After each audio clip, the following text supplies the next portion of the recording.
Introduction. Report. My lord, several envoys from the Iron Bank have arrived, demanding repayment. Simply inform them that I am not available. Report. My lord, merchants from apostate request to know when you will dispatch the goods. Just tell them I am occupied. Report. My lord, we have captured several alluring women from Westeros. I suspect these women may be spies sent by the Iron Throne. Lock them in my chamber. I intend to interrogate them throughout the night. Chapter 1. At 24, a prince. On New Year's Eve in Pentos, most citizens remained lost in the revelry of the night, drunken revelers meandering through the streets, toasting and brawling, an uncharacteristic night without a curfew. Yet, a squad of galloping soldiers shattered this joyful scene. The venerable patriarch of the esteemed Ascanio family, Lord Fabio, furrowed his brow as he rode, tightly surrounded by his family's guards. Across the street, several other groups began to converge, making their way toward the palace of Pentos' theoretical ruler, the Prince of Pentos. The palace steward had been waiting at the entrance for some time. Upon seeing the silhouette of Lord Fabio, he immediately knelt, exclaiming, "My lord, you have finally arrived." "How is he?" The old patriarch removed his deerskin gloves and tossed them to a retainer behind him, striding into the palace without a glance back. "My lord, he has departed to join the footsteps of the gods," the steward wept. The old patriarch paused momentarily before quickening his pace toward the prince's chambers, servants bowing their heads in reverence, averted gazes as he passed. The palace of the Prince of Pentos, while historically grand, had long fallen into decay. Its exterior may have appeared splendid, yet within, it was rife with rot. Since the nobles and governors usurped the prince's power centuries ago, it had been largely neglected. As he traversed the lengthy corridor, Lord Fabio's emotions were tumultuous. Years prior, he had sent his least capable grandson, Fabio, into this confinement, and now he was to face his demise here. What he found most unbearable was that this grandson had met his end upon a woman's bed. Suddenly, he flung open the door to the prince's chamber, greeted by a waft of sickly, sweet decay. A corpulent figure stood at the bedside, a jeweled ring glimmering in the candlelight. "Illyrio, you have arrived rather early," Lord Fabio remarked with a hint of displeasure. "Come to revel in my misfortune?" As one of Pentos' most astute governors, Illyrio had mastered the art of diplomacy. "Your words wound me, my lord. The death of the prince is a shared loss." "I am deeply grieved, indeed," he replied, feigning sobs. Lord Fabio turned his gaze to the bed, where his grandson lay supine, eyes wide and pallid as milk. Two disheveled girls knelt at the bedside, evidently shaken, trembling, and scarcely daring to breathe. In the present day, the Prince of Pentos wielded no real power, serving merely as a symbolic leader, appearing only at significant events such as the harvest festival or the first dance of the ball, or sampling the first dish at a feast. Among the few privileges afforded to him was the ceremonial unwrapping of the maidens representing the earth and sea on New Year's Eve. This year's maidens, however, were most unfortunate. Having just shared a glass of aperitif with the prince, he had promptly passed away. "Are they still here?" Lord Fabio cast a glance at the girls. "Throw them in the river to feed the fish." The maidens, chosen from the common folk, would see their worth skyrocket after serving the prince, prompting many families to bribe for their daughters to be selected, though to the nobles, they were merely beautiful trinkets. Two guards of the Ascanio family, upon hearing their master's command, swiftly drew their daggers, seizing the girls by their hair, exposing their throats, cold metal pressed against their skin, as tears streamed down their faces, resigned to their fates. Just as the scene threatened to turn bloody, Prince Fabio suddenly erupted into a fit of violent coughing and gasping, startling the guards into halting their actions, casting questioning glances at their master. "The prince awakens, the prince awakens." The first to react was Illyrio, who called out, prompting the monks outside to rush in, encircling Fabio and performing checks, astonished by his return from the brink of death. The monks were not fools. The prince had appeared lifeless moments prior. Their astonishment at Fabio's revival was matched only by their desire to absolve themselves of responsibility. A miracle! A miracle! Led by a particularly seasoned red-robed monk, the monks knelt in unison, praising the gods they served, as the likes of the King of Light, the seven gods, the high priest, and the moon singer flitted through the chamber. "My lord, are you well?" Illyrio leaned down, gazing at the portly young man. "How do you feel?" Fabio slowly opened his eyes, surveying the unfamiliar surroundings and his strange body. Was I not 5 EQ points too high? What is this? Have I traversed realms?" Until dawn broke, Fabio remained in a daze. Illyrio, Lord Fabio, and other nobles, reassured by his condition, departed, leaving him alone in the chamber with the two pallid maidens. The first rays of sunlight streamed through the stained glass, piercing his face with an uncomfortable brightness. "Draw the curtains," Fabio commanded. The girls, who had knelt for half the night, lifted their heads in confusion, gingerly pulling the velvet drapes shut before blushingly climbing onto the bed. Then they began to unfasten their garments. "What are you doing?" Fabio exclaimed, panic rising in his voice. The monks had cautioned him repeatedly upon their departure to take care of his health, to avoid gluttony, to move about more often, and to refrain from intimate relations, for his body could no longer withstand such indulgences. Yet, he was acutely aware of the warnings without needing their counsel. Others who traversed realms often returned with robust physiques, while he had inherited what? Was playing Yasuo truly a fault? Control 6. The current Prince of Pentos weighed at least 300 pounds, his legs so stout he could barely move. Merely sitting left him breathless. He recognized without prompting that high blood pressure, diabetes, and fatty liver were inescapable. Fabio's predecessor was well known for his lust, and the two girls sniffled. "The prince asked us to draw the curtains, not to, you know." With that, they pouted, an expression that was undeniably tempting. Two little voices began to argue within Fabio's mind. The kind little voice said, "You must cherish your health. Do you truly wish to die as pathetically as your predecessor?" Fabio swiftly silenced the wicked voice and waved his hands at the girls. Leave. Allow me some solitude." Reluctantly, the girls departed, granting Fabio the time to contemplate. He had inherited not only the prince's body, but also his thoughts and memories. In the world of ice and fire, numerous nations and city-states existed, each ruled by their own sovereigns, some wielding real power, while others served merely as symbolic figureheads. If the Prince of Pentos were merely a symbolic figure, it would be bearable. However, he might very well be the most peculiar being in the world. Whenever the Pantosians perceive the wrath of the gods, such as during a poor harvest or a defeat in battle, they resort to cutting his throat to appease the divine anger, subsequently selecting a new prince from among 40 noble families.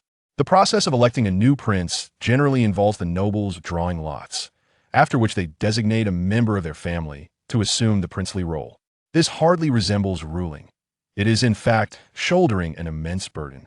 Losing a battle was not due to the prince's command, yet the blame falls squarely on his shoulders, which is utterly absurd. As a result of this bizarre system, many unwilling new princes have fled Pentos, never to set foot there again. Fabio's predecessor had contemplated escape, but each attempt was thwarted, with the lone successful attempt ending in capture shortly thereafter. Following that, the former prince resigned to his fate, unable to control his destiny, indulging in excessive feasting, and paraded like a spectacle, waiting for the day when he would be sacrificed due to defeat or famine. The mere thought of such a fate filled Fabio with rage, leaving him trembling, drenched in cold sweat on a sweltering day, his hands and feet icy. The realm of hell lay barren, while demons roamed the earth. Could this world ever find peace? What must the Prince of Pentos do to appease these nobles? Tears streamed down his face, for the world was rife with humiliation directed at the prince. Would he be able to rise again? Fabio's tears flowed uncontrollably. The life of the Prince of Pentos was a monotonous existence, merely awaiting death. Fortunately, his predecessor was not without merit. Despite leading a life of indulgence, he devoted his remaining time to study, amassing an impressive reservoir of knowledge across various fields, perhaps a rare form of escapism. He'd delve into a plethora of governance texts such as the Chronicles of the Four Kings, the life of Consul Baricho, the glorious Volantis, and the love of Queen Namelia, alongside military histories like the destruction and rebirth of Slave Bay, the conquest of Dorne, and the Horse Tribe. Even more astonishing were his studies on the complete guide to funerals, raising domestic pigs, and how to identify poisonous mushrooms. Additionally, the former prince was proficient in numerous languages, often inviting captains and merchants from distant lands to his court, where he would learn their tongues. Had it not been for this tragic fate, he might have become a great scholar. Fabio felt a profound sorrow for his predecessor's plight. "Allow me to illuminate your later years," he thought, "but first I must shed this weight."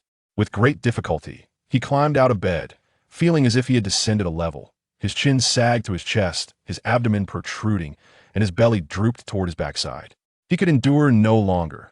A change was imperative. A novel life must be forged, one that savors a different essence. On the third day of the new year, The prince was to parade through the streets as per tradition. Fabio sat upon a palanquin of ivory and gold, flanked by 3 heralds bearing the golden scales of trade, the steel sword of war, and the silver whip of law. It all seemed quite grand, yet Fabio could not suppress a sardonic smile. The governors oversaw trade, the power to declare war resided with the noble patriarchs, and, as for law, he could only manage the affairs within his own palace. Though it was called a princely court, it bore no distinction from a landowner's estate, with only a handful of individuals, a steward over 30 guards, many of whom were sent by the governors, along with a few stable hands, laborers, and cooks, whose culinary skills left much to be desired. And that was the extent of it. Oh, but now there were 2 new maidens, courtesy of the new year, bound by tradition to remain in the palace for an entire year, available to the prince until the arrival of the next 2 maidens. The prince has arrived. The prince has arrived, bellowed the steward, while the captain of the guard, who had watched Fabio grow up, a gout-ridden, portly man, rode beside him. These 2 seemingly unreliable figures were the only ones Fabio could trust, as they had been like family to him. As for which was his father and which his mother, let them sort that out themselves. The gout-ridden guard, known as Rotten Sweet Potato, belonged to the Ascanian family. Although Pentos had signed a treaty prohibiting the slave trade after its defeat in the war against Bravos a century ago, it remained commonplace for nobles to possess a few slaves. Since arriving in Pentos, Rotten Sweet Potato had formed a bond with Fabio's father, their relationship transcending master and servant to become akin to brotherhood. The steward, known as Dali, had a remarkable backstory as well. In his youth, he studied in the Old Town and, within 3 years, crafted iron, gold, and silver chains representing military science, economics, and medicine, respectively, marking him as an exceptionally promising scholar. Dali was destined for greatness, but misfortune struck when he fell in love with a woman, specifically, the mistress of the chief steward of the scholarly city. Thus, the young and talented Dali was cast aside, forced to toil at the docks, where even the children and their dogs bullied him. During that period, Fabio's father, alongside Rotten Sweet Potato, traveled to the Old Town, encountered Dali, and, recognizing his talent, invited him to stay. Fabio's father, an erudite and curious spirit, encountered Fabio's mother, a socialite in lists, and was captivated by her charm. They lived together, as if married for over a year, until he met his end at the hands of a swordsman. The tale is rather melodramatic. The swordsman had groped Fabio's mother, leading his father to a secret duel, which concluded with a fatal thrust to the heart, swift and decisive. Dali and Rotten Sweet Potato mourned the loss of Fabio's father, preparing to return home to face the consequences. Yet, the socialite revealed her pregnancy, and the trio returned to Pentos together. After giving birth to Fabio in the Ascanian residence, she vanished without a trace. Fabio grew up under the tender care of Dali and Rotten Sweet Potato, who doted on him, even tending to his most private needs, cherishing him as if he were a fragile treasure. Naturally, Fabio's upbringing did not align with the stern expectations of his grandfather, who favored Fabio's father. The prince's burdens thus fell naturally upon him, leading Dali and Rotten Sweet Potato to reside in the princely palace. After concluding the morning parade, the prince's entourage did not return to the palace, but instead headed toward the outskirts of the city, where he possessed a retreat, typically used for summer respite, situated half a day's journey from Pentos. The New Year festivities had drawn to a close, the requisite banquets and sacrifices completed, and the prince's duties momentarily fulfilled. Of course, the maidens had yet to retire, but that was of little consequence. Uncle Dahili shouted all morning, his throat already hoarse, and entrusted the task of raising his voice to his eager assistant. The assistant excitedly shouted, "The prince has arrived!" And suddenly, a figure plummeted from the second floor of a nearby building, crashing heavily onto the cobblestone street. The disheveled man, dozing on his horse, immediately opened his eyes, drawing his sword. "Come quickly.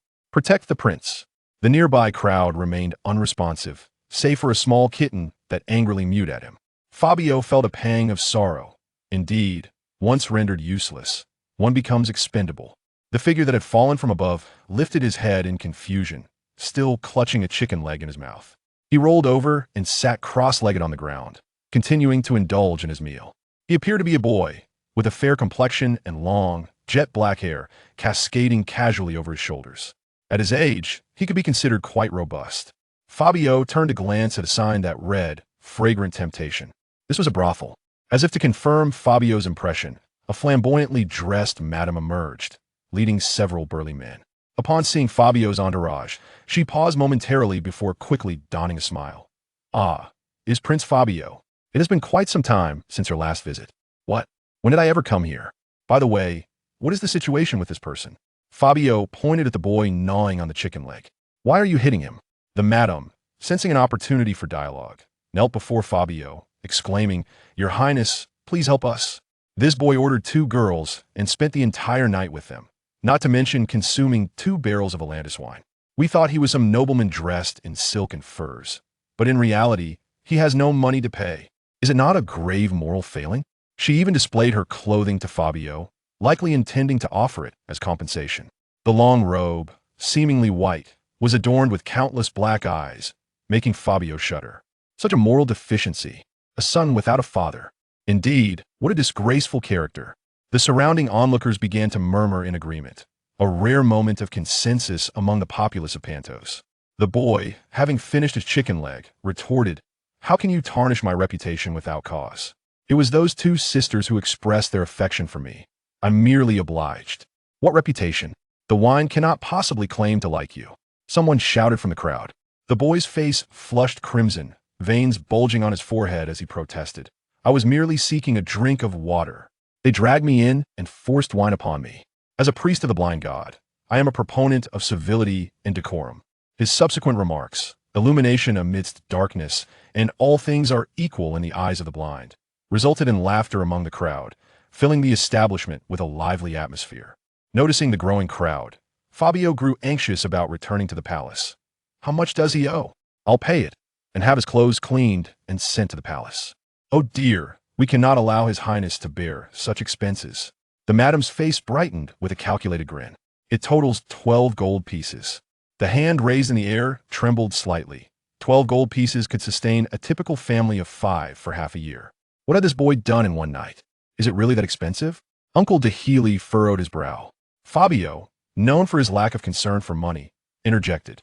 They're all top-tier girls, and you know that, Chief Steward. The madam shot him a flirtatious glance. Surely, you have indulged with them as well? The chief steward vehemently denied it. Not me. I have done no such thing. Do not speak falsely.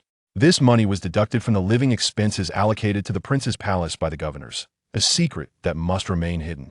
Fortunately, Fabio did not dwell on such matters. Once the situation was resolved, the procession resumed. Fabio beckoned the boy over to the palanquin. Are you from Lorith? How did you know I am from Lorith? Your incessant use of someone instead of I nearly brands you as a Lorathian. Fabio found himself amused in spite of his irritation. Lorith, like Pentos, was one of the 9 trade city-states, yet was the smallest, poorest, least populated, most backward, and most isolated among them.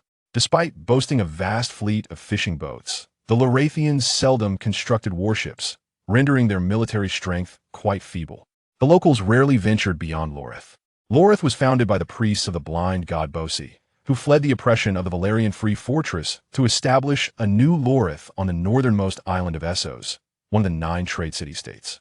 The priests of the blind god Bosi strictly adhered to their doctrines, one of which involved an extreme renunciation of individual consciousness, believing that only by shedding human vanity could one attain divinity. Thus, these devotees discarded their names, referring to themselves as someone instead of I. Although the worship of the blind god had vanished a millennium ago, this manner of speaking remained prevalent in contemporary Lorith, with a nobility considered directly naming oneself to be an unspeakable vulgarity. Yet, this boy's sparse words hinted at a startling truth. A priest of the long-extinct blind god, Faith, still existed? Upon hearing Fabio's inquiry, the boy lowered his head. There were originally 2 priests of the blind god. After my teacher passed away, I was left alone. He suppressed his tears, recalling the afternoon his teacher had died, when a frail hand had grasped his child. Beneath the pillow, there's still half a bag of coins. Use it for your journey away from Lorith, to seek your fortune elsewhere. The young priest wept, unable to catch his breath. I want to stay with my teacher. Even after death, I wish to sleep by his side each night. Oh, foolish child, you do not understand. The people of Lorith have been drained dry by you. If you do not leave, you will starve. Seek sustenance in a place where the foolish have plenty of money. Chapter 3. Swimming and fitness. If the horse named Little Bell beneath him could speak, it would undoubtedly protest loudly, although it boasted a noble lineage and a robust physique. It was far from as boisterous as Fabio. Even with some prior riding experience, Fabio felt a twinge of trepidation as his corpulent body swayed atop the horse. Casting anxious glances at the uneven terrain, "Your Highness, please be cautious. A fall would be catastrophic. How much better it would be to ride in a sedan chair." The voice of the old hermit sounded as though it were on the verge of tears. Once they had distanced themselves from the city of Pentos, Fabio mounted his steed and galloped through the fragrant wilderness, reveling in the experience. Taking a deep breath, he noticed his servants were lagging far behind, while the young lad Loras remained steadfastly by his side, unflustered and seemingly unfazed. "You certainly have a remarkable stamina," Fabio remarked. The boy offered a subtle smile, replying, "Someone has deceived the teacher, or rather, after completing tasks, the patrons often bestow gifts upon someone, which is utterly unacceptable. Thus, I have honed my running skills." As they approached the palace, Fabio dismounted to walk, and little Belle, relieved of its heavy burden, nearly rolled its eyes in comfort. Fabio promptly rewarded it with an apple. "I say, lad, you owe me 12 gold coins. How do you intend to repay this?" Amused, and with a sense of mischief, Fabio decided to tease him, finding the boy quite entertaining.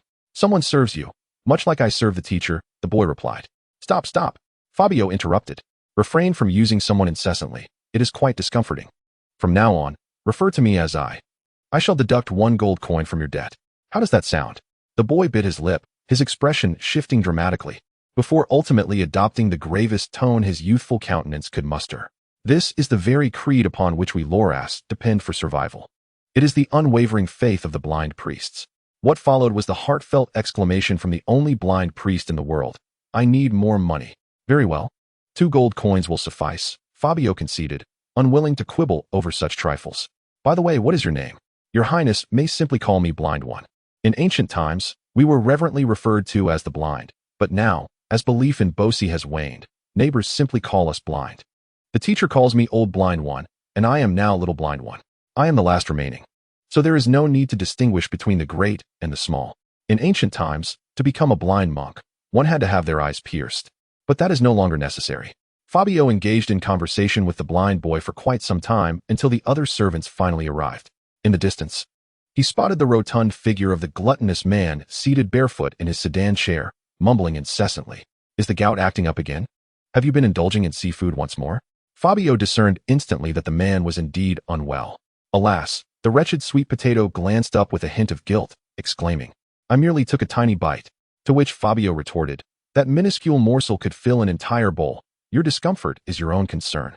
After speaking, Fabio donned a tracksuit, crafted overnight by the city's tailors, designed for athletic pursuits with its loose fit, snug cuffs, and excellent moisture-wicking properties. He also had 2 dresses made for the New Year's maidens, who spent their days indulging in food and slumber, performing only the slightest of tasks, without regulation. They would surely balloon into little tanks. The 2 girls, brimming with youthful exuberance and vivacity, had recently discovered the prince's unusually amiable demeanor, akin to that of a friendly neighbor, prompting them to playfully flirt. Their names were quite simple. One was called Leaf and the other Orange. Little Leaf pouted.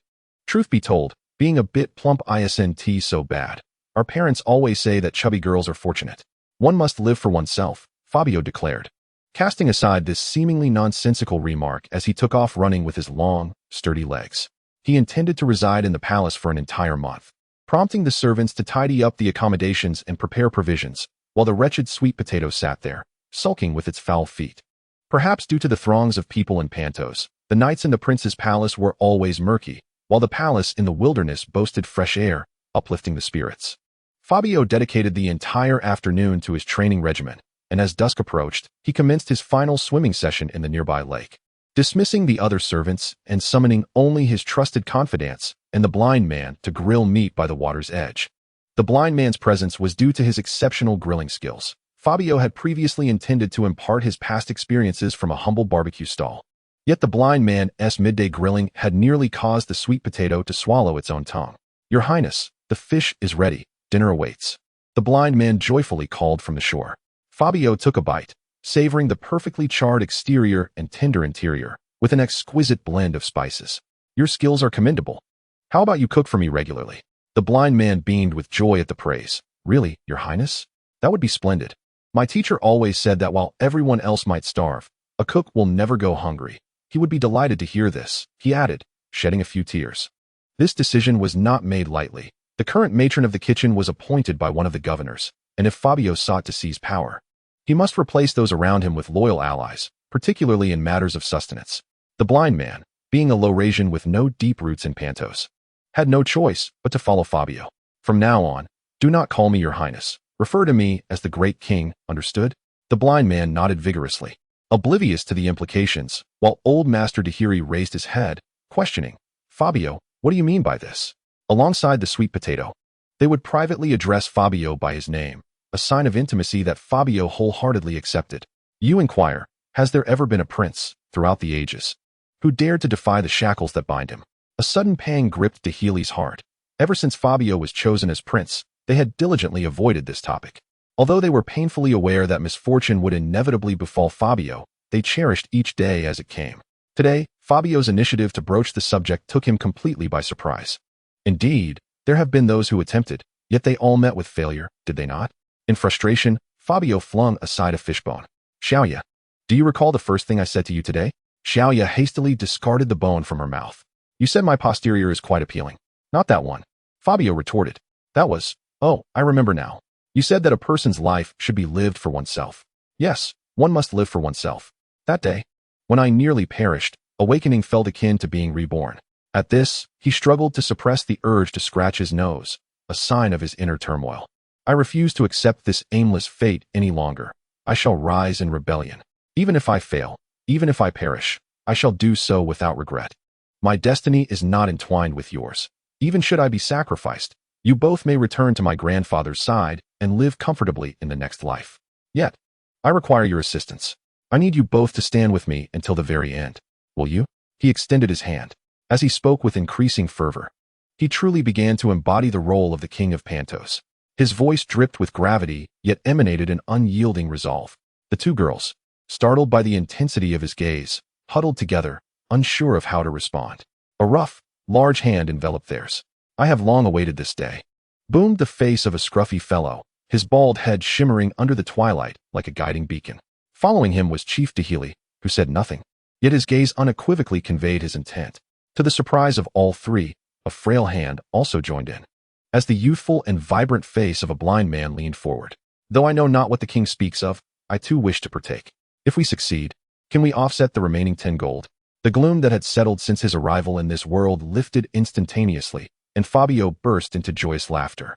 Do not speak of merely 10 gold. Even 100, 1,000, or 10,000 would be welcome. In this world, aside from significant festivals, knights lacked entertainment, compelling one to retire early. Just as Fabio lay down, a knock sounded at the door. Upon the command to enter, Dahili entered, carrying a candle. He extinguished the flame and quietly approached the bedside, ruffling Fabio's hair, a gesture of intimacy that had been common in his childhood but had vanished since he ascended to the role of prince. Fabio, there is something I promised the clan leader, a secret to be kept for a lifetime.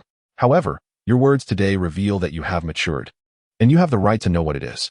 Fabio's eyes sparkled with anticipation. Could it be that my father left me a substantial fortune? Since the inception of his rebellious thoughts, a formidable dilemma presented itself before him. To claim authority, he needed loyal followers by his side. The challenge lay in gathering a cohort of capable individuals, which could be achieved through emotional ties and commitments. However, monetary resources were equally indispensable. The governors, despite their substantial annual allowances, found them merely sufficient for daily expenses, utterly inadequate for the expansion of a formidable army. Taxation powers resided with the governors, while the lucrative industries were monopolized by the nobility, leaving Fabio increasingly distressed, feeling as though he had lost several pounds in worry. In recent days, he had meticulously drafted plans in his mind. Certain profitable industries, absent in Pentos, required immediate initiation, for time was of the essence. The treasurer shook his head, recalling their previous discussions. We have told you before, your mother is not missing. She has been by your side all along. Do you remember, as a child, I would take you to the docks every month to buy oysters? That woman selling oysters was your mother. In Chapter 4, it was revealed that while grand sums of money were elusive, there remained opportunities to gather smaller amounts. In the traditions of Pentos, a newly appointed prince, during his coronation ceremony, would receive a generous parcel of fertile land from the head of his ancestral family. This land, rich and bountiful, was typically managed by the donor's appointed steward, who merely forwarded the taxes to the prince. Thus, The prince received funds, but wielded no real authority. This custom, although habitual, was not inscribed within the so-called fundamental laws of Pentos. Concerned about Fabio's intentions, Dolly felt a sense of unease. Reclaiming dominion over the territory might provoke Lord Faraday's discontent. Could the taxes be delivered intact? Given the current state of affairs, the answer was far from certain. Fabio, having a slight understanding of the situation over the past few years, recognized the obstacles he faced. Theoretically, Fabio's domain lay in the plains of Pentos, comprising several villages, a few mills, a modestly productive mine, and a river teeming with fish. According to current tax rates, the steward could collect approximately 3,000 gold coins annually. However, no more than 1,000 coins would ever reach the prince's treasury. The steward would typically offer feeble excuses about poor harvests or banditry, attributing losses to divine will. The lion's share of these taxes, naturally, was directed to Fabio's grandfather. Without soldiers, we are at a loss, Fabio lamented. How much usable gold do we currently possess? Approximately 2,000 coins, yet most will be allocated for banquets, repairs, temple donations, and charity for the poor. The treasurer's assistant, Lyd, was abruptly awakened by Dolly, who demanded the account books. The head treasurer, bewildered, donned his precious Milto lens, the most valuable item he possessed. All these pretentious gestures must cease this year. I have more pressing needs for this money. What is of utmost importance in this era? Talent.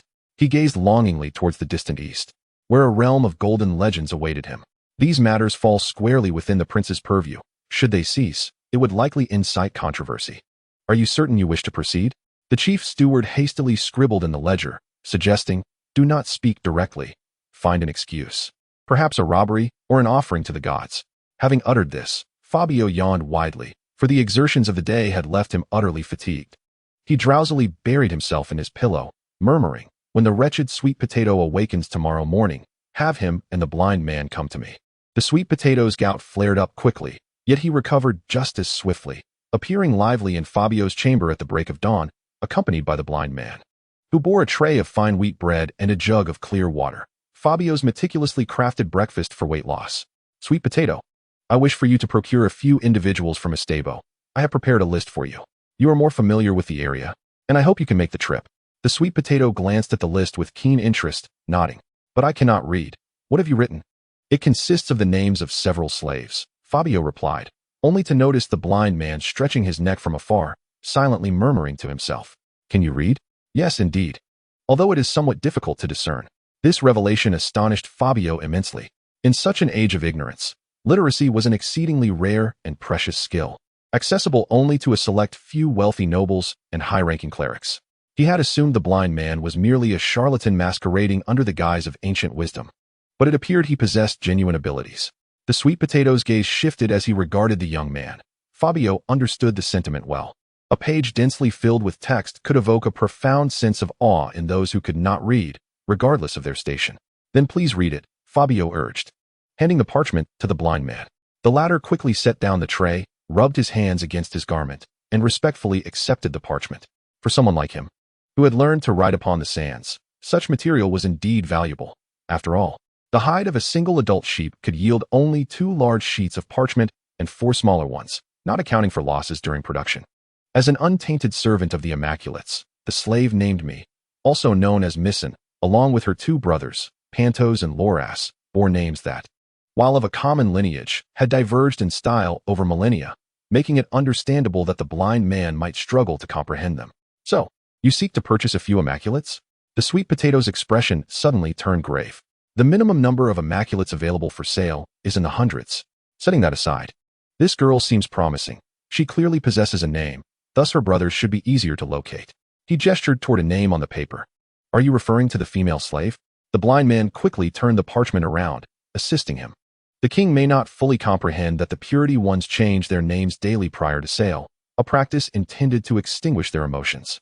This gray worm is evidently a name commonly employed by the purity ones. In other words, it may belong to one individual today, only to be assumed by another tomorrow. Fabio's mouth fell agape as he momentarily forgot this detail. Indeed, the traditions of the purity ones are quite bothersome.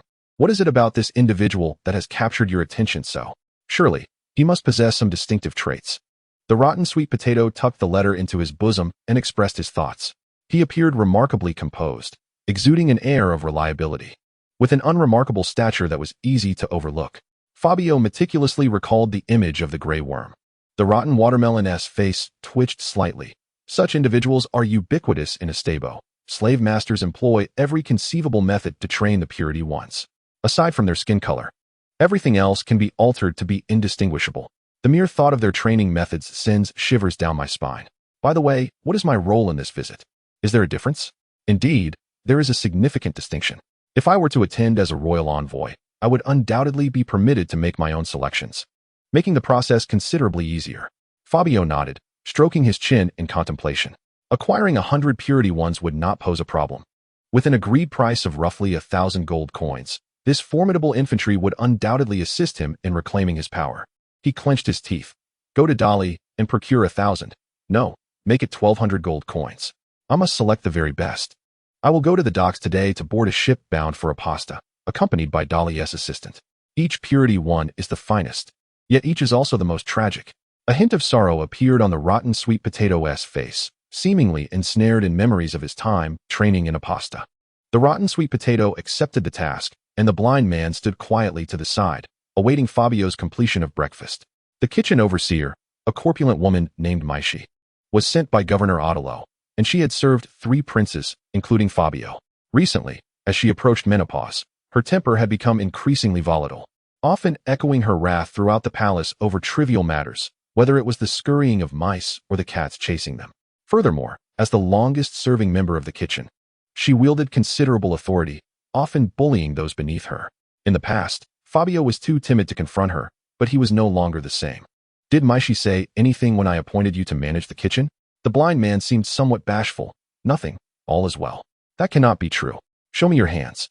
Fabio noted that he consistently shielded his left cheek, yet even so, the blind man remained reluctant to comply. Fabio barked, shall I chop off your hand? Slowly. The blind man lowered his hand, revealing a barely noticeable swelling on his left cheek, while his eyes drooped in a display of grievance. Who did this to you? Hurry and speak. It is Borbo. Upon hearing this, Maishi was displeased that she would have to entrust both the accounts and the cooking duties to me. That night, after I had fallen asleep, Borbo burst in and struck me twice, warning that if I dared to speak of it, he would kill me. His little face drooped, as if he were on the verge of tears. But wait, where had that shameless bravado of his gone? The one he had displayed yesterday when he refused to pay for the girl? Something is amiss. Oh, what do you intend to do? Fabio tossed the question back at him, prompting him to share his thoughts. I am uncertain. If I truly anger Lady Maishi, I will have no choice but to leave. Very well, then be gone, Fabio said, no longer wishing to engage in riddles, but rather following his lead. The blind man suddenly felt a bit bewildered. This was not the way his teacher had instructed him. He had been taught to avoid provoking petty individuals and instead to exploit the goodwill of virtuous ones to secure the greatest benefits. Although Lady Maishi had her flaws, she had worked in the kitchen for many years. His teacher had once said that even a dog develops affection over time, let alone a human. To stabilize his position, he must ensure her departure. Thus, he had intentionally enraged Maishi last night, employing subtle tactics to incite Borbo against him.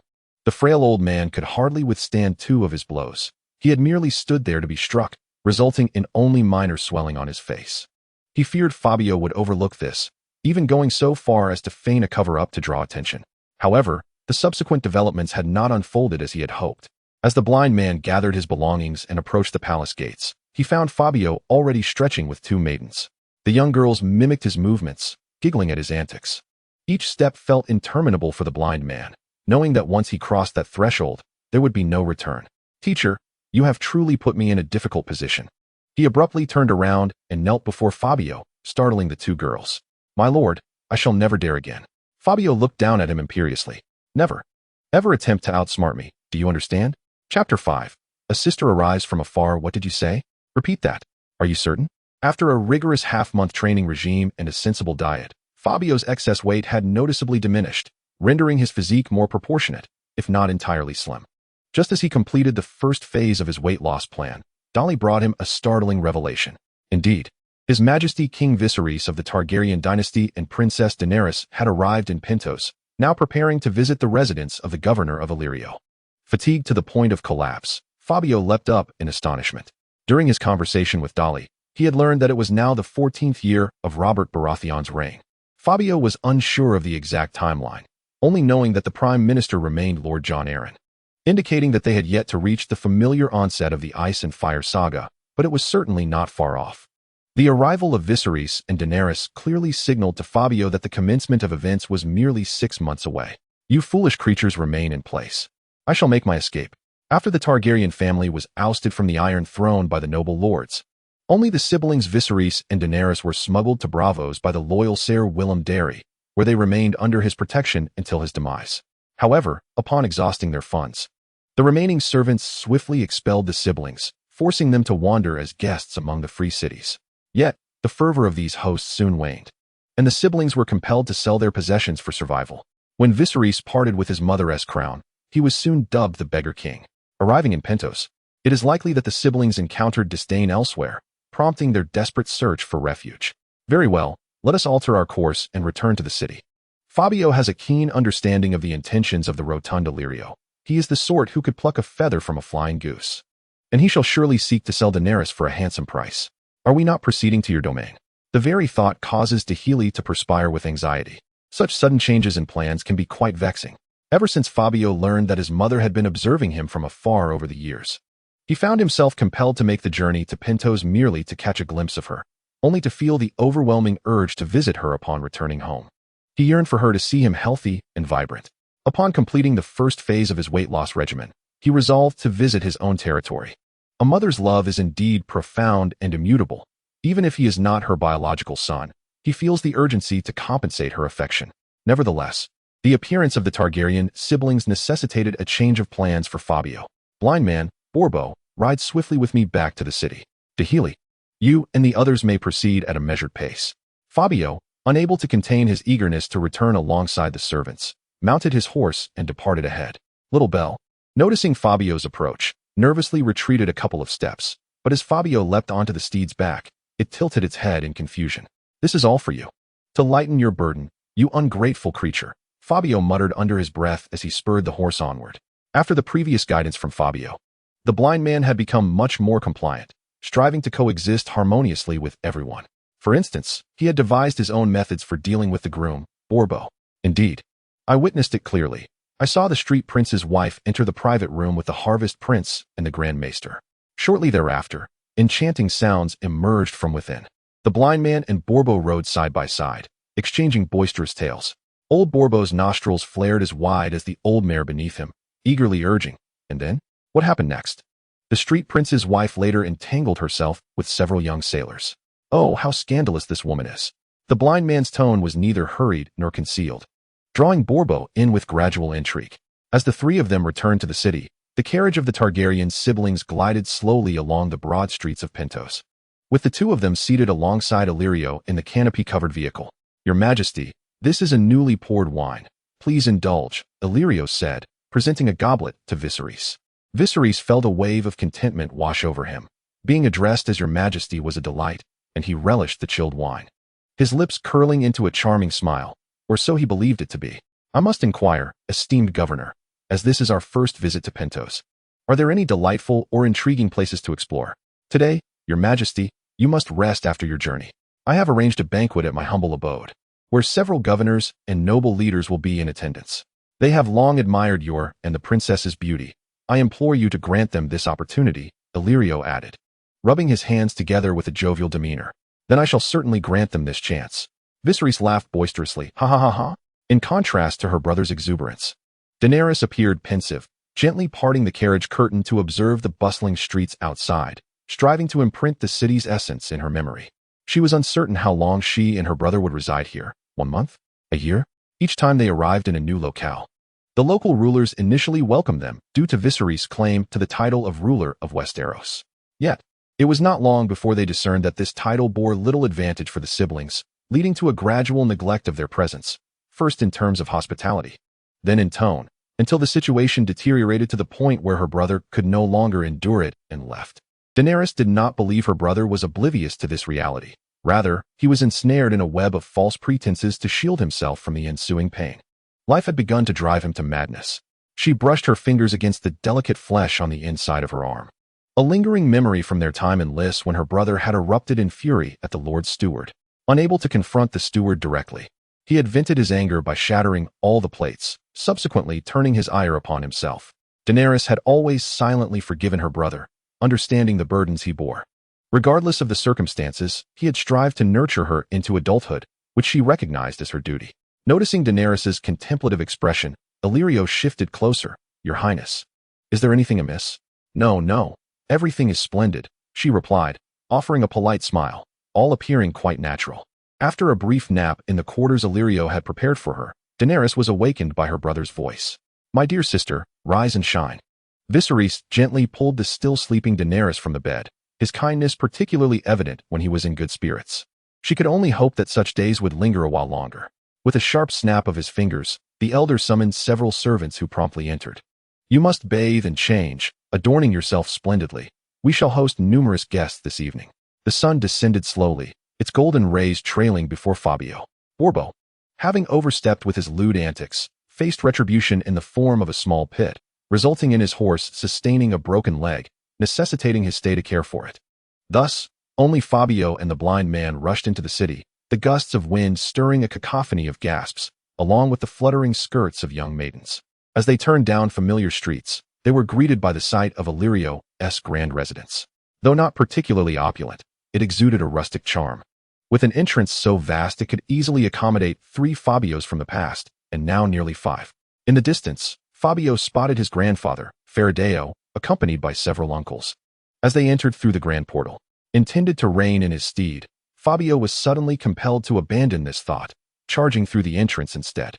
Illyrio's lackeys sprang forth, brandishing weapons resembling pitchforks, gesturing threateningly towards Fabio. The blind man quickly rolled aside to evade danger. Fabio felt a profound weariness. Was it not the appropriate moment to declare the arrival of the king and blind their eyes? He cast a significant glance towards the blind man, who appeared genuinely oblivious. Fortunately, a servant seemed to recognize Fabio by his attire.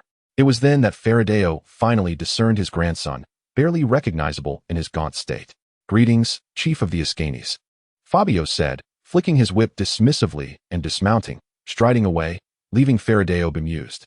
One of his younger cousins appeared bewildered, questioning, who is he addressing? Illyrio's household had recently undergone a splendid transformation in anticipation of the arrival of Viserys and Daenerys, adorned with tapestries depicting the Targaryen sigil of a 3-headed dragon, albeit poorly executed, resembling a mangy dog. It was not merely one body with 3 heads, but 3 bodies altogether. The tapestries swayed in the draft, prompting Fabio to feel an urge to perform a dance in honor of the Shadow Lord. Upon hearing the news, Illyrio approached to greet the prince, demonstrating an admirable proficiency for social decorum, treating all with utmost courtesy, even the passing beggars, though the act of charity was debatable. "Your Highness, you previously mentioned a desire to visit your own domain. I even sent word to notify you. It seems you were already aware. Truly, you are deserving of your title. How is it that you have grown so thin?" At this moment, the blind man hurriedly arrived, his attire tattered and worn, nearly intercepted by Illyrio's steward. "This is my attendant," Fabio informed the slightly taken aback steward. "I hold a keen interest in the unique chivalric customs of Westeros. Hence, I brought along a servant for my protection, hence his disheveled appearance." With that, he shot a fierce glare at the blind man, who, thankfully, still possessed the capacity for embarrassment. At that moment, a eunuch appeared at the foot of the staircase on the 2nd floor, announcing in a resounding voice the arrival of Viserys III Targaryen, King of the Undulls, the Roiner, and the First Men, Sovereign of the 7 Kingdoms, and Protector of the Realm. His sister, Princess Daenerys Targaryen of Dragonstone, was born amidst the storm. All the elders present turned their gaze towards Viserys, contemplating the potential advantages they could extract from him, while the younger attendees appeared far more sincere, their attention drawn solely to the beautiful maidens.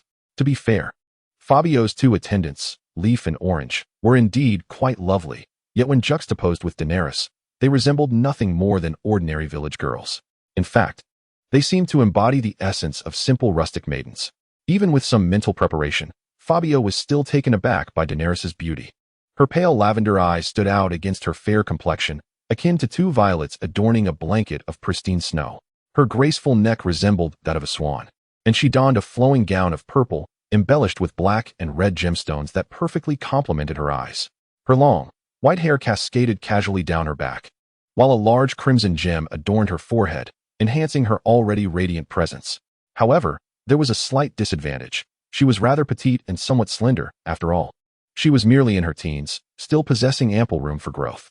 It was evident that Daenerys would blossom into breathtaking beauty in the years to come. Conversely, Viserys was far less appealing. He was nothing more than a pretty boy, effeminate and delicate in demeanor. Although Fabio held no significant status among the nobles of Pentos, he was theoretically the king of Pentos. The eunuch guided the siblings to his side, introducing him. Before you stands His Majesty Fabio Esquani, the supreme ruler of Pentos. Protector of the plains, lord of the lower and upper Rhoyne, heir of the Valyrian Empire, co-ruler of the people of Pentos, and supreme governor of the trading city-states. Such a lengthy title, utterly devoid of significance. It was evident that Viserys, lacking in scholarly pursuits, was unaware of the intricacies within the city of Pentos. His eyes lit up immediately. "Greetings, my lord. You appear much younger than I had envisioned." Fabio exchanged pleasantries with him, inquiring about his well-being and expressing confidence in the success of his grand endeavor to return to Westeros, before promptly diverting his attention back to Daenerys. Fabio discreetly swallowed, gently took her hand, and placed a kiss upon her knuckles. "Your Highness, your presence fills me with trepidation. Pentos pales in comparison to your magnificence." "Oh, such a delicate little hand." Daenerys's cheeks flushed crimson as she grasped the hem of her gown and curtsied. "My lord, you flatter me. I am grateful for your hospitality." Meanwhile, Illyrio stood nearby, a smile gracing his face, yet his heart was filled with mixed emotions. It was I who had extended the invitation, who had gone to the docks to welcome you, and who had organized this banquet. But why has it come to this? I sought to gain some advantage from Viserys, to bring Daenerys home and share in the warmth of companionship, two delightful pursuits converging. Yet, these joys have brought me even greater happiness. What should have been a time of bliss akin to a dream has transformed into something else entirely. Although Illyrio's face still bore a smile, Fabio discreetly noted the glint in his eyes. "Allow me to impart a few lessons on life today," he declared. The hall of House Illyrio was indeed spacious enough to accommodate all the guests. After a brief introduction, Fabio naturally extended his arm, and Daenerys, displaying her understanding, gracefully leaned upon it. Under the gaze of the young nobles, he gently placed his hand upon her wrist. The seat of honor rightfully belonged to Fabio, a remnant of his dwindling authority, with the Targaryen siblings positioned on either side of him. Taking a deep breath, Illyrio recalled his prepared speech and grasped the bell, ready to ring it, only for Fabio to snatch it away in a flash. "Now, may I have your attention?" Fabio announced as he rang the bell. "Today, we gather in joyous celebration to welcome His Majesty King Viserys and Her Highness Princess Daenerys. On this festive occasion, I extend a warm welcome on behalf of all the people of Pentos." Illyrio's hand remained suspended in the air, frozen in place. The assembled nobles exchanged hushed whispers, for they recalled that Fabio was never one for socializing. He typically indulged in feasting and did not seek the limelight, preferring to converse with meat and wine. "The matters concerning His Majesty are of utmost importance to Pentos. All your requests shall be met here." Fabio raised his glass in salute to Viserys. "In your endeavor to reclaim the Iron Throne, Pentos shall spare no effort. Please, do not hesitate." Viserys was overjoyed, having endured years of hardship with little hope. Even a modest influx of funds would suffice to satisfy him. Fabio's words undoubtedly thrilled him, as he had intended to broach the subject with some pretext, only to find that Fabio had directly expressed his intent. What a kind man. "Regarding financial matters, you may consult Governors Audro, Illyrio, and Suzy. I am certain they will provide you with ample resources. As for soldiers, you can negotiate with the nobles present, particularly Lord Faradeo, who has raised many brave men." "Thank you, this is splendid," Viserys exclaimed, his delight evident, even causing him to momentarily lose his composure. "Shall we eat while we converse?" Fabio waved dismissively. "Bring forth the dishes, you fools. Have you no shame in letting His Majesty starve?" Illyrio's servants were taken aback by Fabio's sudden command, while their master, overwhelmed by the barrage of words, merely gestured nonchalantly. Today's banquet comprises 18 dishes, neither extravagantly lavish nor excessively modest. Fabio, adhering to his usual practice, sampled each dish lightly, which piqued the curiosity of the lady beside him. "Daenerys, do the dishes not suit your palate?" she inquired, her task today being to ensure the comfort of the noble guests. The brothers engaged in a lively exchange, while Viserys had already cozied up to Illyrio. Fabio found himself increasingly leaning in, eager to overhear their conversation, momentarily neglecting Daenerys, who wondered if her allure was insufficient, yet felt somewhat relieved. "Provided you can furnish me with over 100,000 gold coins in addition to 10,000 soldiers." You may select any of the 5 positions of the inner council or the outer council. Viserys made a rather dubious promise. The 5 inner council members he referred to included the Hand of the King, the Chancellor of the Exchequer, the Minister of Justice, the Master of Whisperers, and the Grand Maester, individuals typically remaining close to the king. The 5 outer council members comprised the Lord Commander of the Kingsguard, the Master of Ships, the Commander of the Army, the Captain of the City Watch, and the Warden of the North, those who usually ventured out to manage affairs. Please, calm yourself, Your Majesty. We must deliberate further, one advised. Viserys mistook this as a rejection. What? Are you unwilling? Add the North, the West, the East, or Dorne. Choose any. Do you not desire your own territory? The assembled nobles exchanged glances, unanimously agreeing that conducting business with Viserys required careful consideration. He seemed rather lacking in acumen. The 3 governors also felt somewhat disheartened, realizing that the potential rewards here were not as bountiful as they had imagined. At that moment, applause erupted, and Fabio feigned solemnity, nodding. Your Majesty, Viserys has a splendid idea, truly exceptional. Whether in Pentos or personally, I am most willing to assist you in your quest for restoration. Only, never mind. He turned his back, awaiting Viserys to lose his composure. Indeed, Viserys could hardly wait a second longer. Why can't it be done? Speak. His excitement caused morsels of fish to spray onto nearby guests. Just then, Dario appeared from nowhere. Your Majesty, you may not be aware, but decades ago, Pentos was vanquished in a war against Bravos. Our peace treaty with the Bravosi stipulates that the people of Pentos are forbidden from possessing more than 20 warships, hiring mercenaries, entering contracts with free companies, or maintaining any military beyond the city guard. We are truly unable to assist. The steward had likely returned to the city with his servants, and, upon learning of Fabio's attendance at the banquet, rushed over, effectively playing the role of a supportive ally. Indeed, what a good brother he was, although he seemed to have slightly overstepped his bounds. After the clear and concise explanation, Viserys grew even more agitated. This money is clearly a loan of mine. Why should they have any say over me? Indeed, Bravos is utterly nefarious, provoking widespread discontent. Fabio seized the opportunity to fan the flames. Brother, please do not be angry. Daenerys, sensing the tension, approached to soothe him. Sir William once implored the Sea King for aid, yet the Sea King always treated him with indifference. I must insist on explaining to them that this is for my grand plan of restoration. Bravos must not interfere. I intend to write to them. For I can no longer endure the demands of Viserys, who, despite refusing to partake in the feast, incessantly calls for his scribes. Eventually, he was persuaded to relent. In a dimly lit corner of the banquet hall, Fabio sat in a space unbefitting his noble status, untouched by the flickering candlelight. Yet his eyes sparkled with an unusual brilliance, not typical for one of his years. Previously entangled in Viserys' requests for military aid, Fabio had made a discreet escape under the pretense of a necessary respite, leaving his sons and nephews to entertain him. While he observed the unfolding events in the hall with keen awareness, he discerned that Viserys had regained his composure several times, only to be stirred again by Fabio, whose baseless promises ignited the king's desires. Ultimately, it was Pentos that stood to gain. Regardless of whether Bravos would capitulate, Pentos would occupy the moral high ground henceforth. To assist a beleaguered prince in reclaiming his throne, what a noble conviction that is. What, I wonder, is this young man truly after? Is it merely to vex the governor and the dignitaries? Fabio admitted that he was increasingly perplexed by his grandson's motives. Yet, whatever he intended, it must not jeopardize the family's interests. Fabio realized that the moment he dispatched Fabio to the prince's palace, their shared interests had dissipated. Chapter 7. What matters most? Talent. On the central thoroughfare of Pentos, a carriage sped along, driven by the seasoned coachman Borbo, who whistled a lively tune to alert pedestrians. Inside the carriage, the steward Dahiri engaged in animated conversation with 2 enchanting ladies. He had been summoned by Fabio during the banquet to carry out an exceedingly important task, to invite the 2 most alluring courtesans to join them.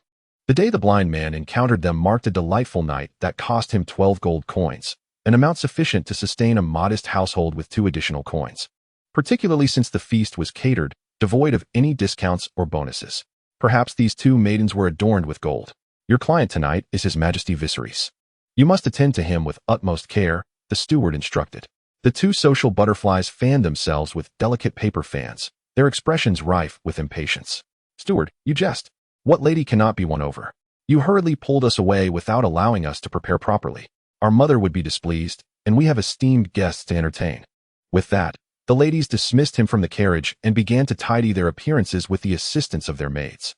The revelry at the Illyrian banquet was drawing to a close, as nobles bid farewell to Viserys, taking the opportunity to flatter Daenerys, whose petite hands flitted from one rotund nobleman to another. Observing this scene from his elevated position, Fabio, along with the blind man serving him, wore expressions of palpable indignation. In Pentos, there exists a saying, to discern the identities of the great nobility, one need only observe their physique. Predominantly, they are all portly individuals, with the singular exception of Lord Faradeo, whose grandfather, Fabio, was as slender as a reed or a sharp spear. Undoubtedly the most prominent noble, he made a grand entrance, lightly brushing his lips against Dany's hand. I would be honored if your majesty King Viserys and Princess Daenerys would grace my humble abode on a future date. I shall make every effort to accommodate you. Certainly, Viserys replied nonchalantly, for Illyrio had already arranged for him to partake in a post-dinner exercise, which would greatly aid his digestion. His great axe was already yearning for action.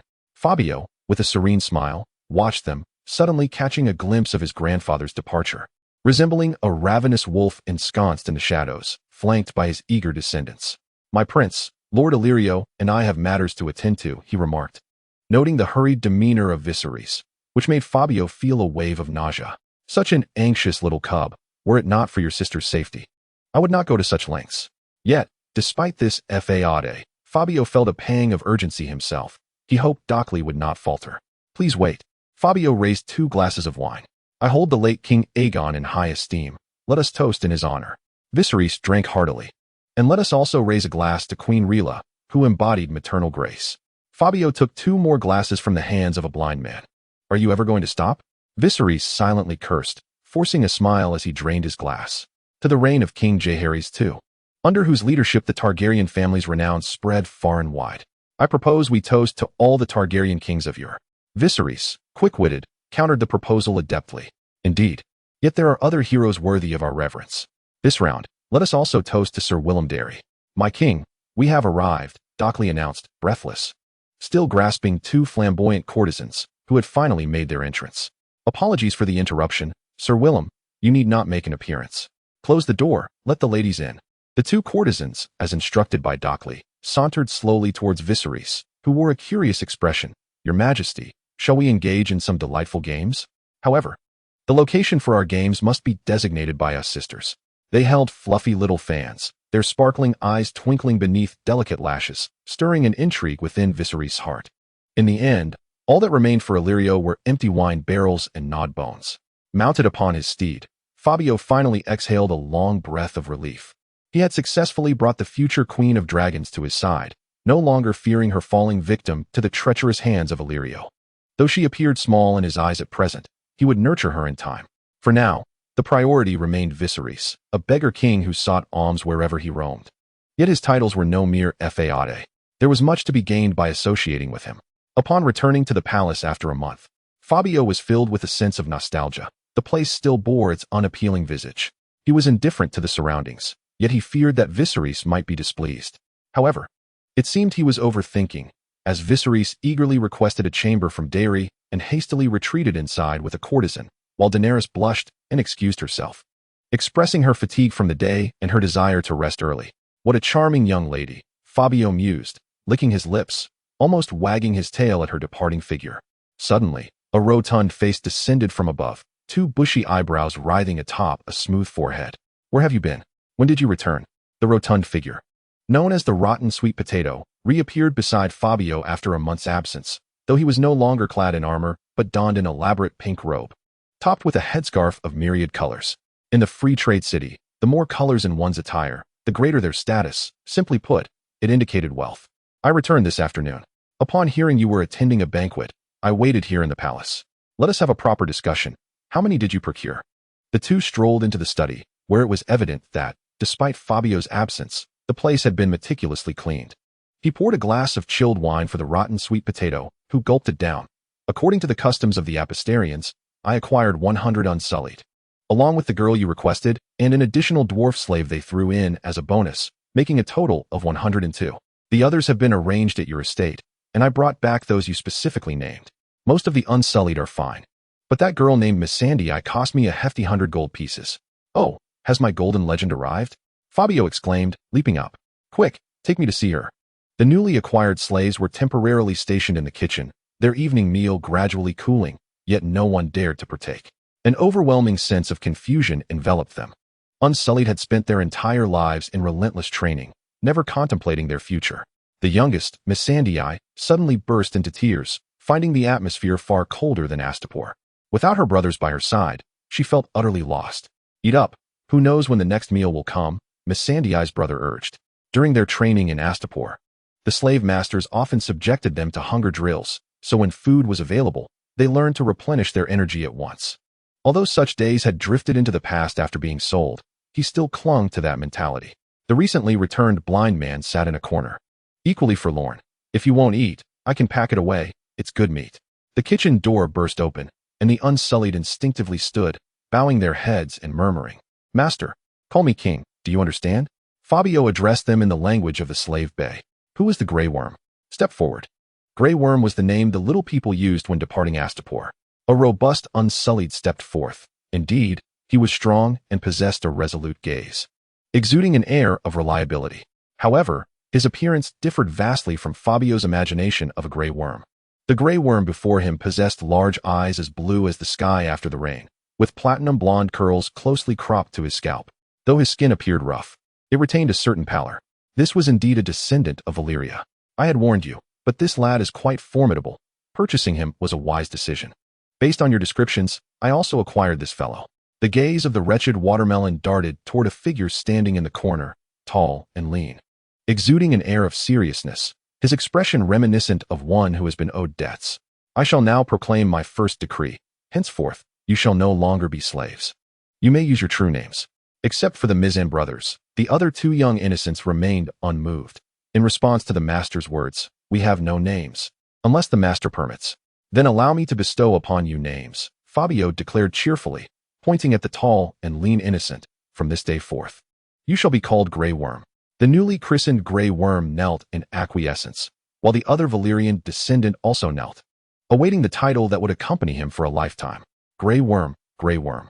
Why not call you Dog Remnant instead? A name like that is easy to sustain, Fabio jested, as he indicated these individuals who would prove useful to him.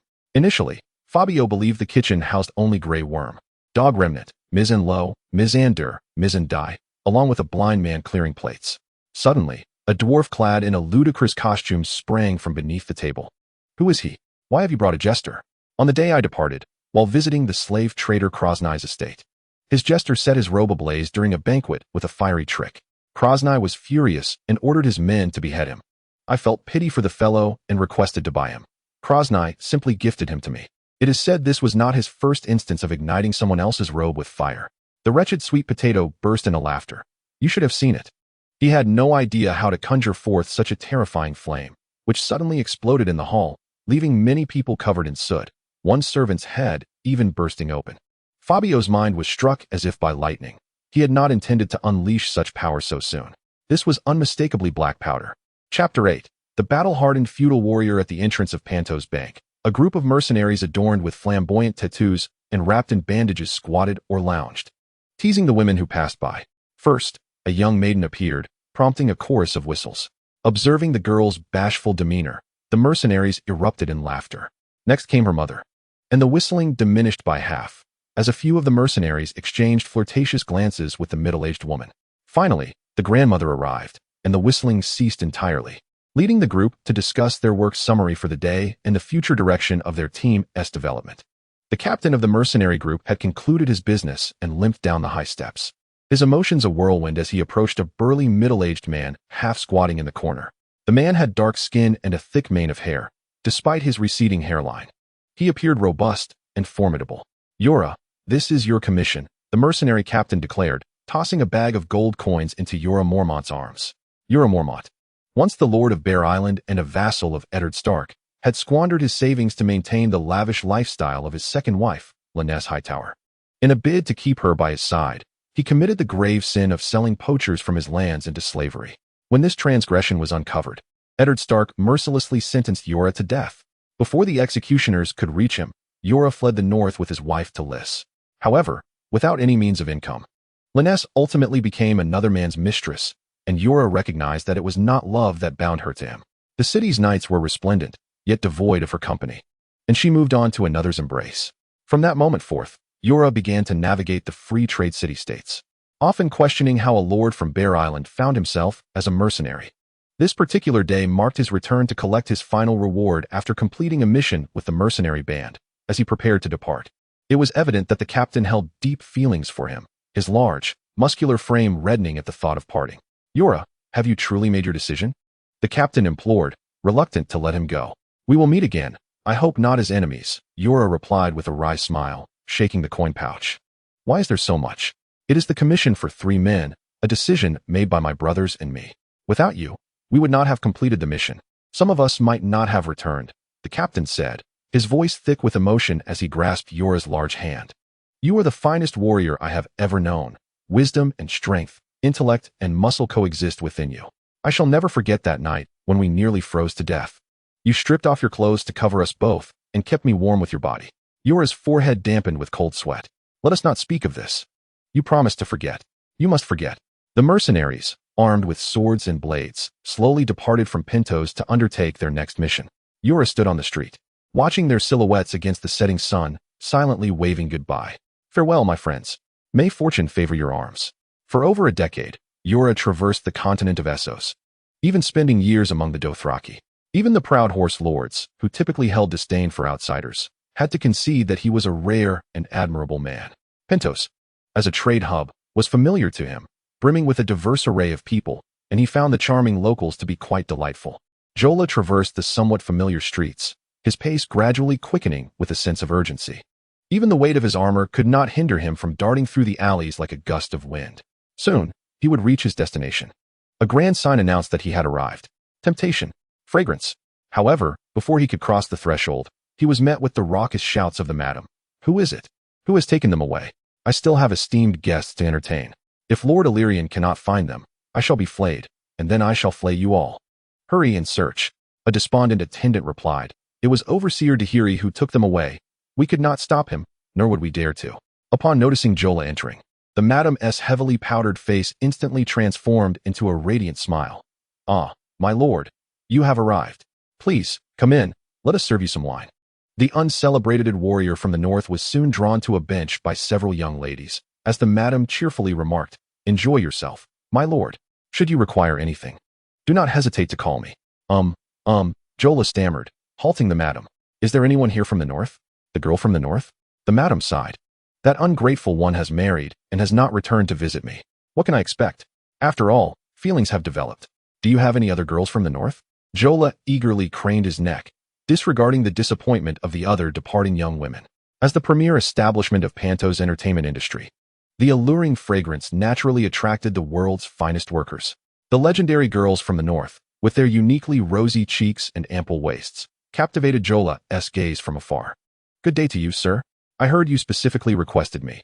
You truly have discerning taste," said a girl, nudging Jola closer, preparing to lean into his embrace, when a strong hand firmly supported her. "Could you speak a few words in the northern tongue?" "I long to hear it," Jola implored, tears welling in his eyes. The fear of forgetting his native language haunted him, for if he did, he would never return home. Deep within, he harbored a fervent desire to one day cleanse himself of his past sins and return to his homeland in glory. The northern maiden pursed her lips and remarked, "That poses quite a challenge. My mother forbids me from speaking in the northern tongue, claiming it lacks charm. She insists I use Valyrian, which the gentlemen favor for its Pentos flavor. While the men may appreciate Valyrian, Yura does not. He relishes the boldness of the northern dialect." He then retrieved a gold coin from his waist, saying, "Take this to buy some rouge. Can I say, oh my, you are exceedingly generous." The northern maiden beamed with delight as she swiftly tucked the coin into her bosom. "Just tell me, brother, what shall we chat about?" The intoxicating life of revelry allowed Yura to momentarily escape the pains of existence. Amidst the northern maiden's repeated calls of brother, "Do you understand?" he lost track of how much he had drunk, and when he had succumbed to inebriation, he forgot the resolute departure of his wife and the imagined disappointment etched on his father's face. He even lost awareness of when his hair began to thin or when it ceased to lie flat, as the liquid coursed down his throat. He lamented the loss of his hard-earned earnings, which he had squandered in a single night on several Pentos gold coins. The remaining funds were meant for repairing his weapons and armor, and with his horse having perished, he needed a new steed, leaving his finances nearly depleted. Poor Yora found himself ensnared in a relentless cycle of earning and spending, unable to discern the path to his future. He left his long sword and armor at the blacksmith's, purchased a complete set of horse gear, and acquired a young warhorse. As he strolled through the streets of Pentos, he was suddenly drawn to a notice affixed to a signpost, hereby announced, His Majesty King Viserys III Targaryen, of the Undull, Roiner, and First Men, ruler of the Seven Kingdoms and protector of the realm, is recruiting valiant souls to join the quest to reclaim our homeland. Those interested may report to the office of the governor of Illyrio. A mark was drawn over the governor's office, followed by, report to the prince's palace. In recent days, contrary to what others had imagined, Fabio spent his time with that dwarf jester, the two of them tucked away in an empty room in the backyard, where the sounds of explosions, both large and small, erupted intermittently. After several days passed, the two, with their faces painted black, embraced and cheered loudly. We have succeeded. We have succeeded. Fabio joyously lifted the jester and tossed him into the air, proclaiming, From now on, no one shall underestimate you. What brings such joy to you, my lord? A gentle voice inquired from behind. Fabio immediately turned, heedless of his illustrious inventor falling to the ground. His face, dark as night, revealed only 2 rows of white teeth. Your Highness, we have created a formidable weapon that will greatly aid your brother in reclaiming the Iron Throne. That is splendid news. But do take care of yourself, Daenerys replied, maintaining her usual icy demeanor. Yet today, she exhibited a hint of concern for Fabio. After reveling in Pentos for several days, Viserys finally attended to a matter of genuine significance. He personally ventured to the Iron Bank to secure a loan for Fabio, invoking the name of his cause to reclaim his rightful throne. Should he triumph, he would emerge as a true king. Should he falter, it would fall upon Fabio to repay the debt. Such a fortuitous arrangement warranted his utmost diligence. To a certain extent, Fabio was unlikely to renege on his word, but that was contingent upon Viserys establishing himself as the true sovereign of Pentos. After enjoying a refreshing bath to cleanse himself of the grime accumulated over the past few days, Fabio grasped his cherished sword, meticulously forged by the renowned blacksmith, Master Kobe. The sound of hammers striking iron at 4 in the morning was nothing short of enchanting.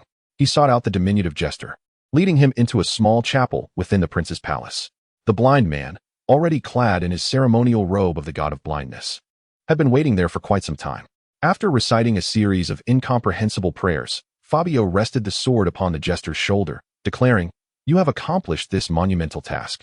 From this day forth, the legendary title of Thunderer is conferred upon you. Can you recall the words I shared with you previously? The Thunderer, with his large head nodding emphatically, replied, From this day forward, my body shall be imbued with strength. When I encounter others, I shall ask, Do you dare to underestimate me, the Thunderer? Chapter 9. The path is clear, ready to depart. This so-called success, it seems, has already been grasped by those across the sea in King's Landing, particularly by the enigmatic Alchemist Guild. The alchemists, who proudly declare themselves an ancient society of learned scholars, are sometimes referred to as pyromancers. For years, they have claimed to possess a myriad of magical arts and esoteric secrets.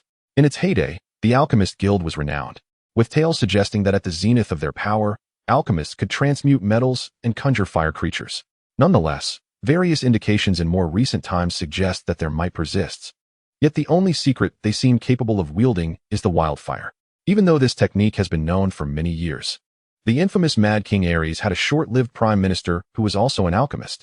However, this knowledge has been meticulously safeguarded, remaining largely inaccessible to outsiders. After all, one must earn a living. Yet, this narrow vision has also impeded the growth of the Alchemist Guild, as they lack the foresight for future developments that individuals like Fabio possess. Gradually equipping the Thunderer with gunpowder technology is akin to laying a solid foundation. After all, one is not a mere duct to be filled indiscriminately. The Thunderer's origins are both simple and legendary. Had he not revealed it himself, Fabio would never have guessed that he hailed from the Dothraki. As a people of the horse, the Dothraki hold an unwavering belief in absolute strength, and the inherently frail dwarves are deemed unworthy of survival. While there may be a glimmer of hope in more civilized realms, the Dothraki viewed dwarves as cursed beings, destined to be abandoned on the vast plains, left to be devoured by wild beasts. The dwarf, who was destined to await death, did not encounter a pack of wolves, but instead found himself in the company of a circus. The ringmaster took him in, nurturing and training him to perform acrobatics within the jaws of a lion. Years passed, And during a significant performance in a pasta, the old ringmaster executed a breathtaking aerial act, his expertise eliciting gasps of astonishment and laughter from the audience, particularly when he feigned a mishap that ultimately led to the tragic breaking of his own neck. Subsequently, the circus was divided among various nobles, and the acrobat, known as Thunderbolt, was taken to a slave trader's establishment, where he performed fireball tricks and leapt through flaming hoops. In his meticulous research, he stumbled upon a rudimentary form of gunpowder, yet his lack of mastery over the components resulted in frequent explosions, leading to his expulsion and subsequent acquisition by Fabio. Possessing only primitive gunpowder was insufficient. It needed to be adapted for military applications.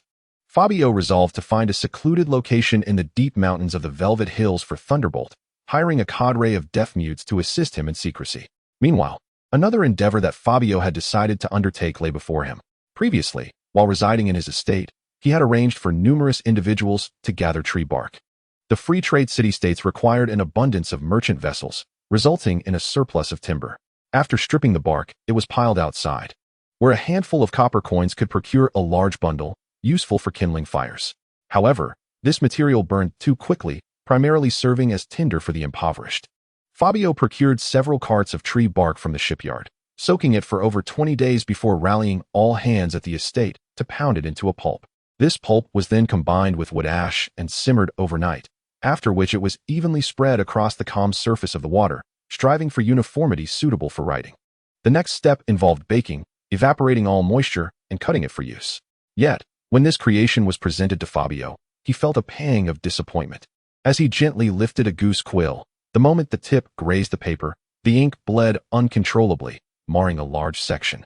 Frustrated, he flung the quill aside and slumped back into his chair, just as the steward's assistant brought him lunch, a few slices of fried pork belly, a bowl of rich lamb stew, and a piece of whole grain bread. "Your Majesty, are you painting?" The assistant awkwardly flattered. Fabio had intended to swiftly initiate literacy education for the middle and lower classes of Pentos, but it seemed that progress would need to be gradual. He had even prepared teaching materials, aware that in this age of ignorance, certain subjects would resonate deeply with the populace. In contrast to the nobles of Pentos, the ordinary citizens and the majority of the impoverished who depended on them led arduous lives. Their existence was monotonous and dreary, lacking the leisure to summon a maid for frivolous entertainment, rising with the sun and resting at dusk. Their sole aspirations were to stave off starvation and ensure the continuation of their lineage. As for entertainment, it was virtually non-existent. If only there could be a means to intertwine literacy education with amusement, it would be nothing short of splendid. He retrieved a small book bound in calfskin paper from the compartment beneath his desk, containing the literary work titled Uncle John the Porter, which Fabio had recently completed. Curious about its quality, he tossed the manuscript to his assistant and pulled out a fresh sheet of calfskin, resuming his writing. Sweating profusely, he completed the first chapter of his new book, The Valet Aubin, in which the Countess appeared, while the second chapter's maidservant began with a scene where the young maid fainted in Aubin's embrace, her eyes glimmering, lips moist, and slightly parted, exuding a fragrance akin to orchids. This task proved quite exhausting. If one were required to write thousands of words daily as a profession, it would be better to perish instead. The assistant was evidently engrossed in the legendary tale of Uncle John, his eyes wide and breathing rapid. He nervously glanced at Fabio, hunched over in an attempt to conceal his small protrusion, and upon realizing his futility, quickly sat on a small stool, nonchalantly crossing his legs. "I'm asking you a question. Speak up," Fabio said impatiently. "Is Uncle John truly that captivating?" "Why, yes indeed, sir. If Lord Dari were to discover this, he would undoubtedly decry it as morally corrupt," the assistant stammered. "Morally corrupt, indeed. You may leave now," Fabio replied. The assistant gingerly exited, but was suddenly called back by Fabio. "Leave the book with me. Do you truly intend to take it back to read?" With a sigh, Fabio reflected. "It is my undeniable duty to contribute to the cultural and entertainment pursuits of the people." He returned the Valet Aubin to the cabinet, deciding to craft books from small sheepskin, specifically aimed at the young nobles of the city. Although these fellows had likely experienced many a maiden from various city-states, the allure of literature is boundless and irreplaceable by any other medium. Let the little rascals part with their coins. Lost in his writing, the assistant once again brought over the reheated food, appearing as if he had just emerged from a state of enlightenment, looking utterly fatigued. As Fabio chewed on his bread, he mumbled indistinctly, "How much do you think we could sell such a book for?" The assistant, having accompanied Lord Dari for many years, possessed knowledge comparable to that of an apprentice scholar in the academic city, particularly well-versed in economics. A sheep is worth 10 silver coins. From a single sheep, one can obtain 2 large and 4 small sheets of sheepskin. This book would require hundreds of sheets, plus the scribe's wages. Few can read, and even fewer can write, so the remuneration must be substantial. Moreover, this work must remain confidential, necessitating communal lodging for the scribes, which implies a considerable initial investment. However, he continued, if I were to hire shepherds myself, the cost could be reduced. When the ewes give birth, I could keep the breeding rams and slaughter the others for food. Speaking of which, the lamb roast prepared by the blind priest yesterday was exquisite. Crispy on the outside, tender within, seasoned with his cherished ground Sichuan pepper and fine salt. Truly a delicacy. No, where has my mind wandered? He abruptly corrected himself. 10 gold coins. The young assistant trembled as he expressed his anticipated cost, which had skyrocketed to tenfold, at least 100 gold pieces. Fabio, exuding confidence, remarked, you must delve into the psyche of the clientele. Those willing to spend 10 gold on frivolous literature are hardly deterred by 100. What defines nobility? Nobility is characterized by a penchant for the expensive, eschewing the mundane. This seems to be our exclusive domain, hence our intellectual motto, buy if you will, or do not. The assistant, genuinely impressed, acknowledged the wisdom of the king. With Dolly absent, it fell upon you to shoulder the responsibility of recruiting a cadre of workers skilled in crafting parchment, as well as seeking out a few literate individuals eager to earn a handsome income. In a few days, we shall venture to the plains to establish a few workshops. Make sure to transcribe excerpts from this book for the scribes to peruse, allowing them to gauge their future contributions. Copy as much as you can. Let those scribes observe your skills. While Fabio reclined comfortably in his chair, his mind drifted into visions of the future Pentos, where possessing only a few best-selling titles would render one hesitant to engage with others. He dozed off to the sound of the quill gliding over the parchment, only to be roused near dusk by a blind man's shout, Your Majesty. A fellow with a hairy visage has clashed with the guards and is now in the dungeon. He arrived this morning, insisting on meeting His Majesty. And despite our repeated assertions that the king was not in Pentos, we directed him to the basement to wait for His Majesty's return. He later engaged in a scuffle with other applicants, and several guards were overpowered by him. Only when Miss Sand and Dog Shenzi intervened were they able to subdue him, albeit with injuries sustained. The guards mentioned by the blind man were dispatched by other governors, their ineptitude rendering their defeat unsurprising. However, for one to injure capable fighters like Miss Sand and Dog Shenzi certainly implied a degree of skill. A hairy-faced fellow? Could it be that the Monkey King has traversed time? Fabio yawned. He claimed to be a mercenary, formerly a count from across the strait. Princess Dani instructed us to release him, but we dared not take such liberties. Hence my approach to you. Fabio's eyes widened at the mention of a count from across the strait, a rarity to find such a person in Essos as a mercenary. Could it be Mormont? No, he must be swiftly dismissed, regardless of the pretext, perhaps by claiming he has indiscriminately slain innocent passers-by, relieved himself in public, or stolen the undergarments of an elderly woman. He simply cannot remain, for Mormont is destined to fall for the princess, who is over 20 years his junior. This old pervert must not be allowed to linger. The princess must be mine. Mine. Chapter 10. The compensation is excessive. The utilization of the dungeon within the prince's palace hinged upon the whims of its master. A previous prince, quite deranged, would imprison servants at the slightest sign of discontent, particularly targeting his New Year's maidservants, who faced the dire consequence of starvation should their performance fall short. During those years, parents refrained from sending their daughters to serve there. In the era of Fabio, the dungeon was seldom utilized. Only errant servants would find themselves confined within for a few days as a minor punishment.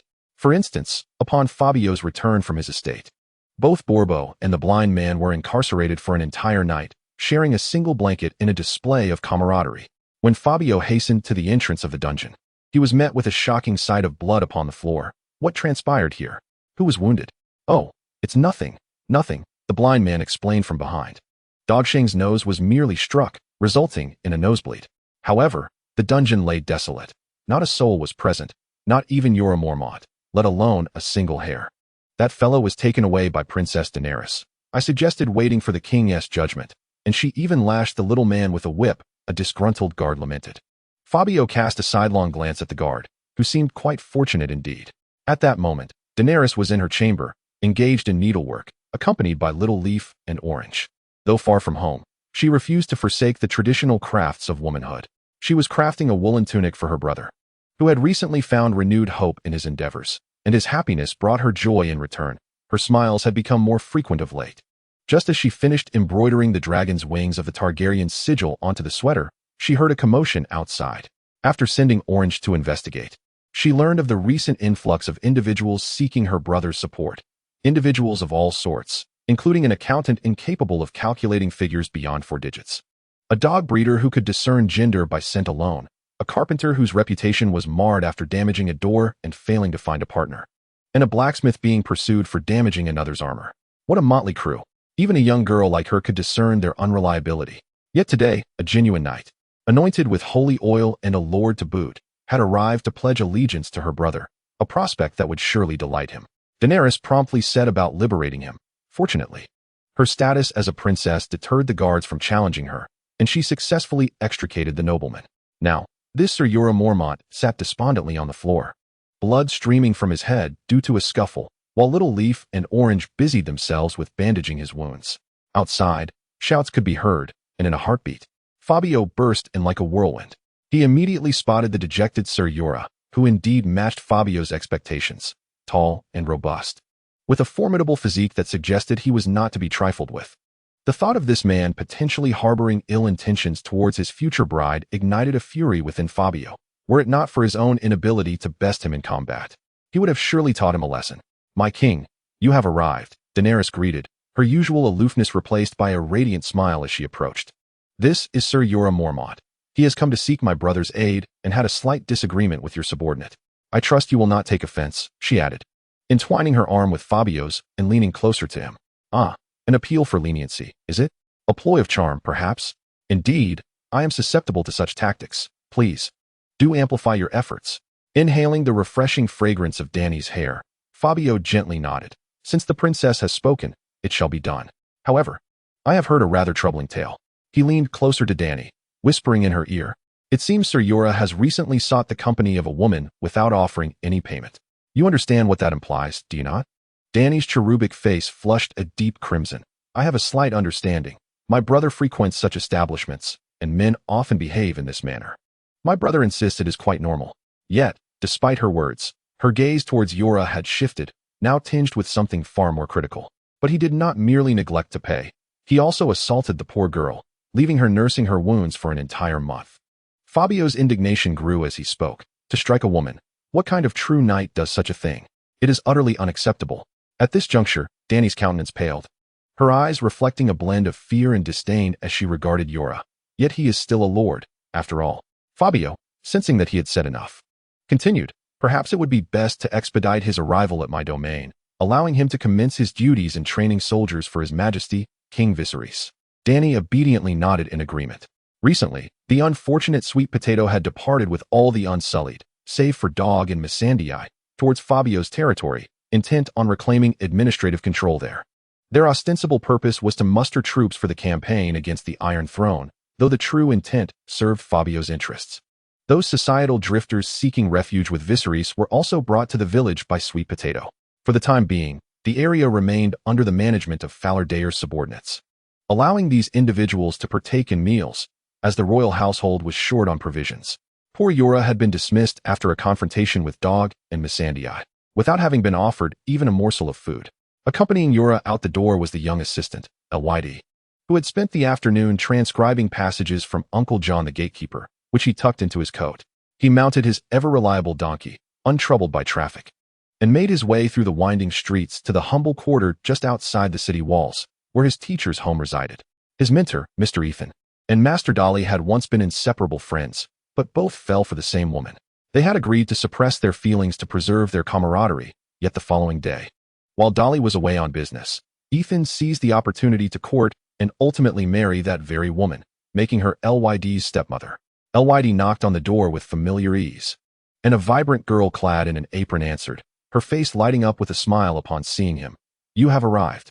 Is the teacher home?" Lyd inquired, his affection for the girl causing him to redden like a ripe fruit. "He is reading inside. You may go in." "All right." With the literary inspiration from the afternoon empowering him, Lyd's courage surged, and taking advantage of the girl's momentary distraction, he swiftly planted a kiss upon her cheek, only to receive a soft, playful punch in return. Ethan, the esteemed teacher, though not particularly affluent, managed to create a modest study for himself. As he glanced up from his books, he spotted a former student now aligned with his adversaries, casting a disapproving look. "What brings you here?" Ryder, with a furtive demeanor, closed the door behind him. "Teacher, the king has recently penned a book he wishes to publish and sell. He asked me to find a few scholars to transcribe it. And you immediately came to mind." Ethan's ire flared. Transcribing was regarded as one of the least esteemed roles among scholars, a mockery of their craft. Surrounded by tomes, many borrowed from his benefactor, he momentarily grappled with what to hurl in protest, his face flushed with indignation. This was undoubtedly the machination of that old curmudgeon, Dolly. "Teacher, please peruse this and offer your guidance," Ryder implored, presenting his manuscript. Adjusting his spectacles, Ethan had a habit of reading aloud. Old John sat on the threshold, observing a row of newly acquired young maids, each a blossoming beauty. As night fell, one of the girls knocked on his door. The teacher's voice dwindled to a mere whisper, finally fading to a buzzing murmur. Furrowing his brow, he cast a glance at his student before retreating into John's chamber. The narrative grew increasingly thrilling, prompting a sharp intake of breath. The book was indeed terrifying. The teacher remained silent, and Ryder dared not utter a word. Time seemed to stand still until the door swung open, and a bright, resonant voice called from the entrance. "Dinner time." Upon seeing his daughter, Ethan's aged visage flushed crimson. "Leave at once. We'll eat later. Hurry along." In that moment, he caught sight of his student's rapt gaze fixed upon his daughter, drool nearly pooling on the floor. "What are you thinking? Keep those sordid thoughts to yourself. I assure you, until you both reach 16, nothing will transpire, not even holding hands." Reluctantly, Ryder watched Miss Alice's figure disappear, sheepishly wiping his mouth. Counting on his fingers, he mused that his 16th birthday was not far off. Alice, being a year older, needed no further mention. "Teacher, did you promise to marry my sister to me?" "Thank you, teacher. 100 sheep as a dowry, no less." Ethan doused the enthusiasm with cold water. The young assistant's eyes darted with excitement. "If this business succeeds, 100 sheep is a trifling matter. What do you think of the king's book?" Ethan scratched his groin contemplatively. "It is crude and utterly despicable. How can we scholars stoop to transcribe such abominations? It is a grave sin. The king said that if you agree, he'll pay you this amount for each book," Ryder said, extending a finger. 10 silver? Ethan shook his head. "Not a chance. It's akin to teaching the young masters their letters." "It's 1 gold, Ryder clarified. "The king stated that for each transcription, you would receive 1 gold. If you can manage to complete 5 in a month, he'll grant an additional gold as a bonus. He calls it the perfect attendance reward." "Is it truly that substantial?" Ethan was taken aback, exclaiming, "Is this not excessive?" The king had stated that this venture was intended to benefit scholars, asserting that he would not profit from it, and that he had noble intentions. Furthermore, he mentioned that if Ethan were to recommend a scribe, he would receive a fee of 10 silver coins, or something along those lines. Currently, Ethan's occupation involved teaching the young scions of noble families to read and write, earning 30 silver coins per month. Moreover, Ryder would generously bestow a significant portion of his wages upon him, rendering him relatively comfortable, though it merely sufficed for his daily sustenance. The scholarly dignity he upheld was reflected in his velvet attire, his mode of transport being a donkey, and his diet consisting of white bread. His daughter had grown, and her desires for cosmetics and combs had increased. Accepting this new job would greatly alleviate their circumstances. After the birth of their child, his wife had abandoned them, taken by the whims of fate, leaving Ethan, a once proud gentleman, bereft of companionship and seeking solace in the taverns outside the city. A voice within him incessantly cried out, "I too wish to indulge in the fragrant temptations of consumption. I am resolute." Chapter 11. No Traders. Continuation of trade. Faced with a barrage of inquiries from Daenerys, Fabio maintained a silent smile. "Does the princess not favor the countryside?" he inquired. "Nay, it is not that. I merely fear my brother may return and find me absent, which would displease him." She stood before the carriage, a tinge of anxiety enveloping her. Once most matters were resolved, Fabio resolved to journey to his estate in the plains, where the majority of his enterprises awaited him, as the confines of the city would certainly hinder his efforts. "Upon your brother's return, should you wish to come back, I will accompany you. It shall not impede any affairs." Fabio began to gently entice her. The plains are indeed a splendid place, with undulating velvet hills in the distance. As dusk falls, these hills don a golden crown, adorned with lush trees, verdant grass, and vibrant blossoms. The streams cascading down from the mountains are both sweet and refreshing. You may dip your toes in, and the little fish will come to kiss you. As he spoke, Fabio nearly drooled, his words almost betraying an inappropriate fascination. All right, but I have also prepared a young mare for you there. You may ride her and gallop freely. Just imagine the sensation of the gentle breeze caressing your face. This sentiment indeed swayed Daenerys. She often felt like a doll on display, constantly reminded to act like a proper young lady, yet she longed for adventure. Very well. I shall heed your counsel, Daenerys resolved, stepping into the carriage. With a call from Borbo, the carriages commenced their slow departure. Dogshin was appointed to a position never before held in Pentos, the standard-bearer. Pentos' customs diverged from those of Westeros, lacking noble heraldry. This was intended to bridge the gap with Daenerys and cater to Fabio's whimsical tendencies, leading him to create his own emblem, a hand giving a thumbs up. His cloak was adorned with golden thread, embroidered with the same motif, garnering admiration from all who beheld it. I remarked, "Why does your majesty appear so foolish? I have heard that you nearly perished last time. Have you been left with any lasting afflictions?" He wore a silly grin while Ethan and Reed rode side by side upon a donkey. Surrounding them were a dozen or more literate individuals. Some mounted on horses while others sat upon carts loaded with pork, exuding a foul odor. Initially, these men expressed a resolute refusal to disseminate such sordid literature. Yet upon hearing of the remuneration, they relented. Once the advance of 5 gold coins was placed in their hands, they eagerly proclaimed, "Time is money, my friend. Let us act swiftly, even more urgently than Fabio." Fabio had already arranged for these scribes to have independent lodgings, distanced from the village, where they would enjoy a prosperous life, filling their coffers until he could successfully develop the printing technology. He decided that there was no need to unveil this venture prematurely. At the very least, he wanted to secure his initial fortune first. As the procession moved leisurely, they encountered an obstruction at the city gates. A cavalry squad of 10 galloped forth from the depths of the street, drawing the attention of passers-by. At the forefront rode a lean young man, awkwardly perched upon his horse, adorned in a gaudy outfit, with a decorative sword hanging askew at his waist. "Your Majesty, please hold," he called out, breathless, as if he had been racing for a considerable time. This individual was familiar to Fabio. He was Fook, the youngest son of Governor Suzy. Fook's disposition resembled that of the former Fabio, as he possessed a fondness for literature. Thus, Fabio often sent Dolly to borrow books from him, fostering a rapport that led to discussions about captivating or absurd aspects within their readings. "What brings you here?"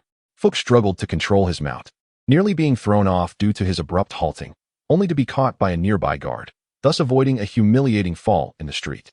"Today is the market trading day. You were supposed to attend, have you forgotten?" Fook raised a wine flask hanging from the saddle to his lips and took a swig.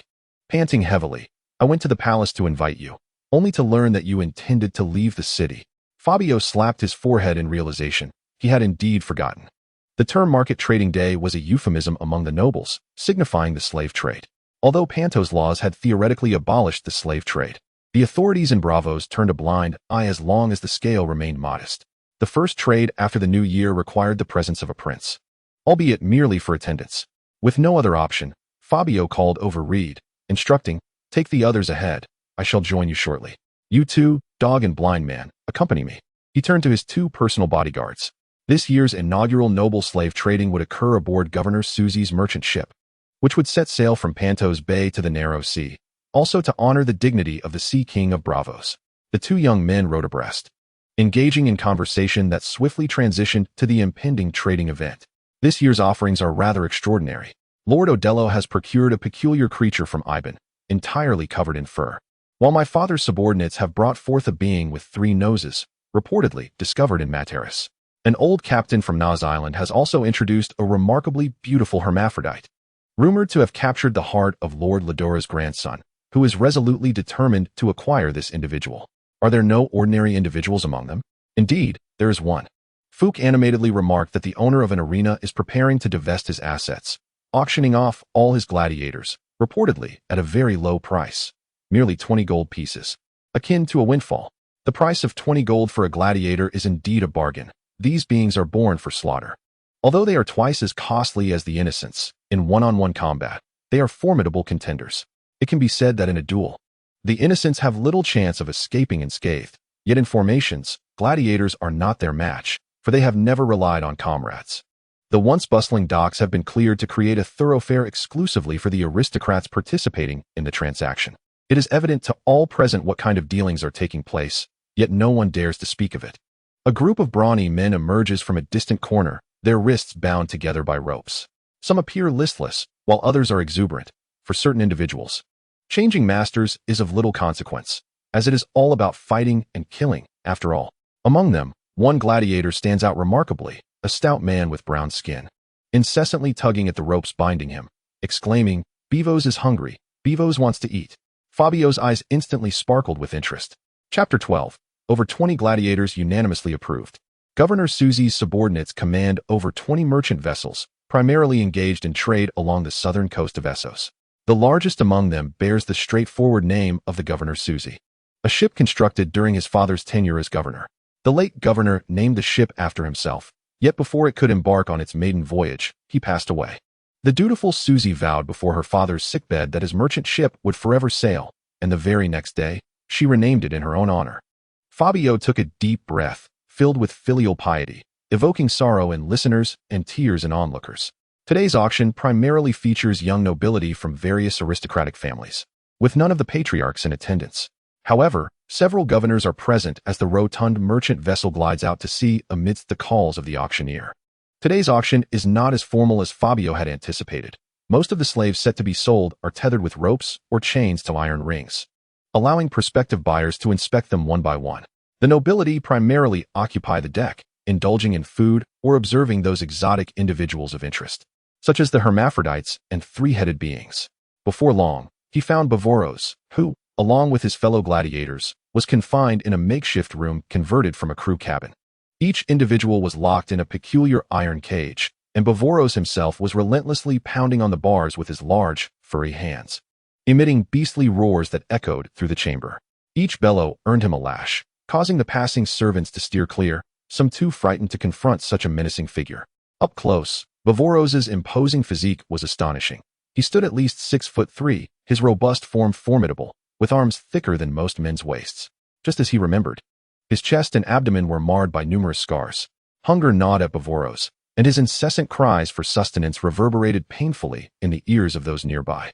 The slave overseer promptly lashed a whip into the cage, only to have Bavoros seize it in his grasp, nearly dragging the overseer closer, threatening a bite if not for the timely release. Did you not hear his hunger? Bavoros is not yet sold. Fabio has already claimed him as his own, lamented the slave overseer, having just fed him before boarding the ship. Fetch him something to eat, and make it substantial. He could likely devour an entire bowl. Fabio instructed the blind man, who was present. Governor Susi had prepared a lavish feast for the noble guests attending that day, with an array of meats slathered in spices adorning the tables, and countless loaves of white bread piled in baskets. The deck was alive with a grand barbecue, where plump lambs, beef, and even small dogs coated in honey and spices turned on the grill, while small pigs feasted heartily, exchanging insights on training slaves. The blind man observed a ewe being roasted alongside her unborn lamb, causing a wave of nausea to wash over him, before he moved on to scrutinize a roasting cow. "Sir, what would you like?" the cook inquired cautiously, noting the blind man's priestly garb of silk and velvet, along with the imposing black eye patch that lent him an air of mystery. "Bring that cow into the cabin," he commanded. "It's not even fully cooked yet." The cook hesitated, taken aback. "I prefer it rare, hurry." The cook, hastily summoning several novice apprentices, struggled to carry the half-cooked beef into the cabin. From a distance, Bavoros caught the scent, leaning against the bars, panting heavily, his wide eyes gleaming with desire. Bavoros craved meat. The enormous roast cow radiated an irresistible aroma, and Bavoros effortlessly tore off a leg, savoring it as crimson juices burst forth, trickling down his thick neck. As he feasted, he absently caressed the scars on his belly, inviting curiosity. "Ah, I know precisely how you acquired those scars, but I shan't ask." "I'll keep my silence," a fellow gladiator in the adjacent cage declared, equally rugged. "I'm hungry too. I want meat."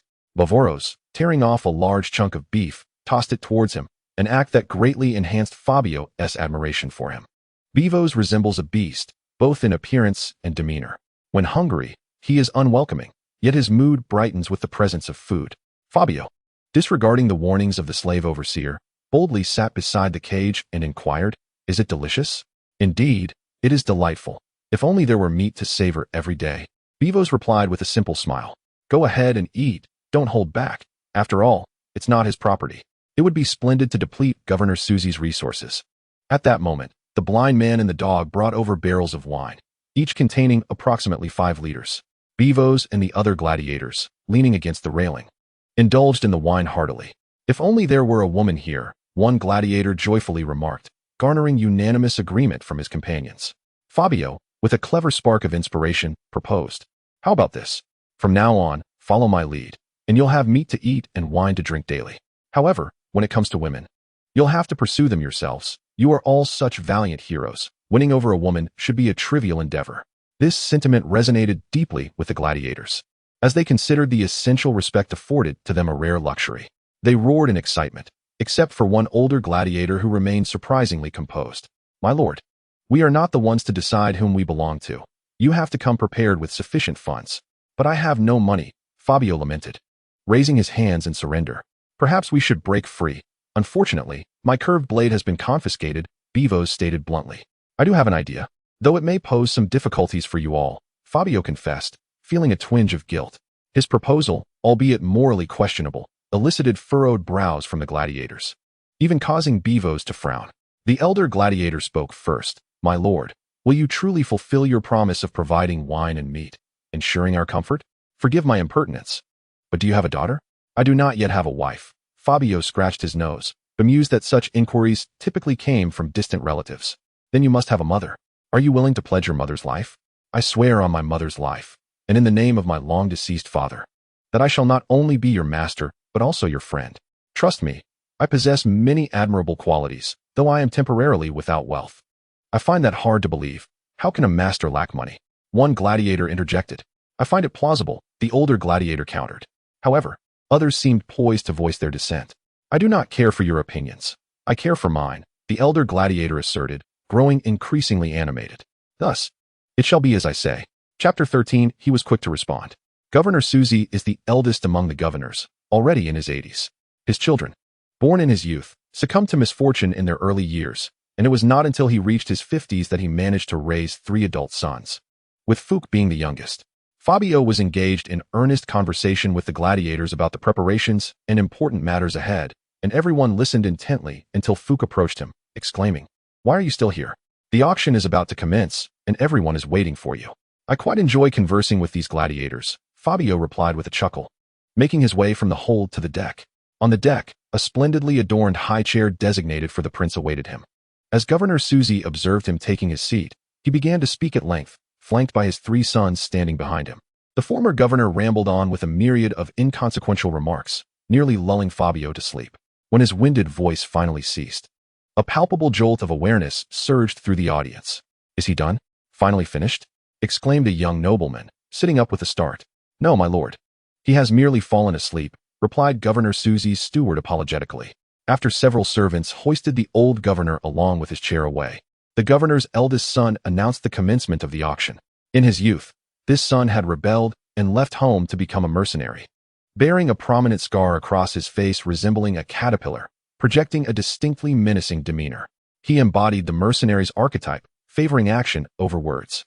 With a sharp clap, he summoned 2 servants who brought forth a girl, clad in a gossamer garment that accentuated her allure. All eyes widened in astonishment, especially those of the blind man, whose eyes were securely masked. Yet, Fabio could wager that this lad was undoubtedly transfixed by the sight. "Children should not be exposed to such things," Fabio remarked, producing his latest work, The Great Northern Hearth, to shield the boy's gaze. The governor's eldest son remained unfazed. "This girl, Lizzie, is adept and unobtrusive, a paragon of filial piety. Now, let the bidding commence." 5 gold, 10 gold, came the eager calls. "Do not compete with me. I bid 11 gold, he added. Noblemen vied to outbid one another, and since it was Fabio's first experience in such a setting, he felt compelled to join in, declaring, "I bid a packet of spicy strips." "What did you say, my lord?" "Oh, nothing of consequence, merely recalling a humorous incident." Ultimately, the girl was sold for 50 gold coins to Lord Derupo's nephew. The second slave drew no interest from Fabio, prompting him to retreat to the cabin for inspection, confident that it would not consume much time or delay proceedings. The subsequent auctions were rather mundane until the appearance of a practitioner from the Isle of Nas, which incited a minor commotion. The final price soared to 500 gold coins, with the victor being Lord Ladora's grandson. However, lacking sufficient funds, he formed a joint venture with Lord Ocheral's son, establishing a limited partnership to share in the acquisition of this practitioner. Just then, a servant rushed onto the stage, whispering hurriedly into the ear of Governor Susie's eldest son. Fabio, discerning the nature of the conversation without needing to listen, understood it was orchestrated by his own design. Has he suffered from a bout of indigestion? The eldest son of Governor Susie furrowed his brow, instructing the household master to take a look and procure some medicine, while he dealt with other matters. The auction had lasted approximately 3 hours. They had dined sufficiently and entertained themselves thoroughly. As the noble guests bid farewell to the governor's eldest son, the most perilous task, Illyrio, also departed, allowing Fabio to finally breathe a sigh of relief. As Fook and the others gradually dispersed, they approached his brother. Aren't there still a few gladiators left? Why are they not being auctioned? His Highness is quite interested. They remarked. I am not interested. I am not interested, Fabio thought to himself, wishing he could strangle his brother for having revealed his interest in the gladiators, which only served to inflate the seller's expectations. The group, including Bivos, had been sold after their contract at the Milan Arena ended. Their original owner, deeming them too old to attract an audience, had sold them, and they were subsequently passed on to a captain under Governor Susie, making their way back along the Lorne River with hopes of fetching a high price. However, unforeseen circumstances arose. Upon entering the cabin, Susie's 3 sons were taken aback by the sight of gladiators rolling on the floor, some exhibiting such dramatic talent that they were foaming at the mouth. Could they have contracted something? Fook exclaimed in alarm. To be contracted meant they had caught the plague, a serious concern in port cities where every ship entering the harbor, symptomatic or not, underwent thorough medical inspection. The sons, having traveled extensively with merchant ships since childhood, understood the gravity of such an affliction. The eldest had even witnessed entire towns wiped out by plague during his mercenary days. He quickly covered his mouth and nose with the hem of his clothing and dragged his 2 brothers toward the deck. We must find a place to dispose of these individuals and burn the bodies at sea. This ship must halt. And we need to bring in purification water to cleanse the area, as well as notify the auction participants to prepare for health checks. The purification water he mentioned was a concoction of plant ash and herbal extracts, known to combat the plague to some extent. Both younger brothers protested. Fook, displaying his inherent kindness, argued, these individuals are merely suffering from bad food, are they not? You cannot be so callous with lives. The second son, however, countered from a different perspective. Why should we heed your words? I am the eldest. In father's absence, my word is law. You speak as if father is dead. He is merely asleep and can be awakened.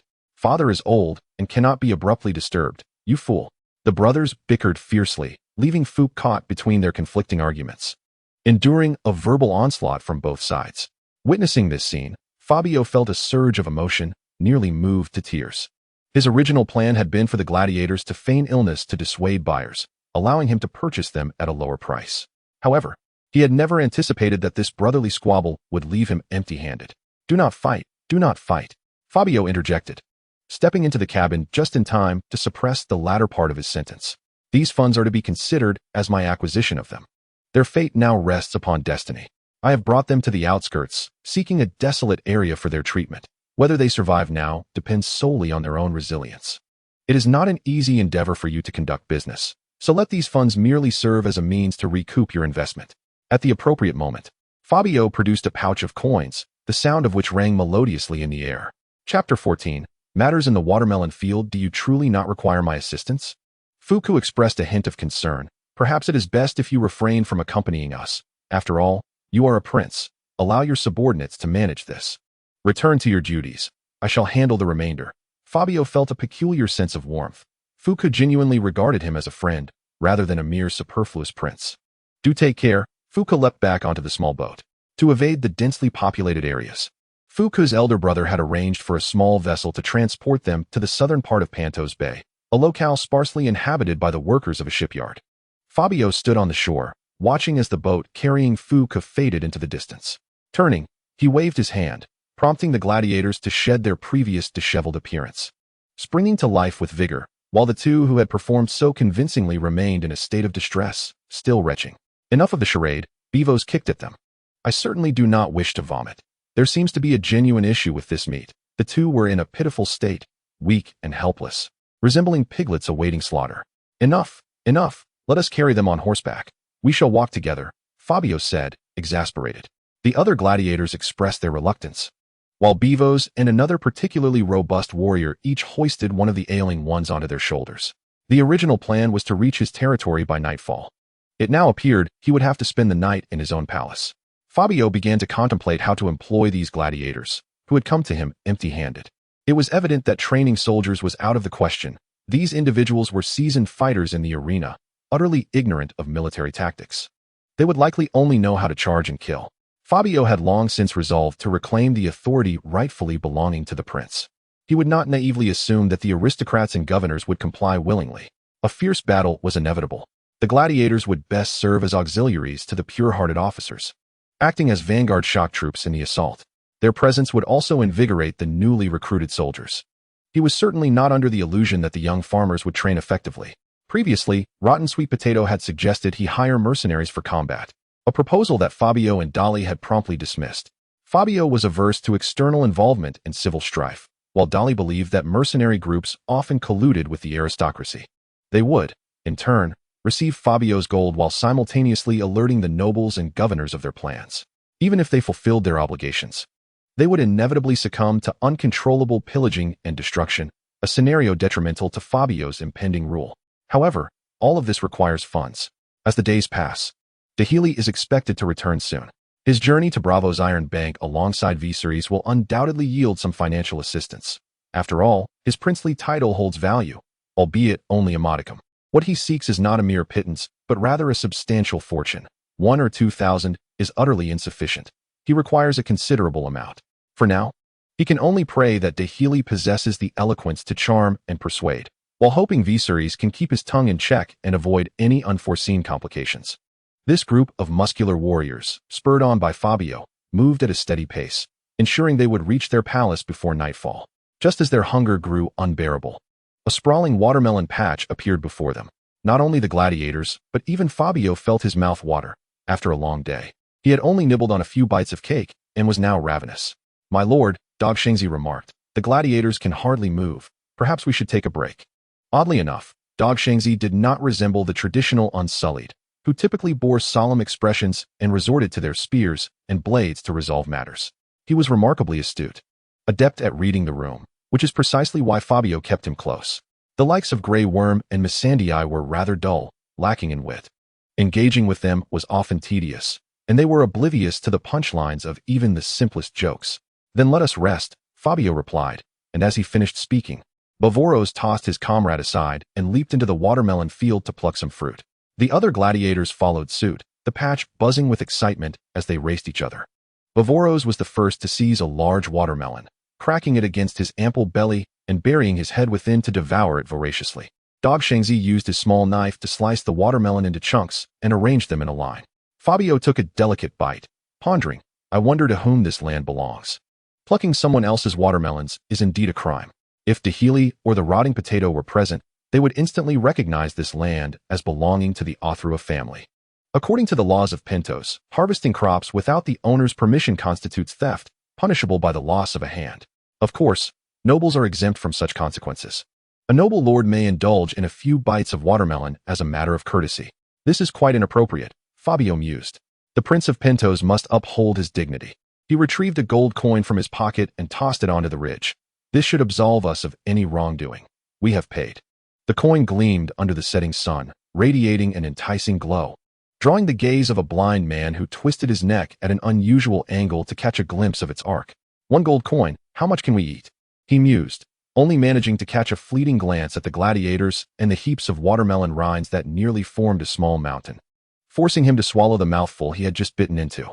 The elderly gladiator finished his 8th watermelon and casually tossed away the rind, advising everyone to eat sparingly, as they would need to reserve their appetites for dinner. After indulging in a satisfying feast of fruit, the gladiators ungraciously left a mess amidst the pile of watermelons. The blind man deliberately lagged behind, waiting for the group to depart before feigning that he had forgotten something. He gently unfastened a silver trinket from his waist, a memento gifted to him by 2 enchanting ladies during their first meeting, who expressed that after many years, they had finally relished the essence of womanhood once more. This token was intended as a symbol of their affection for him. Trembling, he unhooked the pendant, his nostrils flaring and his face flushed with excitement. His mentor had often emphasized the importance of seizing every opportunity for wealth, despite the prevalence of deceit. He remained steadfast in his mission, feeling the benevolent gaze of his mentor upon him from the heavens. He was poised for action, fully prepared for the impending challenge. "Blind man, see if anyone is approaching." Fabio commanded, his back turned to him, the gentle breeze tousling his hair and rendering him enigmatic. The blind man suddenly shivered. Scanning his surroundings, there was no one in sight, not even a solitary dog. Fabio swiftly jogged towards the gold coins, pocketing them, reasoning that no one was watching, and hurriedly made his way out. Chapter 15. Stand still. As dusk descended, Fabio and his band of brothers finally arrived outside the palace. A figure tumbled from the gnarled tree at the entrance, followed by a wail. It was a wild boar. Tonight, there would be pork to feast upon. Bevo's excitedly dashed over, seizing the boar for a brief inspection before retreating. My lord, it is I. Princess commands me to welcome you with this wild boar, Fabio proclaimed, thrusting a torch towards the figure, only to discover it was his assistant, Ryder. After Ryder set off with the main contingent, Fabio and the others caught up, prompting Daenerys to order an overnight stay at the palace, awaiting their reunion. If darkness fell without their return, she would likely send someone back to the city to search for them. This young girl, typically shy and reserved, exhibited remarkable decisiveness when it mattered, embodying the essence of a princess. The moment they settled at the palace, Ethan, leading a team of scribes, commenced their nocturnal endeavors, wielding quills with artistry to ensure Lord Jon's tale spread throughout Pentos. Meanwhile, the Thunder Hand had reached his designated location. Having ventured into the mountains earlier in the day with several skilled craftsmen knowledgeable in construction, numerous abandoned mines in the vicinity, hollowed out for minerals, could be transformed into his workshop, envisioned as an armaments factory in future plans. After a night's rest at the palace, the large contingent set out again. Fabio, unashamedly, slipped into the carriage, eager to share tales of the previous day with Daenerys. The considerate Miss Sandy promptly exited the carriage, while little Yara, pulled down by the orange, reluctantly left, her lips pursed in displeasure. Fabio recounted to Daenerys the tale of how he deceived over 20 gladiators, leaving the girl breathless with laughter. You mustn't let Lord Susie know the truth. At his age, he cannot withstand such anger, she giggled, her radiant smile revealing a row of pristine white teeth, accentuated by her crimson lips. You are truly beautiful, Fabio could not help but exclaim. What did you say? She inquired. I said you are truly beautiful. You ought to smile more. A girl as lovely as you would be a loss to the world if she did not. Fabio gazed intently at her, adding, I wish to see your smile every day. My lord, you are inebriated. Daenerys began to evade his gaze. I am a bit weary. I wish to rest. Summoning his courage, Fabio grasped her hand. Danny, may I call you that? Ever since. Please leave, Daenerys interrupted, her tone suddenly turning stern. Please leave, she insisted, her face contorting in distress, tears brimming in her eyes. Very well, I shall depart. I apologize for my indiscretion, Your Highness, Fabio mumbled dejectedly as he exited the carriage. Take care of the princess, he instructed a few handmaidens, only to be met with a sly smile from one, reminiscent of a cunning little fox. Am I being handed a nice guy card? Fabio pondered, feeling a twinge of frustration. How could I possibly be seen as a good person? The remainder of the journey passed without incident, as the gladiators, bored, began to sing lewd ballads renowned across various trading city-states. Soon, even the servants joined in, while a blind man cheerfully produced a small horn from seemingly nowhere, tooting away merrily. The moral decay of society. Instructor Ethan disapproved vehemently of their behavior, shaking his head disapprovingly. As they approached a stretch of open land, distant shouts echoed through the wilderness. Fabio signaled to the blind man to investigate the commotion. The little priest returned on horseback shortly. It's just some rotten sweet potatoes and gray worms, my lord. They are training the newly recruited soldiers. Let us go take a look. Fabio expressed interest. You others, ensure the princess is settled. Attend to your duties. The flatlands constituted a vast expanse, dotted with villages and interspersed with fields. Although it bore similarities to the city of Pentos, with distinctions between free farmers and serfs, the inhabitants coexisted relatively harmoniously. What is the difference between being very poor and particularly poor? Fabio galloped forth, soon spotting a group of children by the roadside, brandishing willow branches in playful scuffles. Two naked children competed to see who could urinate farther, while a little girl, unable to keep up, sat on the ground sobbing. Upon seeing the passing horse, she began to chase after it, kicking up dust. Flash! Stab! Rotten sweet potatoes! They shouted in unison, as approximately 50 village soldiers waved their weapons clumsily. Their stances far from dignified, resembling more a farming endeavor than a display of combat. How weak! A whole group of feeble beings. Hardly a match even for the matronly ladies in the park. Fabio could hardly bear to watch. Upon the arrival of Fabio, the villagers, exhausted from their labors, took a moment's respite. Wasn't it previously announced that he would arrive yesterday? I was even prepared to send someone back to the city. After a slight delay, I managed to gather over 20 formidable men. Fabio chuckled with a hint of mischief. It only cost a few silver coins. Indeed, the pouch entrusted to Governor Susie's eldest son contained merely a handful of silver coins. Impressive, quite impressive, the villager exclaimed, raising his thumb in admiration. Gesturing towards the emblem of a thumb on Fabio's chest, a tiger begets no dog. As they conversed, an unexpected commotion arose. A frail little girl approached the training grounds, shouting, "Big Iron Head, your mother calls you home for dinner." Ah, understood. A simpleton turned away from the ranks and sprinted towards the village. However, before he could venture far, a whip, slicing through the air, ensnared his ankle, yanking him to the ground with a thud. The officers, known as the Innocents, swiftly surrounded him.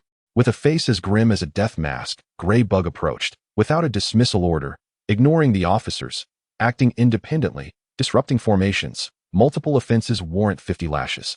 Execute. Several innocents drew their whips and began to strike the unfortunate fellow. His cries resonated through the air, a lament that could pierce the heavens, until he was finally carried away, bloodied and battered. Is it truly this severe? Fabio felt his legs tremble slightly.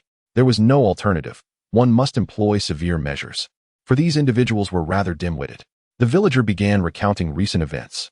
Under the favorable conditions of 3 meals a day and evening ale, many villagers had enlisted in the military, including even some elderly men, tempted by the prospect of drink.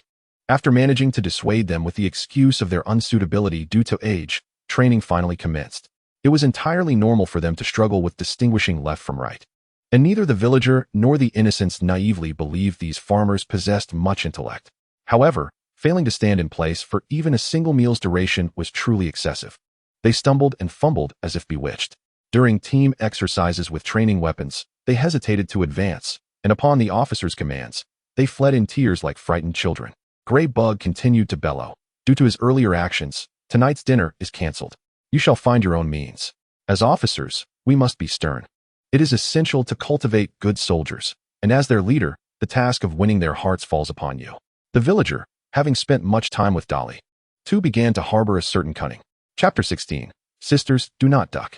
The majority of the soldiers recruited hailed from Fabio's domain, as the territorial divisions were capricious. Today this village belonged to one lord, and tomorrow to another. Fabio resolved to bestow a memorable name upon his realm. In the heart of the villages lay a picturesque lake, from which, as legend has it, the first Pentos emerged.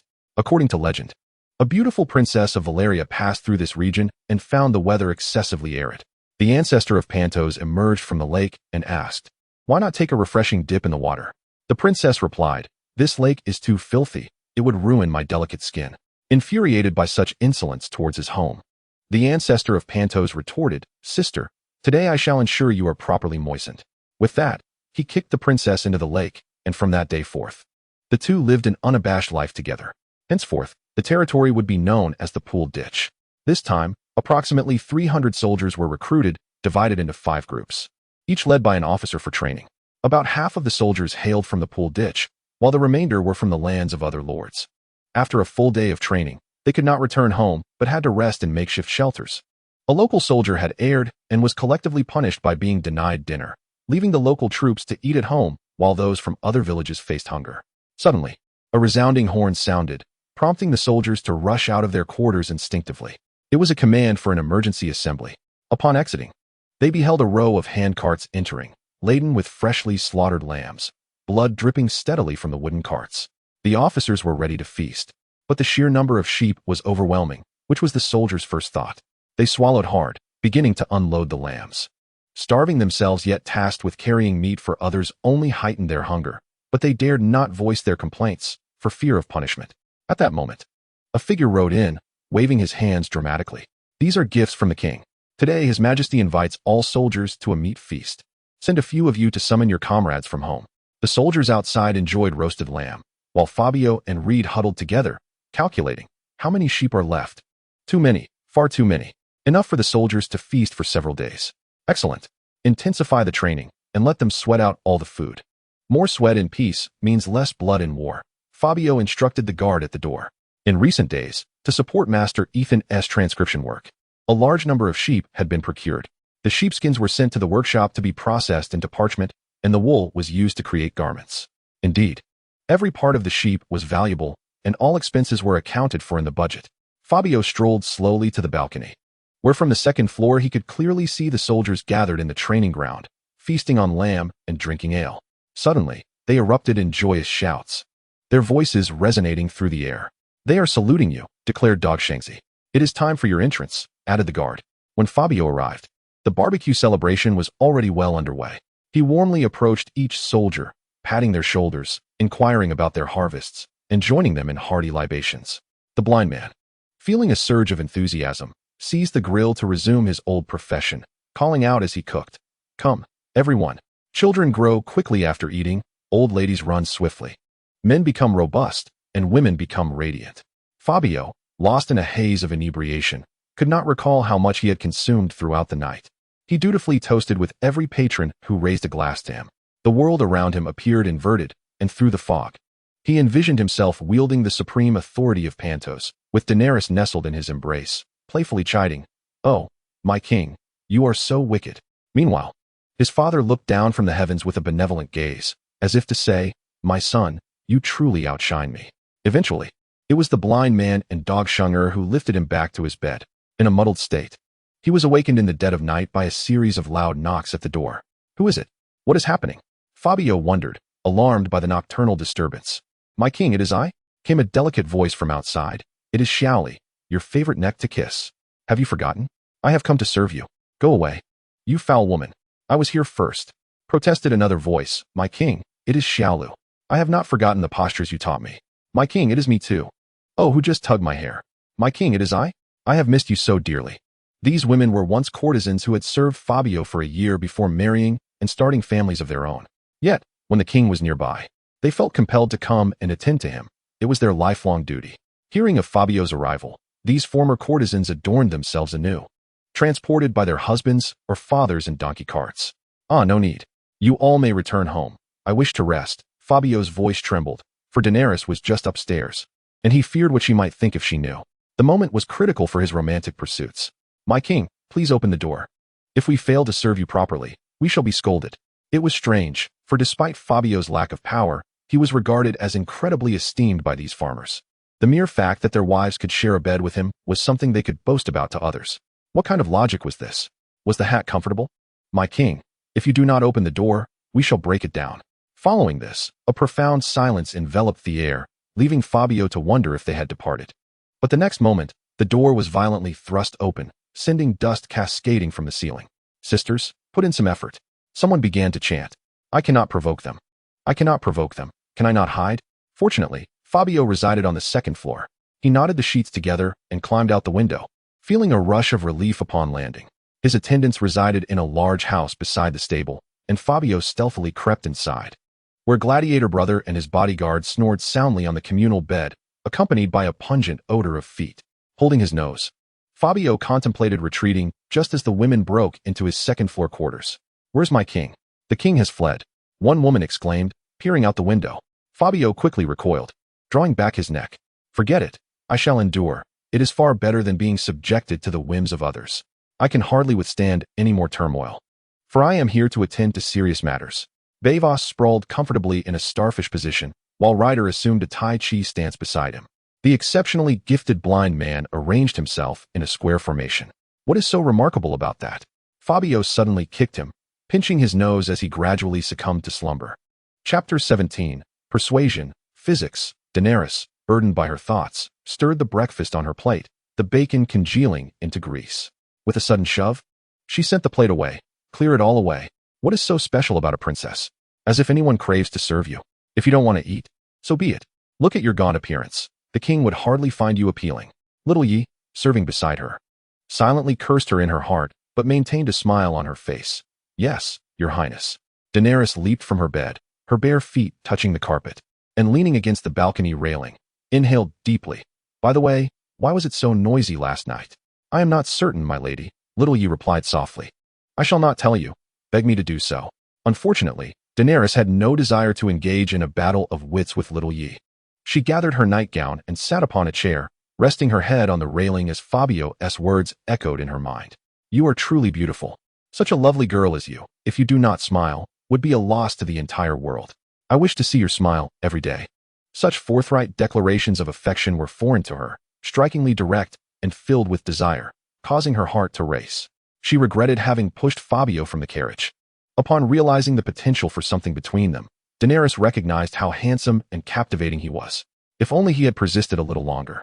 Perhaps forcefully taking her into his embrace since childhood, Daenerys had sat on Sir William Darry's lap, listening to his tales of knights and princesses. Now her knight had arrived. Yet the princess remained uncertain. Why has he not come to seek me? Why has he not roughly pressed me against the wall and kissed me? Daenerys felt an overwhelming frustration. Why could he not discern her feelings? A young girl's whimsical musings were unbeknownst to Fabio, who was walking along a country road with his brothers. Today marked his formal assumption of the tax collection duties at the ditch. According to the information he held, the tax collector here was known as Stinky Billy, a former rent collector at the Fisherman's Wharf. His lineage was rooted in fishing. His father, Old Billy, was a member of a criminal gang notorious for its violent nature. After being incapacitated, the business was taken over by his only son. Stinky Billy had acquired the tax collection business from Lord Faraday 2 years prior. Ryder meticulously articulated the circumstances surrounding their target. Today, they would take over the tax collector's residence with the support of 300 villagers and all the innocents, along with his own bodyguard entourage. Facing a mere 100 feckless thugs, given his personal involvement, how could they possibly lose? It was inconceivable. He could hardly fathom a scenario of defeat. Behold my majestic presence by the serene waters of the small lake, as Fabio gazes at the reflection of the handsome man upon the surface. Clad in a complete suit of armor, meticulously crafted by Master Kobe of the renowned blacksmith shop in Pentos, he exudes an aura of grandeur and valor. With a flourish, Fabio strikes a pose before the lake, eliciting admiration from his companions. Truly, our king is magnificent. If only he could wrap his arm around a lovely maiden, the scene would be perfect. Seized by the spirit of action, Fabio resolved to put his boldness to the test. He approached a child playing with a pig by the lakeside, adopting a fierce countenance. "Hey, little rascal, hand over the treats you hold." The child, bewildered, relinquished his goodies and hastily mounted the pig to flee. A triumphant victory indeed. Just as Fabio prepared to relish his spoils, Ryder interjected. "My king, you cannot partake in that. It is swine feed." Upon arriving at the tax collector's estate, the slovenly sweet potato had already gathered his soldiers, who lounged under the walls, yawning and soaking up the sun, their breaths tinged with the scent of sheep. The tax collector and his subordinates observed anxiously. Sweet Potato, imposing in a high-backed chair, declared, "The ultimatum was for yesterday's handover. You have exceeded your time by a day. If you refuse to depart, do you seek the blade?"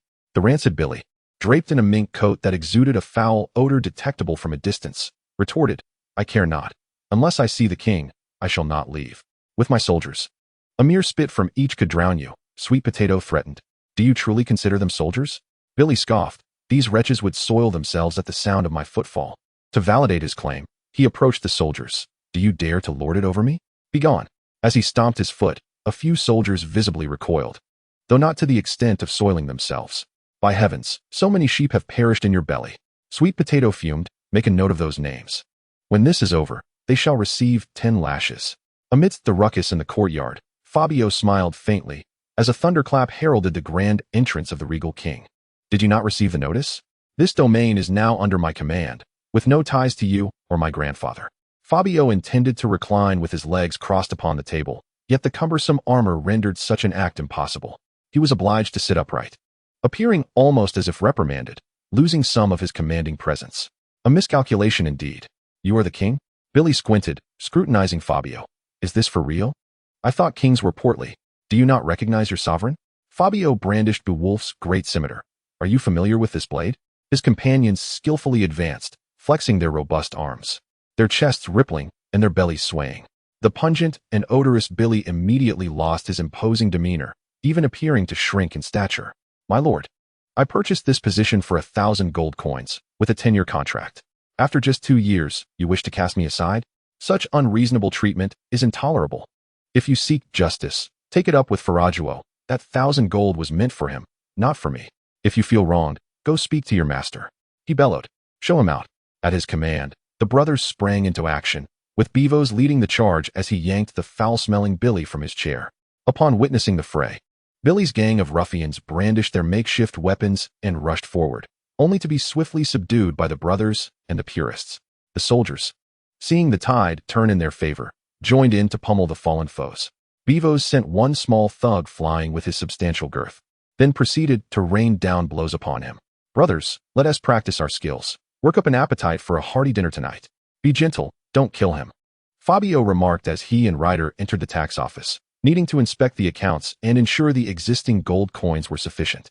Even a single coin short would prevent their complete departure today. Chapter 18 here? Give me 50.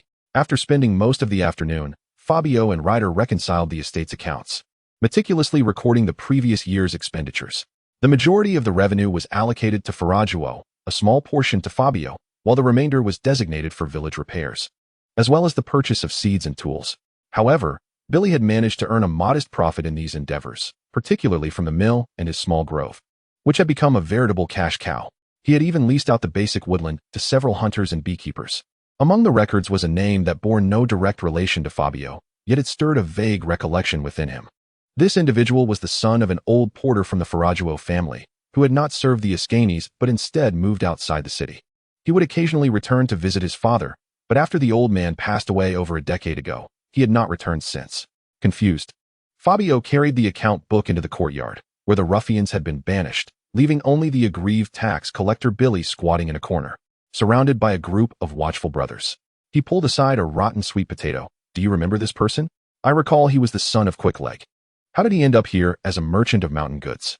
Fabio pointed to the name, which was marked with a large red cross, signifying the individual's death. The rotten sweet potato looked surprised. You didn't know? Dehili informed you of your mother's whereabouts. I assumed he had clarified everything with you. What? What does this have to do with my mother? He was your mother's second husband, and he just passed away during the New Year festivities. The rotten sweet potato recounted the trials that Fabio's mother had faced over the years. After giving birth to him, she was cast out from the Ascanis household. The patriarch of the Faraggio family had intended for her to return to Riss, promising a substantial sum if she did so. But her deep longing for her son led her to refuse and settle outside the city, longing to see him as often as possible. The rotten sweet potato and Dahiri often provided assistance to her, as the son of the old coachman would sporadically venture into the mountains outside the city to gather fine fungi for the kitchen, and would occasionally bring along some for her. As their interactions continued, they developed feelings for one another and eventually became husband and wife. My father wore a green hat. Fabio exclaimed in astonishment. How could you say such a thing? The young master had passed away many years prior. You could have lifted the skirts of young girls by then. It has been a long time, the rotten sweet potato remarked, lifting her chin as she reminisced. Your mother was once such a delicate young girl. The wealthy merchants of Lys would wait outside her door all night in the pouring rain just to catch a glimpse of her beauty. Yet she chose to follow your father, retreating to the mountains to be near him. So pampered was she that she learned to tend sheep, weave her own garments, and even plow the fields. She was truly resilient, though her life was fraught with hardship. The only person she could converse with was the son of the swift-footed one, also seeking companionship, a listener, lest she suffocate in solitude. After remarrying, her spirit improved significantly. Only I and Dahiri attended the wedding, where we set up a small table and stewed a chicken in celebration. We were genuinely happy for her.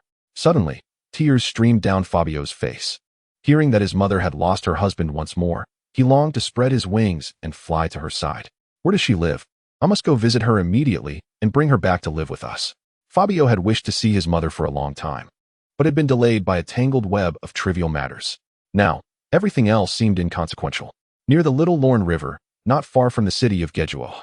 If we depart swiftly, we should arrive before nightfall. Without hesitation, Fabio called upon the blind man, Dog Shunger, and Bevo to accompany him. As they passed through the courtyard, he instructed the brothers to release the foul Billy. I must buy some gifts for my mother, Fabio said anxiously, scratching his head. Do you know what she likes? The rotten sweet potato pondered for a moment. Your mother has seen much of the world. She has experienced both sweetness and bitterness. Your presence is her greatest comfort. At that moment, the foul Billy, accompanied by his gang of ruffians, was preparing to leave with his cart. Fabio and his companions intercepted them. Your Majesty, do you have any further commands? Billy nearly broke into tears, fearing another beating. Do you have anything for women? Tell me some. Yes. Sensing that the inquiry was not a pretext for trouble, Billy quickly unveiled the tarpaulin. The cart was filled with his fine wares, all of high quality. Like a monkey, he rummaged through several carts, finally emerging with a large collection of bottles and jars. Your Majesty, these are cosmetics for women. This is perfume made from ambergris. And here is fine pearl powder contained in a rhinoceros horn box. This is an ivory comb, and these are delicate silk gloves made with golden threads. Fabio snatched them all up. How much? I shall not take your possessions without payment. Payment? With a pungent stench, Billy was overjoyed, muttering to himself, when converted. It's nearly 50 gold coins. 50 gold coins, indeed, is not a trivial amount. These items are worth that price. However, Fabio did not have that much money on hand, as finances were typically managed by Dari, who was absent, leaving Ryder in charge. After a considerable effort to gather the funds, Fabio still handed the money to the smelly Billy, giving him a swift kick on the backside. Don't let me see you again. If I do, we shall clash. Now get lost. From this point onward, this place would become the epicenter of the swamp, with several large thumbs-up flags fluttering in the air, officially declaring that Fabio ruled here, albeit temporarily under Ryder's governance until Dari returned. The young assistant donned a colorful cap adorned with a peacock feather symbolizing his status, excitedly jumping onto the leopard skin chair, swaying left and right in a fit of glee. Before long, trouble knocked at their door. An elderly woman from a nearby village arrived, lamenting that the bridge over the river had fallen into disrepair for years, and while it had long been intended for repairs, Billy's negligence had delayed it until now. This morning, the bridge collapsed, and her son fell in, swept away by the current along with his mule. The villagers had yet to find either of them. Before Fabio could contemplate how to address this matter, the mill owner approached, stating that the water wheel had been damaged by a corpse floating downstream and needed replacement. Upon hearing the tragic news of her son's demise, the elderly woman collapsed to the ground, weeping uncontrollably. Not long after, another village delivered a substantial amount of grain, intending to sell it in the city the following day, seeking a price from the newly appointed lord. A pair of brothers expressed their desire to split their inheritance and requested the lord to send someone to witness the division. It was then that Ryder truly realized the complexities of governing a territory. Chapter 19. Stinky Brother, who are you with? Fabio, accompanied by 3 close bodyguards and the rotten sweet potato, braved the dangers of day and night, finally arriving at the foot of the Velvet Hills near the Little Lorne River before nightfall. They were almost there. The son had built a home here to better gather mountain goods. Although your mother spoke of modest means after marrying him, she endured little hardship. You should be grateful. The rotten sweet potato urged, wielding his whip. Throughout the journey, Fabio envisioned countless ways to greet his mother, whether to weep uncontrollably as he fell into her embrace or to quietly hold her without uttering a word. Yet, upon reaching their destination, he hesitated, his pace gradually slowing. What's wrong? The rotten watermelon detected his unease. Fabio sheepishly scratched his head. I don't know what to do. I can't even remember what she looks like. I'm a bit scared. How could he possibly recall the visage of a woman selling clams by the roadside from his childhood? You must confront this moment. Let her see that her son has grown into a man, the rotten sweet potato encouraged him. As darkness enveloped the sky, they finally arrived at their ultimate destination. It was a sturdy wooden cottage, shrouded in darkness, yet signs of life were evident within. Fabio's hand hovered over the wooden hammer hanging by the gate, reluctant to make the first move. You truly are slow. I am famished. Bevos snatched the wooden mallet and struck the courtyard door before Fabio could react. The knock did not awaken Fabio's mother but startled the chickens, ducks, pigs, dogs, and horses in the yard, who began to protest with a cacophony of barks, clucks, and brays. A spotted, scruffy dog bared its teeth at Bevos in a menacing manner. Bark again, and I shall devour you. A voice, aged yet still elegant, emanated from within the house. Who is it? Several pairs of eyes turned towards Fabio, whose mouth moved silently, unable to utter a word. Ultimately, it was rotten sweet potato who spoke up. Sister, it is I, your elder brother sweet potato. Please open the door. As the door swung open, a hazy figure approached. Suddenly, Fabio shifted his feet as if to flee, only to be seized by rotten sweet potato by the collar, while several bodyguards grabbed his arms and legs. And Bevos enveloped him in a bear hug from behind. How can a grown man be so fearful? You are a king and must not cower. Rotten sweet potato encouraged him. Fabio could only mumble incoherently. Big belly, you are choking the king. He can barely breathe. Someone shouted, urging the blind man to pry Bevos's large hand away. We will settle this later. Fabio coughed vigorously, rubbing his face. At that moment, his mother opened the courtyard door, draped in a faded woolen cloak, brushing her hair aside. Sweet potato, what brings you here at such a late hour? Come in, even under the veil of night. Fabio could clearly see his mother's visage. She was not tall, her raven hair naturally curled, and her fair, square face was adorned with strikingly large eyes.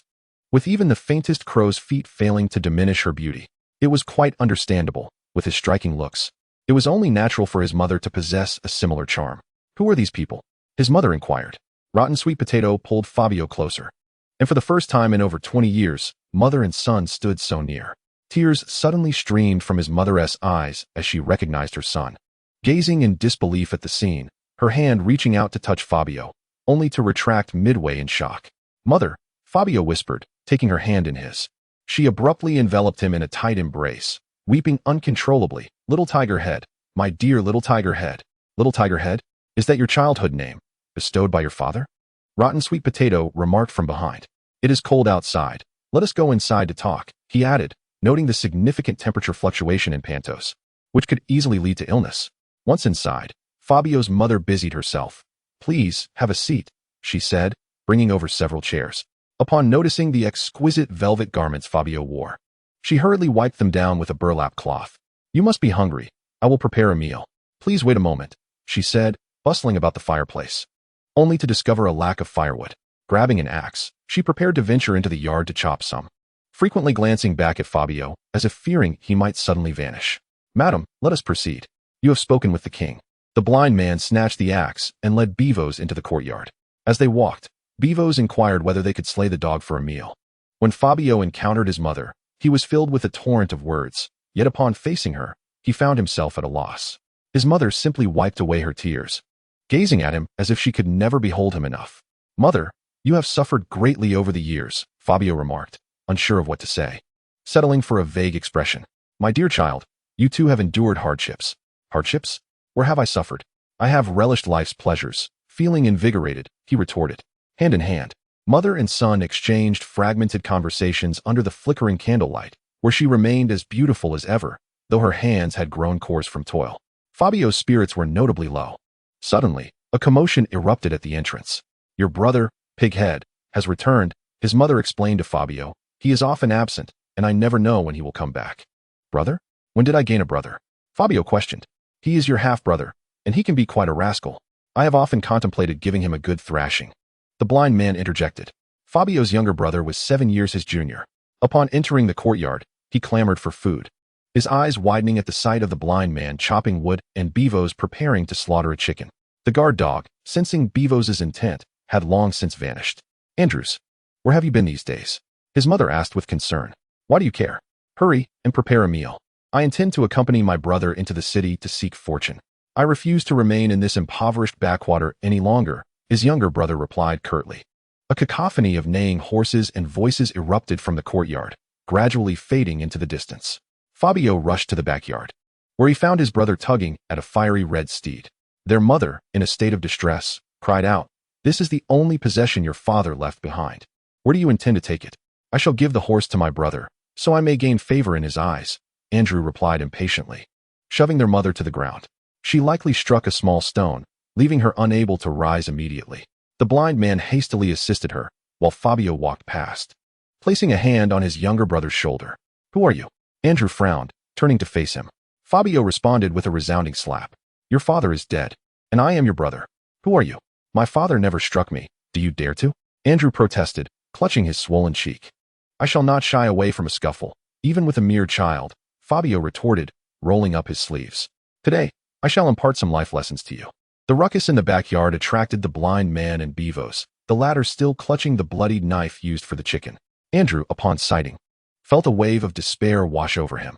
His legs crossed as he dashed away with remarkable speed, shouting as he fled, Don't you dare leave. I will call my elder brother. Once he arrives, you shall be doomed, little Porky. Fa Moo, in pursuit, found her youngest son had already vanished into the enveloping darkness, his figure swallowed by the night in the blink of an eye. She yearned to chase after him, but her eldest son lingered behind. Standing at the threshold, she felt the ache of her hands, both palms and backs, a pain all her own. Fabio approached gently, taking her hand and coaxing her back inside. Come with me. Let us return together. You need not remain here, he implored. Sipping the chicken broth his mother had lovingly prepared, he felt an indescribable warmth envelop him. Yet, the thought that little Porky would be left without a home troubled her deeply. What will become of him when he returns home and cannot find me? Fa Moo lamented, tears spilling down her cheeks, her heart heavy with sorrow for her youngest son. After comforting his mother to sleep, Fabio extricated his hand from her grasp and returned to the hall, where he joined the company of the withered sweet potatoes and others gathered around the fireplace for warmth, awaiting the return of his so-called elder brother, leading little Porky back home. Leaning on his sword, he succumbed to drowsiness until the morning chill roused him from slumber. The faint light seeping through the door crevice signified the dawn had arrived. With morning comes breakfast, and Bewos, in high spirits, set off to slaughter a chicken. The watchdog remained mysteriously absent. At the foot of the mountain, little Porky was guiding his elder brother towards their home. The elder brother's endeavors had suffered a grievous blow, with many of his underlings having deserted him. Andrew scoffed at their foolishness, thinking, isn't life in the city far more comfortable than here? Their bravado here amounts to nothing more than lifting the skirts of village maidens, while in the city, one could lift the skirts of city girls and dine out without paying.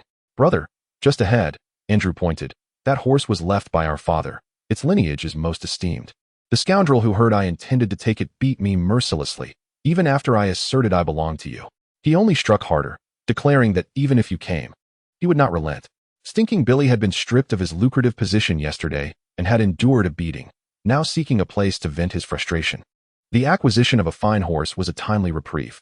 Keeping a feckless subordinate around was of little consequence. He could always assign him to labor at the docks. As smoke wafted from Andrew's home, Fabio was leading 3 bodyguards in the first set of the Pentos people's morning exercises. Suddenly, his foolish brother kicked the gate open, exclaiming, "What audacity to remain here!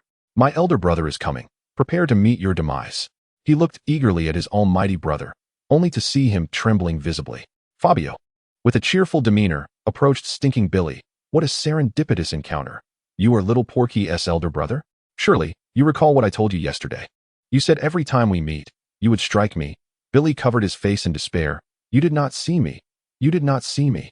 Indeed, Fabio nodded understandingly. Bewos, it has been decided. You shall be the one. Quickly, utilize the meat, eggs, onion, and chicken. Bewos laughed heartily, clutching his belly, sending the foul-smelling Billy tumbling over. While Billy's subordinates trembled in fear nearby, the gang, realizing the precarious situation, scattered in disarray. Andrew, sensing the impending danger, prepared to slip away, only to be thwarted by a sudden kick from the blind man. Oh, foolish, odious brother, suffer and harbor your hatred. Watch how I deal with you. Henceforth, you shall be conscripted into the militia, where the gray worm shall train you rigorously. Disobedience will not go unpunished, and you shall be beaten until you comply. Fabio declared to the rotten sweet potato, "Please, do not strike me." Andrew, finally realizing the gravity of his situation, cried out, "Mother, save me." Before their mother could utter a word, Fabio swiftly interjected, "Surely, you do not wish to one day hear that he was stabbed multiple times and left to die in a gutter. You would not want him to engage in a skirmish, only to lose his limbs and become a mere shell of a man in his next life. You have indulged him too much." He could comprehend their mother's affection for Andrew. Having once had 2 sons, she naturally divided her love between them. With one son beyond her care, she poured all her affection into the younger, inadvertently fostering his rebellion. Their mother trembled slightly before resolutely turning her gaze away from her youngest son. The household possessed few valuables. A simple bundle sufficed to take with them. Reluctant to part with the livestock she had nurtured, she found herself at a loss. Fabio called for Bewos. "Do you see these chickens, ducks, geese, and that pig?" Bewos nodded emphatically, his bald head bobbing. "Bring them back. They shall be your provisions." Elated, Bewos fetched 2 lengths of hemp rope and deftly bound the poultry together, slinging them around his neck. However, the little pig was obstinate, firmly planting its hooves, refusing to leave its nook. Bewos resorted to cradling the pig in his arms. Fabio lifted their mother onto the back of a small bell, guiding the rope as they slowly traversed the hills. Andrew, tethered by a rope to the tail of a horse, attempted to escape several times, but was swiftly recaptured by Dog Shanxi and the blind man, enduring a beating each time, now weeping like a small girl. Suddenly, a thought struck him. "Mother, how did you and father first meet?" Their mother reminisced, a smile lighting her face. "Ah, he was the one who approached me, always engaging me in conversation. He would either whisper sweet nothings or recite poetry, often playing the piano just beneath my window. He had quite the audacity." It was then that Fabio realized where he fell short. He was far too timid. A single rejection from Danny had sent him into retreat, which would not suffice. He resolved to intensify his pursuit. "Mother, I have fallen in love with a girl." "Oh, who is she? Which family does she belong to?" Their mother beamed with joy, her wrinkles seemingly diminished. "It is Princess Daenerys, the exiled princess from across the strait. I wish for you to reside with her and assist me in managing her affairs. Fear not, my dear child." For I have encountered numerous nobles in my time and understand the whims of these young girls, quipped the cunning lady mother with a playful wink, her joy reminiscent of a childess. Fabio turned to glance at the fiery red pony tethered to the hand of the spoiled watermelon. I had previously promised Princess Daenerys a horse. Shall I present her with this one? Lady Mother sighed. I'm afraid that cannot be, for this horse was left by the father of Piglet, intended to be nurtured and sold to the town's nobility. However, its temperament is rather unruly. Few can tame it. Chapter 21. What vehicle do you possess, young man? Daenerys harbored a disdain for Little Leaf, disliking the peculiar glances she cast her way, which seemed to harbor an unsettling sentiment. She also held a similar aversion towards another maid, Orange. Conversely, her fondness for Missandei grew increasingly profound, although younger. She possessed a wealth of experience and shared many stories Daenerys had never encountered. Most notably, she was discreet. On this day, she abandoned both maids and concealed herself alongside Missandei on a rural path. They are coming. The little girl from Nas sensed the approach with keen eyes and swiftly identified her target. Daenerys immediately perked up, hastily rising to adjust her hair. How do I appear? There exists no maiden more beautiful than your highness. You need not harbor any concerns. Missandei's words dripped with honeyed sincerity. Daenerys, charmed by her flattery, stealthily peeked from behind the tree. As anticipated, the glutton, the blind man, and the simpleton, the pure-hearted, remained at Fabio's side, while Fabio held the reins of a magnificent crimson steed, caked in mud. Daenerys inhaled deeply, pulling Missandei from behind the tree to feign modesty as she stood her ground until Fabio approached. She curtsied. My lord, what a coincidence. Coincidence? What nonsense. You two were hiding behind that little tree, swaying about. Even a fool could see you. Do you think this is an arena match, playing for points? Yet, such truths must remain unspoken. Otherwise, how could one sustain friendships? Fabio presented a greasy smile. Good morning, your highness. What a beautiful horse. May I touch it? Daenerys's eyes sparkled at the sight of the fiery steed. Is this the horse you promised to gift me? How could she recall such a detail? I simply mentioned it in passing. That is out of the question, Fabio retorted without a moment's hesitation, for the horse possesses a fierce temperament. It will bite anyone attempting to ride it. He had to feed it for several days to gain its trust before daring to mount. However, after only a few paces, he was thrown off by a sudden buck, tearing his clothing. Thankfully, his handsome visage remained unscathed. Otherwise, he would have to feast on horse meat tonight. But you promised me a horse. The young princess insisted, her tone assertive. She yearned to ride, though subconsciously, she likely desired something more. What do you think of this horse? It possesses a gentle temperament and is remarkably obedient. Fabio received the little bell from the hands of Shangzi. Indeed, the little bell is a fine steed, and Fabio did not speak falsely. In his former days of considerable girth, it bore him without complaint. Though he had initially spoken casually, he felt a twinge of regret as the words left his mouth. However, the moment Daenerys's delicate hand caressed its large forehead, the little bell flicked its hooves and trotted away, appearing somewhat unfamiliar with Fabio. Daenerys joyfully embraced the little bell's neck, daringly attempting to mount it, entirely oblivious to the potential exposure of her long skirt. The heads of the four gentlemen tilted downwards in unison as they gazed at Daenerys's smooth little legs. The blind man might have simply glanced, but Shangzi and Baiwosi, clearly two eunuchs, had no business staring. Fabio suddenly smacked the back of the blind man's head. What are you staring at? Focus on what you ought to. Hence, the blind man devoted his attention to Miss Missandei. But she is only 10 years old. What a pervert. Practicing riding cannot occur here. We must head to the racetrack, which is also Fabio's destination today. After being unceremoniously thrown off by his new horse a few times, he was compelled to lower his proud head and seek the assistance of a professional. This professional is Yora. The saying that gold will always shine is vividly embodied in Yora. Although he joined the cause late and was directly dispatched to the village, he quickly distinguished himself among a motley crew of followers. When the ragged group established a small but elite cavalry at Fabio's request, Yora's exceptional qualities earned him the position of cavalry instructor. The cavalry prioritized quality over quantity, as they would need such mobile small units for future confrontations with the nobles within the city, yet would not engage in large-scale battles in the wilderness. Despite all this, it boils down to a lack of funds. If Fabio had money, would he be in such a predicament? He would rather have each person ride their own horse. Even with lowered expectations, he had only recruited a little over 30 individuals thus far, all hailing from local self-sufficient farming families, possessing commendable skills, and, most of them, owning their own horses. Some even managed to acquire a complete set of armor and riding gear. which naturally commanded a handsome salary. In recent days, Yura and the cavalry have been tirelessly traversing the land, eradicating numerous bandits that have plagued the neighboring areas for years, earning accolades from the locals and merchant caravans along the way. The cavalry frequently discovered long-stolen gold coins in the bandits' hideouts, and as for that money, while Fabio accepted it all, he primarily allocated it towards purchasing horses and equipping the cavalry with weapons and armor, sometimes even having to contribute additional funds.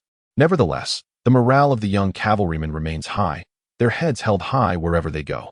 Yura has just returned to regroup after eliminating a band of Dothraki horse thieves. The training ground of the cavalry is established in a picturesque locale, nestled against the mountains and beside a shimmering body of water. Nearby lies an orchard, along with a mystical well that bursts forth with water imbued with a hint of sweetness. These lands belong to a distant uncle of Fabio, who ventured to the Slave Bay to seek his fortune over a decade ago, but has since vanished without a trace. Consequently, the estate has been entrusted to Fabio. Out of filial piety, which is the duty of every upright descendant, he and his companions set off toward the racecourse as if embarking on a spring outing. Fabio walked alongside Daenerys, while the others wisely kept their distance.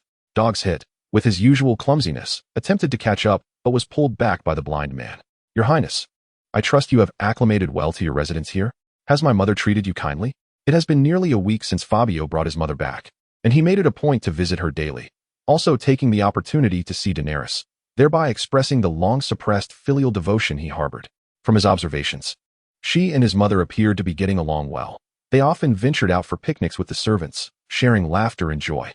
His mother even re-embroidered the 3 dragons on the woolen sweater Daenerys crafted for Viserys, ensuring it appeared less lizard-like.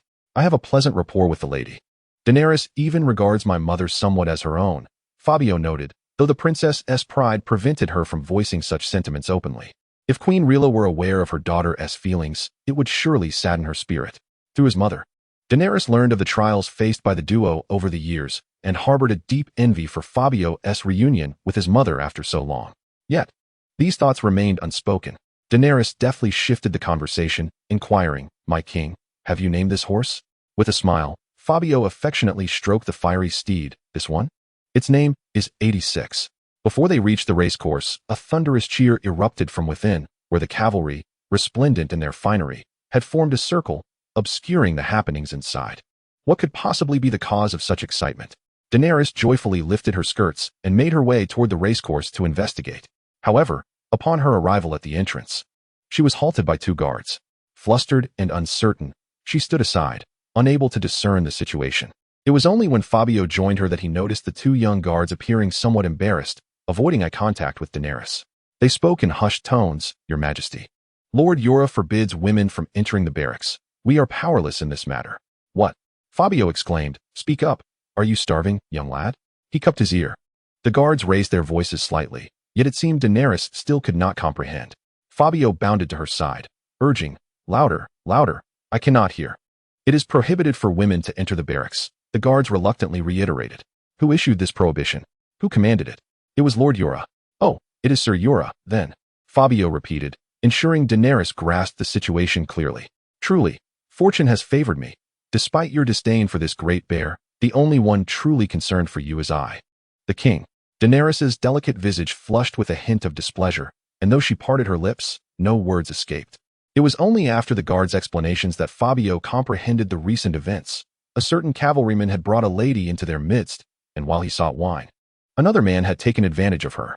As fate would have it, the mothers of both young men had quarreled over a chicken egg that had found its way into the other's home, leading to a series of skirmishes regarding the rightful ownership of said egg. The 2 fiery youths, influenced by their surroundings, soon found themselves embroiled in a fierce altercation. Even drawing weapons, the man who had absconded with the lady sustained grave injuries and was hastily transported to the city for treatment, where future mobility would likely be a challenge. Following this incident, Yura swiftly decreed a ban on any women entering the barracks, even sending away the cooks. Upon learning the full account, Fabio pointedly remarked that Yura referred to ordinary women, while Princess Daenerys was far from ordinary. "Indeed, my king, Princess Daenerys shall one day be your queen, and is thus no commoner." Fabio's spirits lifted. He scrutinized the guard, noting his striking appearance, handsome and well-formed. These guards had been recruited from the impoverished villages, primarily assisting the cavalry, Yet Fabio had always valued talent above all else. Such a promising individual should not be overlooked. To disregard such talent would be a grave error on the part of any leader. Though his words were sweetly flattering, Fabio felt compelled to maintain decorum. Your Highness, these fellows merely speak without thought. Please do not take offense. It is of no concern. I do not mind, Daenerys replied, biting her lip in an utterly charming manner. She truly bore no ill will. As Fabio and Daenerys entered the cavalry barracks, the ceremony was nearing its conclusion, with the other cavalrymen calling out a name, followed by the title of knight. Sir Jorah was bestowing knighthood upon a new squire. Daenerys instantly forgot her earlier discontent, joyfully bouncing over. Her presence stirred a commotion among the cavalrymen, their excitement evident. Even their horses seemed to share in their delight. Within the military camp, no sign of the two matronly mice remained. Not only was the beautiful princess present, but even a sow would have appeared graceful in comparison. The newly knighted squire was unceremoniously kicked toward Daenerys by Jorah, and he knelt nervously on one knee, laying his sword at her feet. Your Highness, my sword shall forever belong to you. I shall fight and die for you. He glanced back at Jorah, seemingly apprehensive about fulfilling the expectation of his declaration. Excellent, splendid. Jorah nodded approvingly. Rise, sir. Daenerys gently helped the new knight to his feet, rising on tiptoe to bestow a soft kiss upon his cheek. Fabio stood in astonishment. Is this the privilege afforded to knights? Jorah, upon realizing the reason Fabio and Daenerys sought him out, appeared quite pleased. He relished the opportunity to be consulted by others, deriving immense satisfaction from it. He circled around 86, and suddenly he reached out to grasp the horse's muzzle, nodding approvingly as he observed, This is a fine steed. Look at its bone structure. However, it seems a tad slender, likely just over 2 years old, still quite young. It will mature well in another year. As for its speed, we shall need to assess its hindquarters. After speaking, he squatted behind the horse, gazing intently like an infatuated fool. Throughout this, 86 remained remarkably docile. How infuriating. Even the horse seemed to sense its advantage over the meek. Why don't you give it a kick? Jorah, having thoroughly examined the horse's rear, wore a blissful, foolish expression. If I am not mistaken, this horse possesses the bloodline of the Golden Fields. I spent some time at a farm there and cannot be mistaken. This horse would be considered excellent even in the Golden Fields. To master such a creature, you must provide it with impeccable and ample nourishment daily. It has not been ridden yet, has it? Fabio, somewhat impressed, conceded that Jorah indeed possessed considerable knowledge. It would be best to have it drag a saddle and bridle for a few days to help it acclimate. There's no rush. The entire afternoon unfolded with Daenerys practicing under Jorah's guidance, beginning with the horse's gentle, mincing steps. The gentle temperament of the Little Bell horse even allowed it to correct Daenerys' incorrect posture. Meanwhile, 86, adorned with a new set of tack, joyfully frolicked about. Its fiery red mane and tail flowed like flames, racing alongside other steeds, becoming a striking sight at the racetrack. Fabio, seated in the shade, sipping juice, could not shake the memory of Jorah's large, furry hands taking advantage while assisting Daenerys onto the horse. I haven't even had the chance to touch her waist. He pondered how to ensure a man no longer entertained thoughts of other women. Fabio resolved he must devise a solution quickly to nip any danger in the bud. What idea? What notion? He mused, as Beaver remained solely fixated on food. Kill him, suggested Dogsho, still the emotionless killing machine. Castrate him, the blind man added, casting a glance at Dogsho and Beaver. Look at them. They have no interest in women. Enough of that. In critical moments, one must rely on oneself. After all, he is the king.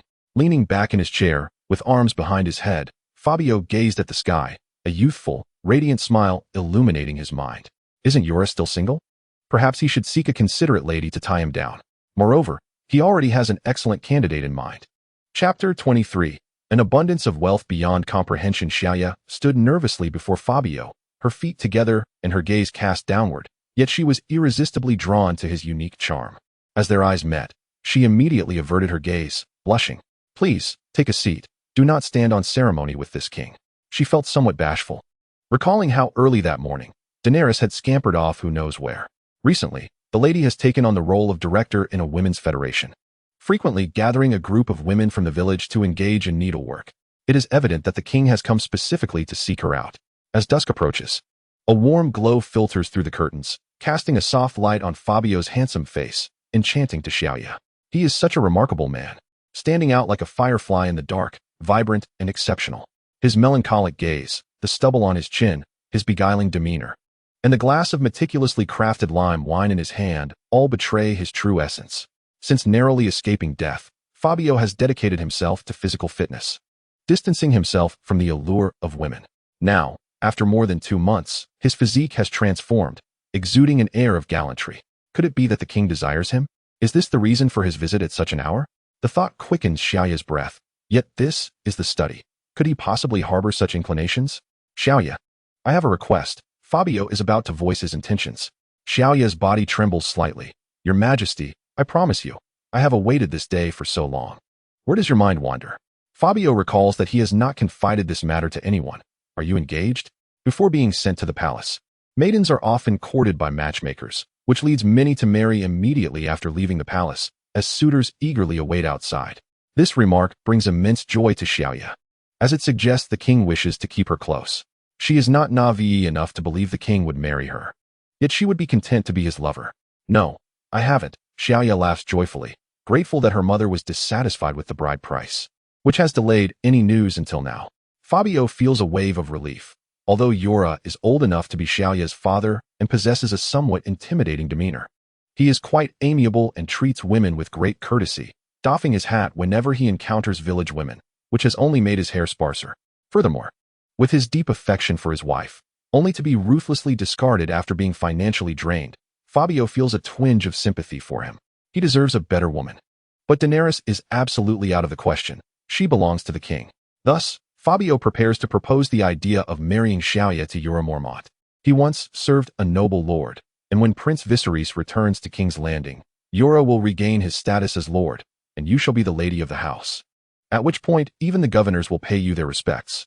Fabio continues to elaborate on the many delights that await, such as servants at your beck and call, splendid attire, and grand balls, but Xiaoya absorbs none of it. She sighs softly. Your Majesty, do you truly wish for this? To have me wed to Lord Yura? Will this benefit your endeavors? The astute young woman has swiftly grasped the essence of the matter. Indeed, Jorah is a remarkable individual, yet rather unpredictable. I require a wife to tether him to my side. You and Orange are the 2 young ladies I trust the most. I inquired with her previously, but she is already engaged, thus you emerge as the optimal choice. Fabio waved his hand grandly. I shall bestow upon you a generous dowry, offering you 1,000 sheep and 100 cattle, their horns adorned with vibrant ribbons. All the maidens in the valley shall envy you. Have you set a date? Xiaoyi feigned tidying her hair, wiping away the tears from her eyes. As soon as possible. Jorah truly needs a wife, and you would make an excellent one. Xiaoyi remained silent for a moment, then nodded slightly. I accept your proposal, my lord. As the saying goes, joy invigorates the spirit. Fabio departed in high spirits, with the next task of notifying Sir Jorah. This seasoned man, who has roamed the world for years, undoubtedly yearns for the warmth of a woman. Upon his swift return to the racetrack, Daenerys had already concluded her day's training. She now rode with grace, her broad-backed steed providing ample comfort. Dressed in a form-fitting riding outfit, she exuded a unique charm, beads of sweat glistening on her forehead. The beauty's perspiration bore a hint of strawberries. On the way back, Fabio discreetly pulled Daenerys aside to clarify matters. Is that so? That sounds splendid. Sir Jorah is a good man, Daenerys expressed with delight. Sir Jorah holds the highest rank among my brother's allies. Both my brother and I are grateful for your efforts, my lord. As night fell, Fabio resolved not to return to his office, choosing instead to stay in the adjacent room to Daenerys. The allure of the beauty next door left him restless. As he tossed and turned, uncertain of when slumber would embrace him, he was awakened by a hushed conversation outside, where a woman exclaimed, My lord, do not be deceived by the abundance of fur. There is plenty of water, indeed. Feel for yourself. Ah, I shall give it a try. He recognized the voice of Dogsheng, engaging in such antics. Now, I have caught you red-handed. How curious that these innocents were not fully castrated from the beginning. He sprang up, peering out, only to see Dogsheng holding a large peach, devouring it voraciously before tossing the pit aside, while a small boy scooped it up in his garment. Before him stood a village woman, her basket brimming with vividly red peaches. So, they were merely selling peaches. Fabio felt a wave of disappointment wash over him. Just as he was about to return to his slumber, a cloud of dust in the distance captured his attention.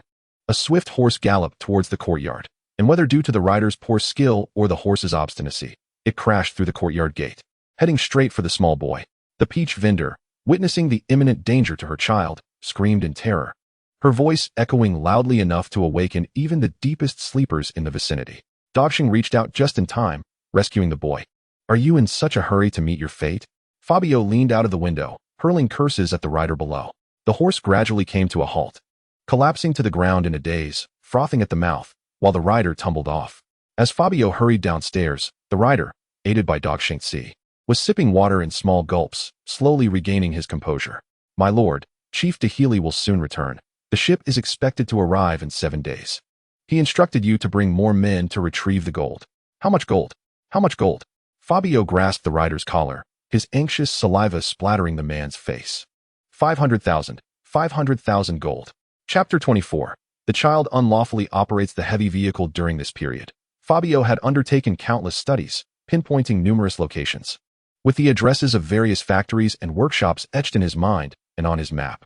Everything was in place, save for the gold. Now that the final piece of the puzzle was in place, how could he possibly contain his excitement? There were matters he dared not speak of, fearing the leak of information. After a day of restless anticipation, he finally awaited his mother's return from the neighboring village. His mother had been restless at home for several days, like a lively little girl eager to venture out for a hunt. Fabio reassured her that there was no shortage of food or clothing, and she need not take matters into her own hands. However, if she truly wished to be active, there was indeed a task at hand. To establish an independent and self-sufficient community, the populations of the villages were still insufficient. Even with a steady influx of newcomers seeking better prospects, it was merely a drop in the bucket. Thus, Fabio encouraged his mother to visit each household, rallying the women to step outside and engage in even the smallest of tasks. Recently, a wool spinning workshop had been established, and in the forthcoming plans, various workshops were set to rise as well. Unfortunately, his mother's efforts had met with considerable resistance. Initially, the women expressed great interest upon hearing they could earn money. Yet after a few days, they were pulled back home by their husbands. In the end, only 3 widows remained. After a day of tireless campaigning, his mother returned parched and exhausted. Fabio offered to massage her sore shoulders and, with an air of mystery, revealed a letter from Dahili. Mother, we are about to strike it rich. His mother, well-versed in literature and arts, despite having set them aside for over 20 years, quickly absorbed the contents of the letter. Upon reaching the final line, she could no longer contain her emotions and burst into tears. The last line read, "The place where we will dock is the very spot you first ran away from home as a child, trying to find your mother. Where I and the sweet potato found you. That was the abandoned shipyard on the southern bank of Pentos. When the previous Fabio was younger, he would play with his cousins, who mocked him for lacking a mother, claiming he had sprung from a stone. As a small child, he had stolen a gold leaf from home, packed a small bundle, only to have the gold leaf stolen from him. In hunger and hardship, he encountered a stray dog on the road, seeking warmth in the abandoned shipyard, where ultimately Dahili and the sweet potato found him. 500,000 gold pieces. Neither an excessive amount nor a trifling sum. Mother Fong rested her chin upon her hand as she reminisced about the past, in the realm of desire known as lease. Every nightfall would summon countless affluent individuals seeking revelry. There were many who would lavish 10,000 gold pieces simply to share an enchanting evening with the sister I once served. Fabio was taken aback, realizing that there are always greater heights to reach. He had considered himself wealthy, yet was met with a profound sense of disillusionment. Mother Fong continued to recount the scenes of lease, her memories painted with the hues of what seemed like another world. Do you long for those days, Mother? Fong Ran inquired. Mother Fong shook her head, a bittersweet smile gracing her lips. Those who buy smiles and those who sell them are, after all, fundamentally different. She then inquired about the whereabouts of her younger son, as she had not seen him since moving to Chishu, Guzi. Ah, he is thriving now, living a life of great significance and no longer indulging in the frivolity of yesteryears, Fabio replied with a resolute smile. In a military camp on the western side of Chishu, Guzi, soldiers concluded their tasks of preparing meals for the elderly, assisting villagers with farming, delivering lambs to the sheepskin workshop, and fetching water for widows. At last, they were free to enjoy their evening meal. The soldiers chatted and laughed. When Grey Bug approached the barracks entrance, carrying a platter of lamb seasoned with spices, tied to the hitching post outside was a young soldier who had erred. Are you hungry? Would you like to eat? Grey Bug waved the fragrant lamb before him, the aroma wafting through the air. Andrew, his mouth watering at the thought, had exerted himself throughout the afternoon and was starving. Do you still have the audacity to eat? The king has bestowed upon you such generous treatment, and you squander it by cavorting with widows while fetching water? Andrew's squad had spent the morning gathering fodder for villagers who raised pigs and had been tasked with fetching water in the afternoon. coincidentally assigned to the home of his beloved widow. Efficiently, he filled 3 large water barrels, and with the remaining time, he indulged in tender moments with her. Having not seen one another for over 10 days, naturally, their passion ignited swiftly. However, at the most critical moment, a sergeant arrived to inspect their work. In a state of panic, Andrew withdrew, trembling and inadvertently discharging upon the sergeant's face. Andrew felt a surge of indignation. I have completed my water-fetching duties. Am I not allowed to engage in other activities? Our relationship is entirely innocent. The sergeant, having bathed thrice and washed his face numerous times, used up an entire week's ration of sheep fat soap, yet the lingering odor remained. He was thoroughly disgusted throughout the afternoon, still unsatisfied. He approached Andrew to kick him and lamented to Grey Bug. Commander, could you deliver a set of lashes for me? Autumn pear syrup, do you dare strike me? Do you know who my brother is? Andrew exclaimed, tugging at his nose. My brother is the king. If you bully me again, I shall tell on you. The soldier burst into laughter. If you are the king's brother, then I must be the king's. He abruptly halted, swallowing the words. I am indeed the king's brother. After Fabio entrusted Andrew to the Grey Worm, he specifically instructed him to keep his identity a secret. However, whenever Andrew, in a fit of anger, declared himself the king's brother, he would receive a lash. After enduring over 10 such punishments, he managed to temper his words somewhat. Yet, in a moment of desperation, he uttered it again and, naturally, faced another beating. The Grey Worm finished his last morsel of mutton, smiled, and sipped the final drop of soup, smacking his lips. Are you two lovers? Will you marry her? How could that be? Andrew jumped up. She is far too old for me. How could I possibly marry her? Then she must be your mistress. You shall remain tied here tonight. The Grey Worm declared before departing with the soldier, who spat as they left.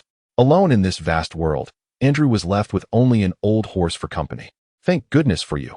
Indeed, human hearts have grown cold, yet even beasts can warm the soul. However, his sole companion was soon taken away by a young soldier to the stable. Andrew called out to the young lad, Tom, we are good friends. Loosen the ropes a bit. He had made up his mind. The moment he felt any slack in the ropes, he would flee, no matter where he ended up. For he could no longer endure this suffering. The young soldier shot him a disdainful glance. I might as well take a hike. We are fetching water while you are busy with women. You are truly a scoundrel. Chapter 25. A pear blossom weighing down the begonia. Fabio finally departed from the marshy waters, accompanied by over 40 dashing young cavalrymen, each brimming with vigor. Behind them trailed more than 200 soldiers, wielding a hodgepodge of weapons, which, although meager, at least served to bolster their presence. Yet, difficulties are but temporary. With 500,000 gold coins, one can spend as they wish. By then, not only swords, but even nail clippers would be distributed to each person.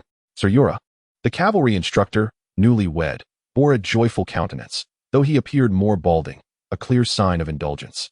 Fabio personally officiated the wedding of Yura Mormont and Little Leaf. Although Yura was the former Earl of Bear Island, a hero of the past, Little Leaf, with her fair skin, stunning beauty, and long legs, was more than a match for him. On the first day after the wedding, Yura took a day off and did not appear. The following day, he forgot to even request a leave. By the third day at noon, he emerged looking noticeably haggard after riding his horse a couple of laps, only to sneak back home in the afternoon. Were it not for the task of setting off to collect the gold today, he might have continued to frolic with Little Leaf at home. So, Sir Yura, is married life treating you well?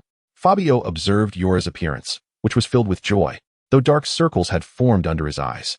Yura pressed his lips together, still savoring the taste of his new bride. Ah, that is the flavor of the sea. My lord, I hope you do not find my words amusing. I have wandered the eastern continent for a decade, and at last, I feel restored to my humanity. I shall forever cherish your kindness. Is that so? Then I must repay you. I eagerly await the opportunity. Fabio cast a meaningful glance at him before turning to engage in conversation with the nearby sweet potato. Although still somewhat unruly, it could at least carry him along at a slow pace, preventing him from being thrown off. Jorah gazed at Fabio's profile, suddenly beset by goosebumps. The greatest surprise on his wedding night was discovering that his wife was untouched, a revelation that came only after much inquiry, as she had remained unblemished despite being a lady-in-waiting to a prince. Jorah was both moved and perplexed, a surge of energy coursing through him, prompting him to ready his weapon for battle once more. Upon hearing such words, he felt a profound discomfort, as if something were amiss. Surely, the Lord could not possess such peculiar inclinations? Such proclivities are not uncommon among the nobility. It is no wonder that Fabio refrained from pursuing Xiaoya. He evidently does not fancy beautiful young maidens, and one could only conclude he is rather peculiar, something Jorah found intolerable.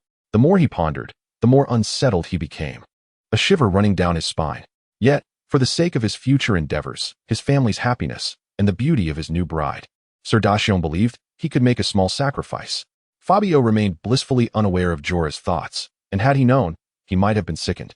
After marching for most of the day, he realized that commanding troops was no simple task. A myriad of situations could arise. Merely transporting several hundred men from one location to another required immense effort. 2 soldiers from the cavalry, feeling hungry, stopped to pick fruit by the roadside and were punished by being denied dinner and ordered to compensate the tree's owner for the loss. An officer known as the Purist had a soldier who argued with a woman who had deceived him emotionally but refused to engage physically. They were fined with 100 push-ups on the spot. A soldier under Grey Worm, discarding eggshells carelessly, was met with 10 lashes due to his brutish demeanor. The army's progress was not comparable to a small party of 3 or 4. They advanced at a painfully slow pace, barely covering half the distance by dusk. Passing through a village as evening approached, the sweet potato inquired whether they should continue marching and camp in the wilderness or rest at their current location. Fabio, consumed by thoughts of gold and eager to observe the army's proficiency in setting up camp outdoors, opted to press on. In this era, soldiers were not accustomed to marching through the night. The organization was far too lacking after dark, and many suffered from malnutrition, rendering them nearly blind as night fell. Night blindness had become a common affliction among the troops, a fact Fabio understood stemmed from a deficiency in vitamins. Regular consumption of eggs, animal livers, and cod liver oil could significantly alleviate night blindness, and since Pentos was a port city, the daily catch of seafood was plentiful. He has arranged for individuals to procure cod liver oil from the seaside, with the intention of incorporating it into the meals of the troops at every dining occasion. It is anticipated that conditions will significantly improve within a couple of months. He senses that the forthcoming battles will undoubtedly be fierce, and it would be unwise to cease operations at dusk. Thus, preparing for every eventuality is prudent. As evening descends, it is time for him to perform his public display. Accompanied by his bodyguards, derisively referred to as the 3 Fools, he visits the soldiers who have been punished. The soldier forbidden from dinner receives a loaf of white bread from his hand, tears glistening in his eyes. The soldier tasked with doing push-ups declares it an easy feat, even completing an additional 100 in his presence. Fabio commends the soldier's physical prowess, while subtly reminding the purple-spotted one to assess the soldier's mental stability. He personally administers ointment to the soldier who bore the lash, eliciting a shudder from the soldier's pale posterior. The journey took 2 days in total, and they arrived at the southern shipyard of Pentos Bay at dusk. Over a century ago, this place was renowned as Pentos' most prestigious warship yard, bustling daily with the sounds of labor. Lumberjacks from the upstream industry would select suitable timber from the vast forests of the Velvet Hills. The finest wood would be transported down the Little Lorne River to Gedahor, then hauled by mules to the southern bay for collective selection. The best timber would be reserved for warships, while slightly inferior wood would be designated for merchant vessels. Back then, shipbuilders were the elite among commoners, enjoying prosperous lives with white bread as their staple. Every ordinary girl aspired to marry a shipbuilder from the southern bay. Shipbuilders could afford to flaunt their status, threatening, "Speak another word, and I shall ram you with the warship I built." However, everything changed a century ago with the signing of the Treaty of Defeat with Blafos, which stipulated that Pentos could not exceed 20 warships, leading to a decline in the shipbuilding industry. Lacking orders, the skilled workers of the southern bay faced financial ruin. And over the decades, some gradually fled their homeland for a livelihood in Blafos and Volantis. Yet, some stubborn workers still await the day Pentos breaks free from its chains, passing down their shipbuilding knowledge to their descendants, hopeful for a return to glory. In Fabio's vision, that day is not far off. Chapter 26. Setting sail as far as the eye can see, remnants of walls and fortifications stand forlorn. The stone houses, long neglected, teeter on the brink of collapse, their walls overgrown with weeds, painting a picture of decay. Pentos, situated in a coastal plain, is rich in timber, yet scarce in stone. The buildings here are constructed from stone, a testament to the former prosperity of the shipyard workers. Many elderly shipbuilders who remained in their hometown gaze numbly as the army marches into the abandoned town. While ordinary folk might cower at the sight of soldiers, they do not. They have little left to lose. Fabio found the scene increasingly strange, surrounded by the sight of the elderly and young children, none of whom were tall enough to reach the height of a cartwheel. The able-bodied men had all ventured to other city-states to earn their livelihoods, returning only once every few years to bring back meager provisions for the elders at home. They would then take the slightly older children with them, perpetuating this cycle for decades. The elderly primarily subsisted on fishing, albeit restricted to the nearby bays. Ryder, riding a donkey, accompanied Fabio, providing explanations. Fabio realized that his predecessor had shown little interest in the shipyard workers, as he found no information about them in his mind. The blind man was perplexed. Wasn't the shipbuilding industry in the city thriving? Why seek distant shores when the local resources were abundant? Fabio, however, possessed some understanding of the underlying reasons. As a coastal city-state, ships were the lifeblood of Pentos, with merchant vessels and warships akin to two arms, mutually supporting and depending on one another. Yet, those who relied on the sea for their livelihood viewed the soldiers serving on warships with disdain, considering them devoid of honor, while the sailors of merchant ships resented the tolls paid to the warships. This situation persisted without severe repercussions until the war between Pentos and Bravos shattered Pentos, reducing its shipbuilding industry to dust. In the aftermath, the long-oppressed merchant ships seized their opportunity for vengeance, barring soldiers, craftsmen, and officers from the warships from entering their domain, further exacerbating Pentos's decline. Fabio gleaned fragments of information about that war from his readings, understanding that the two city-states were roughly equal in strength before the conflict. Although Pentos possessed fewer ships, they were larger, leading Fabio to deduce that both sides had ample reason to engage in several battles before seeking a truce. In truth, Pentos's situation resembled a withering plant, as within a month, their natural defenses at Pentos Bay were breached and all ships at the docks were destroyed. After several days of contemplation, Fabio concluded that Pentos was bound by its own constraints, with inherent flaws in its system. Although the prince held no real power, he remained the nominal head, fearful of being sacrificed in the event of defeat, thus reluctant to resort to arms. Each day, they lost a harbor, then a bay, gradually leading to their demise. The architects of this flawed system were none other than the nobles and governors. Having identified the true culprits, Fabio made a note in his small notebook. The village elders stood silently along the worn cobblestone path, heads bowed in quietude, save for one tender young girl who looked up with her delicate face, inquiring, "Who are you? Your clothes are so beautiful." Fabio dismounted and gently lifted the little girl into his arms. Who could resist such an adorable child? She was enveloped in the scent of sea salt, her delicate skin wrinkled from spending her days submerged in the bay. "I am your king," she declared, her laughter ringing like a bell as she darted back into the arms of an elderly woman who bore a striking resemblance to her grandmother. Nightfall descended swiftly, and Fabio found himself in the home of an elder in the military port town, the last remaining elder with memories of the past. Outside, a towering bonfire blazed, and mutton meant for the soldiers was being hoisted onto the grill to be cooked. Winning hearts with food was the simplest and most effective approach. The chief barbecue master, a blind man, skillfully rotated the grill. "Come and see, blessed by the god of the blind, is this mutton. Men eat it and become robust. Women eat it and become radiant." A soldier suggested that it was inappropriate since the town's youth had all departed. The blind man quickly altered his words. "Come and see. Blessed by the god of the blind is this mutton. Children eat it and grow swiftly. Old ladies eat it and run quickly." Yet, Fabio felt momentarily detached from it all, engaged in conversation with the elder about the reconstruction of the military port. The king said. The old man's eyes widened with excitement as he stuttered, We must rebuild the military port. Yes, indeed. I hope you can write a letter to summon back the young men who have strayed. These techniques are still preserved in my mind. I can assist you. But this is not a matter to be resolved with mere words. We lack orders, and re-establishing the production line requires substantial funding. Everyone needs to eat. Everyone must survive. The elder leaned on his cane, and Fabio promptly supported his arm. Funding is not the issue. I can only tell you this much. Money is not the problem. The current dilemma lies with the people. We need a complete workforce, from the forest wardens to lumberjacks, transporters of water, to the artisans crafting decks and iron plates, as well as the valiant soldiers. These are the individuals I require. You must know how to recruit them, correct? The elder glanced at Fabio's hand supporting his own. Why is the king so certain? I cannot be mistaken. You are an ambitious man, and we are alike. I can sense your essence. Fabio locked his gaze with the elder's murky eyes and then tore open his sleeve, revealing the faded uniform of a former naval officer of the Pentos. Now washed and pale. I have never formally been a soldier, but I yearn for it. The elder slowly shuffled away, wordlessly retreating to his home. Ryder was left somewhat perplexed. Had he just been rejected? After a considerable pause, the elder finally emerged from the house, clutching a package in his hands.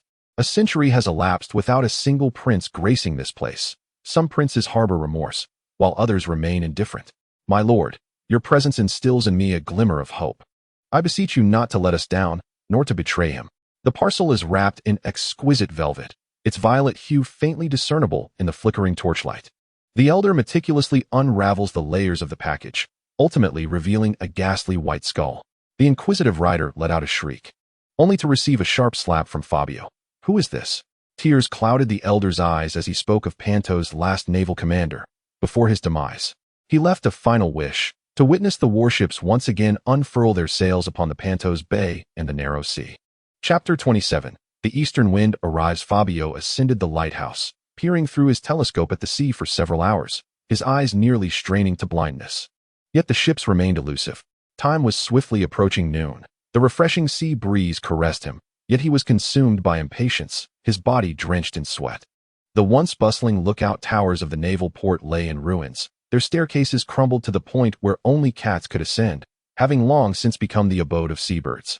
Given the neglect over the years, their collapse was merely a matter of time.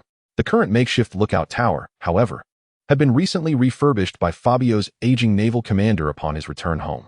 Indeed, following the tenure of Prime Minister Dali and Army Chief Randy Gua, the naval commander Old Joman emerged. The combined age of these three men approached 2 centuries, their experience undeniable, though their capabilities remained a matter for debate.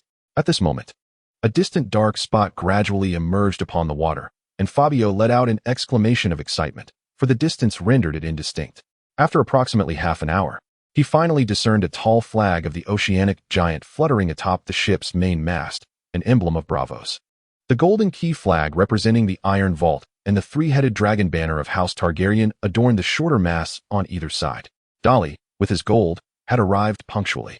All hands on deck, prepare yourselves, the ship approaches.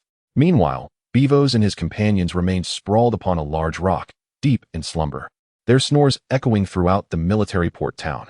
Awake for your meal. With this call, all were roused. The soldiers, invigorated by the thud of officers' boots, sprang to attention. Outside the camp, dozens of spies were tethered together, nobles' emissaries eager to observe the extent of gold being transported, hoping to claim their share from the Grey Worms. News of Fabio's forces appearing in the southern bay had not escaped the notice of the nobility. They were well aware of Vari's journey to Bravos for funds. Fabio had no intention of letting these spies slip away. Each would be required to pay 50 gold pieces for their release, while those unable to pay would be taken back as laborers. This loan had been secured by an agreement among Fabio, Varys, and the Iron Vault. Outsiders knew only that money had been borrowed, but not the amount, unless Varys were to divulge, for the nobility could not pierce the veil of secrecy otherwise. Fabio harbored deep concerns regarding Vasilis's indiscreet nature.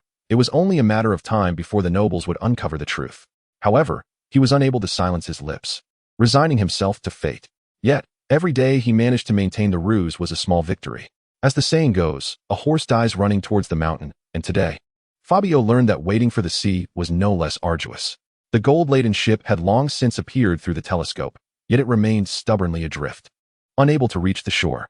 For a time, he even suspected that the vessel had halted, but the seasoned Old Joman could discern, without the aid of a telescope, that the ship was indeed progressing, albeit at a measured pace. The excruciating weight gnawed at Fabio, compelling him to stomp his feet in agitation. In his desperation, he retrieved a set of cards he had long since mastered with his close companions and began to play. The soldiers gathered several large stones, forming a circle around Fabio, who was joined by the likes of Rotten Potato, Grey Worm, Lyd, Dog Shinsi, Blind Man, Yura, and the stableman, Polbo. Fabio had once attempted to teach Bavoros the game, but Bavoros failed to grasp even the most fundamental rules. In his mind, if the opponent played a strike, he too must retaliate. When others struck, he would merely evade, which was hardly the mark of a true man. A true man must engage, even if he were a eunuch. Given Fabio's status, he naturally assumed the role of the leader, disregarding the rules to seize the leader's identity card. He swiftly played a Dothraki invasion, prompting everyone to strike. Lyd, Yura, and Polbo all suffered wounds. Why is striking allowed? Bavoros shouted from the sidelines. Aren't we supposed to evade? Ignoring him, Fabio tossed a strike toward Lyd, who exclaimed in distress, I am a loyal subject. My king, think twice. But loyalty was irrelevant. His chosen character was that of a treacherous Pentos nobleman from centuries past. who had conspired with the Volantians to invade Pentos and plunder its wealth, with descendants still living in leisure behind Volantis's black wall. After a series of skillful plays, Fabio eliminated LYD, revealing his character card, which indeed confirmed him as a loyal subject. Fabio's hand was left utterly depleted. As the rounds concluded, the gold-laden ship finally approached the shore, trailed by several smaller merchant vessels from Pentos. Fabio watched the sea with bated breath, relieved to see that the gold ship had not entangled itself with them. He hastily disbanded the game, gleefully gathering the gold he had won, and boarded a small fishing boat to reach the gold ship. Upon nearing it, 2 sailors leapt from the gold ship, expertly securing the fishing boat with ropes and hoisting up both the vessel and its occupants. Dolly had long awaited them on the deck, and they embraced heartily, for in Fabio's recollection, they had not been apart for such an extended period. "How on earth did you manage to procure 500,000 gold? I thought a mere 100,000 would be the limit. You've truly surprised me," Fabio exclaimed, growing increasingly excited to uncover the details. Dolly beamed. "It's primarily due to the assistance of a benefactor." "A benefactor? Who might that be?" Vasilis. He pondered the significance of his esteemed cousin, Fabio, who seemed somewhat perplexed. It was said that he had received assistance from a benefactor, his cousin, Miss Kalina. Upon hearing of his financial plight, she had personally traversed to the Iron Treasury with her husband to advocate on his behalf, securing support through their own esteemed reputation. The persuasion proved remarkably fruitful, and she returned alongside the vessel. Cousin? Fabio recalled the name distinctly. Orphaned and unloved, he had grown up in the Ascanio family, bereft of affection. The solitary light of his childhood had been this cousin. One could almost say that Kalina was his everything. In their innocent youth, they had whimsically anticipated a future together, jesting about marriage and a lifetime of companionship. The notion of cousins marrying seemed a delightful prospect in such a feudal society. Yet, the cruel hand of reality shattered Fabio's dreams. At the tender age of 14, Kalina was wed to a prominent member of the Reincarnated family, whose lineage could be traced back to the era when Bravos was known as the City of Secrets. The ancestors of this family included one of the keepers of the Iron Treasury. With the departure of his beacon of hope, Fabio descended further into despair. Until 2 years later, he was elected as the new prince. It was a stark reminder that a pair of golden children had been cruelly separated by fate. Feudalism indeed claimed lives. Lost in his thoughts, he was suddenly roused by an overly sweet voice exclaiming, "Brother, brother, Fabio." It was his cousin. Chapter 28. The royal family is out of rations. Fabio turned with excitement. The corridor of the gold-laden ship was vast, yet it felt constricted by the presence of the lady before him. She rushed towards him, her voluminous gown reminiscent of a water barrel, her breath coming in quick gasps as the deck creaked beneath her sturdy legs. Yet, her visage bore a striking resemblance to the girl he remembered, albeit altered as if stung by bees. Was this truly his cousin? She appeared more like a heavy tank than the delicate figure he once knew. After years away from her homeland, she was overcome with emotion at the sight of her dearest cousin and lunged at him. Fabio braced himself, his hands gripping the deck, but he was still knocked to the ground by her exuberance. He distinctly felt the strain of a burden not meant for his years, his back cracking under the weight. Though her face had rounded with time, her eyes still sparkled with vivacity. She abruptly kissed his cheek. "Brother, I heard from Lord Dolly that you fell seriously ill a few months ago. I was so worried. If you hadn't come down soon, I would have truly perished." Fabio resolved to prioritize his own well-being. Nothing was more critical than his own life. His cousin remained as obedient as in their childhood, doing whatever was asked of her, showering him with affection. She clumsily climbed to her feet, gazing up at Fabio before embracing him once more. "You must have been very ill. You've lost so much weight." With that, she buried her face in his chest, weeping softly. Their bond had not waned in the slightest due to her distant marriage, and Fabio felt a deep sense of gratitude. Calm down. I am fine now," Fabio said, gently stroking her hair and delicately wiping away the tears from the corners of her eyes, reminiscent of those stormy nights in childhood when she was afraid to sleep. And he would comfort her. The reunion between siblings was filled with tender affection. At that moment, his cousin's husband, Aiden Ryan, emerged from the deck below. Fabio had caught a glimpse of him from a distance years ago when Aiden had come to Pentos for a wedding, and he still held a faint memory of that encounter. Back then, Aiden was merely a youthful lad. Now, he had matured into a man, sporting a well-groomed short beard and dressed in a fitted gray-brown coat, standing tall and straight like a sword drawn from its sheath. "They haven't caused any destruction, have they?" Fabio inquired, glancing towards the vessels returning to the inner harbor, clearly belonging to the governors. They would not dare to meddle with the iron vault. Its authority was unquestionable. Although Aiden's words seemed to offer reassurance, Fabio discerned an undercurrent of threat. Was he implying that he feared Fabio might default on repayment? How peculiar. Why should one repay a loan made on merit? As Fabio prepared to accept the gold on the shore, Aiden insisted on transporting it directly to the vault as per Fabio's instructions, asserting that the transaction would only be complete once the gold was secured there. Until then, any mishap with the gold would be viewed as a failure on the Iron Vault's part to fulfill the contract. I truly appreciate your assistance, Fabio sighed in relief, his anxiety easing as he worried about potential unforeseen complications along the way. His cousin's husband wore a complex expression, managing an awkward smile. It is our duty. Subsequently, Aiden collaborated with the captain to prepare for docking, while Dolly discreetly pulled Fabio aside. I must inform you, our expenses exceed 500,000 gold, he disclosed. Just a bit of spending, Fabio waved off dismissively, confident that it was merely the cost of sustenance for a few days, at most 100 gold. But it is not just a little. Dolly leaned against the ship's railing. The transport fees are quite substantial. Do you think the Iron Vault would deliver the gold to you without a cost?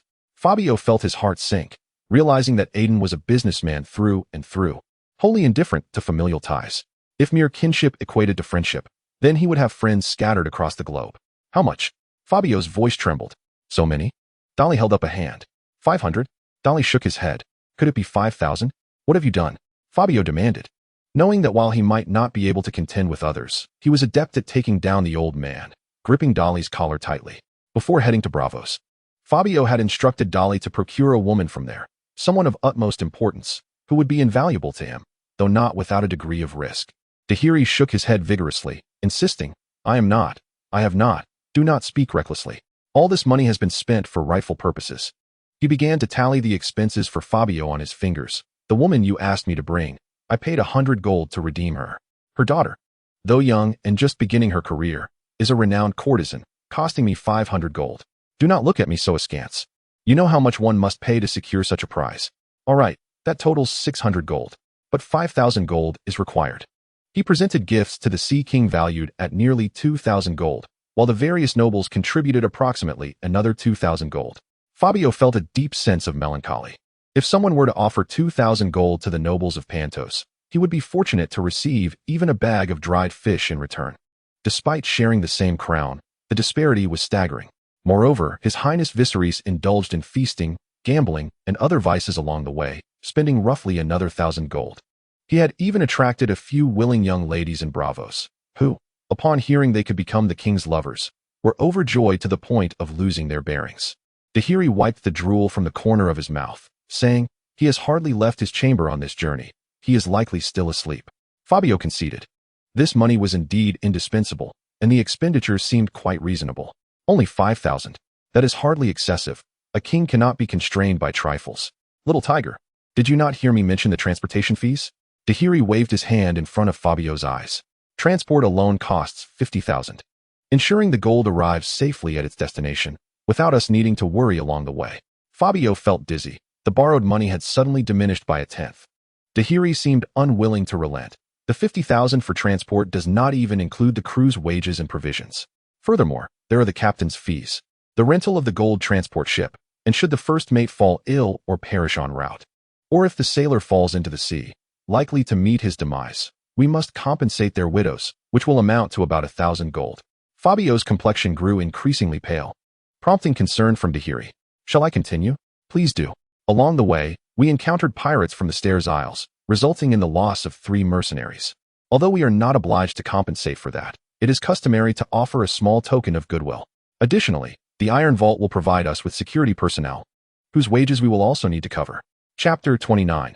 The distinctiveness of Pentos. Carmina, the cousin of Fabio, expressed disbelief upon hearing that he had relocated to the outskirts of the city. How could my brother possibly reside among those lowly farmers? They are so filthy. Her expression and tone filled Fabio with disdain, yet he quickly found solace in understanding her perspective. Carmina had been raised within the confines of the family estate, lavished with affection from her father and elders, untouched by the burdens of manual labor, her mind steeped in the ingrained barriers of social hierarchy. In Pentos, individuals like Fabio were regarded as anomalies. I shall visit my brother in a few days. I must also return home to see my father, Carmina declared before leaping onto her carriage, the horse's painful whinny eliciting sympathy. Transferring gold from the ship to the carriage required considerable effort. Viserys staggered down the ship, his hair disheveled, followed closely by a dozen young girls, clamoring around him, each calling out "Your Majesty" in sweet tones. Strangely, however, the two alluring headliners were nowhere to be seen. At Viserys' request, Fabio had long since reserved them exclusively for his enjoyment during Viserys' absence. Dragon 2 rubbed his eyes and let out a long yawn towards Fabio. Why did he still have bad breath? Where was my sister? Why didn't she come to greet me? Dany is unwell and unfit for a long journey, so she is resting, Fabio casually remarked. He wouldn't be foolish enough to bring Daenerys along.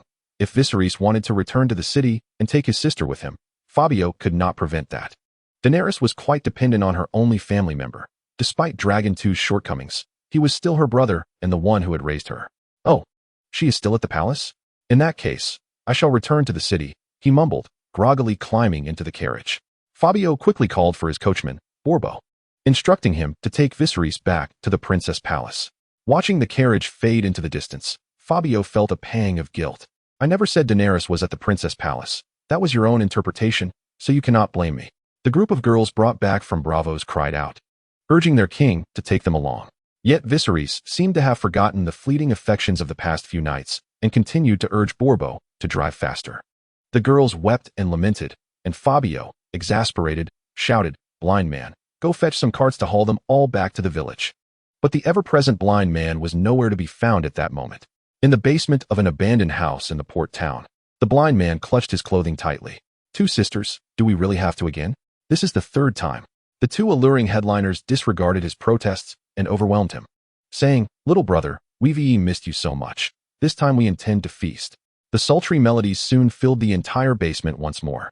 Meanwhile, as sailors transported gold, a steaming pot was already set up in old Joman's yard, with an array of meat slices meticulously arranged. Fabio welcomed several officials from the Iron Bank to take their seats. "What is this? I've never seen anything like it," remarked the curious captain of the gold-laden ship. "This dish is raw," he observed. "This delicacy is called hot pot, a specialty of Pentos. Since you have traveled from afar, you must indulge," Fabio demonstrated. Picking up a thin slice of meat, briefly dipping it into the boiling broth, and then into a sauce before savoring it, the flavors bursting forth. If there is one culinary invention that must be made upon arriving in this world, hot pot would surely be among them. As a part of the gluttonous empire, to be without hot pot is akin to a fate worse than death. Preparing a perfect hot pot in a world of ice and fire is no simple task. Firstly, the chili peppers only grow in the Summer Islands and the Bay of Slaves, while the most authentic Sichuan peppercorns can be found in the northwestern mountains of the north. These spices, due to their long journey, are sold at a premium in Pentos. In contrast, other condiments like seafood sauce, olive oil, and oyster sauce are rather common in coastal cities like Pentos. Fabio is typically meticulous with his expenditures, but he spares no expense in creating a dish that is utterly irresistible. His relatives, including Daenerys, initially approached the hot pot with expressions akin to those of the Bravosi before them, yet they have now mastered the art of wielding chopsticks. The Bravosi clumsily fumble with their chopsticks. After much effort, one manages to grasp a piece of crystal-clear lamb, only for it to slip away into the broth. Fabio is compelled to provide them with finger grips to assist. His cousin Aiden is increasingly delighted. If this hot pot could be popularized in Bravos, it would surely be a sensation. Given Bravos' chilly climate, indulging in a warm meal provides a comforting warmth. His face flushes from the spice, resembling that of a monkey's backside, yet he continues to heap food into his mouth, washing it down with sips of chilled wine, exclaiming in sheer delight. Such is the nature of a shrewd merchant, enjoying the delicacies while contemplating business, devoid of any purity of intent. Fabio clearly underestimates the appetites of the Bravosi. The meat is evidently insufficient, prompting Dogshit to bring forth a sheep for immediate butchering. Unfortunately, the most skilled blind chef seems to have vanished, for had he been present, the lamb would have been even more delectable. "Pray tell, my lord prince, what spices have you added to this pot?" "It contains the fiery peppers from the Summer Isles and the common sesame found in Seagull Town." Aiden's cunning little eyes begin to glimmer at the mention of dipping sauce. "Ah yes, the dipping sauce. What is included in this concoction?" Attempting to acquire knowledge through subterfuge? "I shan't divulge that." Fabio chuckles. "Well, it's rather simple. However, I wonder, what specifics are outlined in our loan agreement? I wish to peruse it quietly." Aiden, clearly inebriated, retrieves a finely crafted piece of parchment from his breast pocket and tosses it into the air. The thin parchment flutters, nearly landing in the pot, but dogs hit. Quick-witted and nimble, snatches it with 2 fingers, eliciting applause. Fabio clutches the parchment, scanning it swiftly. The letter is inscribed in both Westerosi and Valyrian, with duplicates included. The more he reads, the more anxious he becomes, sensing a trap laid for him. The letter stipulates that the gold is designated solely for the recruitment of soldiers for Viserys' return and explicitly forbids the construction of warships, stating that they may be hired from bravos if needed. Any unsigned clause is mere refuse, inconsequential. Yet, it also indicates that Aiden will remain in Pentos during this period to oversee the use of the gold, should Fabio stray even slightly from the terms. The Iron Throne reserves the right to reclaim the contract unconditionally, and Fabio must repay the loan early. Those seasoned veterans of the Iron Bank are indeed not to be trifled with. Chapter 30. The wife of Lannister. The caravan moved steadily across the vast, flat plains, gradually making its way toward the shimmering waters of the pool. Bravos had initially commissioned 100 mercenaries to safeguard this treasure, for, as Aiden had noted, the influential feared the Iron Vault, fully aware of the peril it housed. Thus, there was no cause for concern. These mercenaries were merely a deterrent against the petty thieves unfamiliar with the Iron Vault's authority. With Fabio's soldiers now surrounding the area, the mercenaries found themselves enjoying an unexpected leisure, though their remuneration remained a non-negotiable matter. They were already incurring significant losses. The journey from the southern bay to the pool was lengthy, and at midnight, Aiden ordered the encampment to establish itself in a sheltered location.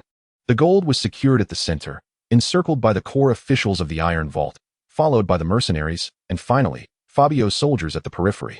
After exchanging pleasantries with his dining soldiers, Fabio indulged in a few rounds of drinking games with the mercenaries. Though he retreated to a corner tent, where 2 soldiers stood guard, they hastily saluted upon his arrival. Ensure no one approaches, understood? Within the tent resided 2 women, purchased by Dolly from Bravos' pleasure docks. The proprietor of the brothel, unable to resist the allure of the king of Pentos' name, relinquished them for a handsome sum. Dolly had subsequently employed a mix of deception and persuasion to bring the 2 women from Bravos. Upon entering, the daughter was seen gently massaging her mother's shoulders.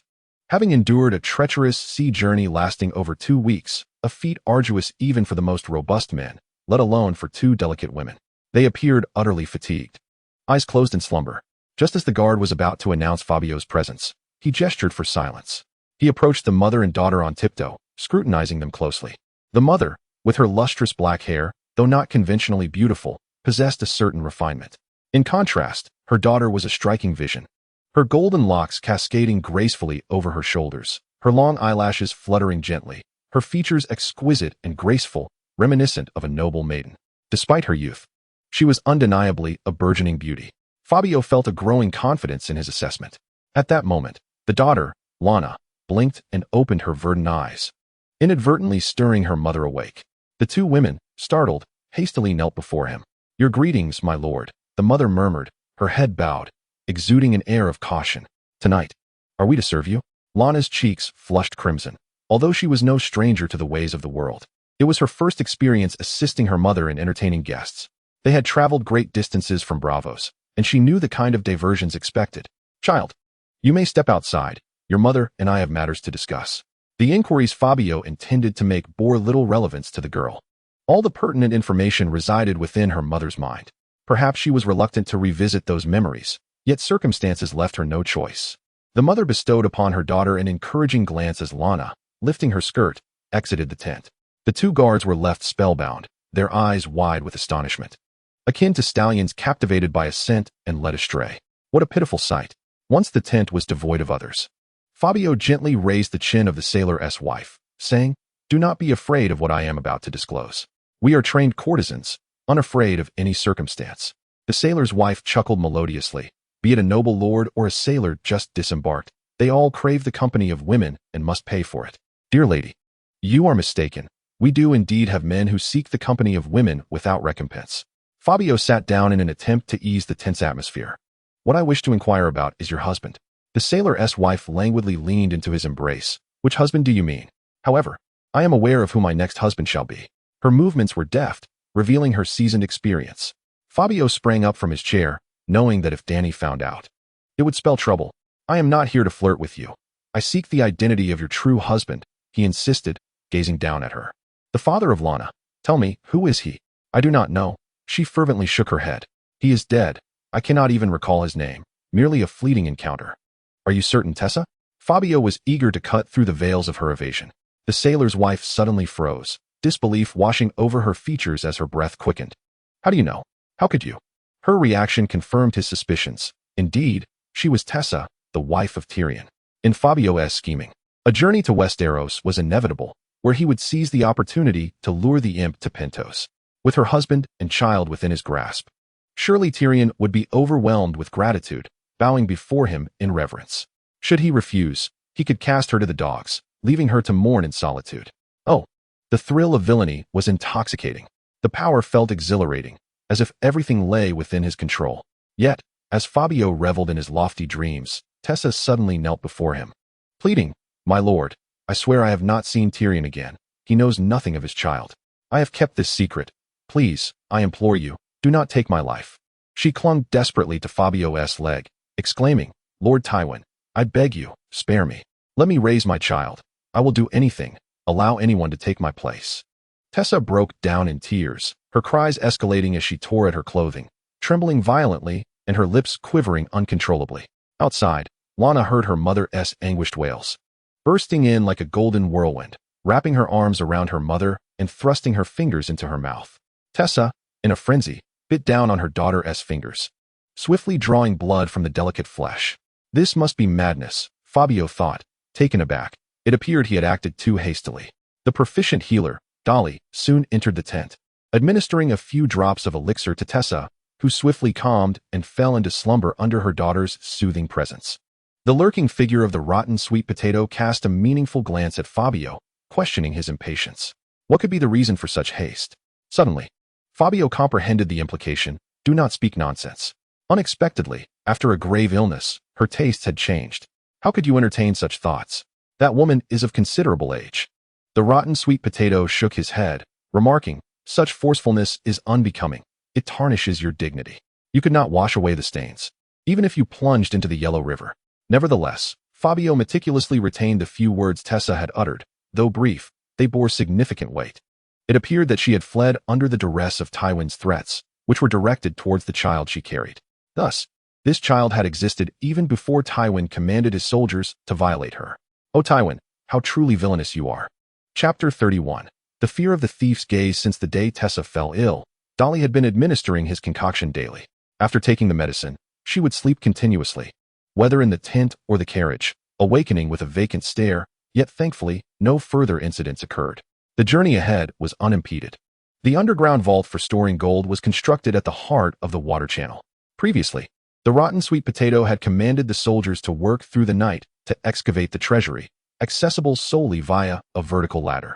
All the gold had been transferred within, and under the watchful eyes of both parties, Ryder led several clerks, equipped with counting rods and scales, to verify the quantity of gold. This task demanded utmost precision. Even Missandei had been summoned away from Daenerys' side. This young girl from the Isle of Noth was remarkably astute, seldom encountering challenges she could not surmount. Even the unfamiliar would be grasped after a few days of study. Fabio, resolute, took her from Daenerys, appointing her as a senior clerk. Daenerys was displeased by this decision, refusing to speak with him thereafter. Fabio provided Missandei with a splendid multicolored robe and a cap adorned with vibrant peacock feathers. In the tradition of Pentos, women were not permitted to hold such esteemed positions, regardless of their talents. They were to remain subordinate to men. However, from this day forth, things would be different. A formidable iron door was installed at the foot of the ladder in the vault, secured with 3 substantial locks. 3 guards were specifically appointed to oversee the iron treasury. Yet Fabio harbored concerns, fearing these 3 might conspire and commit thievery. These individuals were the most esteemed guardians of the iron vault. They bared deep grudges against one another. Aiden remarked with a smile, "Should one act out of line, the others are legally permitted to eliminate him." Goodness, what enmity must exist for such a decree? Fabio mused, taken aback by the peculiarities of the iron vault's guardians.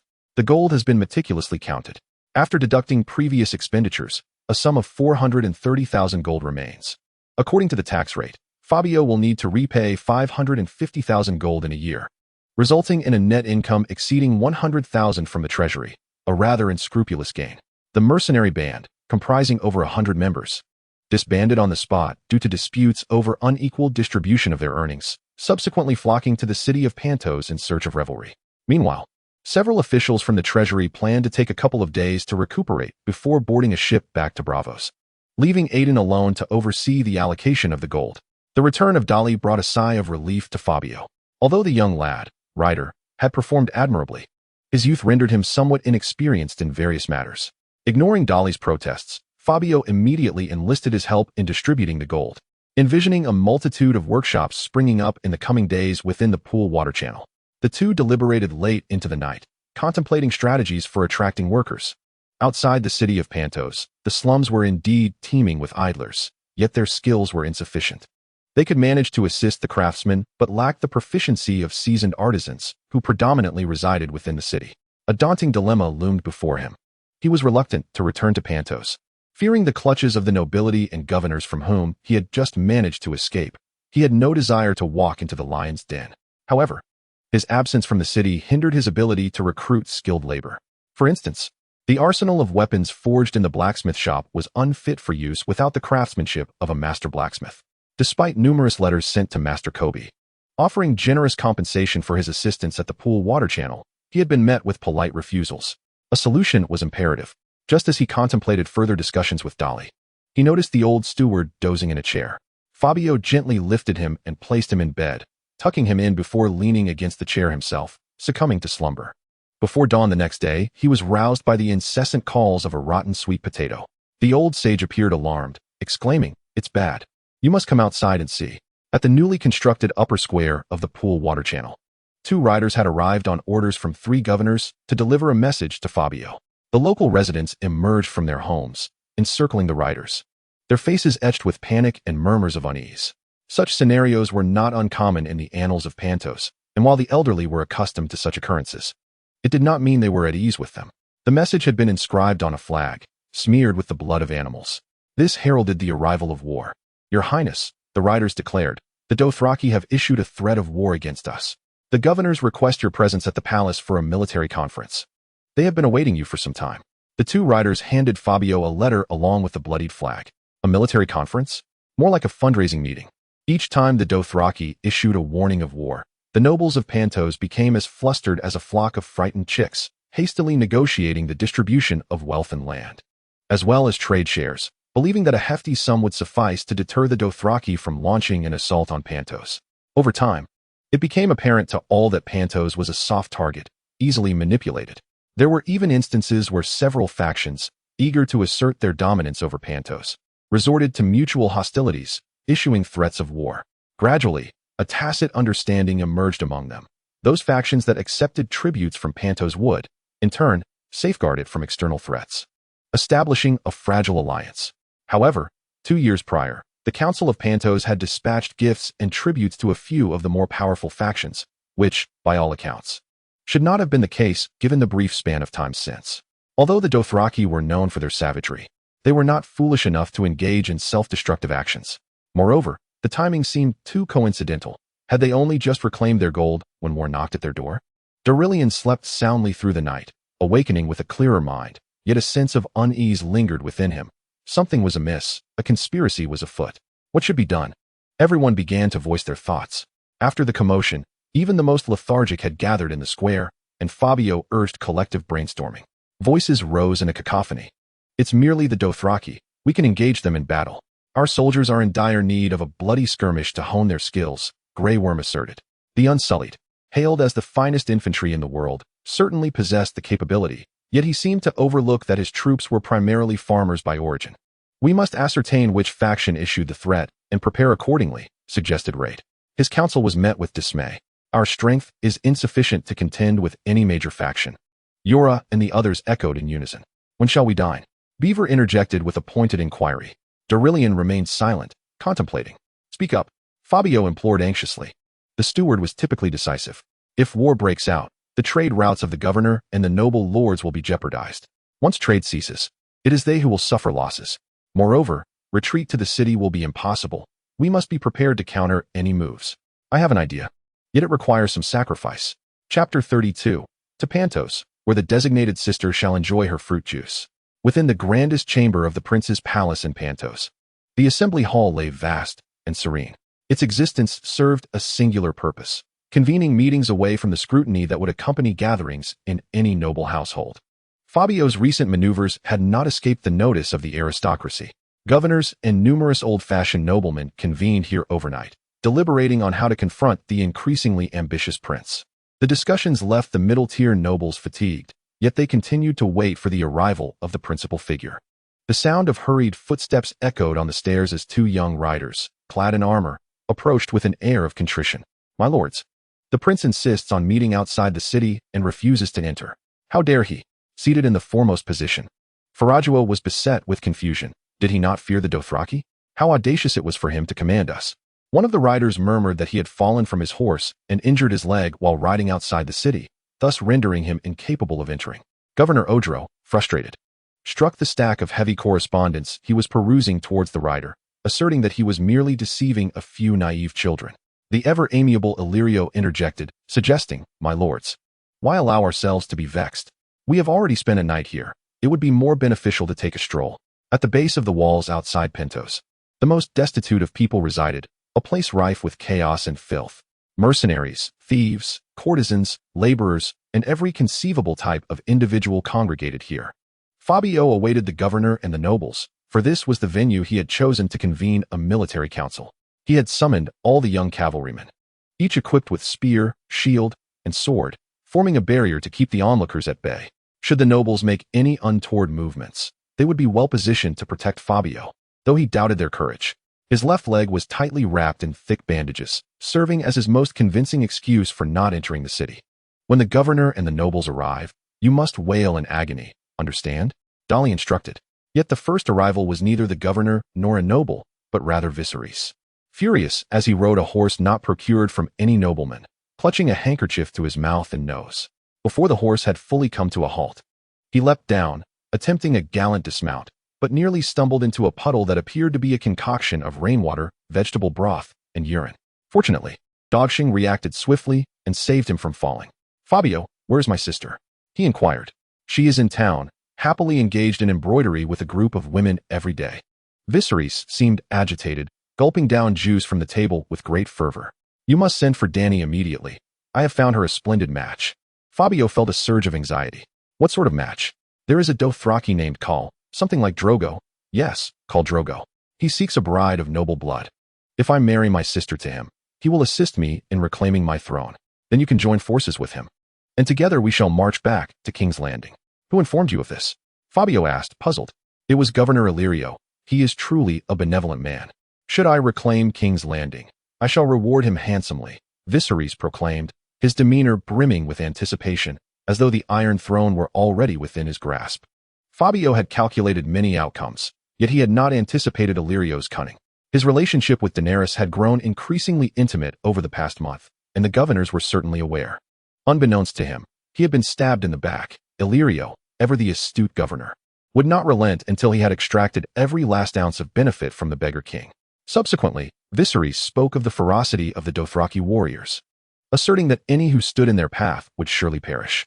Cultivating a harmonious relationship with Khal Drogo would greatly benefit Viserys' aspirations for reclamation. It seemed as though the walls of King's Landing were merely paper, as if the Dothraki could charge in on horseback, singing and feasting, without resistance. Wait a moment. Was it not Drogo who was poised to wage war on Pentos? At this revelation, Fabio finally grasped why, in the original timeline, Daenerys had been wed to Drogo. It was all orchestrated by the rotund Illyrio. Among the three governors, Susie was rather disengaged, Odoro was quick to anger, while Illyrio, with his ever-pleasant demeanor, was the most formidable of the trio. Viserys extolled the bravery of the Dothraki, yet Fabio appeared inattentive, interjecting, "What do you think?" "I disagree. The Dothraki will not cross the sea, for they fear it. Your calculations are flawed." Upon witnessing Viserys' puzzled expression, it seemed Illyrio had not divulged the entire truth. Nevertheless, the atmosphere grew somewhat quieter. It was not until noon that the governors and nobles finally arrived, a rarity for them to venture from the city, let alone the squalid quarters by the city walls.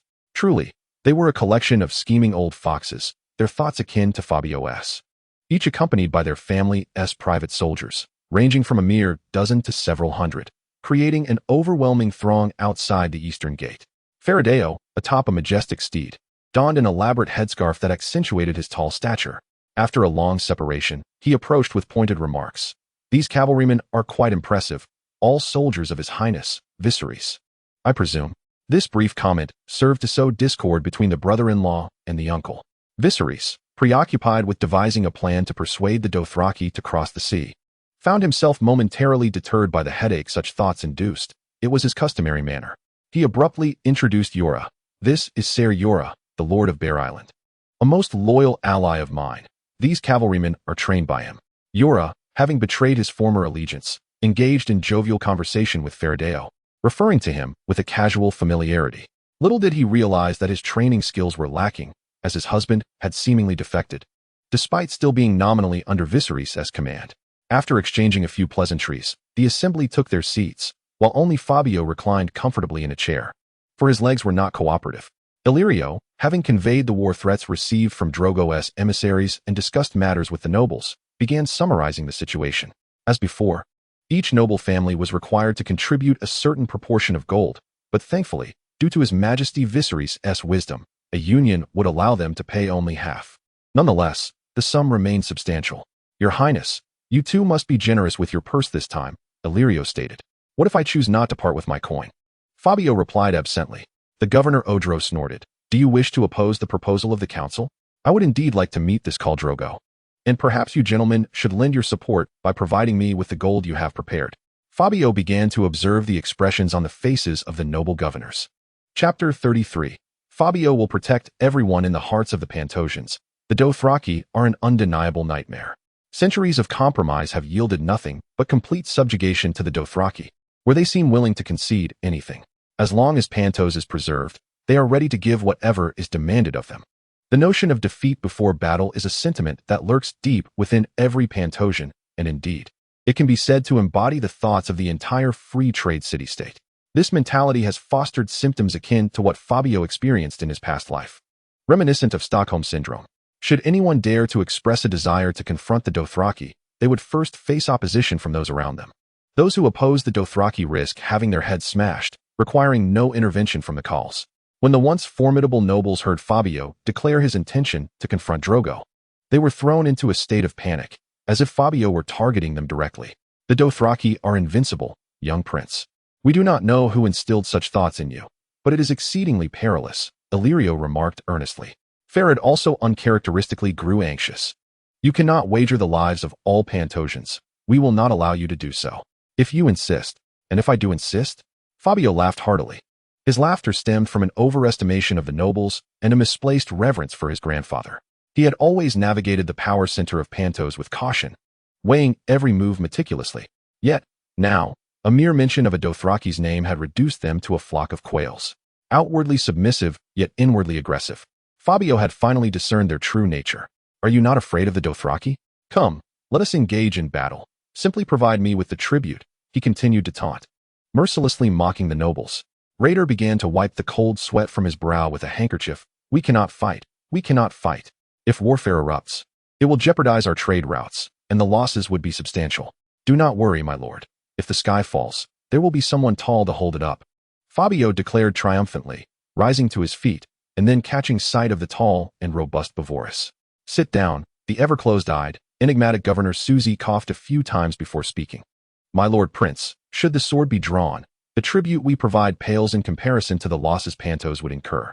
Ensuring our trade remains stable at the most reasonable cost is the optimal choice for any ruler. So, if one wishes to profit, one must kneel? Several governors nodded in agreement. If you must articulate it so harshly, then so be it. If I wished to stand, I would still earn money, wouldn't I? Not a chance. The governors shook their heads in unison. Not a chance. Indeed, not a chance. They affirmed with certainty. Is there a way to earn? Fabio drew the curved dagger from Beaver's waist and slammed it onto the table. There is a way, but it requires collaboration with the Dothraki. And this? Fabio removed the dagger from the hands of Dog Shungur and struck it against the surface. There is a way, but it cannot bypass the Dothraki. At that moment, Fabio suddenly stood up, slowly approaching Fabio. The two stood face to face, their gazes igniting sparks. Your Highness, your refusal to abide by the council's decision is quite improper. For the council holds the authority to detain you. With a wave of his hand, hundreds of soldiers loyal to House Ascarni surrounded them. The leading officer among the soldiers was the father of Canlina's cousin. Fabio's soldiers, however, were equally defiant, spurring their horses forward to confront the Ascarni soldiers. The tension in the air was palpable, as if a clash was imminent. On the other side, Illyrio anxiously attempted to mediate, pulling at his cousin's hand while inquiring after Yora's well-being, all the while proclaiming that the Pentos people do not fight amongst themselves, since it seems we cannot avoid conflict. I shall prepare to confront the Dothraki. Fabio discerned the character of this gathering and chose not to conceal his limp any longer, nimbly mounting his horse. He glanced back at his grandfather. Oh, by the way, given your advanced age, perhaps you should remain at home. After all, Canlina's cousin has returned to her family, and they should have arranged for a wet nurse. You can stay and tend to that little rascal, each of you nursing in your own way. If you dare leave this place, the council will no longer recognize you as our prince. The gates of Pentos will remain eternally closed to you, and you shall never set foot in Pentos again. Faradeo was still unwilling to relent, continuing to issue threats. However, Fabio rode away without a backward glance, leaving the governors and nobles in a state of bewilderment. I am off to find my sister. Farewell, my lords. After a moment of contemplation, Viserys followed suit. Fabio sat calmly on the back of 86, surrounded by his friends, companions, and soldiers. The pent-up emotions he had long suppressed finally found release, marking the official rupture with the nobility. Yet, at that moment, he felt an unparalleled sense of relaxation. The status quo was untenable, and Pentos required a thorough transformation. Not just Pentos, but also the position of prince, which had rotted for far too long. Repair was no longer an option. It could only be dismantled and rebuilt. He understood this, but it did not mean others shared his perspective. Dolly remained deeply concerned, expressing that Fabio was too impulsive, warning that the forfeiture of his princely title could adversely affect his future endeavors. What is a prince? Fabio posed a question that seemed rather naive. The prince is the ruler of Pentos, elected by the noble council. You are more aware than I of Daenerys' recitation regarding the election of the prince. Fabio sighed. You speak of a puppet prince, a ruler at the mercy of others, rather than the true king of Pentos. A man ought to rescue his people to assume kingship, not become king first, and then seek to save his subjects. We have inverted our priorities. We have been gravely mistaken. To become the true king of Pentos begins today. It may be fraught with difficulty, yet it is far more grounded. Since we cannot rely on the support of the nobles, we might as well take matters into our own hands. What do the nobles or the Dothraki matter? We must strive, no matter how arduous the path. Fabio's voice gradually faded into the air, yet the essence of his words lingered profoundly in Viserys' heart, who followed closely behind Fabio, having listened intently from start to finish. To rescue the people and become king, Viserys murmured, and in his eyes, Fabio's figure suddenly grew tall, reminding him of the tales Sir William had once shared with him. Chapter 34. Rustic flattery. I want to leave. I beg you, brother, do not do this. Daenerys cried out, attempting to halt Viserys' efforts to take her away. When Viserys approached under the cover of night, Daenerys felt immense joy. She had not seen her brother in ages, and there was so much to express, so many stories to share. Recently, she had planted several small flowers in the courtyard, gone fishing by the river with the village girls, and visited the elderly widows in the village with the mother. She had done much good with her status. Her brother's smile lasted but a moment. You have grown. It is time for you to marry. Daenerys, thinking it was the handsome man seeking her brother's approval, felt a thrill of delight. Who is it? However, her brother's next words plunged her into despair. You are to marry the greatest Khal of the Dothraki, Khal Drogo. He then began to extol the greatness of Khal Drogo. He is a formidable Khal, commanding thousands of warriors. He has never known defeat. His conquests are unparalleled. He will aid Viserys in reclaiming the Iron Throne. Just think, I will sit upon the throne once occupied by my father and ancestors. The heads of those traitors on the spears atop the city walls, all lords bowing before me. Viserys trembled with excitement. Daenerys, filled with fear, retreated several steps until she reached the window. What does Fabio think? Have you consulted him? Of course. If you marry Khal Drogo, their war cannot ensue. He would be overjoyed. Viserys spun a web of deceit with remarkable skill. At that point, the three of us will conquer King's Landing in no time. He clasped his hands, as if the Iron Throne was already within his grasp. Daenerys felt a chill in her heart, and when she glanced out the window, she saw Fabio standing in the courtyard, looking up, their eyes meeting. Fabio awaited a verdict, anticipating Daenerys' choice, uncertain of how to intervene. Since embarking on his new life, he had navigated through numerous challenges with a clear sense of direction, yet now, he found himself utterly at a loss. By all accounts, this matter pertained to House Targaryen. And as the head of the family, Viserys was naturally the one to decide his sister's marriage. Khal Drogo possessed formidable strength. Commanding an army of 40,000 fierce Dothraki warriors, resources Fabio could not claim, or at least not for the time being. Standing in the cool night breeze, his mind raced with thoughts until a hand gently rested on his own. It was his mother. "Little tiger," she said, linking her arm with his. "Do you not fancy her? If you do, pursue her. Why linger here, lost in thought? Mother, my heart is in turmoil. I cannot fathom her thoughts." "And I am afraid," Fabio confessed, revealing a vulnerability only exposed in his mother's presence. Before others, he was a king, but with her, he remained a child. "Are you still your father's son?" she asked, her brow furrowing. "You ought to learn from your father's fearless demeanor. You bear no resemblance to him in this regard." Andrew appeared from nowhere. "Where has your usual bravado gone? Why are you so timid now? Of all people, you too?" Fabio retorted, pretending to strike him. "You know the punishment for abandoning your post. Who permitted you to come here?" Andrew swiftly ducked behind their mother. "Hey, be civil. The captain granted me leave. It was your own command, you mustn't have forgotten." After overseeing the completion of a gold shipment, Fabio indeed had ordered the officers to arrange shifts for the soldiers, recognizing that they had been overworked. Balancing labor with rest was essential. Steeling himself, he glanced at his mother's encouraging gaze, prepared to step into the building. When he noticed Viserys descending the stairs, a look of satisfaction upon his face. "Fabio, my brother, Daenerys has consented. Now you can rest easy. With this union, Khal Drogo will not only refrain from attacking you, but will ally with us to reclaim the Iron Throne. Tomorrow, I shall escort Daenerys back to Pentos. The governors have arranged a grand residence for Drogo there. You must raise a glass or two," Viserys exclaimed, laughing heartily as he departed. Daenerys, however, spent a sleepless night. Ever since arriving in this tranquil town, she understood that her stay would not be permanent. She had long grown accustomed to a life of wandering. Yet she never anticipated it would conclude in such a manner. Tears dampened her bedding, the room echoing with silence, once filled with the presence of Missandei, Yara, and her other companions. Now, Missandei had been reassigned due to her talents, Yara had married, and Orange had returned home to visit family, reportedly preparing for her own wedding soon. Never had she felt so profoundly alone. In Bravos, whenever her brother ventured out to socialize with nobles and merchants, leaving her alone, she would climb to the rooftop to gaze at the moon, conjuring the imagined visage of her mother. Sir William once remarked that while we may be far removed from Dragonstone and King's Landing, the moonlight can illuminate every corner of those places, for the moonlight is impartial. How long has it been since she last ascended to the rooftop? 5 years. Or perhaps even longer. She could not recall. She resolved to embrace her childhood once more. Daenerys emerged from her bed, noticing the guards outside slumped together in slumber. She slipped off her soft shoes, revealing her delicate, pale feet, and tiptoed down the corridor. Outside the storeroom, she overheard the affectionate murmurs of Maegor and Polbo, two elderly gentlemen and ladies in their 50s who still maintained the fervor of youth, needing to indulge their passions every few days. Climbing to the rooftop was effortless for Daenerys. The coolness of the tiles beneath her bare feet invigorated her, and she relished the sensation. Gazing out, the entire town unfolded before her, a settlement born of 6 villages, bustling with construction as various unfinished workshops vibrantly glimmered in the moonlight.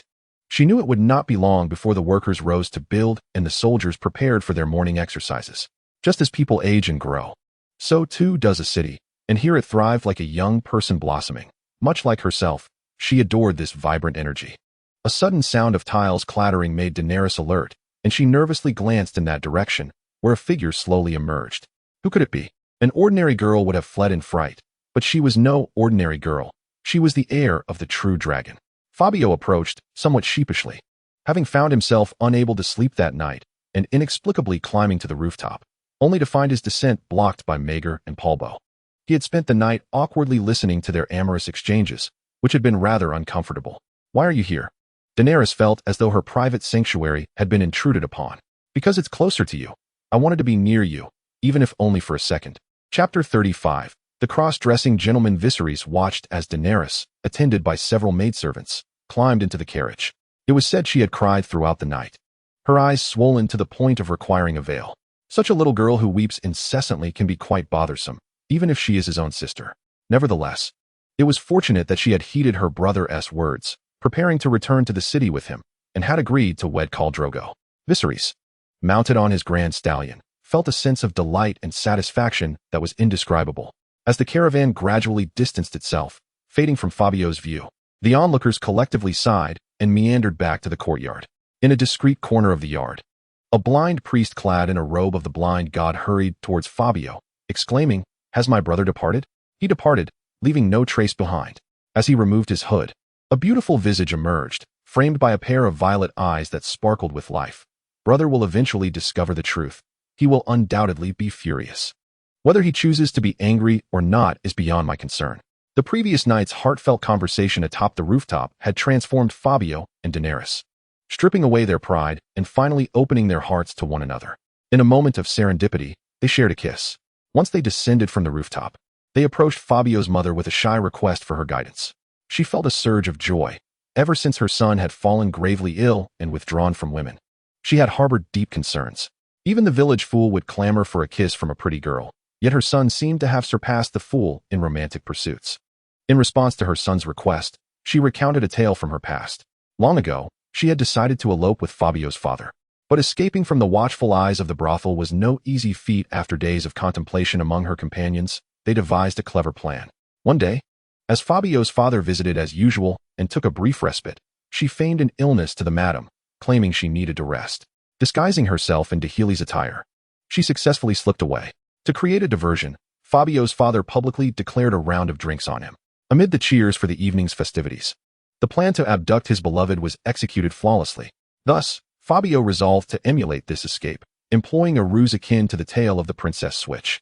If all went according to plan, the blind man would presently be adorned in a pleated skirt, clad in deer-hide high-heeled boots, a lace veil atop his head, indulging in snacks within a carriage.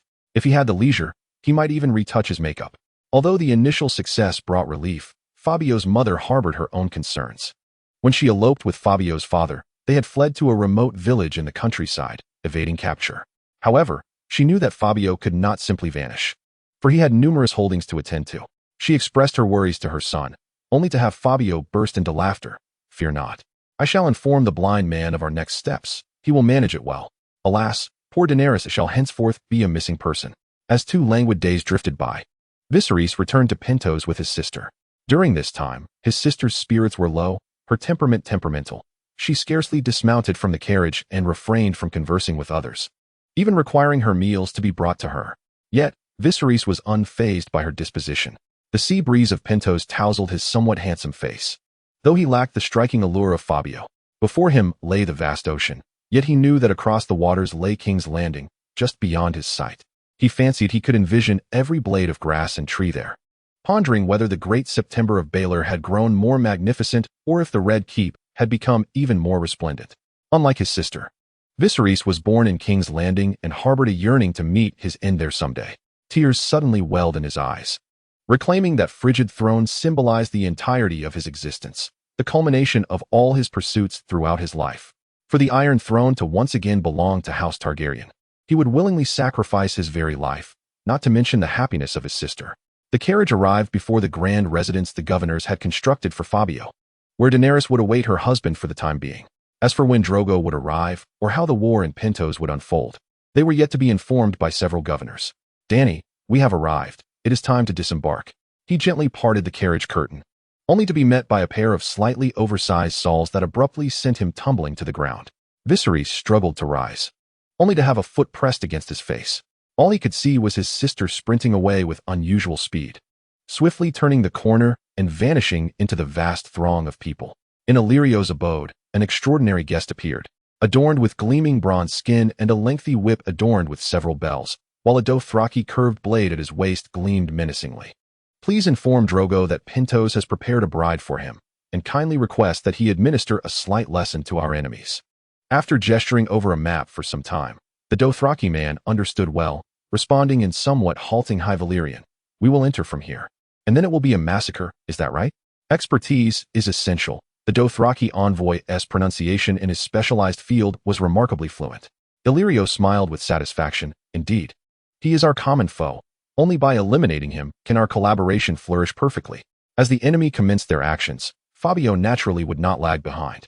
After establishing their relationship, he and Daenerys remained inseparable. However, they would have to part ways temporarily. They exchanged affectionate kisses and shared tender moments, Yet Daenerys resolutely denied him any further advances. Fabio could only pacify his restless little brother and ensure his bodyguards were in order. The threat from Drogo grew increasingly pressing, yet Fabio would not falter. Although Drogo's camp lay far to the east of the trading city-states, even beyond the furthest of the 9 trading cities, reaching it would take over a month, even if he departed at once. Despite the beauty by his side, Fabio remained steadfast in his mission, balancing his career in one hand and his family in the other. Today marked his first step towards acquiring a grand ship. Although naval forces would not be needed for the conflict with Drogo, it was imperative that planned matters not be carelessly disrupted. Military affairs were in disarray while internal matters were managed by Dario. His role was to ensure that logistical support was adequately prepared. Today, he intended to venture into the Velvet Hills with his bodyguards in search of lumberjacks in the mountains to procure the finest timber essential for shipbuilding. This endeavor was crucial for him to become the true master of Pentos, and thus he must personally take charge. Chapter 36. Old acquaintances. The Velvet Hills are a range of mountains on the continent of Essos, situated to the east of Pentos, where the small Lauren River finds its source amidst these hills. The mountains are not particularly lofty, and along the way, one can reach the ruins of the city of Godot and the newly established town of Fabio, built near a cluster of villages. Once a city of the Loiner, Godot was laid to waste by the Valyrian invaders during a series of expansionist wars nearly a millennium ago. As Fabio and his companions passed through, the remnants of the brutal conflict remained evident in the ruins, where crumbling walls were stained with the blackened breath of dragons. Stubborn lichen and climbing vines proclaimed nature's reclamation of the land, which had been rendered barren for agriculture due to the devastation. Consequently, farmers were scarce, replaced instead by a different breed of laborers. On the broad surface of the river, countless wooden rafts glided downstream, their cargo being the timber itself, some of which would be dismantled and transported to the trading ports of Pentos. Another portion would continue along the main tributary of the Lauren River, traversing much of the Essos continent toward Volantis. It was here that Fabio encountered a familiar face. The odorous Billy, having lost his tax farming business, had endured a thorough scolding from his father before being dispatched to this remote locale. Each day he languished in boredom, overseeing his family's enterprise, surrounded by a cadre of rough-hewn laborers. Occasionally, a few women from the flesh trade would come to solicit work, but they were not to his liking. Billy found himself yearning for the comely maidens and widows from his village. The mere thought of their bashful demeanor ignited a fervor within him. On this particular day, after a successful hunt in the mountains, Billy was fortunate enough to have taken several deer. According to the laws of Pentos, deer were the property of the nobility. Despite his family's considerable wealth, they remained part of the common folk, and his actions bordered on transgression. Yet, with the lofty nobles far removed, who would truly care? Unless they discovered him. As Fabio approached, he found Billy gnawing on a deer leg, but the more he chewed, the more discomfort he felt, prompting him to resolve to finish it before indulging in the fragrant temptations of the city for the night. Fabio silently approached from behind. "Billy, my old friend. That looks delicious." Startled, Billy took a moment to register the presence of his companion, trembling as he clutched the deer leg, vividly recalling the brutal beating he had received, the swelling on his face only recently subsiding. "This is my family's business. I haven't stolen from you," he stammered, only to see Beverus charging toward him with a clenched fist, causing him to stumble back in fright.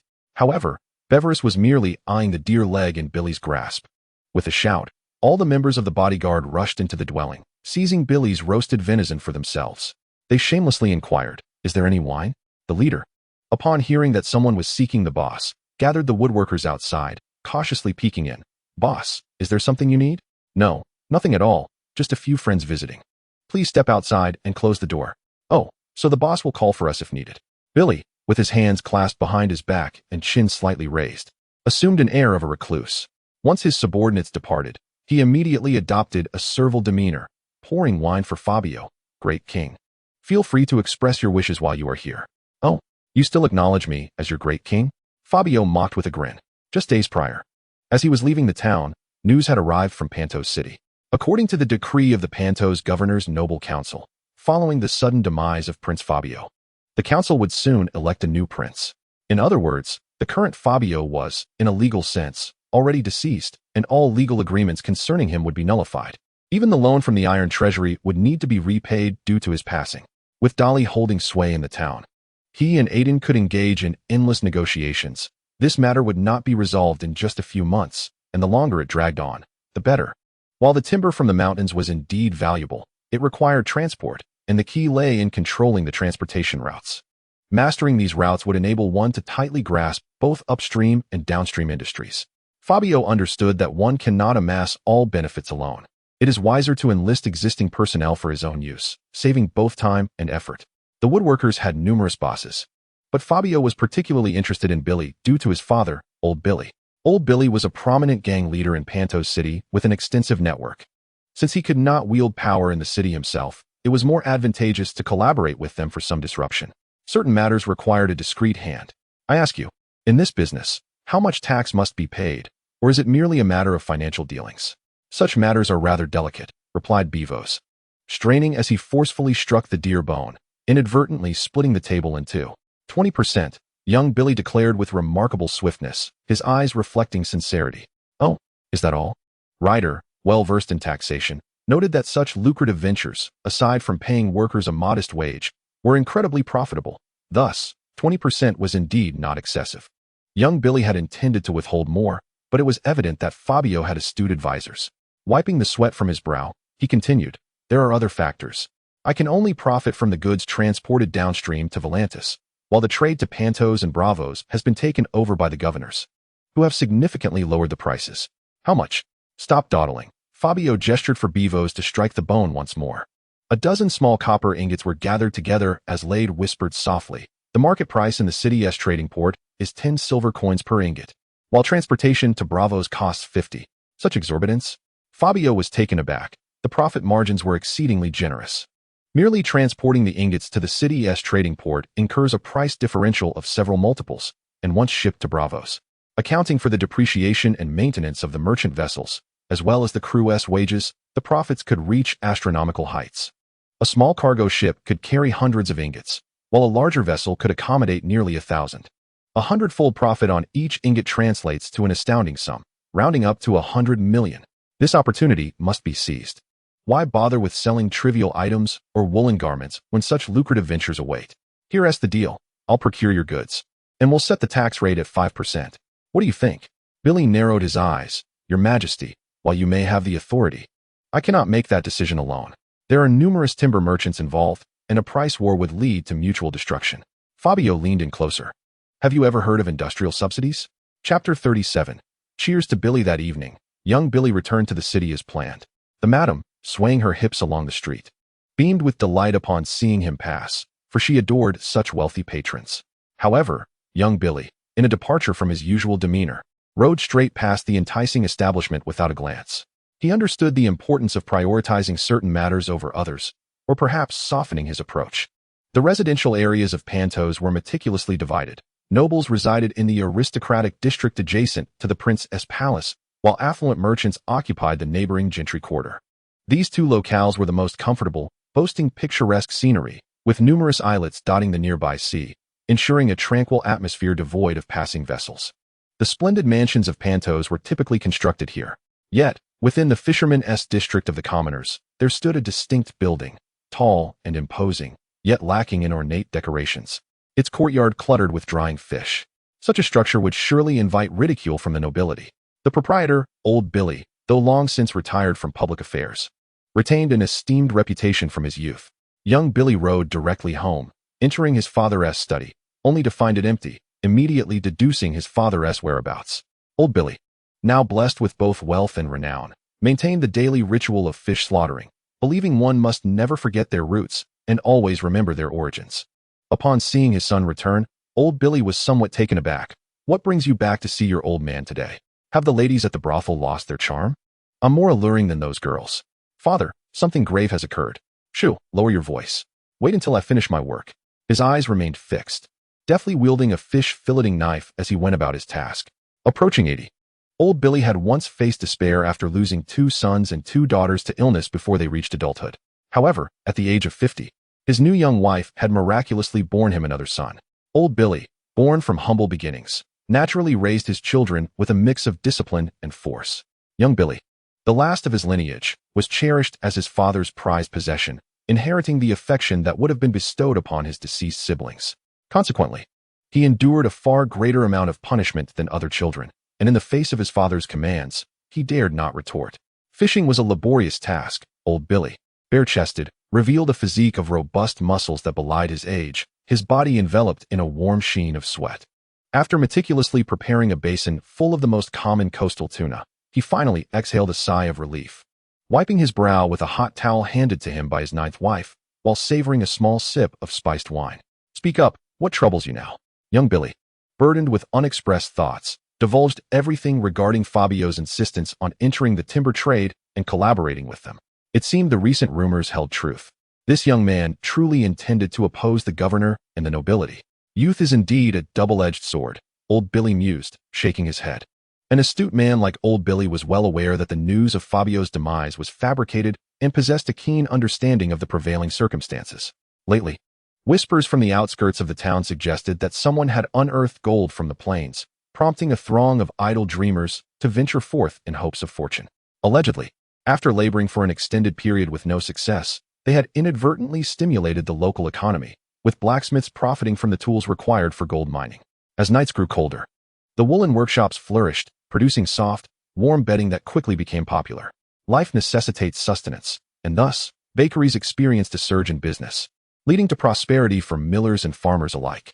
Whenever someone, having squandered their wealth, sought to return home, another would parade with a hefty lump of gold, claiming to have struck it rich.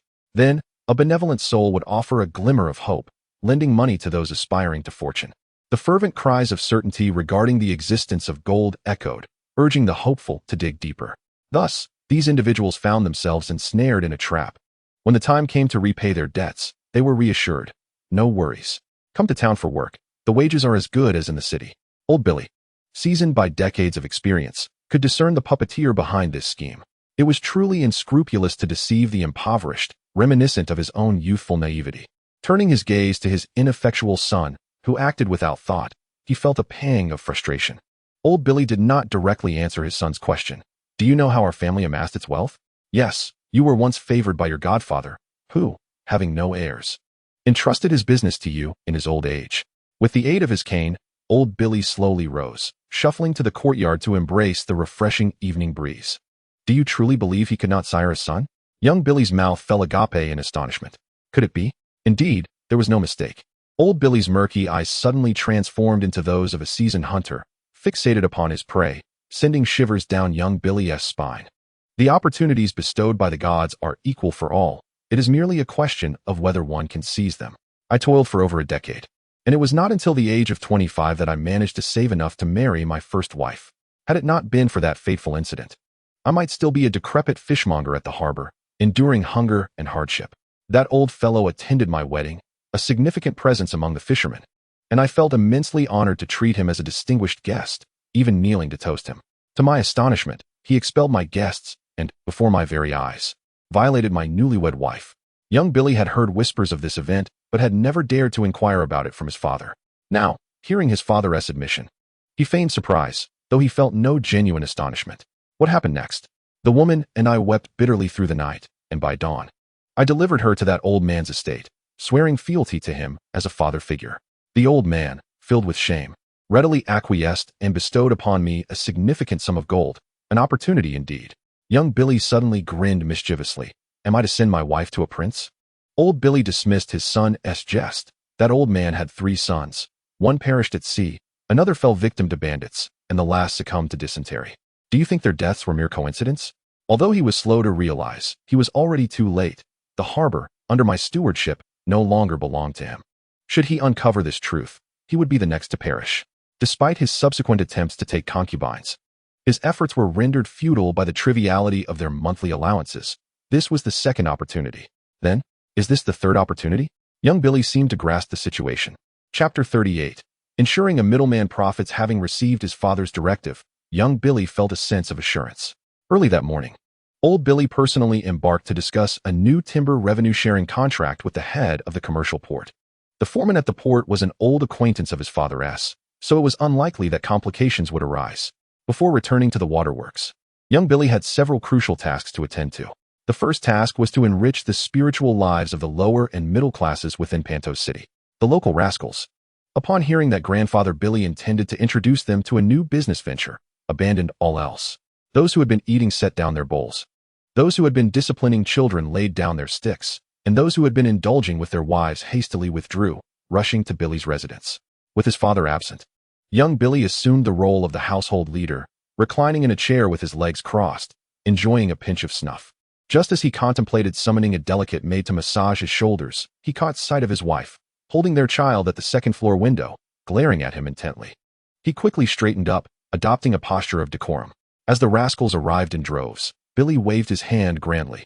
"Brothers, have you all come? Pay your respects to Grandfather Billy." The young rascals greeted him warmly, inquiring about his well-being. Since young Billy ventured outside the city to pursue his ambitions, the brothers had not seen each other for quite some time, and a sense of nostalgia began to envelop them. The memories of their youthful escapades, particularly the audacious moments spent lifting the skirts of respectable women, remained vividly etched in their minds. "Big Chunk, what have you been up to these past few years?" He greeted each familiar young brother in turn. Returning, "Big brother, I've been hauling heavy loads at the docks lately." "Ah, and what about you?" "I've been supervising at the docks. I give a good smack to anyone who fails to lift their load properly." After reminiscing with his younger companions, Billy brought out the cargo. A few perceptive thugs were puzzled by the goods. "What is this? Books?" The texture feels rather peculiar. In this era, books were crafted from sheepskin parchment, making them exceedingly valuable. Possessing a book was a mark of distinction. For instance, Ryder's teacher, Ethan, appeared to live a meager life. Yet his wealth resided within the confines of his study, rendering him a modest, affluent individual. However, their fortunes were on the verge of depreciation. Ethan had also earned considerable income through transcribing texts, and was currently engaged in advancing printing technology, with Fabio providing him a share of the profits. Overall, this venture was not a loss, but rather a small gain. Yet, the young thugs, oblivious to the worth of paper and books, pouted in confusion. "Big brother, what is this? Can it be exchanged for some drink?" "Brothers, feel free to open it and explore its contents." Recently, Fabio had amassed significant wealth through his sheepskin novels, with the young nobility in the city each possessing a copy. The tales spread through oral storytelling, even boosting employment for doormen, many of whom worked for affluent families without remuneration. The release of the Squire Aubin further incited the popularity of the knightly profession and the dissemination of the seven gods' faith. Now, Fabio was poised to reap even greater financial rewards. The money of the nobility held value, just as that of the common folk. The sustenance of the populace is paramount. Spiritual nourishment is also essential. However, most of the commoners were illiterate, prompting Fabio to make slight adjustments. The young thugs, now referred to as intermediaries, were encouraged to open the books, which not only contained accessible text, but were also adorned with illustrations on every page. "Purchase from me. Each volume is priced at 1 gold piece. The selling price is yours to determine. Those interested may register here." This book, The Treasure of Riss, is the first, with more to follow. Among the younger brothers, some had fared well, while others struggled. Some displayed indifference, while others, intrigued yet financially constrained, found themselves at a crossroads. To those who were not thriving yet sensed an opportunity, Billy granted each a 10-piece interest-free loan. At noon, after treating his young companions to a meal of Pentos' recently acclaimed dishes, pork stew with vermicelli and chicken with mushrooms, old Billy returned home in his cart. The young thugs, filled with a blend of fear and respect for old Billy, bid him a hasty farewell after a brief greeting. "Look at this gaggle of miscreants you've gathered. They pale in comparison to our generation. And how did that lad manage to abscond with the pot?" Old Billy leaned on his cane, sighing repeatedly. After imparting a few words to his son, he retreated to the house for an afternoon nap. Young Billy admired this trait of his father. Remaining composed even in the face of calamity, there was much he still needed to learn. After playfully amusing his son for a while, a subordinate, who had come from the waterworks, arrived quietly, indicating that the task had been accomplished. "You didn't disturb anyone, did you?" Young Billy inquired softly. "No, brother. The old man stayed home all night. We waited for quite some time. In the early hours, when he stepped out to relieve himself, we seized the opportunity and brought him here," the subordinate replied. "It's an invitation, not a capture," young Billy corrected him, addressing the misstep in wording. Young Billy followed his subordinate to a secluded area, a site where old Billy had once engaged in nefarious deeds. To deter outsiders, he had concocted several ghost stories that circulated in the town. A group of young subordinates had waited long, stationed outside a cave where they had participated in countless illicit activities. They clutched wine bowls and rattled dice, their raucous laughter betraying their presence. Young Billy delivered a resounding slap to each of his subordinates before striding into the cave, where a robust, white-haired elder was securely bound in the corner, a blindfold covering his eyes. Upon hearing footsteps, the old man instantly perked up. Who is there? Who has bound me here? Is it Dave? It was your wife who first seduced me. I had no part in this. Young Billy stepped forward and removed the old man as blindfold. Master Kobe, how are you? The reason behind this entire charade was Fabio's directive. Although Fabio had previously recruited a multitude of blacksmiths, they were all mere amateurs, producing weapons that were substandard and fractured after just a few strikes. Despite his attempts to guide them with insights from the future, the results were dismal, even deteriorating further. No one is omnipotent. To forge quality weaponry, one must seek the guidance of seasoned craftsmen.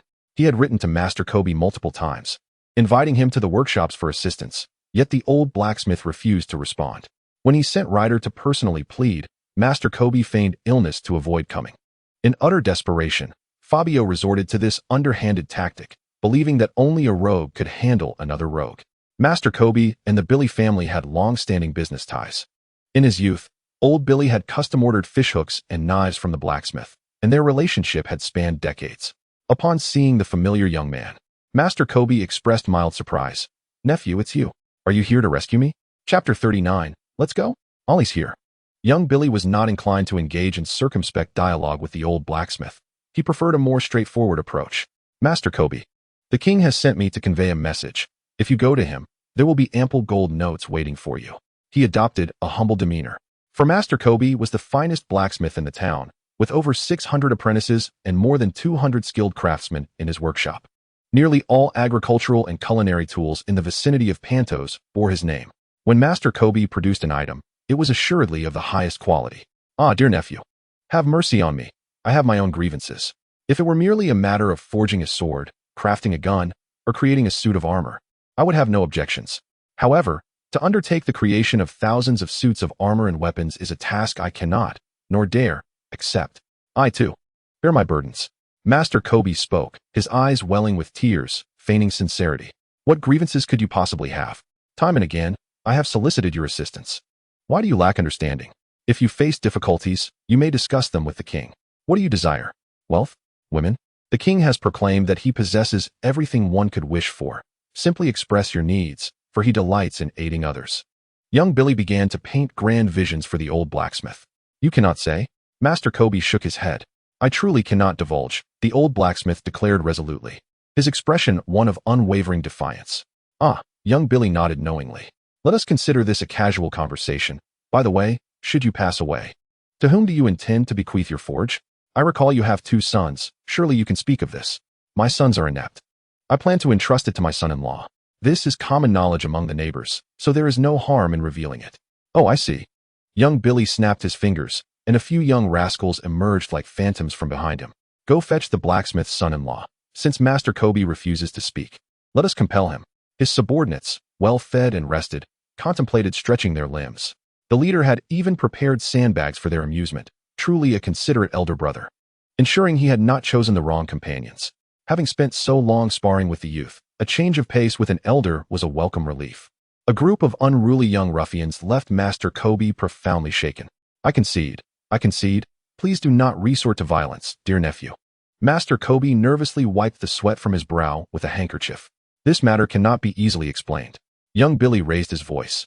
Brothers, the master refuses to speak. Come forth and help him loosen his bones. I concede, Master Kobe lamented, his face drawn in despair. It is the king's grandfather, Lord Fabio, who forbids me from visiting him. He threatened that should I dare approach, he would sever my supply of iron ore, and then my shop would be forced to close, leaving me to fend for myself in the harsh winds. Master Kobe, I have heard that nearly all blacksmiths in Pentos have received your guidance to some degree. Is this true? Young Billy began to ensnare the old blacksmith in conversation. When it comes to my expertise, Master Kobe had much to share. It is no exaggeration. I have trained over 1,000 apprentices and descendants, their legacies scattered across the 9 great trading city-states, the Sunset Continent, and Slave Bay. Oh, that is indeed impressive. Young Billy exclaimed with genuine admiration. The king has a group of young individuals eager to learn the craft of blacksmithing from you. What do you say? It is a noble endeavor, yet I am uncertain whether Lord Fabio would consent. Perhaps I should inquire with him? With that, the old blacksmith feigned ignorance and attempted to depart. You wish to leave? It shall not be so simple. Call for assistance. Inform Master Kobe's family that he wishes to retreat to the countryside for a respite. As the leader's trusted aide, Billy must ensure the task is executed flawlessly, and Fabio, as the paramount leader, must not lag behind. The journey to the gunpowder testing grounds established for the Thunder Hand requires traversing several hills. Fabio had intended to reach the destination swiftly for a hot meal, yet his companions were evidently famished. Among them, Bevo's displayed the most pronounced agitation, becoming increasingly irritable. If not fed soon, he might bolt. After distributing provisions, Fabio faced discontent from his comrades. "You promised us meat daily. This is a breach of trust." Bevo's, typically reticent, unleashed a torrent of poignant words. Overwhelmed with shame, Fabio hastily dispatched Dog Shengzi and Ryder to catch fish while he amused the others with Valeria. Dog Shengzi and Ryder succeeded in landing a fish, which was promptly handed over to the barbecue master, Blind. Before it could fully cook, it was seized by the hungry companions. Feeding over 20 hungry men proved a formidable challenge. Blind, with his stomach growling, finally finished serving everyone, only to clutch 2 meager dried fish for himself. Just as he was about to indulge, a colossal shadow loomed over him. "Is there something you need?" "I seem to be still hungry," Bevo's exclaimed, snatching the grilled fish just as a thunderous explosion erupted from the other side of the hill. Startled, Fabio leapt to his feet, recognizing the source of the explosion as the Thunder Hand's laboratory. The Thunder Hand, a loathed dwarf, had endured disdain since childhood and, having finally found purpose, engaged in reckless experiments. Fabio had long harbored concerns about his adherence to safety protocols, repeatedly cautioning him against reckless actions that could lead to disaster.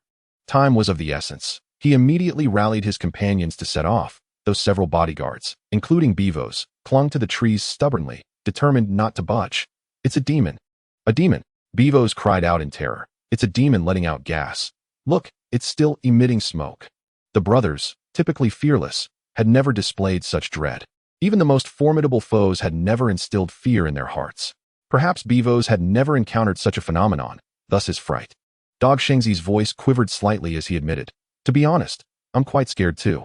But I've learned to mask it." This sentiment sparked a realization in Fabio. No matter how formidable an adversary, they were merely flesh and blood, and even the most powerful weapons were forged from steel. It seemed that utilizing gunpowder for military purposes demanded more than mere words. Its potential for harm could instigate fear among allies as well. If misapplied, it would be akin to inflicting 1,000 casualties upon the enemy while suffering 800 in return. He leaped atop a large rock, proclaiming, "Brothers, let us not fear any challenge we encounter. Let us face it with a smile. The best remedy for fear is to confront it head-on. Cheer up. Let us call out together, Aeoli." A few feeble echoes of Aeoli weakly resounded. Bevis stroked his bald head, pondering, what on earth is Aeoli? Chapter 40. Such a cute little calf. Why not stew it for a meal? The first person Fabio encountered was a middle-aged employee from the gunpowder laboratory, sprinting barefoot down the road. He grasped the employee's garment, demanding, "What has happened?" The employee tilted his head, perplexed. "What are you saying? Have you gone mad?" Fabio, exasperated, thought of kicking him. "Where's Thunderhand?" "Why, it's babble." Ryder, still lucid, reminded them, "My lord, have you forgotten? Thunderhand's subordinates are all mute." Oh, indeed. To safeguard the secrets of gunpowder, Fabio had deliberately recruited numerous mute employees for Thunderhand, most of whom labored in Pentos City, easily gathered for the task. The middle-aged employee guided Fabio and the others through the gunpowder workshop, leading them to a nearby hillside. As they turned past the foliage, they beheld 5 or 6 individuals crouched before a black sphere. As they approached, Fabio was astonished to discover that the black sphere was a person, presumably Thunderhand himself, whose appearance was as dark as that of a specter, exceedingly terrifying. Upon seeing Fabio and his company, Thunderhand revealed a set of gleaming white teeth. "Devil," Bevis bellowed. "Is he the one responsible for this mess? Look at the state we're in," and he asked, laughing. "Hurry, tend to the injuries. Didn't I assign you a doctor? Are your arms and legs intact? Any parts missing?" Fabio felt a surge of urgency. Thunderhand possessed an invaluable talent, essential to his endeavors. To his surprise, Thunderhand sprang up, performing several somersaults. "I'm fine, doing splendidly. I'm conducting a grand experiment. Follow me." He led Fabio to a vast cleared area, where all surrounding vegetation had been ruthlessly felled, even the grass uprooted. As they ventured further into the center, the scent of gunpowder intensified.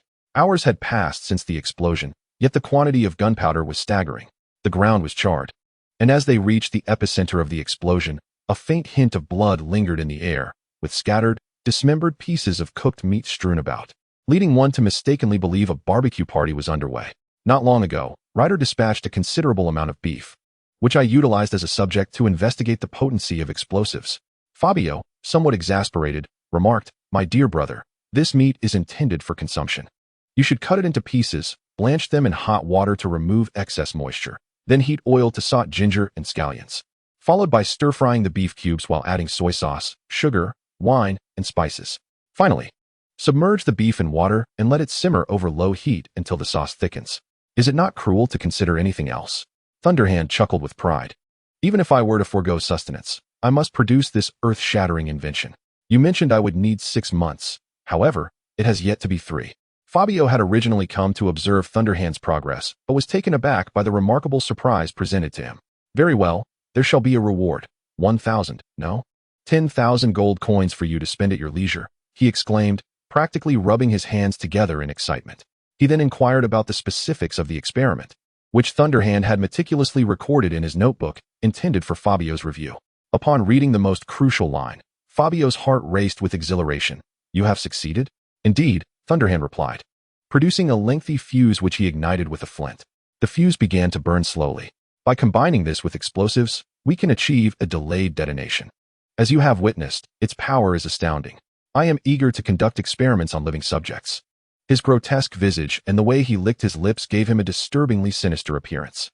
Fabio envisioned the approaching Dothraki, fantasizing about their obliteration to the point of unrecognizability by their own kin. "Soon, very soon. Prepare yourselves. You shall soon serve a grand purpose." In the ensuing days, Fabio resided within the powder laboratory, collaborating with Thunderhand on the application of explosives. They had successfully developed both delayed and impact detonations, potent enough to contend with Drogo. He urged Thunderhand to produce them in abundance and apprised him of the Dothraki threat, promising to send individuals for transport of the explosives. Having been abandoned by his kin from a young age, Thunderhand was uncertain of his clan affiliation, yet he felt a kinship with the Dothraki. He dreamed fervently of slaying several of them. After concluding his research at the powder laboratory, Fabio commenced his journey home, passing once again by the lumber station established upon the ruins of Godoro, where little Billy awaited him.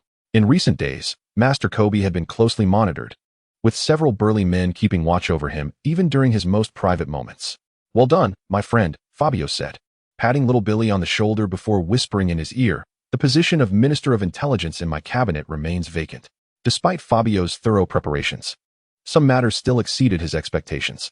That night, a young cavalryman found Fabio, who was napping at the lumber station, and conveyed urgent news: "Princess Daenerys is with child. The steward insists you return to summon the king immediately. Furthermore, Lord Yora has been summoned back to the city by His Majesty Viserys, leaving us without an instructor." Fabio, still in a daze, could hardly believe his ears. "Pregnant? Daenerys is with child?" He blinked in disbelief. "Daenerys is pregnant? By whom?" "Of course, it must be by you." "Great king," a young cavalryman exclaimed, giving a thumbs up. At that moment, the steward gesticulated, claiming that the king was quite accurate. Fabio, disregarding the other bodyguards, hastily set off with the swift-footed blind man. "Daenerys is pregnant? My child?" Yet he was certain he had not engaged in such an act. Could he have been betrayed? It seemed impossible. The young lady was so aloof. Who could possibly capture her attention? With a heart full of confusion, Fabio journeyed through the night, finally arriving at the outskirts of the town at dawn. A cart ambled along the rural dirt road. Upon seeing Fabio, a lovely figure leapt from the cart, and Little Leaf rushed into his embrace, weeping profusely. "I say, you are someone else's wife now. Is this appropriate?" Fabio affectionately stroked her hair. "My king, I can no longer serve you. Do take care of yourself," Little Leaf sobbed, taking quite some time to recount the events. Yesterday, Viserys stormed into the town, demanding Fabio hand over Daenerys. Daenerys, adhering to the original plan, played the rogue, asserting that the princess was already delivered to him and that any loss was not their fault. However, a soldier from King's Landing secretly informed Viserys, leading him to Daenerys, who was hiding in the orange grove. In her desperation, Daenerys proclaimed that she was already carrying Fabio's child and would rather die than be separated from him. Viserys, believing her words, decided that since he could not take Daenerys, he would take Yora instead. When Yora refused, he resorted to threats. How did he threaten him? Little Leaf wiped her tears. He threatened Yora, saying he would not be recognized by the usurper and would never return to Bear Island without his own means. Upon hearing this, Yora was frightened and agreed to go with him, and they sent a cart for me today. Chapter 41. Sign it willingly. The waterway remained undisturbed by this minor incident. appearing orderly on the surface. Fabio comforted little Leaf for a considerable time, yet she still had to adhere to her new marital ties and return to the city with her husband. With Daenerys safe and sound, the weight on Fabio's heart lifted. As he passed by the schoolhouse, he ventured inside for a brief glance. Today, Mr. Ethan was substituting, and under Fabio's orders. The military officers were required to learn reading and writing. Otherwise, should a conflict arise, and a superior officer commanded them to attack the enemy in East Village, they might mistakenly think they were to gather chickens in West Village, which could lead to dire consequences. It is rather embarrassing to admit that as the commander of the troops, the so-called rotten sweet potato could not even read. In his youth, Fabio's father had attempted countless times to teach him literacy, yet he stubbornly refused. Nevertheless, when Fabio insisted he learn to read and write, he complied. Even though it posed a significant challenge for him, Fabio quietly peered through the window, observing today as trainees, who were officers of the 1st Division personally commanded by the notorious Lantigua. Teacher Ethan inscribed 2 characters on the blackboard. Which student recognizes this character? The eager Lantigua promptly raised his hand. Very well, how about this one? A sense of confusion enveloped the officers as they exchanged glances, for none recognized the character. This character can be employed on the battlefield, quite imposing in its resonance. It is pronounced Re. Ethan flamboyantly swayed his hips, encouraging everyone to chant in unison, Wari, Wari. The officers enthusiastically joined in, creatively adapting it to other familiar expressions, such as Wari Niniang and Wari Ninai. Their newfound understanding of the character brought them joy, albeit at the misfortune of their female relatives. Fabio rapped on the window, beckoning Lantigua to step outside, signaling Ethan to continue his raucous teaching session with the officers. Reflecting on Yora's departure, Lantigua felt perturbed. Yora, seasoned in horsemanship and adept at cavalry tactics, had an illustrious record that marked him as a contemporary hero. Despite several attempts to relinquish military command, Fabio had dissuaded him, assuring him of his unwavering trust in Lantigua. While Yora harbored a lingering sense of skepticism, his worries, as it turned out, were not unfounded. Officially loyal to the Lord of House Valerion, Yora could depart at will. And even I could not impede him. Can you? Lantigua tossed the question back. No, I cannot, Fabio replied, shaking his head. But I will endeavor to persuade him. You have no idea what Valerion was like during that time. He unleashed his fury akin to the true dragon. While he was not entirely incorrect, who else could absolve Yora of his transgressions? I could, Fabio admitted somewhat sheepishly. At least in the future. Lantigua shook his head, little tiger. I know you harbor grand ambitions, but our foremost objective is the Dothraki and the governor and nobles of the city. Westeros is far removed, and your connection to it is tenuous at best. Currently, House Targaryen still holds a formidable claim to the Iron Throne. Their centuries of rule are not without merit, and Daenerys is the rightful heir to the Iron Throne. A sinister thought flickered through Fabio's mind at the prospect of marrying Daenerys, but he quickly dismissed it, striving to regain his composure. Fortunately, we have not lost anything substantial. Yora has trained us many fine cavalrymen. Not lost. You are indeed generous, Lantigua scoffed. Such a fine young lady married to him. What a waste. As they exchanged words, in the city of Pentos, Viserys was utterly intoxicated in a fragrant, enticing chamber. The long-held desire for restoration had frayed his nerves, and thus, he clung to any glimmer of hope like a drowning man grasping for a straw. When hope faded, he turned to alcohol to numb his senses, awaiting the emergence of the next flicker of hope. He had always hoped that his sister could help alleviate the burdens weighing heavily upon him, yet she was far too young and, worse still, had fallen victim to that deceiver, leaving him devoid of all hope. At that moment, the door to the private room was gently pushed open, and a refreshing breeze wafted in. Did I not make it clear that I do not wish to be disturbed? Are you deaf? Viserys exclaimed, flinging his wine glass, only for it to be caught mid-air by the newcomer. Aiden Rayner, draped in his brown Iron Bank robes, calmly seated himself beside Viserys. Your Majesty, do refrain from excessive drinking. It is harmful to your health. Do you have something to say? If not, do not interrupt my drinking, Viserys retorted, seizing the wine glass back and filling it once more, downing its contents in one go. Of course I have something to say. Who else would seek out a worthless scoundrel like you? Aiden muttered to himself, producing a hard-bound parchment from his pocket and laying it flat upon the table. It is the agreement for Fabio to borrow money from the Iron Bank. The money is not with me. What use is it to come to me? Upon seeing the document, Viserys was reminded of his own deception, which only deepened his sense of frustration. Look here, Aiden pointed to an inconspicuous section. If either you or Fabio decides to terminate the agreement, the Iron Bank may reclaim the loan, with the costs incurred by the party in breach. And so? Viserys scoffed. Speak plainly. All you need to do is sign, and the Iron Bank can dispatch mercenaries to recover the loan, sweeping away Fabio's town in the process. In due time, we could even bring your sister over, adorn her, and marry her off to Drogokal. His warriors will become yours, and the retaking of Westeros will be within reach. Are you implying that we should allow foreign armies to ravage our territory? Are you Pantosians truly so shameless? Viserys shot a disdainful glance at the corpulent governor. Illyrio stroked his ring thoughtfully. We are merchants. The world operates on trade, does it not? If there is profit to be made, any venture is worth pursuing. Moreover, Fabio will undoubtedly be displeased. His demise is certain, and you shall execute the deed yourself, becoming the king who slays a prince, a title that will immortalize your name. Aiden, relentless in his persuasion, felt utterly exhausted. Despite his fervent attempts, Daly remained obstinate about repayment, refusing to return the funds. When pressed, he might even foam at the mouth in a fit of rage. Yet, his performance was woefully inadequate. If you must act, then do so. What of that enigmatic smile upon your lips? When soft approaches fail, one must resort to harsher measures. However, the tacit approval of the Pantosian nobles was insufficient. Legal legitimacy was imperative. The Iron Bank's reputation was at stake, and one could not allow it to be tarnished. Very well, I shall sign. Viserys took the quill and inscribed his name upon the contract to terminate the agreement. Aiden and Illyrio leaned closer, craning their necks to catch a glimpse. Indeed, despite his girth, with a stretch, Illyrio's neck could still be discerned. Chapter 42. The people soldiers. When Fabio found Daenerys, she was peacefully asleep. Delicate tears lingering on her cherubic face, her nostrils emitting the most endearing little snores, which was quite amusing to behold. Fab Mother had exhausted herself in anticipation of this day.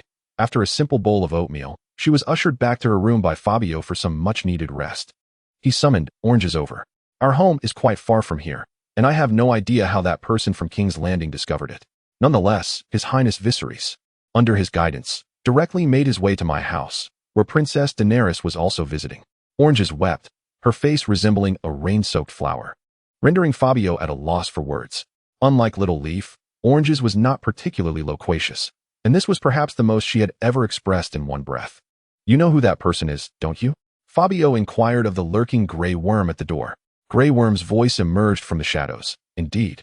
He is one of those who pledged allegiance to His Highness Viserys in Pentos, subsequently integrated into the little squad of the Purple Moth." Fabio gestured at his neck. "Let the Purple Moth take care of his own affairs. You personally ensure that all the Westerlanders who initially defected are expelled from the ranks. Those unwilling to leave should be sent to the mountains to mine. After all, we are short-handed in our mines. Does your brother wish to accompany us?" Grey Worm questioned. "Oh right. It seems Andrew is among the 100 men led by the Purple Moth." Fabio replied, "Let the Purple Moth make his own decision. He is an officer. Do not regard Andrew merely as my brother. It shall be as such." The Purple Moth performed his duties exceptionally well. By the following evening, he returned with the ear of the traitor. Just an ear? What about the rest? Fabio had hoped to receive the entire head. The Purple Moth shook his head. It was impossible. The city is under strict surveillance, and carrying such a thing would be too conspicuous. The nobles are currently electing a new prince, and their private soldiers have taken to the streets. Fabio found this quite astonishing. He had not anticipated the nobles' response would be so swift. They had barely announced his death before swiftly selecting a new prince. He had assumed they would take their time. The Purple Moth, displaying prudence, had left 2 clever soldiers in the city to await news, one of whom was Andrew.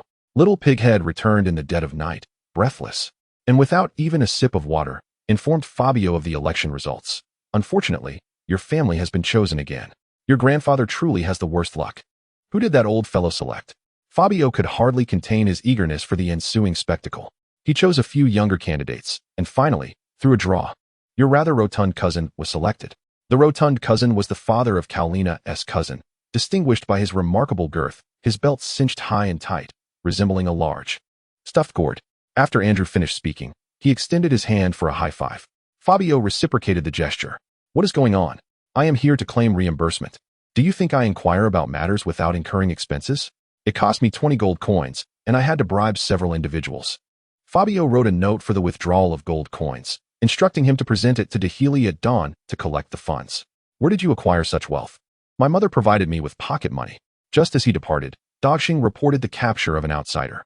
The individual, lurking outside the courtyard, claimed to have been sent by Little Billy, insisting on an audience with the king. As expected, Billy's subordinate reiterated the news of the city's selection of a prince. And Fabio, not wishing for little Billy to harbor any ulterior motives, expressed his astonishment repeatedly. Little Billy's intelligence extended beyond this. The first command issued by Uncle Dumanhulu, now a prince, was to commission an envoy from the Iron Treasury to eradicate bandits in the Pentos region. The envoy promptly hired a mercenary group, although the identity of this group remains uncertain and requires further investigation. The term bandits refers specifically to Fabio. Naturally, the envoy from the Iron Treasury is Aiden Ryan. Impressive indeed, they have concocted a clever scheme. This implies that before the Dothraki arrive, my territory will endure a significant assault. Do not blame me for being ruthless. My forces are finally poised to showcase their might. Over the past few months, through extensive promotion and exceptional treatment, Fabio has successfully lured numerous individuals from nearby villages to join him. The serfs from the estates of local nobles have fled in droves, as Fabio honored his promise by granting them their own land. Previously, they were compelled to surrender all their harvests to the nobles, leaving only barely enough to sustain themselves. Now, with Fabio's agreement to split the yield, they are laboring enthusiastically. Moreover, the recruitment of robust laborers has bolstered the size of his army. Since Fabio began managing his territory, it has already experienced a bountiful harvest, and the yield is reasonably satisfactory. The stewards of the local nobles have attempted to negotiate several times, only to be firmly rebuffed by Dehili, who asserted that they lacked the capability to retain their workforce and should not blame others. After repeated encounters, the nearby noble territories are left with scant labor force, nearly incapacitated. They now resemble prime cuts of meat laid before Fabio, ready to be devoured at any moment. Thus, he resolved to seize the opportunity with unwavering confidence. Tonight, the watch duty falls to Bivos, who, initially drowsy, suddenly perked up with excitement. Dinner is served. Finally, dinner is served. After a brief nap, the three central figures gathered in the dining hall in the morning, where Fabio personally prepared a sumptuous dish of braised beef noodles. In an era of scarcity, preparing a meal of instant noodles is a luxurious endeavor, as it wastes considerable oil, and Fabio can only indulge in such a meal occasionally. In a former life, the thought of consuming such a dish made him nauseous, yet the longing for it has lingered. Each person received a bowl, while Bivos had a whole pot to himself. In an equitable distribution, there are no ailments. Fabio presented a plan to indulge in fatty meats, and Dehiri raised both hands in agreement. He had gathered numerous talents under his command and was troubled by the lack of opportunities for them to govern. However, the concern of the rotten sweet potato lingered. A significant portion of our soldiers hailed from neighboring villages. Would it not provoke their resentment to assault their own homeland? Should we separate them to prevent the foreign soldiers from attacking their villages? Fabio relished a hearty bowl of noodle soup, though the flavor was somewhat lacking. It seemed he should refrain from adding so much beef in the future and instead learn the essence of their culinary art. Wiping his mouth, he mused. What are you thinking? We are here to rescue their families from the clutches of the vile gentry, not to wage war against them. We ought to assign foreign soldiers to their villages, to inform our compatriots of our righteous endeavors. Our army is composed of farmers. Everything we do is for our beloved kin. Dehiri and the rotten sweet potato stood momentarily in shock before breaking into applause in unison. Well said. Chapter 43. The king issued a death order, drawing forth his gleaming command blade. Grey Worm steadied himself on the slope. Brothers, burn, kill, and plunder. Prepare for the assault. Beside him, Mizanglo shivered. 1214. We are not here to exterminate bandits today. Each of the untainted comrades had their own designation. For instance, Grey Worm was 1214. Dog Shangzi was 3761. Mizanglo was 2233, and Misanger was 2234. They referred to each other by these numbers. Oh right. Grey Worm smacked his forehead. Brothers, let us eliminate any who dare to obstruct us. Forward, to battle. Their ranks had swelled to 2,000 soldiers, embarking on an unprecedented campaign, divided into 20 large squads, pouncing upon various villages as if they were beasts emerging from their dens. Yet, there were some villages that required no soldiers to approach, and even forbade their proximity. These lands belonged to the Derupo, Redora, and Ocheral families, three of the city's ancient aristocracies, their lineage tracing back nearly a millennium, rivaling that of the Ascanian family. What better opportunity than to sow a seed of discord among the nobles? Dehiri and Little Billy had already dispatched a few clever and articulate young men to the city to spread rumors, claiming that these three families were in mutual accord, that they would not oppose Fabio, nor would Fabio covet their wealth. This narrative was to be widely disseminated, with other rumors left to the discretion of the underground operatives. For instance, Lord Darupo's nephew planned to monopolize the Inyang person he acquired during the new year. Lord Ocheral openly expressed interest in the granddaughter of Lord Xylent, remarking on her youthful charm, reminiscent of his first love. Lord Tue and Lord Azit once collaborated with Lord Redora on a cargo ship, only to be raided by pirates while passing through the Stone Steppe archipelago. One of Lord Azet's sons aboard the ship was slain by pirates, a deed orchestrated by Lord Ledora, who also devoured the cargo. Meanwhile, Fabio's mischief outside the city was sanctioned by Faradeo, the cunning fox, who harbors a grander scheme. As for the nature of this conspiracy, let the nobles ponder it themselves. Ultimately, it serves their interests for them to harbor suspicion towards one another, to complicate matters as much as possible, to become increasingly confounded, and to cultivate animosity amongst themselves. The primary task assigned to the blind man is to lament in the central square of the city, claiming that Aiden Rayan has a penchant for Dragon's Embrace. He will allege that in a moment of wild passion, Aiden has dishonored him. Subsequently, Aiden will approach, demanding that the blind man become his male lover. Should the blind man refuse, he will even slay the blind man's non-existent parents.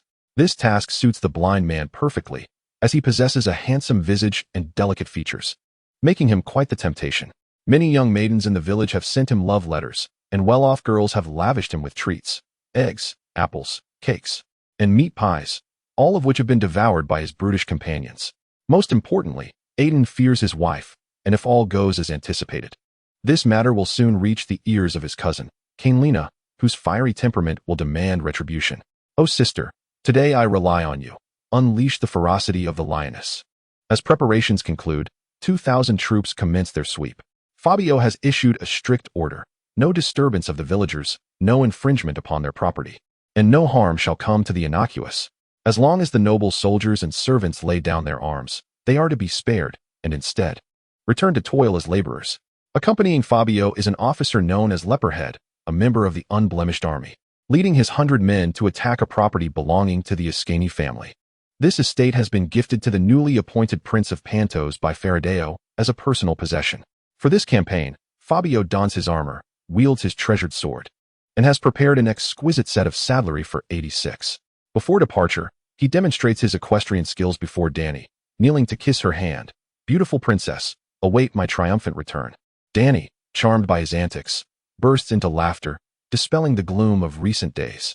The newly appointed duke, in a bid for security, has employed a heavy guard to protect his territory, naively believing that this would deter Fabio from acting against him. Fabio glances at his watch. The hands frozen around 6 in the afternoon, the appointed hour for the assault. Leperhead, curious, leans closer. What is that on your wrist? This is called a watch. The hands move slowly, serving the purpose of timing. Oh, is that so?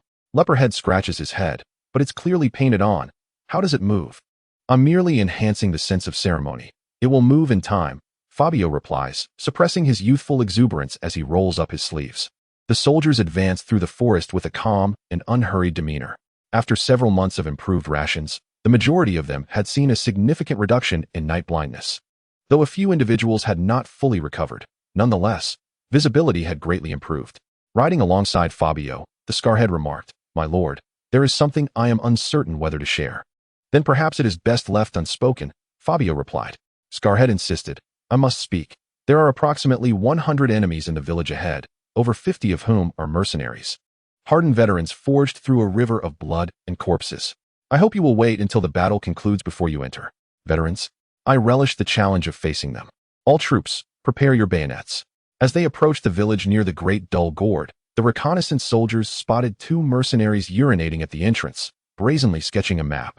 Scarhead let out a sharp whistle, and 2 slender soldiers stealthily crept up behind them, covering their mouths and noses with a cloth, causing the mercenaries to collapse in a fit of retching. Fabio had previously declared that he would not partake in the officers' on-the-spot decisions. He was not keen on bearing the title of the map commander. Despite this, his curiosity was piqued.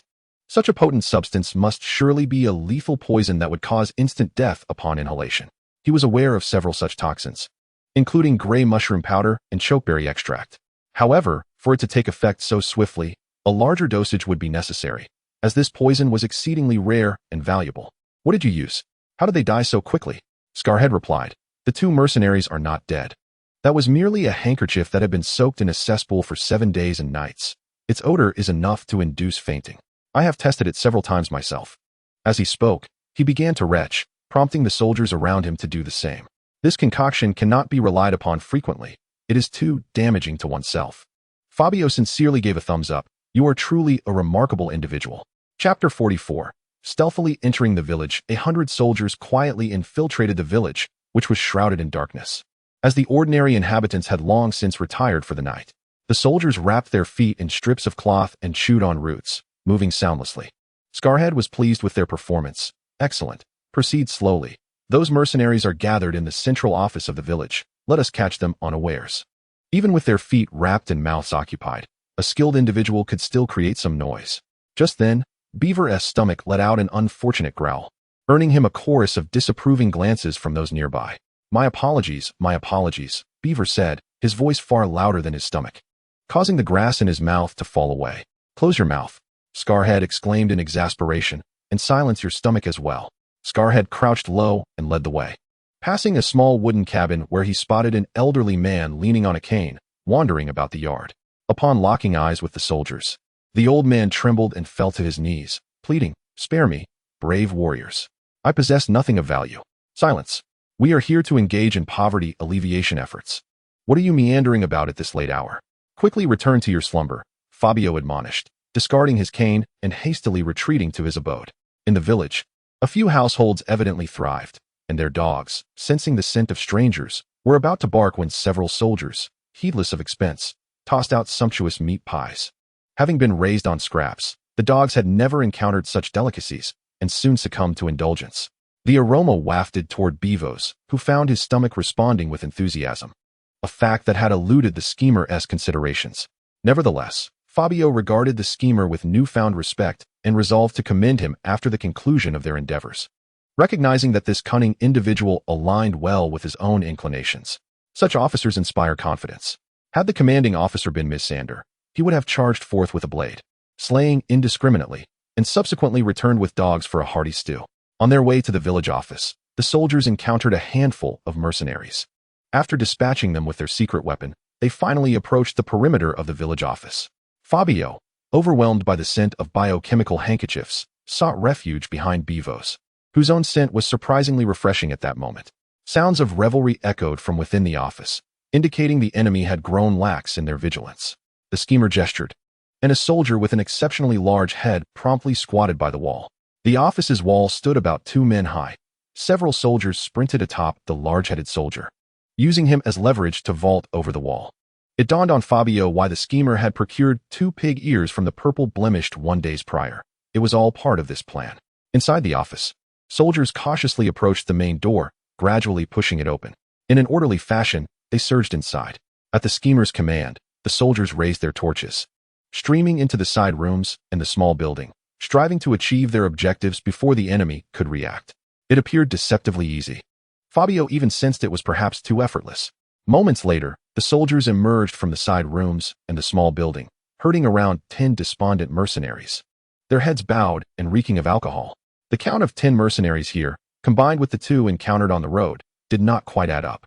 Among them was a mercenary, stubborn and brimming with the stench of alcohol. What nonsense is this? Are you men or not? Do you dare to face me in an honorable duel? I want you to understand the might of my 3-blade prowess. The scruffy leader found this quite reasonable and promptly delivered 3 resounding slaps to him. Where are your companions? Where's your leader? The mercenary, defiantly stiffening his neck, retorted, Hey, if you speak to me properly, I might just enlighten you. But if you threaten me, I won't say a word. Very well, you choose silence. The scruffy leader brandished his dagger. This blade has yet to taste blood. I shall see how swift it truly is. The mercenary scoffed. Aim for my neck.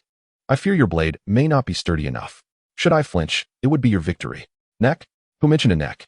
The scruffy leader gestured, and several soldiers seized the mercenary's arms and legs, creating a scene reminiscent of a festival slaughter. Strip him of his pants and stretch that little fellow out. The mercenary maintained his bravado, but his body betrayed him. The fierce little creature, upon encountering strangers, immediately cowered, swaying in the breeze. Such a fierce one. The onlooking brutes learned that intimidation could take various forms. Only Beavos displayed a look of fear. He had been castrated in his teens, a pain he still vividly recalled. The scruffy leader's blade inched closer, and suddenly, the mercenary clenched his teeth, his face flushed as he emitted muffled groans, followed by a cacophony and a foul stench enveloping the air. He had soiled himself. Indeed, one mountain cannot surpass another. Scruffy leader, you still lack prowess. Fabio laughed heartily. Retreating, utterly disgusted, the soldiers then dragged out an old man from a small building. He knelt before Fabio, pleading, "Young master, spare me. Have mercy." Fabio recognized the old fellow as a longtime servant of the Ascanio family, now relegated to managing the village. The old servant glanced at the knife in the scruffy leader's hand and, gathering his resolve, declared, "I have devoted my life to the Ascanio family. Now, in my twilight years, to be assigned here, serving these shameless ruffians, I refuse to endure any longer. Young master, I shall take you to capture the mercenary captain." The old servant poured forth the tale of how his cousin had arranged for him to be sent to the village, detailing the mercenaries' daily lives and their circumstances. It turned out the mercenary captain had relocated to a small building behind the mountain, seeking solitude away from the village's clamor, which had already roused the nearby villagers. They stood at a distance, whispering amongst themselves. The scruffy leader led half the soldiers to capture the mercenary captain, while Fabio gazed at the villagers illuminated by the torches.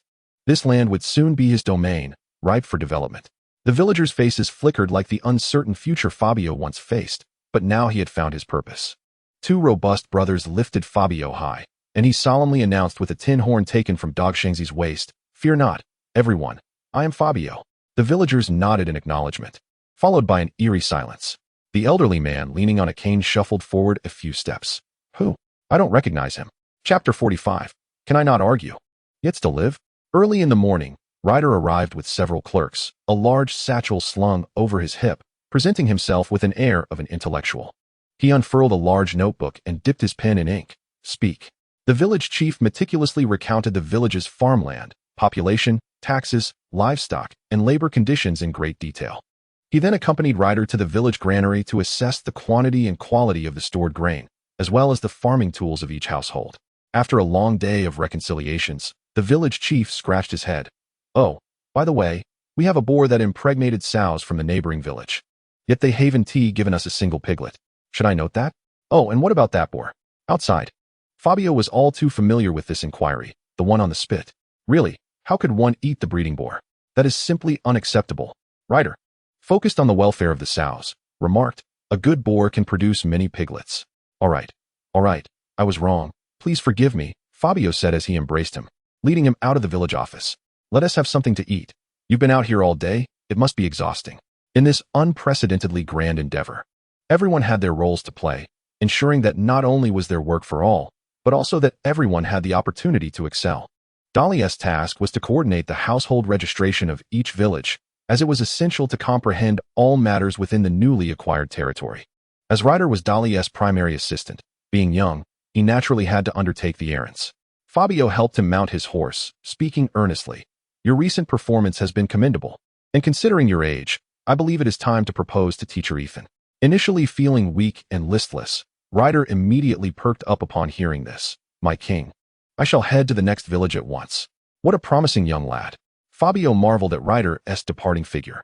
With matters here nearly settled, it was time for him to move on. With pockets full and stomach satisfied, chaos reigned within Pentos City. A new meeting convened early in the princess palace, with the heads of noble families unprecedentedly in attendance. A young scion of the Citron family squeezed through the crowd, delivering a punch that knocked Chief Ocheral to the ground. "You wild boar, dare you lay your eyes on my sister? She is merely 5 years old. My sister is terrified, and if anything happens to her, I shall slice your flabby belly and feed it to the dogs." The young talents from both families unsheathed their swords, standing poised for battle, as if they would draw blood at any moment. "Stop! Everyone, cease at once.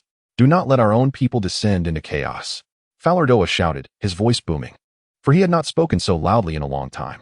Tue Laoyi cast an indignant glance at him, exclaiming, "Ascarni, how dare you claim that Fabio orchestrated these events?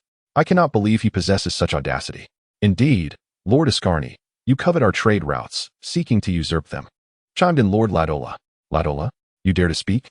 Have you not hoarded my goods for yourself? And what of my son? Return my son's life." Lord Azit pounced upon Ladola, seizing the moment while he was distracted. Aiden Yarin observed the coarse Pantosians with a troubled shake of his head, continuing to discuss hiring arrangements with several brokers representing mercenaries. Suddenly, the grand door of the conference hall burst open, and the formidable cousin of Canlina stormed towards her husband. exclaiming, "So, this is why you have been so docile. It appears you prefer the company of men, all the while professing your undying love for me. Go to hell." The nobles erupted into chaos, grappling with one another, while the three governors retreated to a corner, filled with melancholy. They understood that reasoning at such a tumultuous moment would be futile. Once the fighting ceased and tempers cooled, a few might even be injured or perish, and calm would eventually be restored. Fabio had taken control of the entire plain, which meant little to the governors and nobles. Pentos was a city-state focused on trade, making the land of little consequence. The smooth flow of trade routes was of utmost importance to them, while profits could be made through maritime routes. The transportation along the Lorne River was equally vital. Should Fabio absorb the entire plain, the river transport to Nofos and Coer would be severed, severely impacting their trade with Volantis. The governors Illyrio and Odro deliberated for an extended period without reaching any conclusion and resolved to awaken Governor Suzy, who was either asleep or preparing to sleep. "Old brother, wake up. With all this noise, how can you possibly sleep?" Governor Suzy remained undeterred, resting silently upon the table. "Old brother?" Odro nudged the elder governor, only to find Suzy's body sway and crash to the ground. His mouth lay slightly ajar, and his vacant gaze was fixed upon the ceiling. Illyrio knelt laboriously, checked for a pulse, and gasped in astonishment. "Governor Suzy has died." At the intersection of the Pentos Noble District and Flower Alley, an unusual throng of people gathered, encircling the area thrice over. A blind man had donned a simple outfit, meticulously grooming his hair and applying a light touch of makeup. He slumped to the ground, banging a wooden bowl, and cried out, following the words that Fabio had previously given him. "I once lived on the outskirts of the city, with a home and land, leading a blissful life. Who could have known that the envoy of the Iron Treasury, Aiden Yarin, would conspire with heedless nobles to seize my very being and tarnish my innocence? My father confronted him, only to be brutally beaten, while my mother rebuked him for his oppression, only to be imprisoned and humiliated countless times. This ruse was one the blind man had perfected while deceiving passers-by alongside Rolas and his master, with the master drawing attention while he picked pockets within the crowd. The denizens of the Iron Vault are not virtuous souls. Indeed, the Braavosians harbor a deep-seated enmity towards us Pantosians. They are far from honorable individuals." Two men engaged in conversation nearby, and those acquainted with them would undoubtedly recognize them as underlings of Little Billy. They fervently shouted for the downfall of the Iron Vault and the expulsion of the Braavosians, igniting the righteous indignation of the surrounding crowd. Some young wives and maidens seethed with resentment, lamenting how such a charming young lad could be so mistreated by a perverse individual. With his delicate, sorrowful features and lustrous hair framing his gentle, beautiful eyes, he evoked deep sympathy. Aiden, having endured a beating from his wife, seethed with anger as he clutched his swollen face from domestic violence, leading his subordinates in pursuit of the slanderer. The informant spotted him instantly, whistled, and the blind man and his accomplices promptly fled in different directions. Having nearly completed his own task, it was time for him to return and report to the king. The blind man eluded Aiden's grasp, quietly slipping into a narrow alley. Suddenly, two delicate, fair hands grasped him, exuding an intoxicating fragrance. Chapter 46. The Overworked Ox. The onion-like fingers gently tapped on the blind man's forehead as two alluring courtesans flanked him, squeezing him in between. He found it increasingly difficult to breathe. "Little rascal, you've returned to the city and yet dare not seek out your sisters? How bold of you!" they exclaimed. "It seems our dear younger brother has forgotten us. How utterly tragic, as we think of him daily.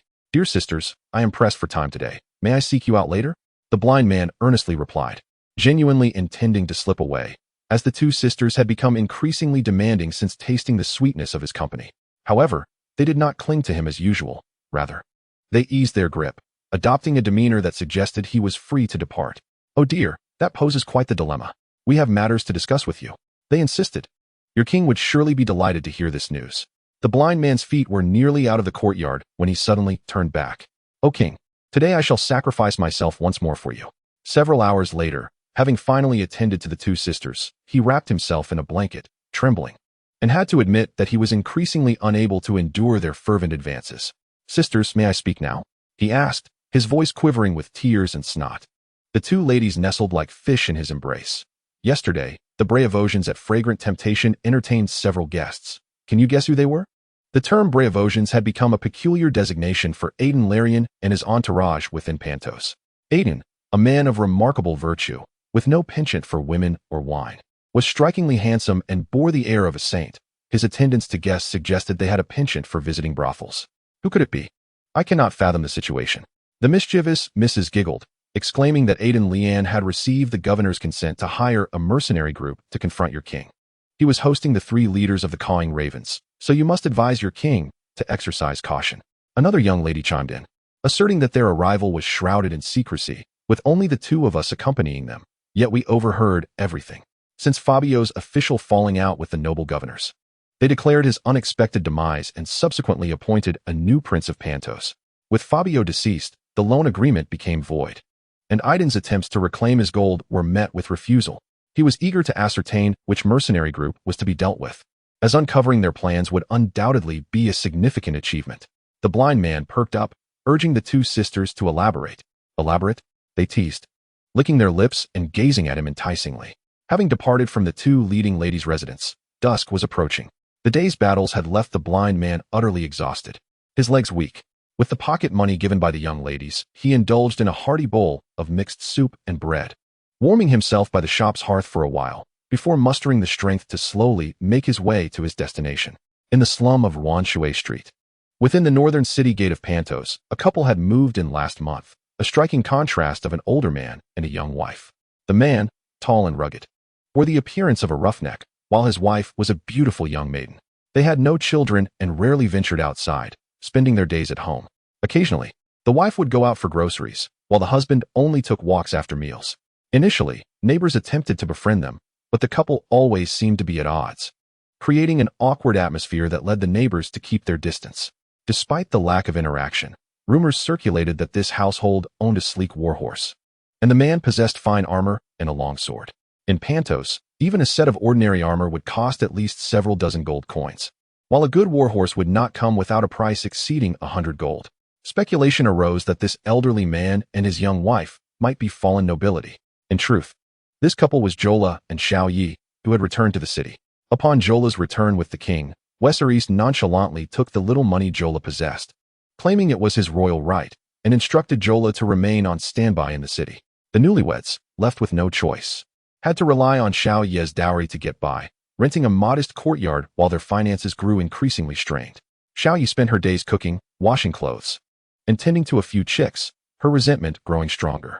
In the pond area, Jola was respected as a cavalry instructor, and wherever they went, she was addressed as Madam Instructor. Now, she finds herself each day surrounded by pots and pans, oil and soy sauce, while her man clings to his daydream of returning home, lacking any ambition. One evening, after a simple dinner, Xiao La lay in bed lost in thought. Xiaoya, having washed the dishes, began tidying up the room, the broom swishing defiantly. Can you find something worthwhile to do instead of being in the way all day? Her temper flared, and Xiao La understood.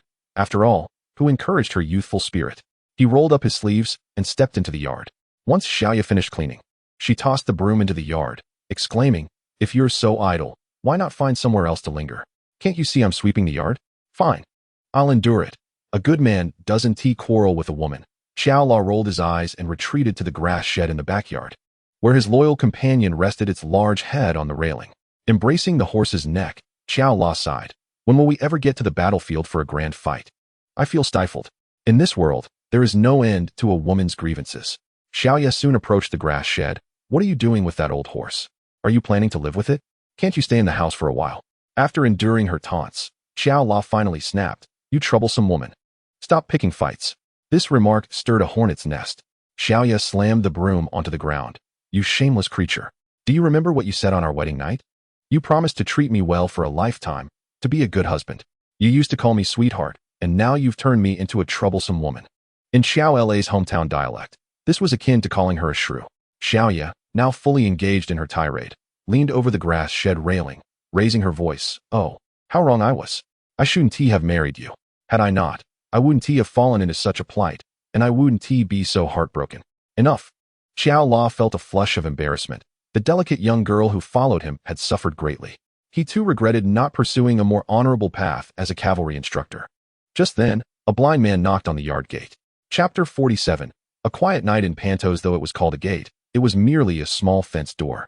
Xiaoya's tears, quick to flow, dried just as swiftly upon seeing an old friend. Ah, it's you. Come in, come in. What brings you here? Her face lit up with joy. For the past several days, she had been looking at the horse's face and Xiao Lai's, which was hardly less grim than the horse's, feeling stifled. Xiao La, how have you been? The blind man greeted him. Quite well, thank you, Xiao La replied flatly, though his heart felt heavy with sorrow. Much better than those idle old folks who do nothing all day, Xiaoye remarked. It's late. You haven't eaten yet. Have you? We don't have much to offer, but the stalls outside must be closed. Let me prepare something for you. The blind man was not Beavis. His act of slaying 2 chickens did not stem from an insatiable appetite, but rather from the diminutive size of the chickens raised by Xiao Yi. Observing the tiny chicks frolicking at his feet, barely larger than his own toes, the blind man hastily asserted that he had already dined. Politely declining Xiao Yi's kind offer, he produced a small leather pouch from his pocket and handed it to her. What is this? Xiao Yi inquired as she untied the pouch and extracted a gold coin. Such a substantial amount. This is the remuneration for Coach Jola, the blind man explained. The king is aware that the coach cannot conveniently collect it and has specifically instructed me to deliver it. Jola exchanged a glance with his wife. I cannot accept this money. I am no longer the coach. You must accept it, otherwise, the king will punish me. The blind man began to recite Fabio's words with meticulous precision. The king understands you have your reasons for not being on duty. Everyone recognizes you as the only coach, and the position of cavalry commander will always remain yours. Though the words were soothing, the blind man vividly recalled Fabio's frenzied reaction upon hearing the news of Jola's departure. Even the most shameless would feel profound shame upon hearing such sentiments. I appreciate the king's goodwill, but I cannot accept it. I have wronged the king. At that moment, Viserys had threatened Jola, declaring that without him, he would never return home, never again set foot on northern soil. Fear had gripped him then. In hindsight, he regretted his decision, but what good was regret? Jola could only swallow his bitterness. Please accept it. I believe the king has further considerations. The blind man continued with a compelling argument. The king cares not only for you, but also for Sister Xiao Yi. How could he bear to see her suffer? After bestowing the gold upon Xiao Yi and exchanging a few whispered words, the blind man hurriedly took his leave. He lingered at the street corner for a moment, contemplating that the city gates had closed, and he would inevitably have to spend the night in town. The intelligence officer, Little Billy, owned a tavern in the city named Fishbone, where one must endure thin walls and the raucous shouts of drunken sailors below. If he sought the private quarters of 2 young ladies, he would likely face a different kind of torment. Without a second thought, the blind man made his way toward Fishbone, as his body was weary. In a humble abode late at night, a couple lay entwined in slumber. Jola and Xiao Yi had been turned away from each other in a silent standoff for nearly half a month, yet today, they simultaneously turned to face one another. Jola hesitated, struggling to find the right words. Xiao Yi rested her head against her husband's chin and playfully shook her small head. Jola, are you asleep? I am asleep. Nonsense. How can one converse while asleep? I am merely speaking in my dreams. Xiao Yi lifted her head, their eyes locking, and they both erupted into laughter, seemingly rediscovering the sweetness of their newlywed days. Darling, let us return home. I miss everyone. Staying in the city holds no joy for me, Xiao Yi pouted. I too long to return, yet will the king truly accept me? I abandoned my post and fled. How ungracious of me. Now, to leave Viserys again would tarnish my honor. Suddenly, his eyes sparkled with renewed hope. After all, only Viserys can absolve my transgressions.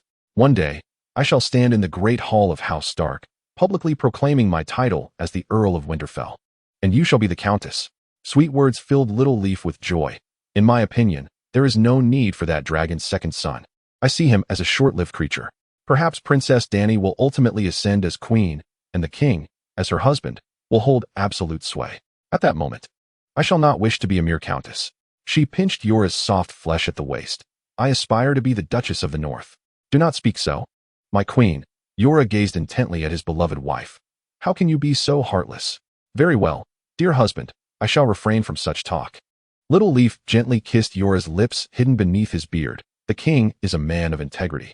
He vowed to assist the dragon's second son in reclaiming the Iron Throne and will certainly fulfill that promise. For now, he must first resolve his own troubles. Regardless of whose service you are under, when the time comes to reclaim Westeros, you will be the foremost hero.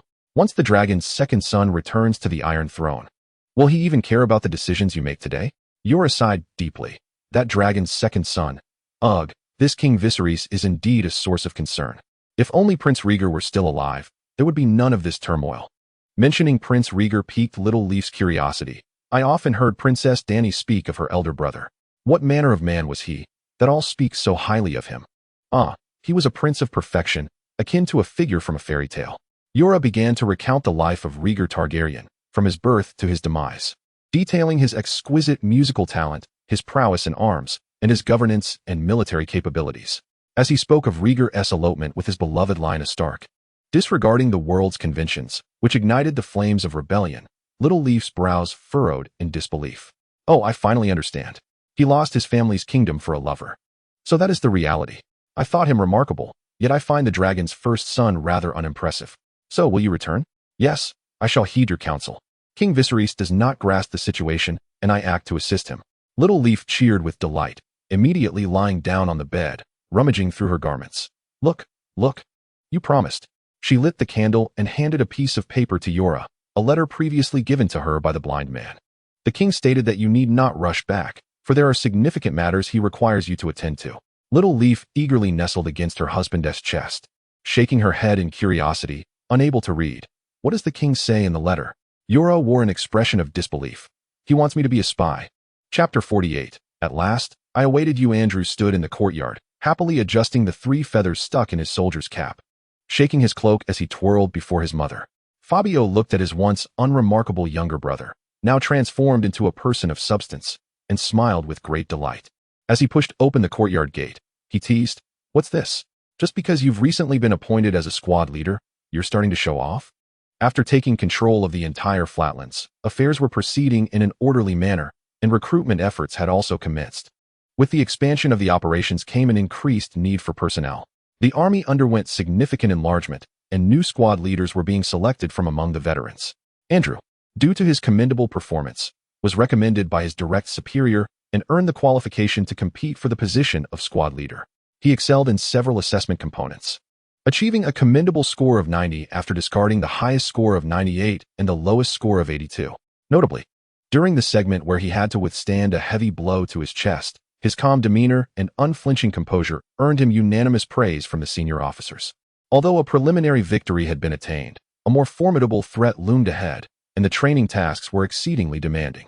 Fabio ordered that those enlisting be provided with ample pork stew and fine wheat bread, which resulted in an influx of 2,000 new recruits, nearly doubling the size of the army. To celebrate this triumph, Fabio generously rewarded everyone and, drawing from experiences of his past life, commissioned blacksmiths to forge several thousand gold and silver medals to be awarded to the soldiers who participated in the battle. However, due to financial constraints, he had to settle for commissioning the creation of several thousand iron buttons, merely plated with gold and silver. Andrew was honored with a gold medal for successfully capturing several defiant noble scions.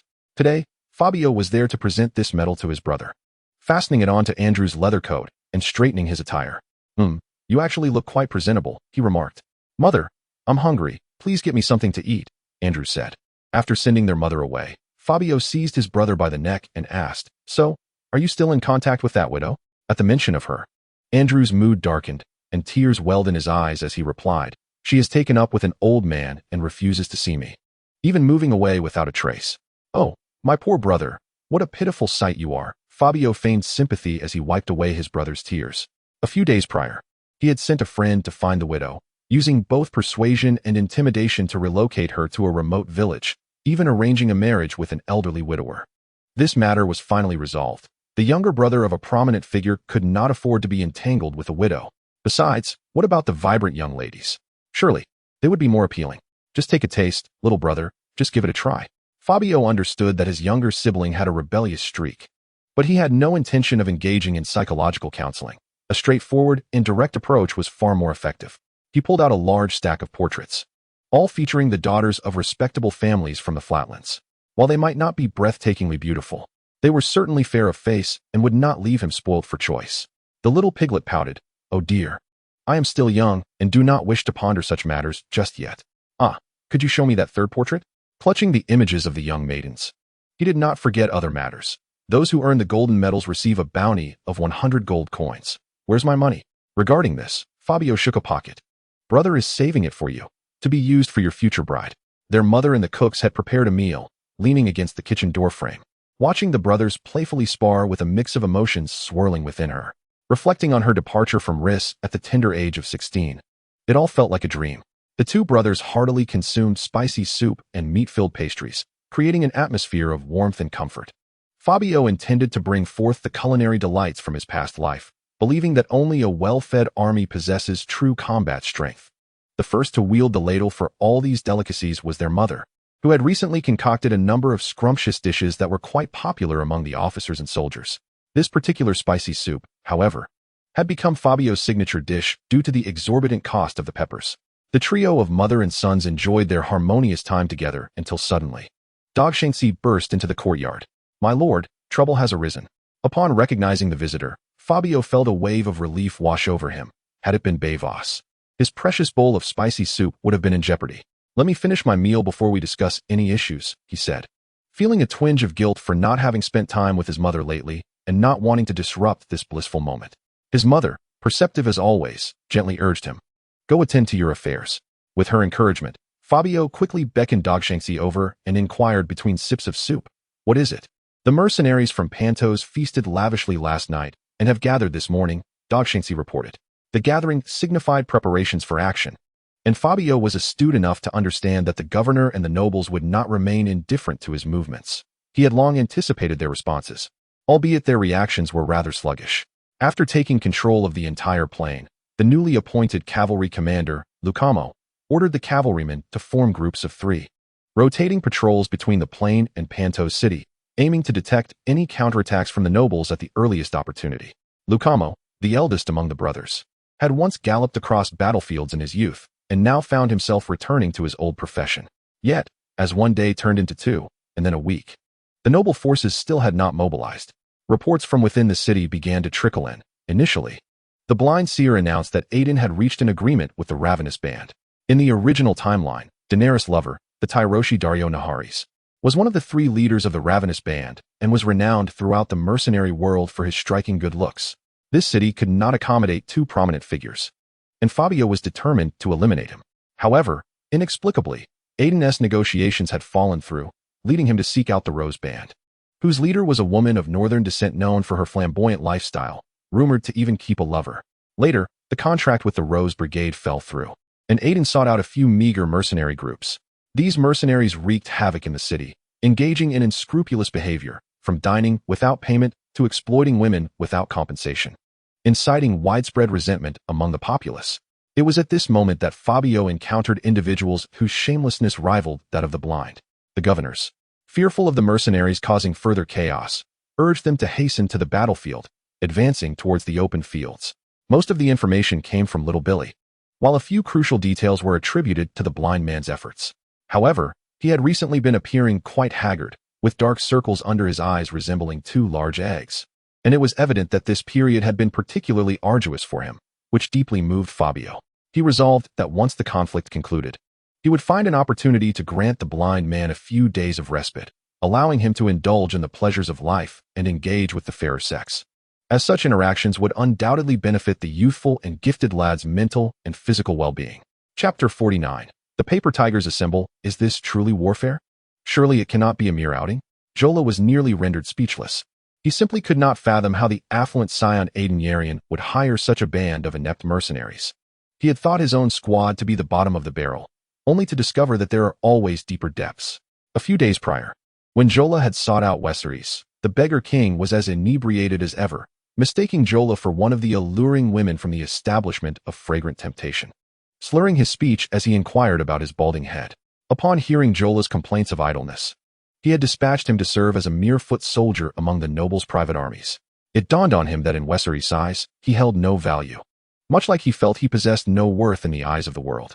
To counter Fabio, the nobles had mobilized their private forces, each contributing some degree of manpower, which coalesced into a seemingly formidable assembly.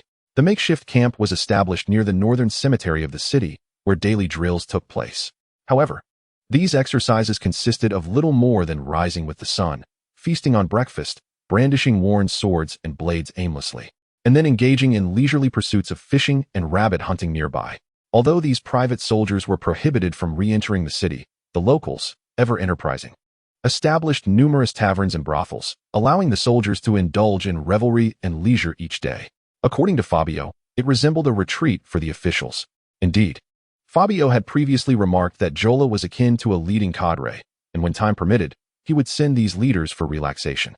As for what relaxation entailed, Fabio had defined it as a most pleasurable experience. The taverns and brothels severely eroded the already tarnished morals of the private soldiers, whose nominal commander, the Prince of the Great Muffled Gourd, ordered the expulsion of these establishments. Before he could take action, however, news arrived from the city that the proprietors of several taverns and brothels were connected to Lord Ladora's 8 sons-in-law, Lord Ladora's nephew, the grandson of Lord Dulyapon's steward, and the son of the far-off cousin of Lord Sitlin's uncle's servant's neighbor's daughter. When a meager bribe was presented before the formidable case of the Great Muddle, the matter was swiftly dismissed. In light of this, one might question the necessity of such actions. Even the memory of Joala's grandmother, now somewhat faded, could ascertain that the private armies of the nobility were rotting from within. Fabio's aspiration to infiltrate the noble army for intelligence was, therefore, utterly futile. Moreover, during Joala's time in the camp, he encountered an old friend, the mercenary Captain Elvin, who had been separated from him for over half a year. Elvin, residing in the stables with a few comrades, embraced Joala, weeping uncontrollably. "Joala, my brother, oh, how wretched I am! My men have either perished or fled, and I am left with scarcely anyone under my command. When shall my dreams come to fruition?" Joala comprehended Elvin's lament. Recalling a tale the captain had once shared during their mercenary days, it was said that many years prior, there existed a grand mercenary leader named Urgiljero, who possessed unimaginable wealth, renown, and power.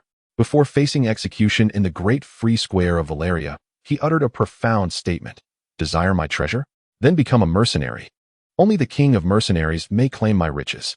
Thus began the fervor for mercenaries across the continent of Essos, peaking after the destruction of the free fortress of Valeria.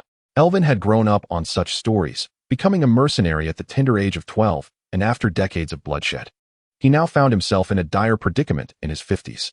Clutching the flag of the Free Wings mercenary brigade adorned with intersecting blue and white wings, he lamented, "Since your departure, I have not received any legitimate work for months. Merely tasks like locating lords' daughters who have eloped with their servants or stealing a legendary rooster from the neighboring village said to lay eggs. Is this not a profound insult?" Joala nodded in agreement. "Indeed, such tasks are beneath us. But I accepted them. At least it provided sustenance. After lingering for several months, I finally received a commission from Prince Pentos. He tasked me with guarding his territory, claiming there were bandits nearby. I thought little of it. Yet my men, those who survived, were captured, leaving only a handful of us to escape." It took Joala a moment to realize that the Pentos Elvin referred to was the new prince, not Fabio, and that the Free Wings had suffered an assault from Fabio shortly after Joala's departure. He scanned the surroundings, noticing that his former subordinate, Ian, was conspicuously absent. "Where is Ian? He wouldn't he perished," Elvin replied, dejected. "I cannot even begin to explain this to his mother. He must have died a valiant death."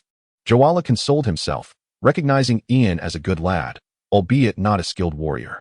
A hero? No. He succumbed to a stomach ailment, leading to his demise. The camps of the private armies were delineated by their respective masters' territories, making Joala an anomaly. The so-called King's army of Westeros had but him remaining, allowing him the liberty to roam unimpeded, with no one seeking to confront him. At dinner, the cooks presented a dish of foul-smelling roasted pork, insufficiently seasoned with salt, accompanied by a foamy, greasy ale. While several mercenaries enjoyed the meal, Yura found himself unable to partake. Realizing that his palate had been spoiled by the superior fare of the past, he began to long for dishes such as pork stewed with vermicelli, chicken braised with mushrooms, iron pot roasted goose, braised river fish, minced meat with tofu, and braised pork ribs. The mere thought made his mouth water profusely. That night, Yura huddled together with his old comrades, as if rediscovering a sense of nostalgia. At dawn, the mercenaries were all roused by their comrades, and under the early light, weapons were distributed, signaling their march towards the plains. Soon, Yura laid eyes upon the so-called Ace Mercenary Corps, not a title he had chosen, but the name of the very group itself. Even Erwin, a seasoned veteran, had no knowledge of this mercenary band's origins. Perhaps they were newly established. As the Ace Mercenary Corps passed by the Free Wings, Yura was astonished to recognize several familiar faces within. Those were the young men he had once led in his cavalry unit, the bandits he had vanquished in their lair. Yura could not help but click his tongue. This was not a battle, but rather a gathering of rogues. After the so-called coalition army set forth, Illyrio stood upon the city walls, observing the disordered ranks, and clinked his cup with Odro and Aiden beside him. May our brave soldiers manage to hold out a little longer. Indeed, as long as they could provide opportunities for Drogon to act, that was their sole purpose. Aiden drained his cup and rubbed his swollen face. A result of his wife's recent fury. Chapter 50. A call to a bar. The imminent clash between the old and new powers in Pentos was the talk of the town, with rumors flying thick and fast, even reaching housewives on their morning market visits. Yet, this did not disrupt the lives of the common folk. They merely regarded it as news, while the astute among them seized the opportunity for trade. In a modest tavern within the slums outside Pentos, a betting pool had been established. The proprietor stood atop the counter, fanning himself with a large palm. Hey, brothers, place your bets. Nobles win at 2-1. King Fabio at 2-1. And if they don't fight, it's even money. That's hardly enticing, one man protested. The proprietor bristled. What's your hurry? There's more. Little Otaru. If he overindulges, pays 500-1. If King Fabio is devoured by a dragon, 1,000-1. If a rotten sweet potato suffers a gout attack, 100-1. And if Chief Ascanis is struck by a stray arrow, 2,000-1. Meanwhile, the Mizzen brothers, engaged in a special mission, sat in a corner eavesdropping. The gambling-inclined Missander could no longer contain himself, raising his hand. I bet 1 gold on the king being devoured by a dragon. This brother was indeed generous, and as one person placed a bet, the proprietor continued to rally the onlookers. The idlers eagerly placed their wagers, and in an instant, coins flew through the air, as they feared missing out on the feast. At that moment, a bearded ruffian shouted, I reckon Fabio will win. His troops are obedient. In what way are they obedient? Someone inquired. With a cough, the bearded man remarked, the other day, while I was driving my donkey cart to deliver pork to the irrigation ditch, I happened upon the army of King Fabio in training.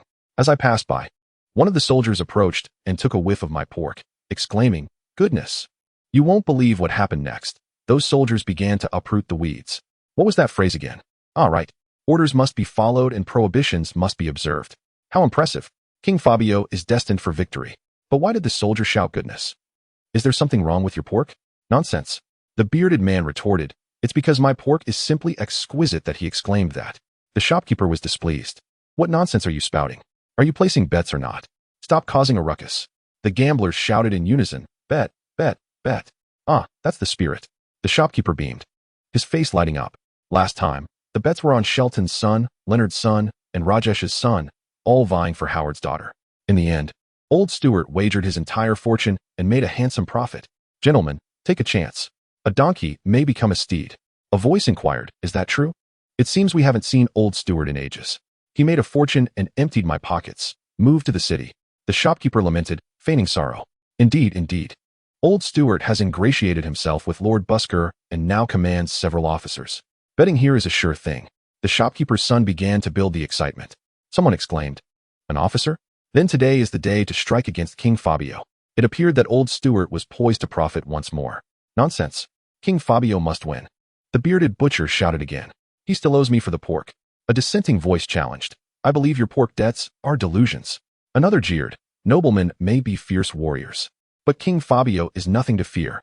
Have you not seen the size of the nobleman's army? They haven't even made it past the muddy barriers yet. And that doesn't account for the mercenaries. Absurd. They are merely slow, and there are supporters of Fabio. A voice rose in defense. The gamblers grew increasingly boisterous, dividing themselves into factions of nobles and Fabio's supporters, each side refusing to concede, fervently presenting their arguments in support of their chosen side. After a raucous exchange favoring the nobility, the bearded butcher leapt onto a table, brandishing his cleaver. I declare that King Fabio shall win. Whoever dares to assert the nobility's victory shall meet my blade. Chaos erupted instantly. Some drew swords, others brandished daggers, while others seized chairs to join the fray, resulting in a tumultuous melee. The onlooking brothers, me saying, shook their heads in disbelief and swiftly made their escape from the tavern. The establishment was engulfed in unprecedented turmoil, with dozens of individuals wielding a variety of weapons engaged in a frenzied brawl. The prolonged altercation, exacerbated by the influence of alcohol, left the participants oblivious to each other's identities. Inevitably, a misunderstanding arose where one believed Fabio had triumphed, leading him to pummel another relentlessly. As the latter gasped for breath, he protested, Even if you kill me, I maintain that King Fabio is the victor. Amidst the chaos, the effects of alcohol began to dissipate, and sweat drenched their bodies. Although their eyes were bloodshot, a flicker of clarity returned. Before the fray resumed, a question emerged. Was it the aristocrats or Fabio who would prevail? Upon discovering their conflicting beliefs, they engaged in a fierce brawl. One supporter of the aristocrats seized another, demanding, "Who won? Speak quickly." The man blurted out, "How could Fabio possibly win?" Yet, barely had he uttered those 3 words than he was struck unconscious, illustrating the peril of excessive chatter. As the confrontation reached its zenith, the tavern bore witness to a scene of utter devastation. Gamblers lay dead or injured, leaving only the butcher, a staunch advocate for Fabio, still standing amidst the carnage. Bloodied and disoriented, he momentarily forgot whom he championed. The torment of not recalling the reason for his fight plagued him, ranking forth among life's profound philosophical dilemmas. Following questions such as "Who am I? Where do I come from? And where am I going?" By chance, he spotted his neighbor, previously battered to the brink of death and known for his past transgressions. Anxiously, he inquired, "Whom do you support?" This would clarify his own stance. He seized his neighbor, demanding, "The aristocrats or the king?" The neighbor, fearing for his life, quickly altered his response, flattering, "King Fabio will surely prevail." The butcher, filled with exuberance, bellowed, "Huh? The aristocrats shall triumph." A dismembered supporter of Fabio, lying on the ground, recognized him and exclaimed, "Brother, you are mistaken." The butcher, in a fit of laughter, swiftly dispatched him with a single blow. Outside the tavern, the brothers Misson observed in stunned silence. Though the slums were rife with chaos, they boasted their own constable. When the constable, accompanied by a large contingent, arrived, the butcher was still displaying his swordsmanship. The constable, surveying the scene of severed limbs, trembled as he commanded, You, lower your weapon. Let us speak civilly. Who won? Speak correctly, and I shall lay down my sword." Several constables stealthily entered through the back door and pounced upon the butcher, subduing him. Pulsing with adrenaline, the butcher laughed heartily, declaring, "I have lived my life as a true man. What I think is reality, and what I say is truth. Even if you kill me today and lay me in a coffin, I shall still proclaim from the grave, the aristocrats shall prevail." Chapter 51. The orphan. The brothers Misson had witnessed a monumental clash, with Missander gasping in excitement, lamenting that his mission prevented him from measuring his strength against such valiant heroes. His brother, Misson Luo, more grounded, admonished, "Missander, what are you doing?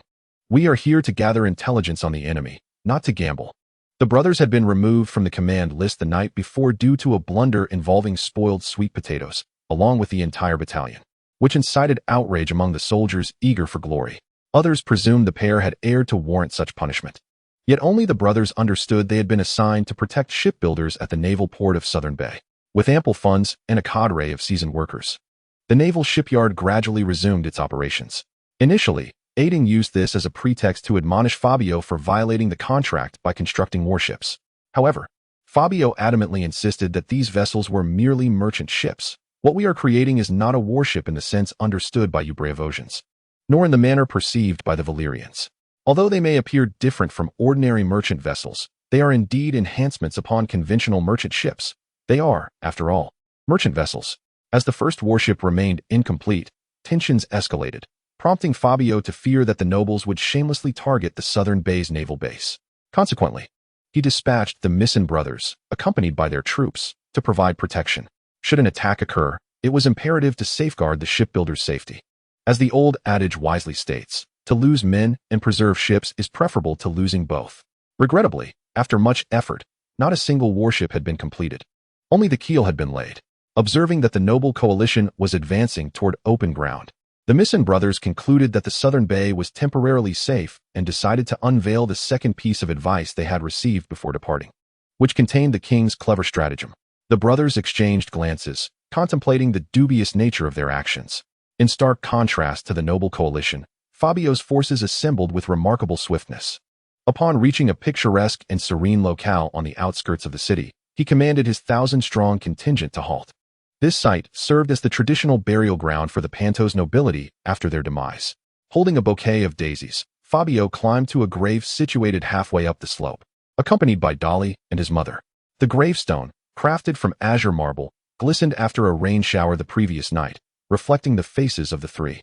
"Father, I have a significant task to undertake today. I beseech you to bless me," Fabio murmured, placing the daisies before his father's tombstone, alongside a bottle of his favorite wine from his lifetime. "I am aware that this may conflict with the beliefs of many and even oppose my own family.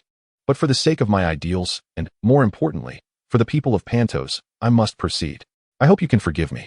He gently embraced the gravestone before turning to descend the hill. Looking back at his mother and Dolly, he inquired, "Aren't you two coming?" We have matters to discuss with your father. You may leave first, his mother replied with a smile and a wave. Although Fabio inherited memories, he was a posthumous child, unable to recall his father's visage. Dolly and his mother, being close companions of his father in his youth, elicited his curiosity, yet he respected their choice.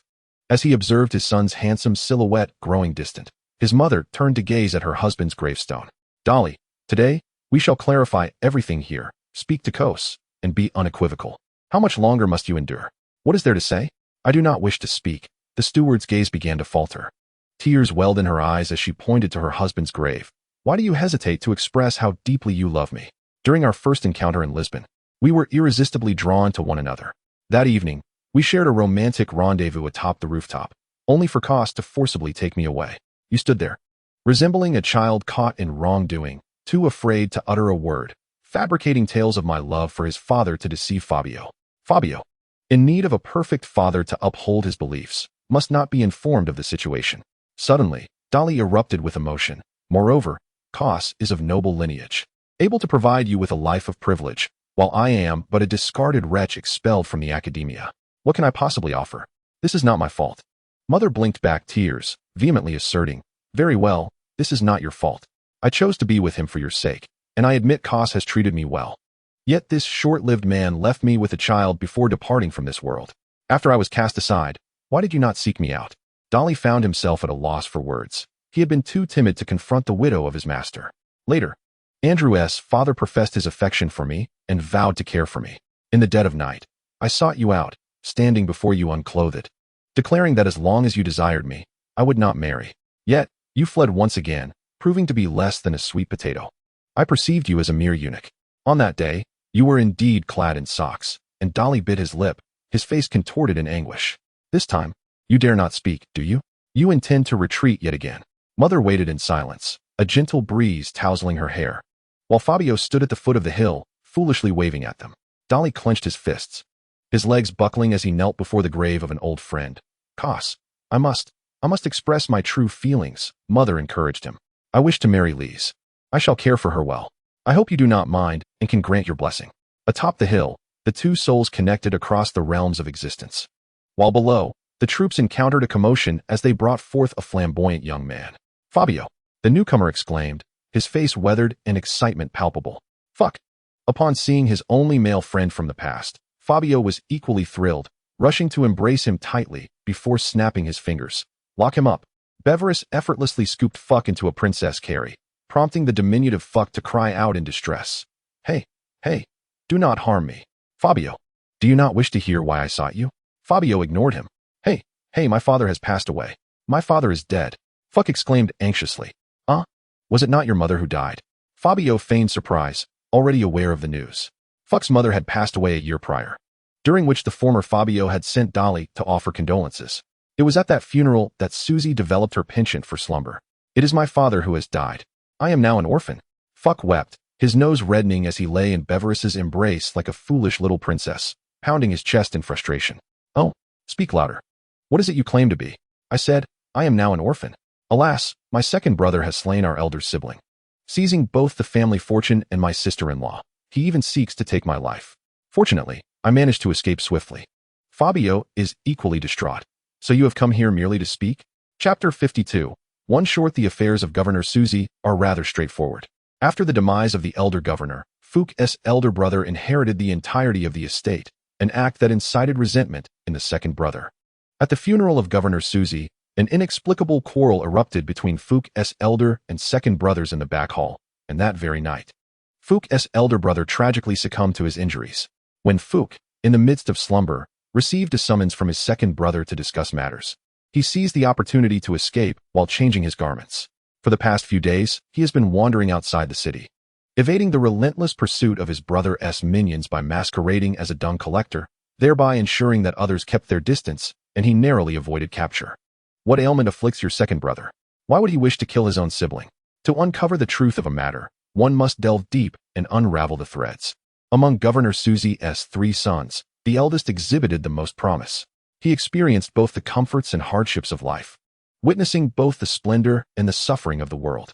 Though possessing a heart of iron, he also harbored tender emotions. His demise was an outcome Fabio wished to avert. for there are few men of his caliber in Pentos. He was one of them. The second son of Governor Suzy is neither particularly intelligent nor audacious. His actions of fratricide and usurpation of his brother's wife undoubtedly stem from the instigation of others. Speaking of which, with a governor deceased, an election must ensue. Fuchs rode alongside him. Indeed, Illyrio remarked, once we resolve this minor inconvenience outside the city, we shall elect a new governor. This minor inconvenience refers to you. Governors in Pentos are elected from among the common folk. Nobles are disallowed from holding such positions, a regulation initially established to prevent aristocratic governors from favoring their family enterprises. Even so, numerous viable candidates emerge, as each family dispatches their representatives during the election. Who are the prominent candidates this time? My second brother, the former steward of the Alf family, the former steward of the Busk family, and the old blacksmith from the forge, though he has recently gone missing, along with the pig merchant from Meat Street. Your second brother has committed acts that have incited public outrage. Who would still consider him for election? Fabio sensed something amiss. It was Odro who nominated him. That makes sense, Fabio nodded. He is surely destined for failure. Scouts from the cavalry incessantly reported the enemy's position, when suddenly, a young man arrived on horseback to announce, they have all halted. Fabio glanced at the blazing sun overhead. It is not yet time for a meal. What hour is it? The subordinate was uncertain, yet the opposing side was in a tumult. Even the advance guard of Lord Derupo has retreated. The rotting sweet potato could no longer remain still. Why not take advantage of their disarray and have Lucamo lead the cavalry to strike a decisive blow? No, we must not become disjointed. We shall proceed steadily and assuredly to victory. Fabio, however, harbored deeper considerations, though he remained oblivious to the reasons behind the nobles' quarrel. The discord proved advantageous for him. Should he suddenly intervene and compel them to unite, it would spell trouble. Fabio's army continued its slow advance, gradually coming into view of the disordered coalition of nobles. The ranks were a chaotic tangle, intermingling as soldiers recognized familiar faces from rival factions and engaged in idle chatter. When the noble coalition perceived the enemy's approach, a brief panic ensued, prompting them to swiftly form ranks. Fabio immediately commanded Dogshingzi to carry a brightly colored thumbs-up flag to the center of the opposing formations, deeply embedding the banner into the soil. This vibrant flag symbolized a truce among the trading city-states. Continue your bickering. I need to eat. Fabio ordered the preparation of a meal, asserting that they would need sustenance to muster the strength for battle. Fuck, having endured countless hardships, finally escaped to Fabio's camp, having gone several days without a proper meal. He ravenously stuffed food into his mouth, mumbling indistinctly. The city also has pork stew with vermicelli, yet it cannot compare to this. Fabio chuckled. What is served in the city is meant for the lords and young masters, prepared in small pots. This is cooked in a large pot. The taste cannot be the same. In contrast to the unity, tension, seriousness, and liveliness of Fabio's camp, the noble coalition fell woefully short. Jola stealthily approached the main tent, clutching a mug of weak beer, intent on eavesdropping. Based on past experiences, he initially intended to bribe the guards with the drink. However, he overestimated the situation. The guards had long since vanished, and not only was he unable to eavesdrop, even a straightforward inquiry went unheeded. Inside the tent, the noblemen accompanying the expedition were embroiled in a heated debate regarding land ownership after victory. What is taken belongs to the taker. Young Odalur gestured emphatically, proclaiming, it is the rule. One cannot expend effort and not reap rewards. This is nonsensical. The young Lord Busker slammed the table in retort. You speak nonsense.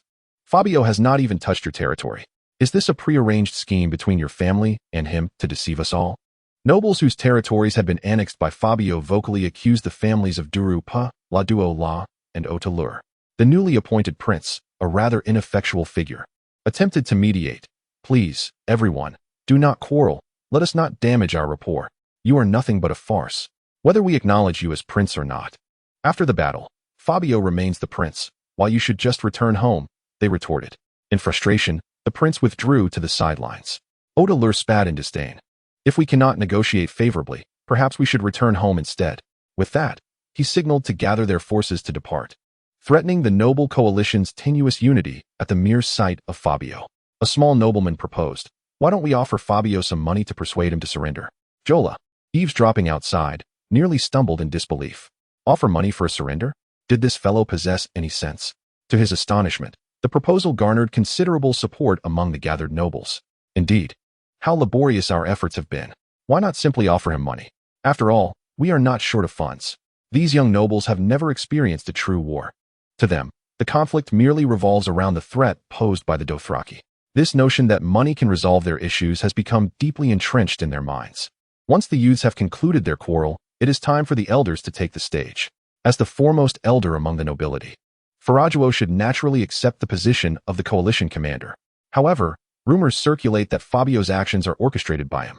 Although the heads of the various families would never believe such claims, Farajuo nonetheless relinquished the role of coalition commander, appointing his nephew, the rather uninspiring Dimuhulu, to take his place. In any case, it is of little consequence. His private soldiers are the most numerous, and they will heed his commands, provided no unforeseen circumstances arise. Before he could utter a word, a sudden commotion erupted within the camp. Chapter 53. A lack of essence as one of the free trade city-states. Pentos places great emphasis on liberty. The religious beliefs here are equally free, with various deities each boasting their own followers. Temples dedicated to diverse gods stand neighboring one another, both competing and supporting each other. The faith in the Lord of Light predominantly flourishes in Volantis, where it holds a dominant position. The followers of R'hlloro also have a presence in Pentos, but they cannot monopolize the city as they do in Volantis. Outside, tensions run high. Yet the Red Temple within the city remains open for business. Today, they are set to perform the traditional drama, the praise of R'hlloro, and the faithful eagerly flocked to the Red Temple. The red-robed monks are fully prepared, taking their seats upon the stage. An elderly monk strikes a board to signal the commencement. Ding ding, ding ding. Let us not indulge in idle chatter, but rather extol the venerable Lord of Light, R'hlloro. Brothers and sisters, please take your seats. Let us share heartfelt words. After humanity's birth, darkness enveloped the world, with the dark gods consuming all. Humanity struggled to sleep, night after night, until R'hlloro arrived, responding to the call and driving away the shadows for his followers, atoning for the sins of mankind. This is the Lord of Light, R'hlloro, the ultimate refuge for all.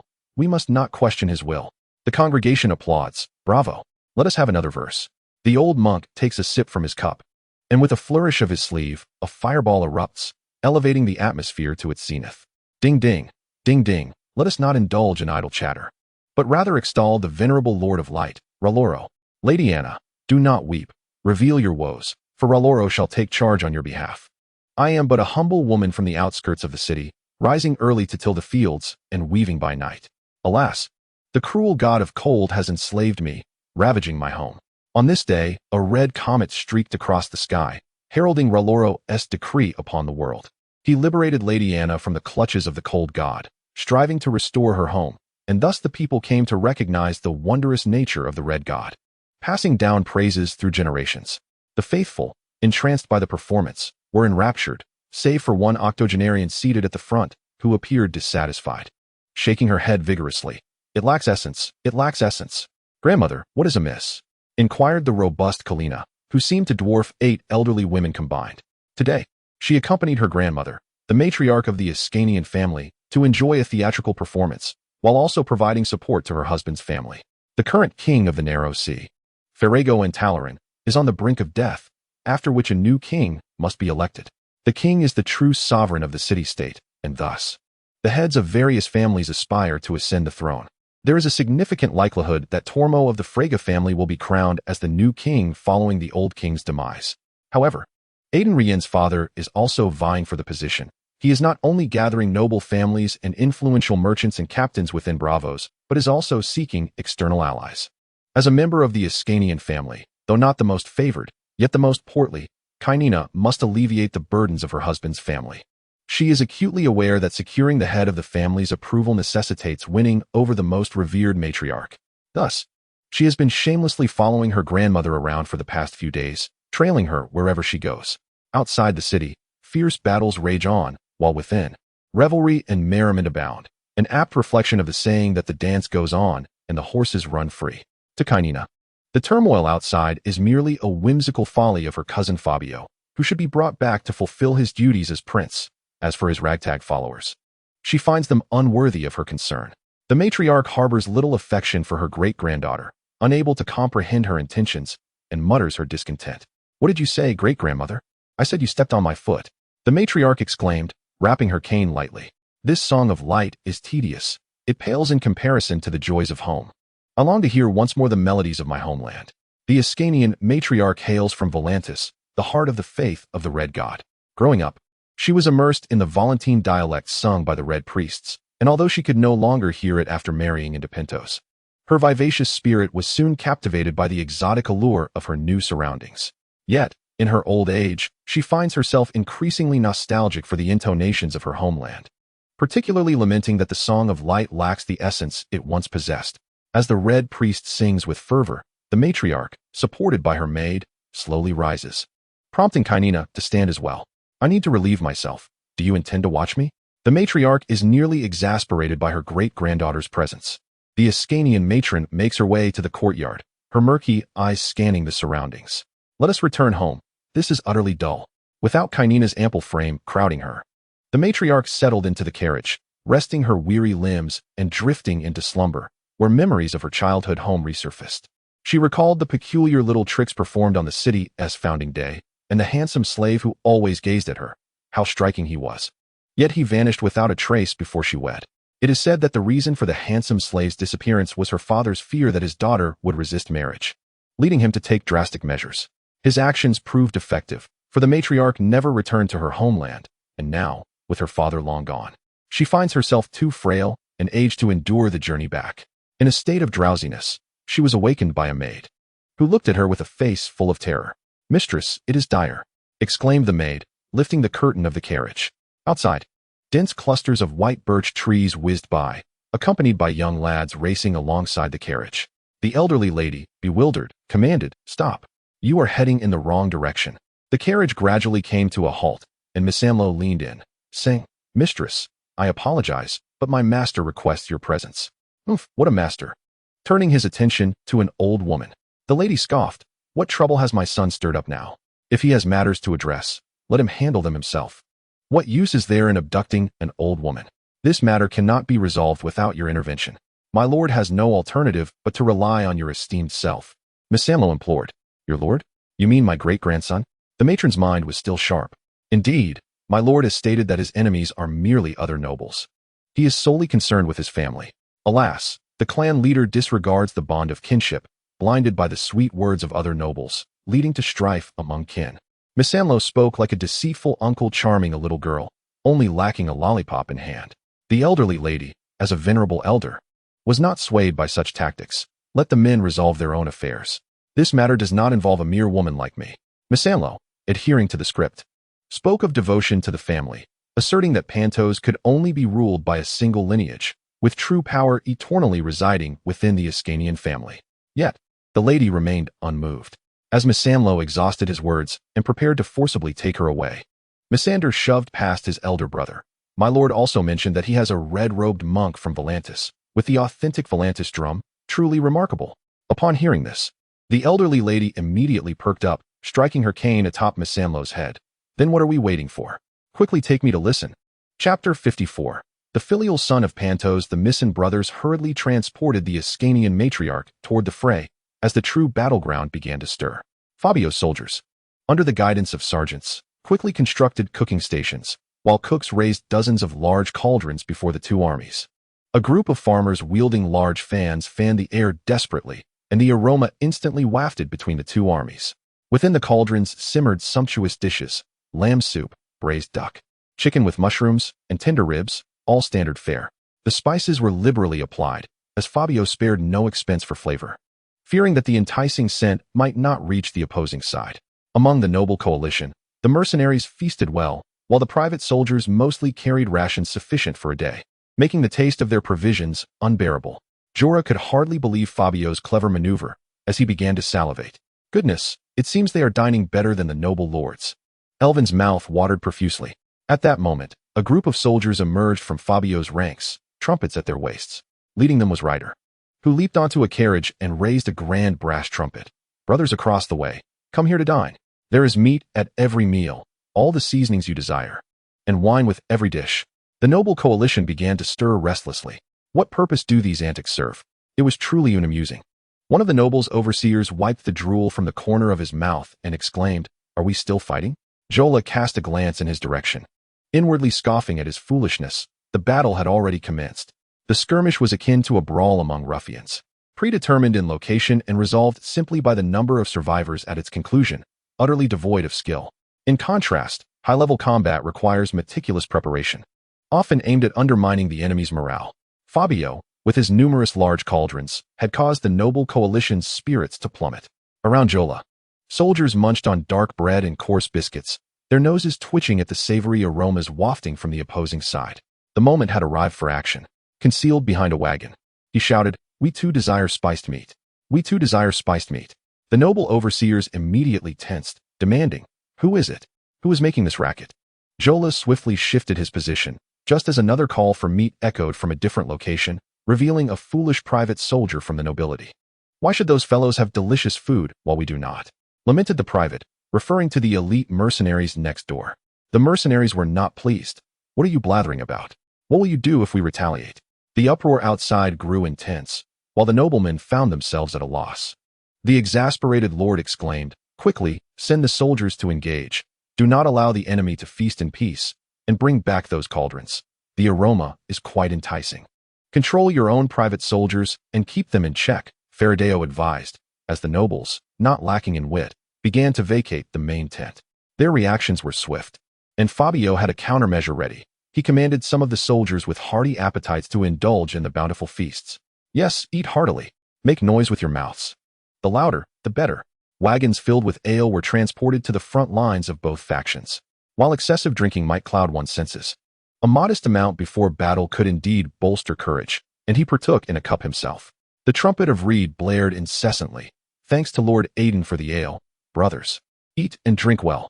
Aiden seethed at the thought of his gold being exchanged for food and drink, his anger twisting his features as he pointed towards the enemy. "Whoever captures him shall receive 100 gold. I will stuff that trumpet down his throat."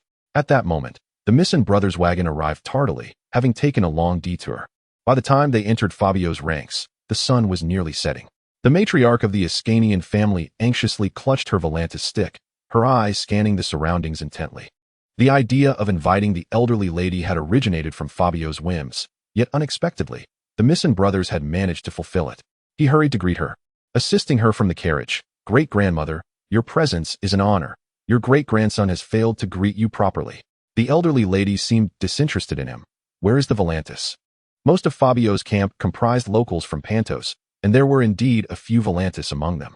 A paragon among the purists, renowned for his martial prowess and strategic acumen. The leading forward of the champion team from the inaugural Pool Ditch Cup football tournament reluctantly donned the red robe of a monk at Fabio's almost begging request. His piercing voice immediately captivated the attention of the elderly Ascania lady. Though his singing resembled reciting a text, his fluent Volantis dialect shone through. The soldiers in the vanguard were indulging in revelry, while the central command tent echoed with cacophonous songs. The monk and several other purists from Volantis performed renowned pieces such as Jack's Marriage, Orion Summons, and 3 Requests for Nomelia, their throats nearly hoarse. The elderly lady, upon hearing the familiar dialect, radiated joy. "I wish to hear Minisha hangs. Great-grandmother, why listen to such morbid tales? They are exhausted. Let them rest, shall we? We have matters to attend to." The elderly lady nodded emphatically. "Yes, you speak. As long as I can hear Minisha hangs, I will do anything." Fabio whispered his plan. "Is it truly that simple?" "Indeed, it is that simple."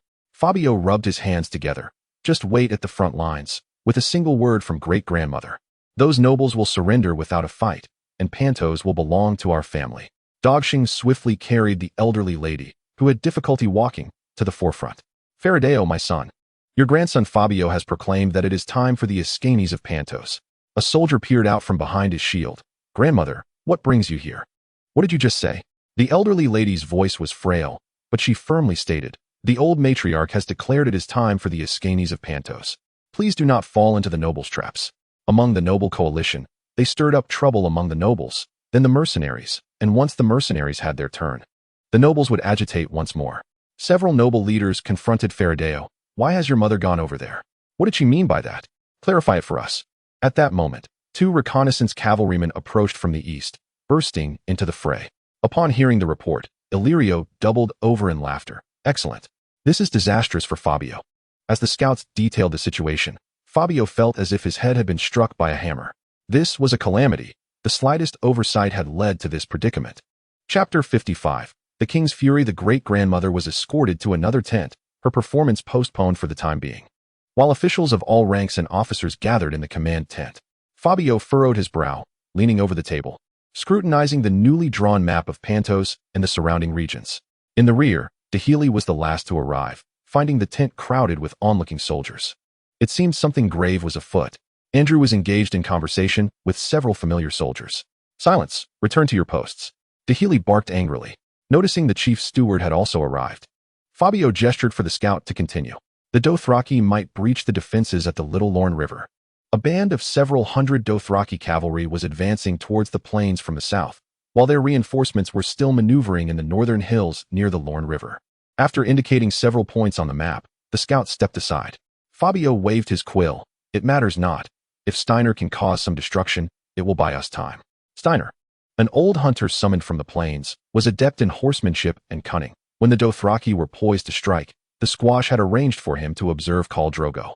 A clever band of reconnaissance cavalry had waited until the Dothraki were nearly at their doorstep to relay the news. "The children are near death. He has come to nurse them." One of my king's scouts swallowed nervously. Captain Steiner, he is a coward. He surrendered to the Dothraki, and later brought them to capture other brothers. It was only through the bravery of my comrades that we managed to save him." Fabio trembled as he raised his cup, spilling wine across the floor. "All the officers understood our current predicament, did they not? Return and restrain your troops. Pull back those large cauldrons and distribute armor and weapons immediately, ready for battle." The squash prepared to depart with his men, but Fabio called out, "Dahili, Squash, Grey Worm, Lucamo, and Riders stay, the rest of you out." The crowded tent now housed only a few corps officers. Fabio erupted in anger. "Squash, what kind of wretched scout captain did you promote? How could he surrender to the Dothraki?" Squash, equally indignant, retorted, with a knife to his throat, "Who wouldn't be afraid? He cannot be blamed. You speak such nonsense. Is he the only one afraid of death? Surrendering to the Dothraki means a life of slavery. Is that a fate you would wish upon him? You, who were once slaves yourselves, tell me, was that life so agreeable? A slave is but a mere commodity. His family can naturally redeem him." Ryder's encyclopedic knowledge began to surface again. Dahili snapped at his aide. "Redeem, my foot. Once we return, we shall raid his home." Fabio's face flushed with anger. How dare he bring the Dothraki to capture my reconnaissance cavalry? At this point, I feel like a fool deceived. These men are nothing but traitorous cowards. "Little Tiger, you cannot malign the soldiers. You are being excessive," Squash defended his men. "These fellows are the dregs of the people from the swamp." Fabio threw down his quill in frustration. "You drive me to madness." Dozens of meticulously selected reconnaissance cavalry fell victim to treachery, leaving only a solitary remnant. Otherwise, he would still be oblivious. With the threat of the noble coalition ahead and the Dothraki behind, it was initially believed they had at least half a month before their arrival. Yet, to his astonishment, they abandoned the frail and elderly, hastily traversing the long journey and crossing the Lorne River ahead of schedule. Fabio now resembled a piece of iron, while the noble coalition acted as a swift iron mat, with his own Zegakeo serving as the hammer, incessantly striking away. He lay despondently in his chair, lamenting, "This is my fault. I was too naive. I have made a grave mistake." Previously, Fabio had thought the noble coalition foolish for advancing their troops early, believing he could sabotage their efforts and divert all his energy towards confronting the Dothraki. The governors were not so foolish. They cleverly maneuvered this motley crew to draw Fabio's soldiers from their positions, leaving the Dothraki with no adversaries in sight, allowing them to advance unimpeded. Silence enveloped the tent. When Andrew reported from outside, and upon receiving permission from the rotten sweet potato, he ushered in a slick-haired individual. The man delivered a message. "I am a servant of Illyrio, and the esteemed governor has tasked me with inviting the king back to the city. The recent events were merely a misunderstanding. If the king returns to the prince's palace to live out his remaining years in peace, he will enjoy the same privileges as before." It was indeed Illyrio's cunning. This corpulent figure was the mastermind behind it all, and Fabio felt ensnared in a web of passivity. Perhaps he truly was the unlikable one. What fault lay within someone like him? Ah, tell me. So, it seems he was indeed unappreciated. How cruel the governors were. He sincerely apologized for causing them discomfort. Someone like him would be better off disappearing. Perhaps only as a puppet in the prince's palace would Prince Pentos be the ideal figure in their eyes, wouldn't he? Seeing Fabio's silence, the envoy rubbed his hands together. "The governors also mentioned they would construct a new palace for you, present you with 100 beautiful young maidens. and expand a pool for wine, surrounded by trees laden with spiced meat. The more Fabio listened, the more familiar it became. Was this not a chapter from his own composition, the epic of the Valyrian gods? A theft, a brazen theft. Oh, how splendid these conditions were. Were the governors truly this generous? Fabio feigned astonishment. Indeed, the envoy nodded incessantly. The esteemed governors hold you in high regard, saying that if you were to lead a different life, you would surely be a hero. No, Fabio retorted, tell your master that I am a hero now, and I shall never yield. Fabio rose to his full height, his slender frame towering over others. No, you shall not have the chance to voice your opinions, Dog Shenzi. Take him to the rear and send him to the mines. The stalwart members of the bodyguard encircled the grand tent, where Fabio summoned them. Brothers, the moment we have awaited has arrived. This battle must be swift and decisive. Our soldiers have yet to experience the true chaos of combat. I need you to ignite their courage. You shall lead the charge, I implore you. The brothers, all gladiators by trade, had spent the past few months indulging in revelry, bullying the weak and the elderly. They yearned for a genuine fight, and upon hearing Fabio's words, they could hardly contain their excitement, thumping their chests in a show of bravado for him to witness.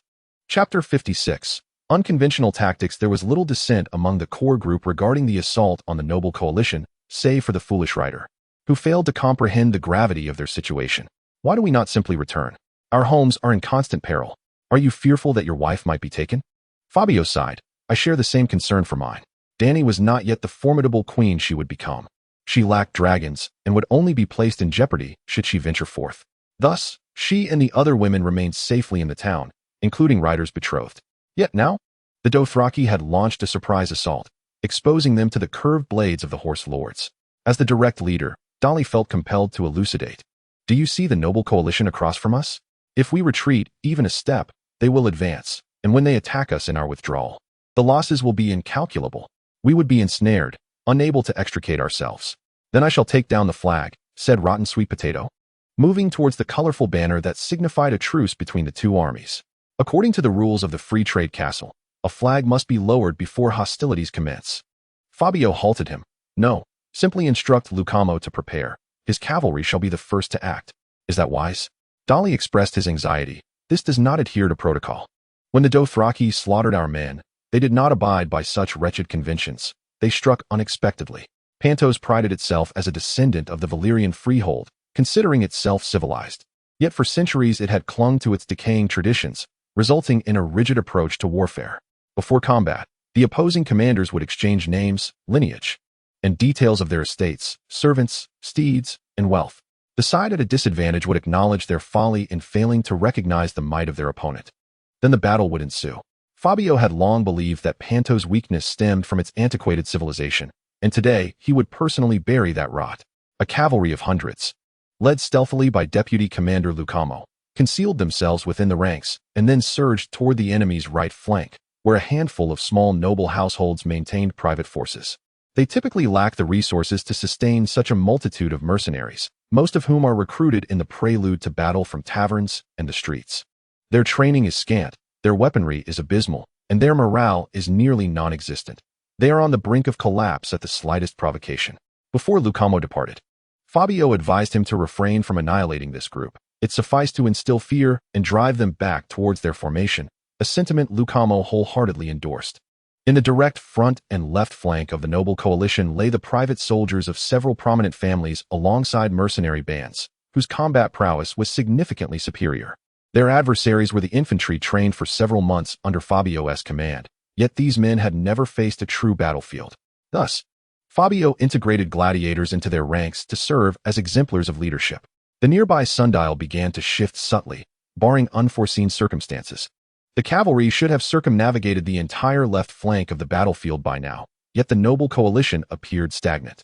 Fabio remained in quiet anticipation, as did all the soldiers, their armor failing to betray their presence to the enemy. The second envoy from Illyria arrived discreetly.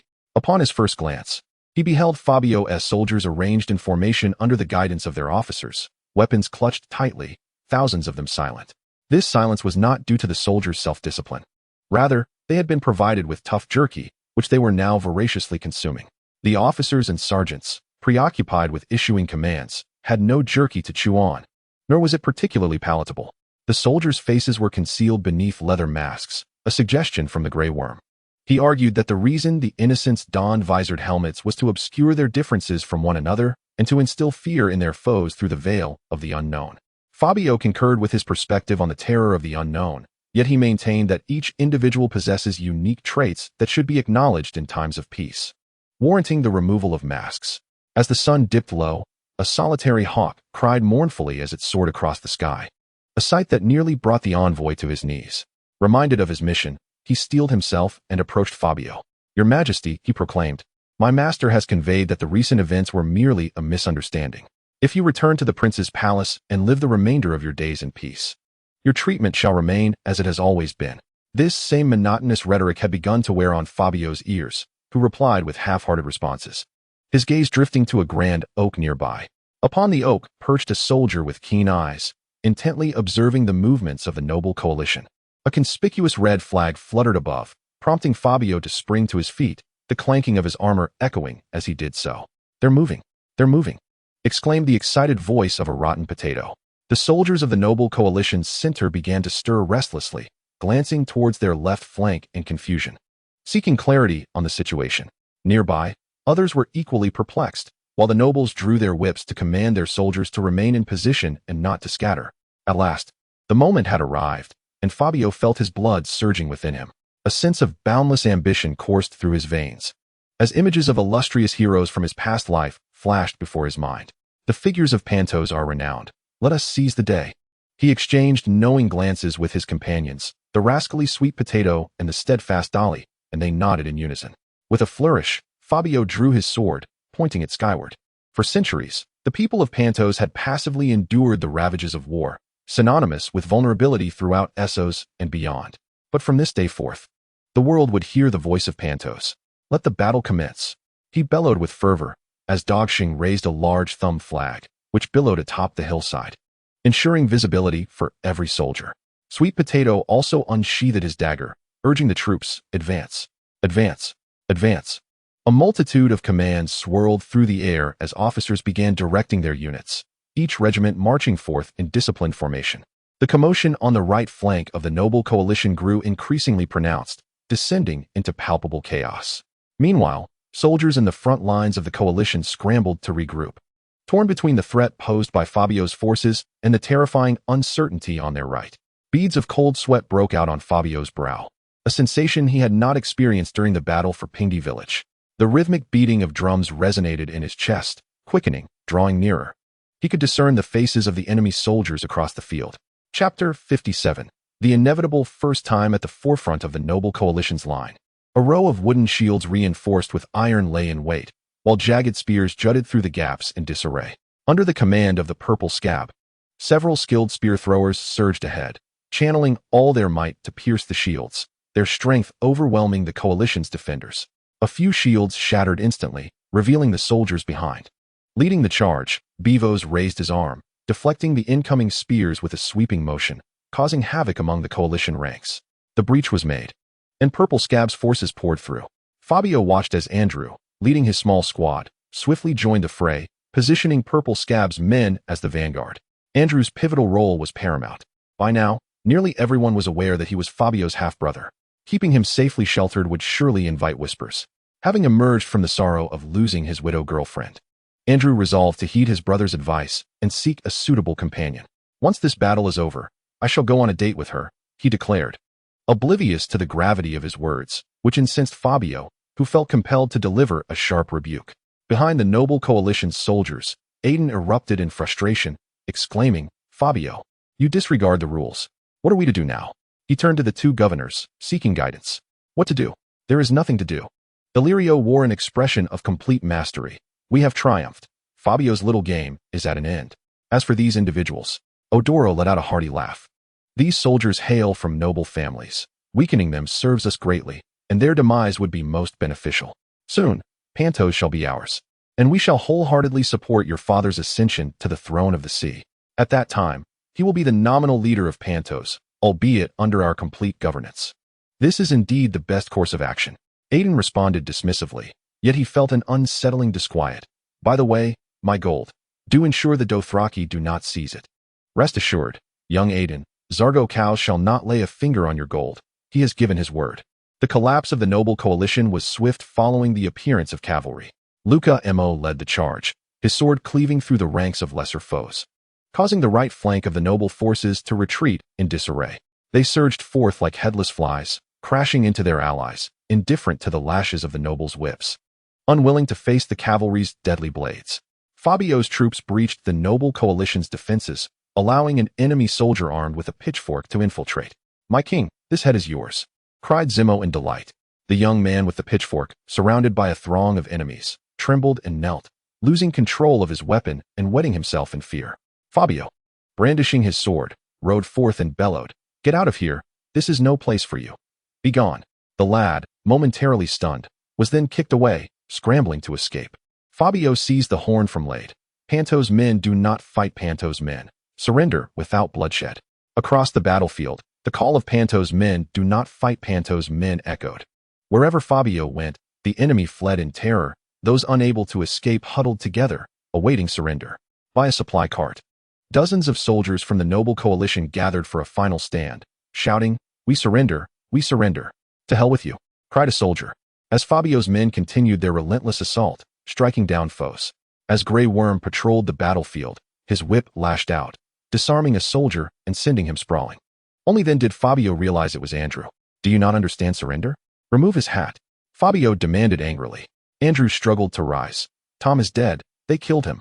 He wept, recalling the moment he witnessed his closest friend perish. Several soldiers overseeing the battle apprehended Andrew, just as distant shouts erupted in chaos. "The nobles have all fled," abandoning several soldiers while exclaiming that the governors have also escaped. The joyful languid Sweet Potato leaped 3 feet high, shouting for the capture of live ones, promising rewards. The battle had reached its conclusion, leaving only the finishing touches. Fabio, with no time to relish the fruits of victory, promptly instructed languid Sweet Potato to arrange for half of the soldiers to return to the pond ditch. He seized the blind man, urging him to rush to Thunderhand and inform him that the time to showcase his talents had arrived. The blind man was about to bolt, but Fabio offered him his horse. "Ride the 86, it runs swiftly." The onset of battle was rapid, and its conclusion was equally swift. A large number of captives were being managed collectively, while Dari was propagating policies to them. There remained the task of dealing with the Dothraki, and every ounce of strength was to be solicited. They could not afford to be besieged from all sides. Brothers, today's events were orchestrated by the city's noble governors, who sought to incite the Pentos people to slaughter one another, colluding with the Dothraki to plunder your wealth. Now the savages have crossed the Lorne River, and our homeland is on the brink of devastation. Is this true? Do the nobles intend to ravage our homeland? One of Dari's subordinates, currently disguised as a captive, engaged in a comedic exchange with him. Indeed, King Fabio aims to expel the Dothraki and protect the Pentos people. Yet he has fallen victim to the treachery of the nobles and governors. You may now return home and reveal their vile faces to your neighbors. The captives had stumbled onto the battlefield, bewilderedly captured, and then just as perplexedly released. Though it was uncertain how many among them would relay these words to the townsfolk, even one would suffice. Meanwhile, within the grand tent of the noble coalition, 2 significant captives were confined, the so-called Prince Big Pumpkin and Viserys, who had come to witness Fabio's downfall, was now in a fit of rage. "Yura, your audacity is unmatched. Why did you leave me behind? Are you colluding with Fabio?" Indeed, Yura readily confessed. Viserys found himself at a loss for words, stumbling to preserve the remnants of his dignity. "You traitor! I will never allow you to return to Westeros. You shall never see your home again. And what of you?" Yura's succinct retort left Viserys in shock, his countenance paling as he covered his face in silence. Chapter 58, The Awakening of Dragons? Big Pumpkin, despite lacking other abilities, was adept at venting unbridled fury at others. "I am the Prince of Pentos. I am the true prince. He has been deposed, and must now heed my command," he bellowed. His personal servant hastily cautioned, "My lord, please lower your voice. It could lead to trouble if overheard." Big Pumpkin scoffed, "What can he do to me? Even if I die, I would leap from here and would never bow before him." Fabio entered, sword in hand, stained with splattered blood. "Uncle, what were you just saying?" Uncle's expression immediately shifted to seriousness. "I just discussed with him how splendidly this battle was fought. My dear nephew truly lives up to the title of a heavenly king, bringing honor to the Ascania family. I am quite gratified." "Oh, is that so?" Fabio inquired, fiddling with his ear. "Are you suggesting that he should be taken to—" "What? To the mine to dig?" Observing the corpulent figure of the big fellow, which bore a striking resemblance to his pre-diet self. Fabio contemplated the necessity of shedding some pounds, though he hesitated, fearing it might trouble his cousin. Never mind, let him be. The big fellow chuckled heartily, his plump legs propelling him forward. Wait a moment. Fabio suddenly had an idea. Have your esteemed son-in-law come to fetch him. No one else will do. Oh, that is no problem. I shall write him a letter immediately, the big fellow replied, brimming with confidence. As for the ensuing matters, Fabio could not be concerned. That Aiden was indeed quite audacious. All he did was swindle a little money and now refused to repay it. Why the animosity towards him? Fabio truly did not believe Aiden would dare to approach his father-in-law. If he failed to show up, his cousin would likely fly into a rage. And then familial justice would be invoked. Today's battle proceeded smoothly, yielding a substantial bounty of supplies, although not many leaders were captured. This group of nobles lacked any remarkable skills, except for one. They could run faster than anyone else, always attempting to orchestrate grand schemes, only to lay blame upon Fabio. In high spirits, Uncle penned a letter to his son-in-law, while Fabio turned his attention to another significant matter. He had anticipated that Viserys would once again unleash a torrent of invective upon him. Yet to his surprise, Viserys sat in a corner like a forlorn maiden, covering his face, lost in his thoughts. What is the matter with him? Fabio asked Yora, who had already re-established contact with Lucamore and was officially rejoining the cavalry. In this battle, he had preserved many soldiers of the noble coalition, persuading them to surrender early, sparing them from mindlessly sacrificing their lives for the nobility. A few bloodthirsty soldiers, upon sighting Viserys, dressed in silken garments, had attempted to draw their weapons against him, but Yora had intervened to protect him. After all, he was family, and such actions were expected. Should anything unfortunate happen to Viserys, it would undoubtedly grieve Dany deeply. Yora scratched the back of his head. I might have misspoken. Though Yora had been exiled for many years, he spent most of his time in his homeland, familiar with every blade of grass and tree. At least in the lonely nights abroad, these memories provided warmth. However, Viserys was different. Having departed Westeros at a tender age, his memories of King's Landing were likely scarce. He bore the weight of the entire Targaryen legacy upon his shoulders, a burden that was indeed immense. At long last, he raised his head and fixed his gaze upon Fabio. I wish to meet my sister. I know she is with you. Fabio nodded. And then, do you intend to take her away? Viserys offered a wry smile, as unappealing as it was. Let her be. I no longer care. After I see her, I shall return home. I refuse to wander in this foreign land any longer. Yora, alarmed, interjected, Your Majesty, what nonsense are you speaking? The moment you set foot in the harbor of King's Landing, word will reach Robert, and he will come with great enthusiasm to take your head. Demon Targaryen ignored Yora entirely, focusing instead on Fabio. You know, I hold you in high regard. You remind me of my elder brother. Such praise was indeed excessive. Rhaegar was a figure of great renown, skilled in both arts of war and governance, beloved by the people and admired by women alike. Furthermore, as the eldest of House Targaryen, Rhaegar's stature in Viserys' eyes was magnified infinitely. Fabio himself felt a twinge of embarrassment. Why do you say that? You possess a clear objective, refusing to be manipulated by others, steadily working towards your aspirations. Viserys sniffled, seemingly on the verge of tears, though he endeavored to conceal it. I have wasted so many years. Only today have I come to understand a fundamental truth. One must carve their own path in this world. I cannot rely on others, including you. If I require your assistance in the future, I hope you will lend it, but only when I have gained sufficient strength to offer you something in return.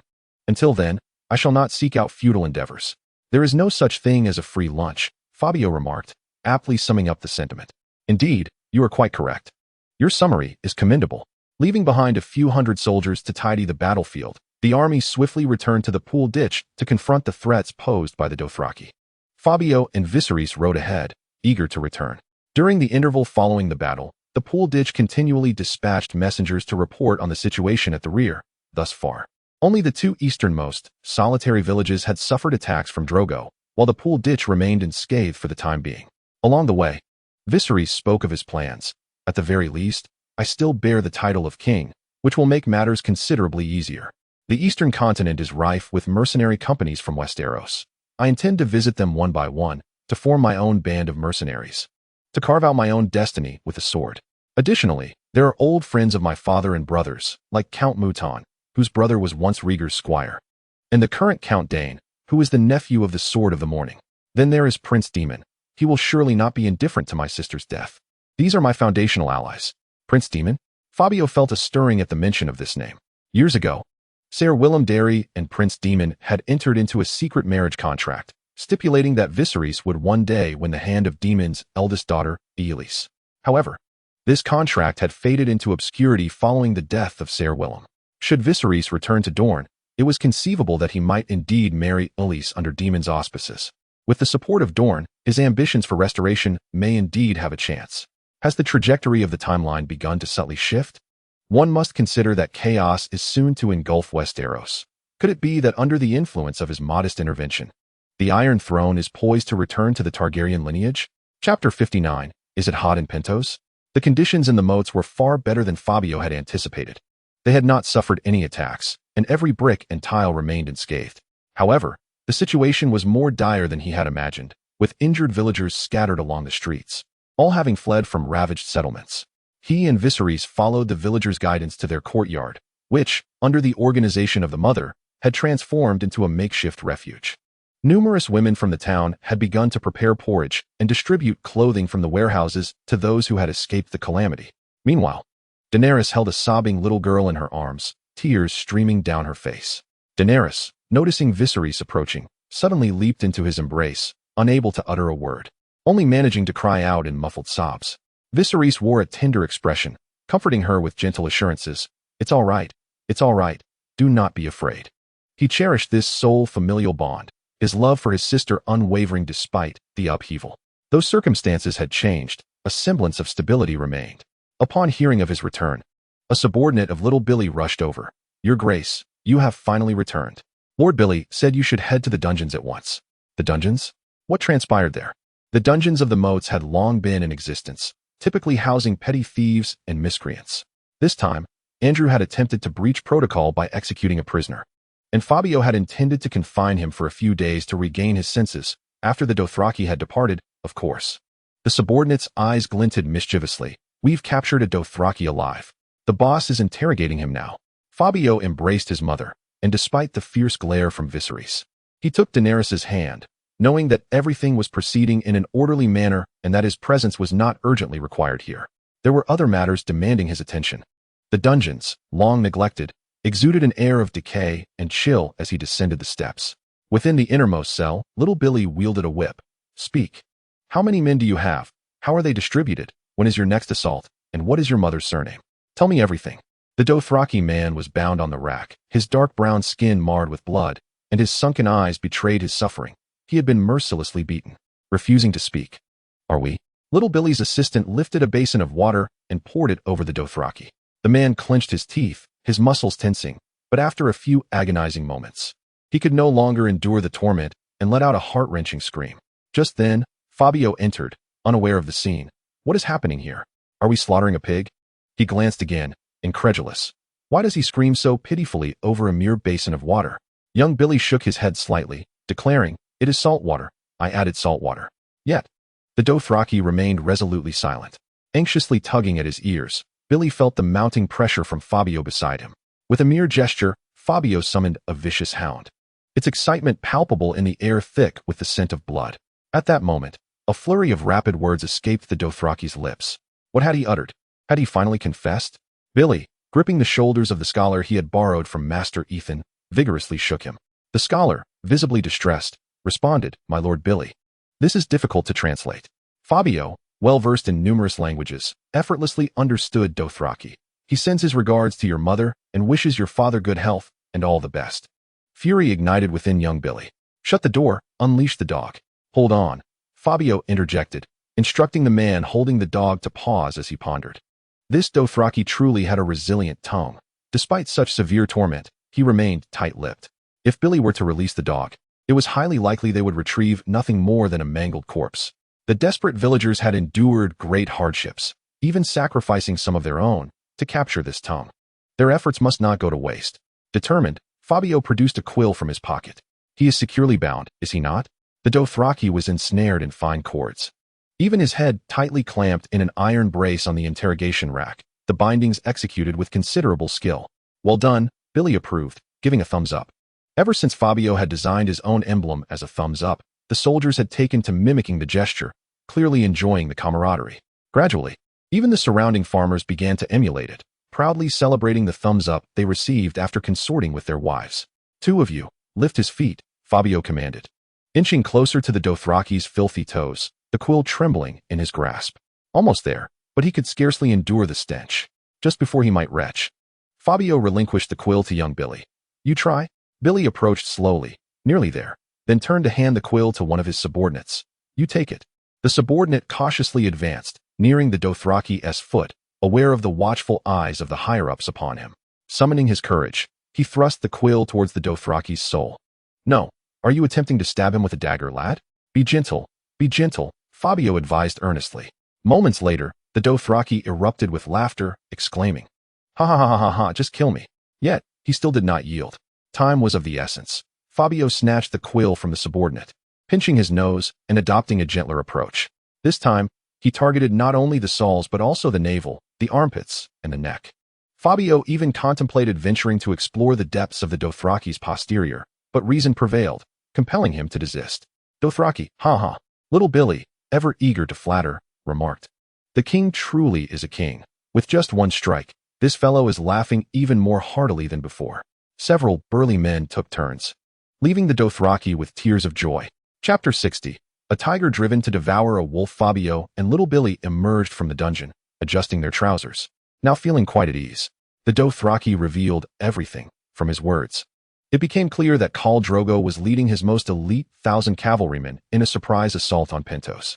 His vast host was leisurely maneuvering to the east of the Lorne River, preparing to collectively attend Drogo's wedding. Indeed, it was true that Drogo intended to eliminate Fabio before proceeding to wed Daenerys.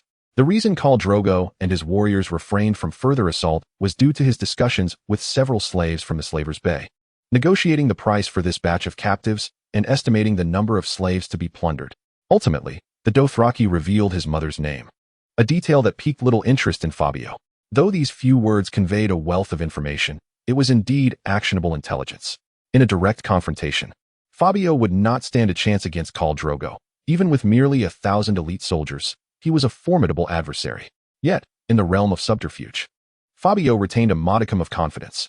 After a prolonged search, he finally located Dacre, his esteemed chief steward and prime minister, who, instead of commanding from above, was ladling porridge alongside Fabio's mother for the refugees, much to Fabio's bewilderment.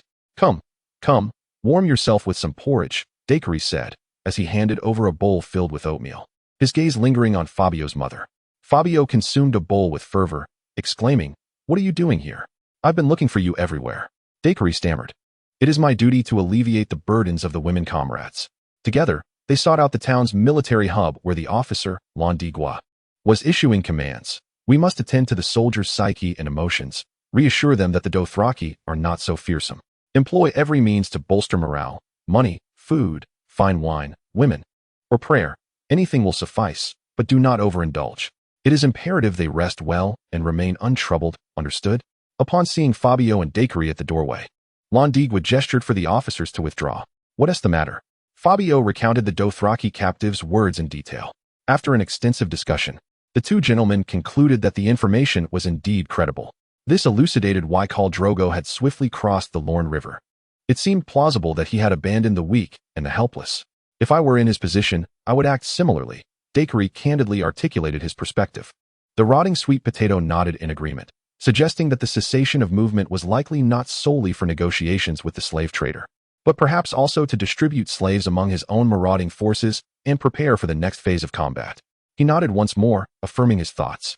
Fabio leaned over the sand table, where the positions of various troops were marked, each figurine inscribed with the names of key commanders. The forces of the Licehead and the Grey Worm, alongside Missandei, formed a formidable front line.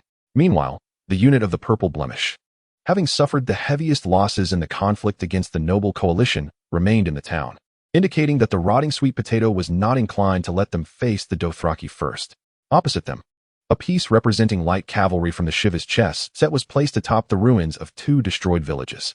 I inquired about the absence of several pieces, realizing that it was due to your theft of the Darley, which seemed to suggest an inclination towards aggression. To the right of the sand table lay an empty expanse. Fabio traced his hand through the sand, pondering what additional pieces should be added.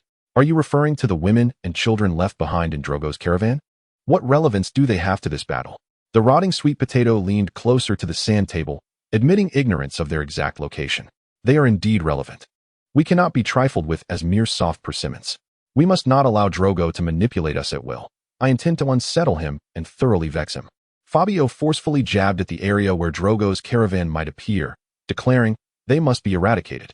This is unfeasible, the rotting sweet potato countered. Our soldiers have just endured a battle, and half of our forces have sustained casualties. Although his caravan consists mainly of the elderly, women, and children, it still numbers in the tens of thousands. How can we possibly annihilate them with our insufficient manpower?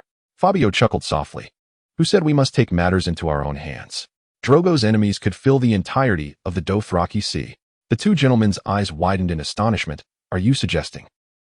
At that moment, a soldier announced the return of Yora, who had arrived promptly upon hearing that Fabio summoned him.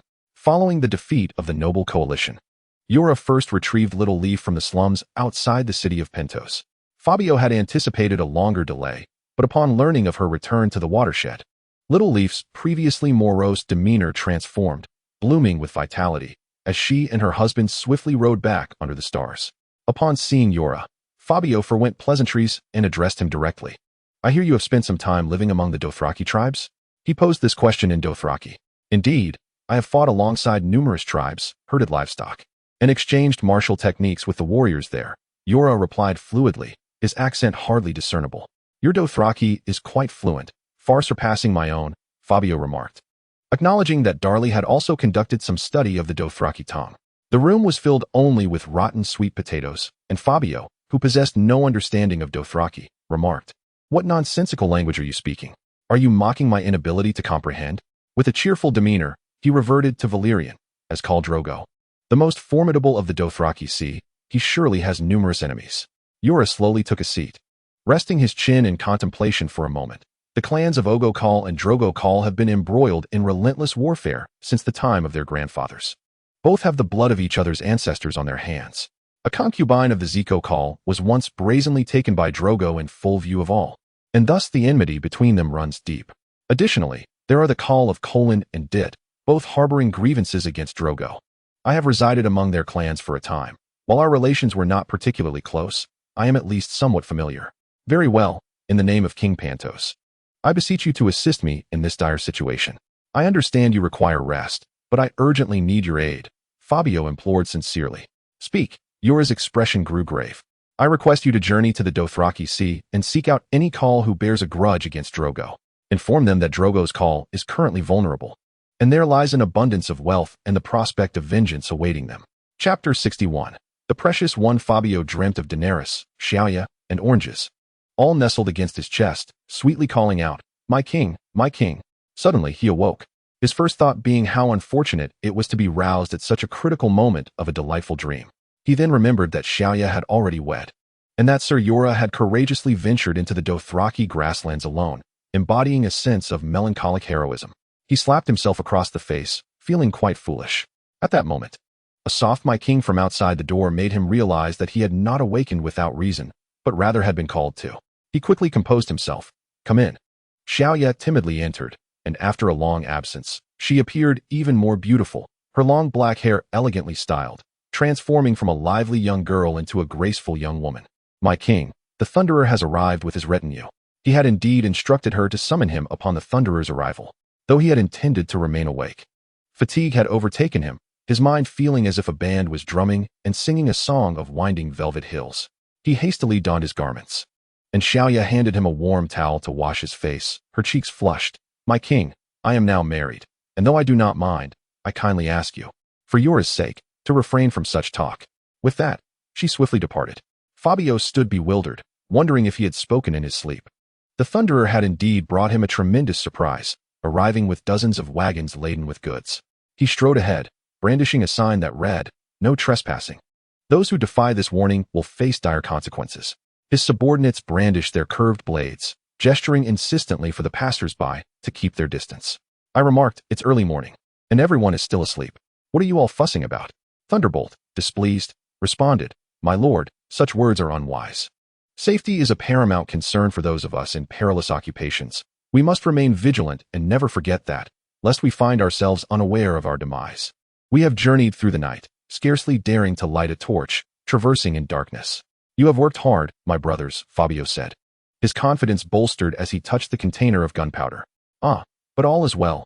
Last night the moon was bright, illuminating our path quite clearly." Thunderbolt directed his men to carry the containers of gunpowder into the pre-prepared cellar, constructed according to his designs from the laboratory on the Velvet Hills. Located in a desolate underground space away from the town center. It lay at least 10 meters below ground, with the containers placed in separate stone compartments, each topped with a chamber filled with sand, designed to extinguish any potential fire should an accident occur. Fabio, holding a canister of gunpowder, descended into the cellar alongside Thunderbolt. They found a quiet corner, where Fabio detailed the situation regarding the Dothraki. "I harbor a deep disdain for the Dothraki. I wish to obliterate them.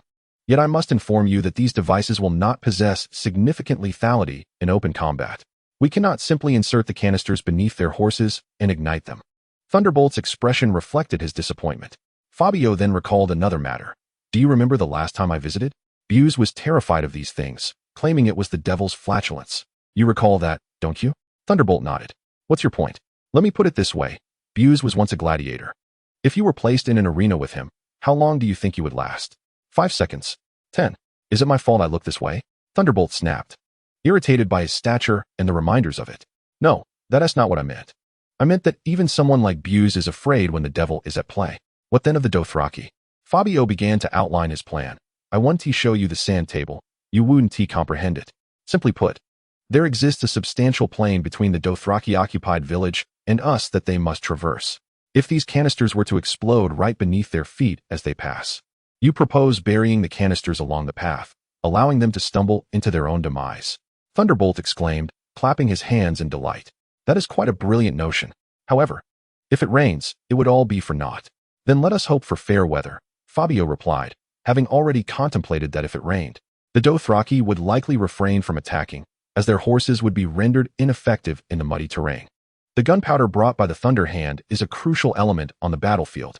He spent the entire day in the cellar, meticulously portioning the gunpowder into small containers and twisting it with the cord. The powder was harsh on his hands, soon causing his skin to break and blood to drip profusely. "You are the king. You need not toil like this," the Thunder Hand remarked, observing Fabio's grimace. Fabio, lifting his chin with a smug grin, replied, "You know, I have 3 fathers. One has passed away, while the other 2 are preoccupied above. I am the happiest person in the world, with nothing to worry about." "How enviable," the Thunder Hand exclaimed, shaking his own hand, which had become deformed from constant exposure to gunpowder, turning a dark brown and thickly calloused. "The group of brothers you sent me also bled when they first started their work. They applied powder to their wounds and continued working, repeating this until scabs formed after days. You are in pain now and can hardly work. Why not go up and urge the cooks to prepare something delicious for the brothers?" Suddenly, a thought struck Fabio. "Craving something tasty? You're not experimenting with the meat I sent you, are you?" Fortunately, despite his blackened hands, the Thunder Hand's face remained flushed. "For the sake of science, of course." "Hurry up and go," he insisted, playfully pushing Fabio to the surface. 3 bodyguards were stationed above, while Bevo's gazed towards the town center, his rotund belly swaying, a cheerful expression on his face. He approached Dog Shungzi and the blind man, inquiring, "What's wrong with the fat one? Has he eaten something that muddled his brain?" "A group of red-robed monks has come to town, having heard of the villagers' plight, to preach to them. They are currently setting up a tent to perform a grand show." Dog Shungzi replied, equally cheerful, mumbling something about ding-dang, ding-dang. Only the blind man, hailing from the northernmost continent of Lorith, showed little interest in this southern theatrical performance. Fabio waved his hand. "Let us go take a look." In the center of the town, a podium had been erected by the waterway, where Fabio and Dolly had collaboratively devised certain policies to be announced. Each evening, a literate individual would read these to the townsfolk. A notice from a few days prior still adorned the podium, encouraging households to raise pigs and chickens while minimizing contact with wild game. The poultry and pork raised for personal consumption would be purchased at a high price by Fabio. Furthermore, the Prime Minister's office would almost generously sell inexpensive piglets and chicks, with professionals armed with manuals such as postpartum care for sows providing expert guidance. Today, however, the podium was occupied by a group of red-robed monks who were singing hymns in praise of the King of Light. The crowd below was bustling with townspeople and soldiers resting in the town. The chief priest of the Red Temple, adorned in splendid crimson robes, sang while conjuring flames that danced and morphed into various shapes. The monks danced exuberantly before a roaring fire, their jubilant voices echoing. The long night stretches on, fraught with peril. The townsfolk raise their fists in fervor, repeating the chant. The long night stretches on, fraught with peril. Fabio gazed up at the sun, bemused by the absurdity of the situation. Was it not daytime? Amongst the crowd, he spotted Dolly, recognizable even in his humble gray robe. Beside him stood a woman, their whispers occasionally punctuated by shared laughter. However, the woman's figure was largely obscured by the throng, leaving Fabio unable to discern her features. Well, this old rogue has found himself a lady friend, he mused, curious to discover her identity. Yet, the crowd proved too dense by the time he reached Dolly. The woman had vanished like a wisp of smoke. He patted the head steward on the back, who startled into the air. Whose woman was that? How did she leave so swiftly? Fabio raised an eyebrow, teasingly inquiring, was she a widow? Dolly gulped nervously, affirming, oh yes, indeed, she is a widow. He appeared somewhat anxious, adding, aren't you supposed to be dealing with the Thunderhand? The Thunderhand's research was shrouded in mystery, known to few, and even those aware of its effects were often oblivious to its intricacies. Initially, Bavoros had thought it was the devil's flatulence, only to learn it was the result of the Thunderhand studies, hence the colloquial term that had since gained popularity. Dolly seemed unusually reticent today, reluctant to elaborate on his companion. Oh, my hand is injured. I need some ointment, Fabio remarked. Promptly, Dolly led him behind the podium, where the red-robed monks' carts were stationed. The head steward retrieved ointment from the basket of a young acolyte, who appeared no older than 5 or 6, and did not recognize Fabio. You have used the King of Light's medicine, which makes you one of his own. Please tell me your name. The King of Light will bestow his blessings upon you. The boy proclaimed. Fabio, tugging at the boy's ear, retorted, I am the father of the King of Light. Such blasphemy was unprecedented. The young acolyte had only encountered reverence from both nobles and commoners alike towards the King of Light. Even those disinterested were compelled to express respect, indicating their reluctance to discuss the revered figure. This audacious individual was unlike anyone he had ever met. You. I will inform the masters. The young acolyte stammered, his face flushed with indignation, resembling a small dumpling. Fabio playfully pinched the chubby cheeks of the acolyte, who then scampered off to find the masters, tears brimming in his eyes. Fabio's irreverence towards the King of Light stemmed from a previous life's education, as he dismissed the existence of supernatural beings. After all, what relevance did they hold for him? Could they defend him against the Dothraki? The young novice appeared to be engaged in his midday meal, with a solitary apple remaining on his plate. Fabio picked it up and took a bite, mumbling indistinctly. What is the situation with this group of red-robed monks? Shortly after you and the Thunderer descended into the cellar, they arrived, claiming to have heard of the plight of the villagers who were ravaged by the Dothraki, and came to offer their condolences, bringing with them an abundance of medicine and provisions. Hurley patted the wagon beside him, stating that seeing how well we had accommodated the suffering villagers, these supplies would be unnecessary. Many had requested the red-robed monks to perform, and thus they commenced their performance. The red-robed monks indeed proved to be quite effective. The crowd near the platform grew larger, with smiles radiating from every face, as the fear of the Dothraki was momentarily cast aside. Fabio caressed the provisions atop the wagon, which consisted of bags of flour and strings of dried meat, proclaiming, we must not let the monks' goodwill go to waste. Dog Shengzi, find someone to take it all away. At this moment, the young novice tugged at the chief red-robed monk from Pentos. Priest Yano is approaching. He knows Fabio. Priest Yano placed his left hand over his heart and bowed respectfully, saying, Your Grace, the little monk has benefited. Not one to rebuff a friendly face. Fabio feigned cordiality and grasped Yano's hand, thanking him for coming to provide cultural solace to those in suffering. Following this, both parties engaged in a very amicable meeting and warm conversation, openly exchanging views on the faith of the Lord of Light, thereby enhancing mutual understanding. The discussions were fruitful and beneficial, particularly regarding the establishment of the Lord of Light's faith in the region. Fabio opted to maintain a reserved stance, while Priest Yano decided to respect Fabio's decision and expressed considerable indignation at the Dothraki's actions. Fabio pointed out that regarding the trembling nobles within the city, we reserve the right to respond further, hoping they would come to terms with reality and not remain obstinate. He emphasized that the Dothraki's actions were akin to lifting a stone only to strike their own foot, and time would reveal the folly of their conduct. Fabio concluded by reiterating that anyone who stands against the people of Pentos shall face a fierce backlash from them, both externally and internally. The meeting concluded satisfactorily at dusk, attended by Hurley, Dog Shengzi, the blind man, Bevos, and others. Bevos, in particular, was quite exhilarated, expressing multiple times. Priest Yano's booming voice is truly delightful. It is quite a pleasure to listen to. To what extent? Fabio inquired. Bevo struggled to articulate his thoughts, scratching his head for a moment before exclaiming. It feels as if I have consumed an entire roast pig. Fabio summoned Dog Shengzi, instructing him not to be stingy and to choose a prime pig from the pen to send to the monks. After Priest Yano took the young novice by the hand and departed, Fabio called Dog Shengzi back, instructing him to select a barren sow, with a reminder to remember his task. Chapter 63. The performances of the red-robed monks continued throughout the day. As night fell, they gathered in an open space, busily preparing for something. Once their preparations concluded, countless fireballs, each the size of a fist, ascended slowly into the night sky. This is the eye of the King of Light, who gazes upon you, who gazes upon us. Pastor Arno was the first to kneel, offering his reverence to the King of Light. The townsfolk soon followed suit, kneeling in unison. Fabio couldn't help but chuckle, thinking to himself, isn't that just a paper lantern? He dashed towards home, and upon entering the courtyard, he found Dolly dining with his mother at the stone table, both sharing laughter and conversation. Why is he everywhere? Even Fabio sensed something amiss. Why are you here again? At the sight of Fabio, Dolly nearly dropped his bowl in surprise. I was just passing by. I'll be on my way now. The head steward, unable to voice his frustrations, was busy directing personnel to transfer supplies and organize the weapons and armor in the blacksmith's workshop. His mother had sent for him to join her for dinner. He initially planned to leave right after eating, but unexpectedly ran into Fabio. His son had interrupted their stolen moment, and his mother pursed her lips. Have you eaten? Not yet. Oh, if you haven't, find somewhere to eat. She turned to tidy up the dishes and left without another word. Fabio pondered for a while, his thoughts becoming a headache, so he decided to visit Danny's room. Knocking gently on the door. Who is it? Her clear voice rang out. It's me, darling. Come out and see the divine. Danny's petite face peeked from behind the door, and she pinched Fabio's arm playfully.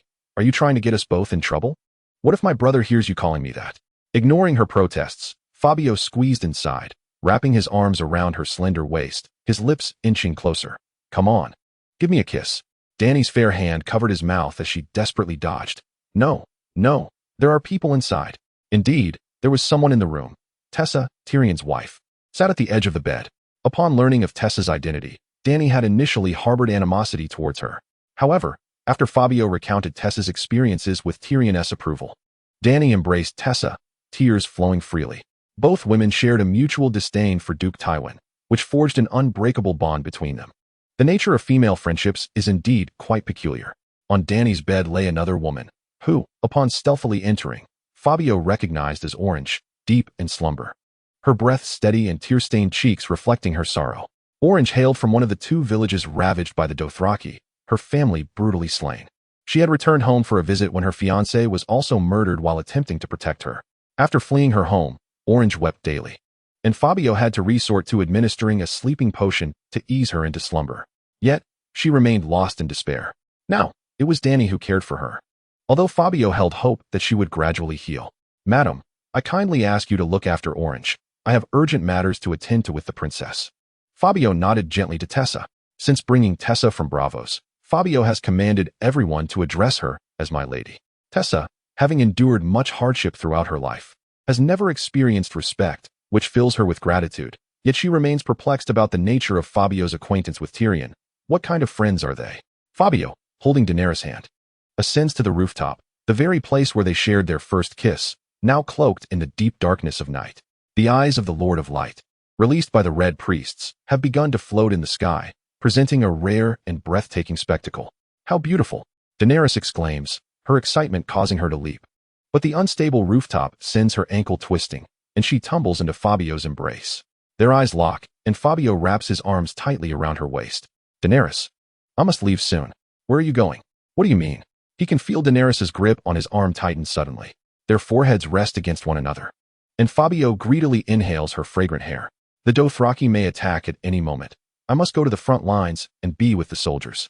Daenerys recalls her elder brother Rhaegar, whom she has never met, and wonders if before he set out for the Trident, he too embraced his wife and children.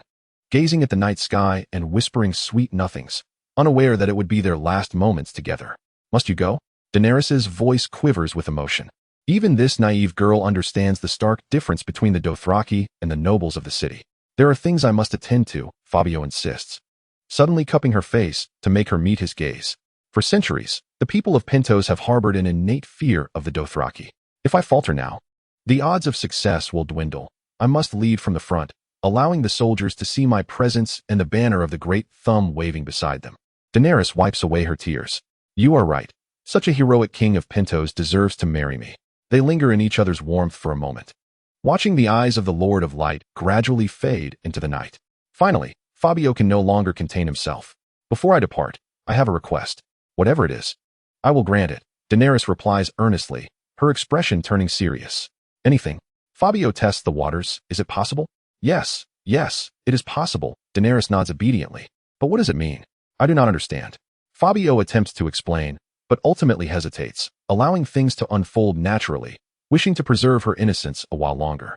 He feels an unsettling sense of coaxing a young girl, yet cherishing the moment is permissible. He assertively lifts Daenerys' chin with his finger, and as they slowly draw closer, an unexpected sound interrupts them. What is that noise? Daenerys scans the surroundings. Is someone eating? Go check. Her observation rings true. The sound resembles someone enjoying a meal. Fabio wanders around the rooftop and finally spots Andrew, along with Tessa and Tyrion's daughter, Lyanna, hiding behind a chimney. Two individuals are engaged in activities favored by the youth. Fabio, with a swift motion, covered the eyes of Dany, who had approached upon hearing the commotion, while he himself turned his head, stealing a glance or two. Andrew seemed to have gained considerable strength these days, his muscular physique quite apparent. Why should I concern myself with a grown man? The young girl, Lyanna, though still quite youthful, possessed remarkable allure. Alas, I have been discovered. I simply cannot remain here. You are so impatient. Lyanna hastily donned her clothing, playfully delivering a light punch to Andrew, and then scrambled down from the rooftop, her face concealed in embarrassment. Andrew, noticing the stern expression on Fabio's face, quickly covered himself with his garments. Hey, what are you trying to do? She is unmarried, and I am not a widower. Surely that is acceptable. Did you not commit an offense and find yourself imprisoned? What are you doing here, jeopardizing a good situation? Fabio was filled with ire. Indeed, I made a mistake and was sent back home by the Purple Toad for confinement. It feels quite unjust, Andrew lamented. Is confinement really such a delightful experience? I wish to experience such restrictions. Fabio seized his ear. Do you think you can avoid work? Come along with me. Shortly after Fabio escorted Andrew beyond the town, the Thunder Hand arrived with his subordinates in a horse-drawn carriage. The gunpowder was securely contained in a small jar, easily grasped by one hand, buried beneath sand, with a layer of fire-resistant oilcloth covering it. In the arms of the Thunder Hand was a large jar, nearly the same height as himself. This is it. When the moment comes, it will create quite the surprise. On the path to the predetermined battlefield, soldiers were stationed at intervals, and each time Fabio passed, he offered them a thumbs up, receiving similar gestures in return. His hands were in constant motion, and his mind began to stir with thoughts ignited by the lanterns crafted by the red-robed monks. Throughout this period, Fabio's focus had been primarily on the soldiers' weaponry and armor, while matters transcending the era had faded from his mind. For instance, an air force? It is indeed the limitations of this age that prevented such considerations.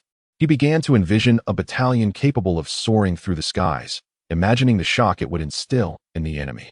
In a small grove between the town and two ravaged villages, he came across Rotten Sweet Potato, who was comfortably resting by the fire, wrapped in a blanket, soundly asleep, snoring thunderously. He is simply exhausted, explained Rotten Sweet Potato's attendant. He was just conversing with me, and before long, he drifted off to sleep. He has been quite fatigued lately. The fatigue was evident on his face. Once, Rotten Sweet Potato sported a plump belly, his cheeks full and jovial, always wearing a smile like a benevolent grandfather. Since Fabio embarked on the task of assembling an army, the burdens of leadership had multiplied, causing him to lose considerable weight and appear significantly older. Even as Fabio endeavored to tread lightly, the irascible Squash was roused from his slumber.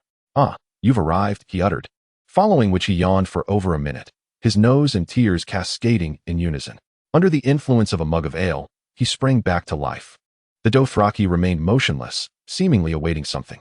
Fabio, having personally scouted the area 2 days prior, acknowledged, "Yes, this is excellent. We must not delay. Let us depart at once." He had previously shared his intentions with Squash, who, besides strategizing, had also identified suitable locations for laying traps. They rode through the fields under the cloak of night, the moonlight casting a silvery glow across the terrain as Squash wielded his whip to indicate the direction. In the distance, the terrain appeared gentle, yet not far ahead lay a rocky expanse, an area the Dothraki would certainly avoid. The stone bridge to the south had been destroyed, and the waters were too deep for them to cross. Thus, only one route remained. Fabio's gaze was fixed intently ahead, leading 100 soldiers. Squash strolled across the open fields, bearing iron bridges and hammers, while the thunderous hand's subordinates cooperatively excavated pits. Dozens of carts sluggishly maneuvered through the wilderness, as Fabio himself buried the first canister. Brother, this battle rests upon your shoulders. Beneath the plow of the drill, this crucial pathway of the Dothraki transformed into a dense network of explosives, the fuses well concealed beneath a gentle layer of dry soil, nearly invisible to the untrained eye. What on earth is this? Andrew exclaimed, holding a torch to illuminate the scene, eager to discern its nature. His actions startled the thunderous hand, causing him to leap and strike at Andrew's knee. You reckless fool, what are you doing? Andrew, feeling wronged and about to retaliate, was halted by a stern glance from Fabio. Over 100 soldiers, along with the pyrotechnicians, labored throughout the night, quietly weaving a net of death, a treasure that gave Fabio a sense of security for survival. The thunderous hand meticulously documented the location of each canister on a large sheet of parchment. Should they fail to explode, he would need to unearth them one by one after the battle. What followed was a prolonged wait for the impending Dothraki assault. In his mind, Fabio envisioned countless scenarios of the impending conflict, refusing to deceive himself about the reality of the situation. What do you think our chances are? Squash inquired. 50-50. Fabio replied candidly, noting that the most significant variable lay with Yora. Whether he could rally the other Khalasar to join in attacking Khal Drogo would be crucial to the outcome of this battle. As yet another day passed, Fabio did not encounter the Dothraki, but instead was greeted by an unexpected visitor. The high priest of the Red Keep from Pentos, Father Janos, arrived at the front lines, accompanied by several monks who were guiding carts laden with jars. I have a splendid plan for dealing with the Dothraki, he proclaimed, unveiling the jar seals and revealing their contents to Fabio. The lid was sealed with dozens of thin threads, and upon its removal, a foul, putrid odor wafted forth, accompanied by a viscous, emerald-green liquid glimmering like a cluster of liquid gems. After casting a fleeting glance at Fabio, Yano promptly resealed the container. For this substance could not be exposed for long lest it ignite spontaneously. This substance is known as wildfire. Fabio was taken aback. He had not anticipated encountering wildfire here. While he had entertained the notion of concocting such a formidable weapon, a relic of the Alchemists Guild in King's Landing, extensive research with the Thunderbolt had yielded no success. It was either impossible to ignite or too dry to sustain a flame. The formula required was exceedingly precise, far beyond the capabilities of simple explosives. Daenerys and Viserys' father, the Mad King Aerys too, was indeed a master of pyrotechnics. As the saying goes, children playing with fire may wet their beds. But the Targaryen family lost their throne to the flames. Fabio had attempted to broach the subject, hinting at the Mad King's knowledge of fire, only to provoke Daenerys, who reacted like an enraged beast, nearly ready to strike. Upon hearing Fabio utter the name of this substance, Yano's eyes widened in astonishment. The king knows of such a thing? Fabio could not confess that he had once aspired to create it. You understand the method of creating wildfire? He asked. I do not. These were stored in the cellar of the temple. My teacher claimed they had been there since his youth. I thought they might be of assistance to you. Fabio harbored little fondness for charlatans and was skeptical of any free lunch. First, you travel a great distance to entertain the villagers and soothe their spirits. And now you offer me these treasures. What is your true agenda? I shall not pledge my unwavering faith to the Lightbringer.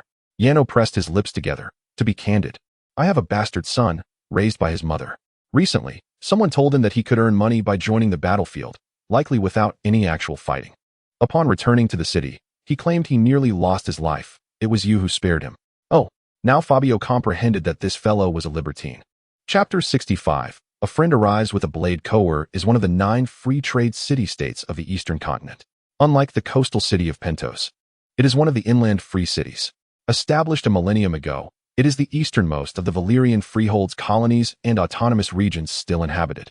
The Battle of Coer, which elevated the reputation of the Unsullied, occurred here. Since the conclusion of that conflict, the garrison within Coer has been entirely composed of Unsullied. Meanwhile, the Dothraki, haunted by the terrifying memories of that battle, prefer to circumvent the city, robbing other free trade city-states instead, as they dare not provoke it. This so-called robbing of other free trade city-states primarily refers to Pentos. After departing from the pool, Yora first arrived at the abandoned city of Arnoia, located to the southwest of Coer. Though it is often referred to as an abandoned city, the truth is that it still harbors inhabitants. albeit unable to reclaim its former glory. After several days of travel, Jorah, despite his own fatigue, could not ignore the weariness of his steed. He indulged in a hearty meal and took a refreshing bath, and just as he instinctively sought the company of a northern maiden, a sudden recollection of his beloved wife struck him. Being a married man, he reluctantly returned to his inn to rest. At the break of dawn the following day, while still caught in a state of semi-slumber, the door was forcefully kicked open, jolting him awake with a surge of instinct honed by years of combat. He swiftly rolled out of bed and grasped the sword hanging by his side. In the past, such a sequence of actions would have been second nature to him. But recent days spent in the tender embrace of his wife had dulled his edge. The newlyweds had spent an entire month together in the slums outside of Pentos, where, despite frequent quarrels, their nights often culminated in fervent passion until dawn. Unbeknownst to him, his physical condition had deteriorated significantly. A sudden twinge in his back suggested he might have overexerted himself. At the threshold stood a robust man clad in typical Dothraki attire, who, unaware of Jorah's background, hastily drew his curved blade. Both men locked eyes, holding their breaths until the innkeeper rushed out. "Goodness, esteemed sirs, please, spare my humble establishment from a brawl.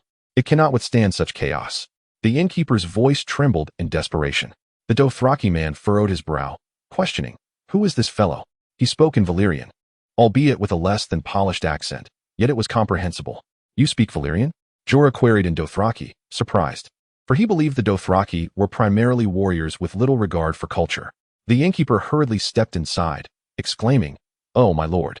A Dothraki noble wishes to take residence in my humble inn, and they insist that no other guests may remain. I intended to summon you personally, but they arrived with such urgency." The innkeeper's tone was exceedingly polite, not out of kindness, but rather due to Jorah's intimidating presence. A man armed with a fine steel sword, adorned in intricate leather armor, and mounted on a powerful steed was not someone a mere innkeeper could afford to provoke. "I was planning to leave anyway," Jorah replied, slowly sheathing his sword, wishing to avoid further conflict, as he had his own mission to attend to. The Dothraki in Arno's vicinity were most likely allied with the city of Qohor, having traveled south along the Valyrian road. The Dothraki comprised several clans, some friendly with Qohor, others hostile. Nearly every clan had enmity with Pentos, primarily due to its perceived weakness, making it an easy target for scorn. From the innkeeper's words, it seemed a prominent figure from the Dothraki had arrived. The mention of a Dothraki noble likely referred to a chieftain or leader. Sensing Jorah's indifference to confrontation, the Dothraki man sheathed his blade, stepping aside to allow him passage. As he approached the staircase, the sight of a throng of Dothraki filled the expansive hall. A young Dothraki lad, no older than 16, donned a vividly painted vest and leaned over a table, slicing horse meat with a dagger. Bells were tied atop his head, jingling with his every movement. Surrounding him were more than 10 Dothraki warriors, their gazes fixed upon him. Jorah held his head high and strode deliberately through their midst, a knight anointed with holy oil, maintaining an air of composure. He received the dried meat, cheese, and ale he had procured the previous night from the innkeeper's son, then proceeded to the stables to fetch his steed. The horse, having enjoyed 2 meals of coarse, salted fodder, was in fine spirits. Jorah offered it an apple and was about to mount when a thought struck him. That young chieftain seemed vaguely familiar. He turned back toward the inn, just as the Dothraki lad lifted his head, their eyes locking in mutual recognition. The return of a knight naturally incited discontent among the Dothraki. One warrior slammed his hand on the table and began to curse. His companion drew a knife and charged at Jorah, shouting, "How dare you, you coward!" Jorah cast a fleeting glance, deftly parrying the curved blade aimed at his chest with his sword, and responded with a punch that sent the assailant sprawling to the ground. The young Dothraki chieftain's eyes sparkled with astonishment as he witnessed the scene, his mouth agape with horse meat. "Ser Jorah? Ike, is it truly you? I scarcely recognized you."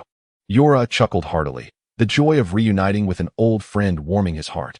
The young chieftain muttered a few words, instructing his warriors to sheath their weapons, before stepping forward to embrace Jorah firmly. Jorah clapped him on the shoulder with enthusiasm. "By the heavens, I can scarcely believe how much you've grown, how strong you've become. You are truly a man now." The young Dothraki chieftain was Ike, whom Jorah had met years prior when he found himself among the Dothraki Sea. Ike was the heir of the Khal Mokao, but had been frail and timid as a child, earning little affection from his father. One fateful night in the Khal's tent, Ike, tears streaming down his face, implored Jorah to teach him the ways of combat. Naturally, Jorah imparted his knowledge generously, and their camaraderie flourished. However, 6 months later, An altercation with a Dothraki warrior over a barrel of wine escalated.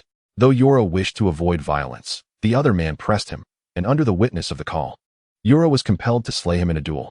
Such acts were commonplace among the Dothraki, and Khal Mokao rewarded Yura with a woman. But he was heartbroken and departed hastily. As he left, Ike had already begun to wield the curved sword of a Dothraki warrior.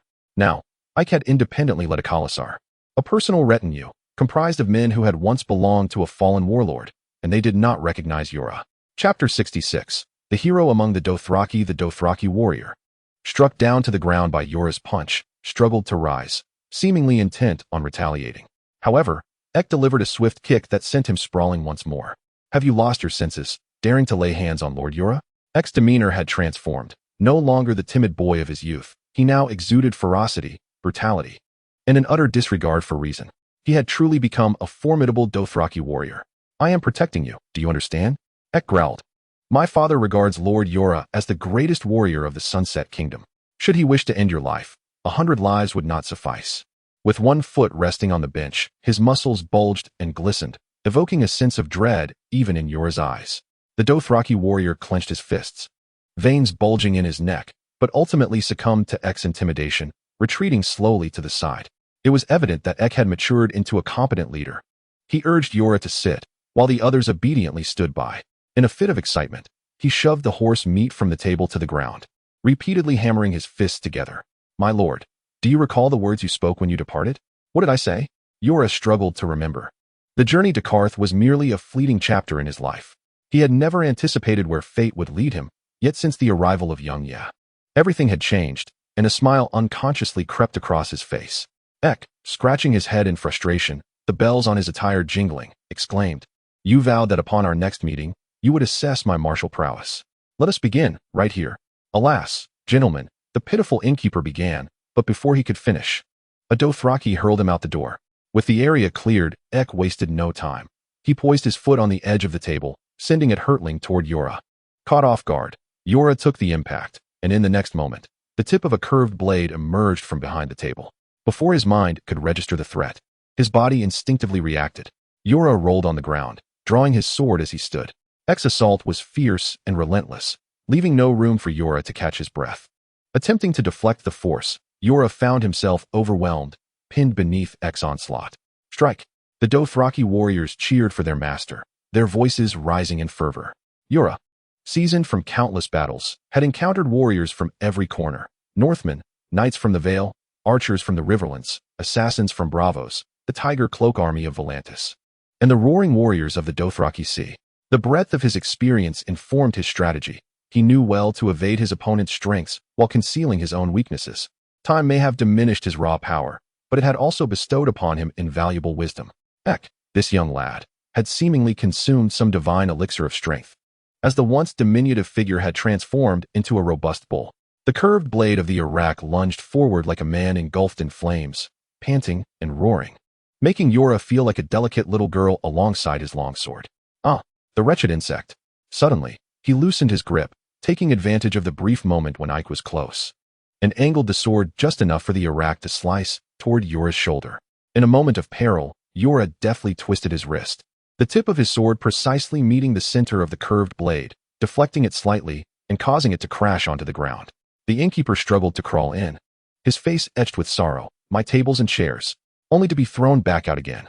Ike, exerting all his strength, struck the floor, embedding the blade several inches deep, and lost his balance. But before he fell, he managed to trip Yura as well. The two scrambled to their feet, seizing their weapons and turning to strike back. The tips of their blades halted simultaneously before the throats of their adversaries.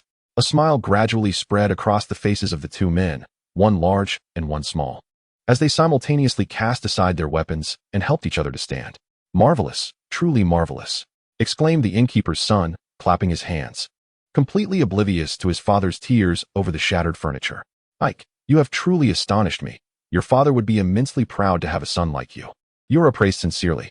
In the past, Komikeo had been filled with anxiety, fearing that when he rode his steed to become a star in the heavens, his feeble son would lack the strength to inherit the entire K.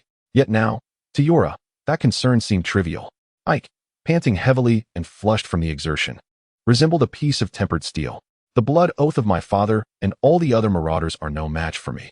Today I have realized how far I still have to go. I hope that by the time I reach your age, I possess such prowess." The unfortunate innkeeper was still weeping when he was yanked back by the Dothraki. Ike slammed the table. "Bring forth the wine and meat. Hurry and get to work." The Dothraki innkeeper, knowing he was no match for Ike, could only respond with a grimace of compliance. The others were indifferent. But Yora feared the innkeeper might spit in the wine. This innkeeper has had a tough time. He must be compensated for these losses. He made a gesture as if to reach for money. "How could I let you pay? It shall all be on my account. Since you have spoken, I will ensure he does not suffer," Ike asserted, thumping his chest. After receiving Ike's promise to cover all damages, the innkeeper joyfully set about preparing food and drink. While the master and disciple gathered to slice the meat with daggers and drink deeply of the mare's milk liquor. After several rounds of drink, Ike's face was flushed, and he began to belch. In the past, he would have been incapacitated by merely catching a whiff of such strong liquor. The time had come. Komikeo was also a potential contender for Yora. "What brings you so far west? Is there some business?" he inquired casually. In the tongue of the Dothraki, business often implied robbery. "Ah, you have truly hit the nail on the head," exclaimed Ike as he clapped his hands. "Recently, there has been a lucrative business opportunity. My father has heard that the Prince of Pentos has acquired a substantial amount of gold and intends to involve us. We are preparing to meet him."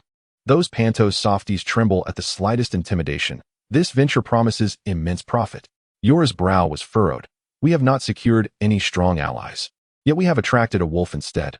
Noticing Yora's silence, Ike waved his hand impatiently. "My lord, this time you cannot flee, at the very least. You must stay here for a while. We shall go to Pentos together, and I will arrange for several female slaves for you. The most beautiful maidens in all of Pentos. This matter is settled. The most beautiful girl I have already brought home," Yora silently scoffed. "This cannot be the plan. I believe." Ike waited for a response, but silence ensued. Why the hesitance? Yora realized he had become flustered. "What about Koa?" "You mean my father? He is still behind. Probably just departed from Koa." Chapter 67. Koa. Securing Koa's assistance as early as possible would diminish the perils of the waterway. After receiving Fabio's commission, Yora hurried home to pack his belongings, bidding farewell to his beloved wife. Little Yi clung to his neck, reluctant to part, promising that if Yora accomplished his mission and returned safely, she would consider attempting those challenging and embarrassing positions. Yora could hardly contain his eagerness. Ike, unable to resist Yora's persistent entreaties, reluctantly agreed to escort him back along the same route. They raced along the main road between Ainur and Koar, eventually spotting another group of Dothraki. This throng was dense, with an estimated multitude exceeding 10,000, occupying the entirety of the Valyrian road, flanked by Dothraki-style tents. The air thick with the aroma of roasting meat. As Yora and Ike passed, a merchant caravan was traversing the road when a band of roaring warriors halted them, tearing the canvas from their carts. "How much for this?" a stout Dothraki warrior inquired, clutching a small statue of a girl on horseback. 5 Koar gold coins. The caravan leader extended 5 fingers. "So expensive? You scoundrel!" the Dothraki warrior bellowed, spittle covering the caravan leader. The caravan leader wiped his face. "What about 1 gold coin?" Consider it a gift then." The caravan leader relented, unwilling to negotiate further. The stout Dothraki frowned. "You insolent wretch, whom do you look down upon? I am not one to take things for free. The price must reflect its worth, lest I be compelled to take your life. 1 silver piece, 1 silver piece." The caravan leader declared with determination. The stout Dothraki was now satisfied, counting out 2 silver pieces from his pocket and retrieving a small statue from the cart. Ike hurriedly approached and greeted the Dothraki. "Where's my father?" Kao is engaged in discussions with Ogoko in the large tent at the back. As indicated by the portly man, Jola appears calm on the surface, yet internally revels in delight. The presence of Ogoko here is indeed a fortuitous omen. Ogoko and Zuagoko are sworn enemies, each yearning to personally eliminate the other. Should Ogoko discover that Zhuge's defenses are vulnerable, he would undoubtedly launch a significant assault. Years have passed, and Jamoka seems to have aged considerably. When Jola resided in his tent years ago, Jamoka was already nearly an elder. Back then, he was as formidable as a tiger, exuding an aura that commanded respect. Now, with the passage of time, much of his hair has turned gray, and age spots have begun to appear on his face. Nevertheless, the chest beneath his leather coat remains relatively broad. Upon noticing his son disobeying orders by waiting at Anoi, Jamoka expresses some irritation. "How dare you return?" Cao Mingjian responds. I merely fulfilled a request from an old acquaintance to bring Sir Jola back. You taught me from a young age that one must repay the kindness of others, even at the cost of one's own life. The customs of the Dothraki are peculiar. They never affectionately call their sons by a term of endearment, but rather address them by name, while sons respectfully refer to their fathers as cow. It is evident that Jomoko holds great affection for his son, and this minor infraction is soon overlooked as he scrutinizes Jola. Jola Mormont, does Lord Cow remember me? Jola feels honored, having only stayed with them for a little over half a year and yet being remembered. You helped me cultivate a perfect heir. How could I possibly forget you?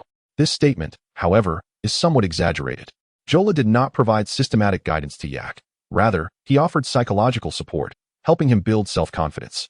His achievements are ultimately due to his own indomitable will, a trait that is notoriously difficult to nurture. Jomoko slowly rises from his seat and paces around Jola. Back then, you defeated all my bloodsworn warriors and even killed several of my valiant fighters. Those who wished to challenge you formed a wall, yet you simply fled. Your warriors should be utilized for noble purposes, such as fighting and dying for you, rather than engaging in trivial duels with me, Jola retorts. A sentiment he has rehearsed countless times in his mind. Jomoko nods thoughtfully. You speak the truth. They revel in combat and showcasing their strength. Yet, as their leader, I am disinclined to witness needless attrition. You are the foremost warrior of the Land of Sunsets. They would not be your match. At this moment, a man seated beside Jomoko suddenly leans back. What does it mean to be the foremost warrior of the Land of Sunsets? Let us see you demonstrate. This individual possesses dark copper-toned skin, strikingly deep in hue, and notably, he bears no bells upon his head, indicating that he has recently been defeated. According to Dothraki customs, one must cut off their braids and bells and present them to their conqueror. It seems that the individual has sensed Jorah's intentions, and a displeased expression crossed his face. Do not look at me like that. I swear I shall use the bells atop Drogo's head to bind my hair. Jorah, having long heard of the esteemed Ogoko, was taken aback to discover the profound connection he shared with Drogo. The fact that he would relinquish the honor of his own hair to make a statement indicated a resentment more profound than he had anticipated. Jomoko resumed his seat, draped in a lion's pelt. So, Sir Jorah, your hasty request for Ike to guide you. What could possibly compel you to be in such a rush? Surely, you are not merely here for a social call. Esteemed cows, I have heard along the way that Drogo Cows is leading his elite warriors to assault Pentos.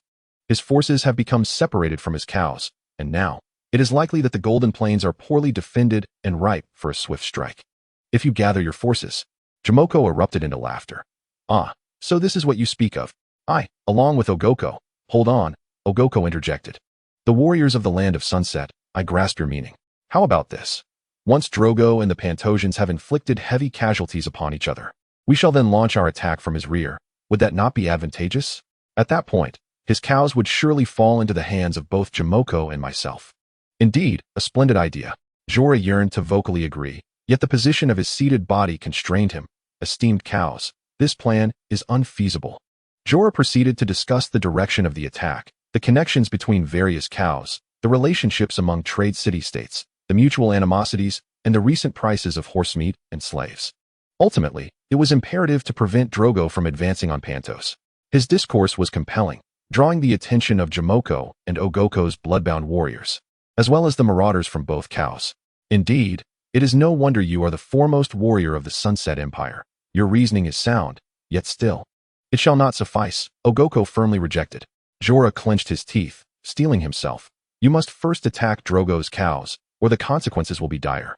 For the Prince of Pentos and the nobility therein are nothing but a bunch of wastrels. Chapter 68. Old craftsmanship on the plains east of the waterway. Having completed the defensive assignments, Fabio suddenly unleashed a thunderous sneeze, startling the soldiers on duty, who were taking their rest. Andrew, his face awash with fear, grasped his spear. What is it? What is happening? Are the Dothraki attacking? Nothing. Nothing. All of you, return to your slumber. It is not yet time to change shifts. Fabio reassured, calming the soldiers. Damn it, who is slandering me? The culprit disturbing the soldiers' rest was currently situated in a large tent along the road from Valyria Avenue to Coer, receiving dozens of friendly gazes. Even Ike was baffled. So? They are wastrels? And then? It is quite simple. How can you not understand? It is just that straightforward, Jorah gasped, his mind racing, striving to weave a more coherent tale from the fabric of his fabrications. The rotund figure appeared at an indeterminate moment beside them, exclaiming, Are you suggesting that the cowardly Pentosi intend to surrender to Drogo? In such a case, we would gain nothing and risk being attacked by him instead. The Dothraki possessed a peculiar custom. During discussions of battle strategies, warriors were free to express their thoughts openly, voicing whatever came to mind. Thus, a private conversation between two khals transformed into a council of war. Indeed, you are quite right. Yora interjected with unexpected delight, as the stout man eagerly contributed. He pressed on, denying the Dothraki any opportunity for contemplation, filling their minds with his own convictions. Khal Mocha, you previously intended to follow Khal Drogo into an assault on Pentos, yet such a venture would yield no spoils and might lead your own khalasar to destruction. Khal Drogo would never permit you to encroach upon his territory. Khal Mocha pondered deeply, suddenly recalling something. How do you know I plan to attack Pentos? It was I who informed Ser Yora, Ike declared boldly, stepping forward. In any case, you are destined to perish sooner or later. Once you are gone, I shall become the new Khal, so it matters not to inform my friends. Should such words have come from a successor of the Seven Kingdoms, a slap would have been a mild reproach. However, for the Dothraki, such sentiments were as commonplace as eating and relieving oneself. With fervor, Ike articulated each word, striking the minds of the two Khals. Thus, relying on Khal Drogo and the Pentosi to mutually annihilate one another is an exercise in futility. He shall remain unscathed, and you will not witness his weakness. Then perhaps we should return home. Ike spat in frustration, contemplating adding a few bells to his braids. A Dothraki warrior raised his fist. How can that be? We have journeyed so far. Are we merely out for a leisurely ride? If I return without gold or slaves, my mother and horse shall scorn me. We cannot allow this. We must seize something to bring back. Echoed another voice. My son has grown. He demands a young female slave for his amusement, and I must procure one for him. Yes, do get me one as well. The Dothraki warriors clamored. And soon the tent was filled with an electrifying atmosphere. In their nomadic tribal society, every small clan within the Dothraki had a voice of considerable weight. At times, even a Khal had to heed their opinions. The warriors' enthusiasm had been ignited. Failing to procure something before returning would likely incite conflict among themselves or lead them to perceive their leader as weak, a scenario not without precedent. Khal Mocha found himself in a quandary, glancing at the equally perplexed Khal Ogo. Shall we settle this with a duel?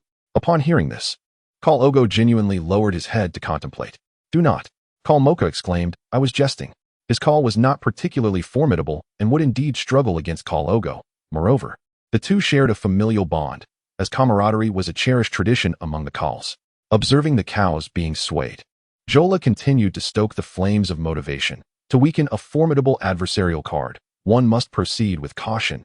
Defeating his women and craftsmen will significantly deplete his strength. Time passed, and finally, Ogo Cows spoke.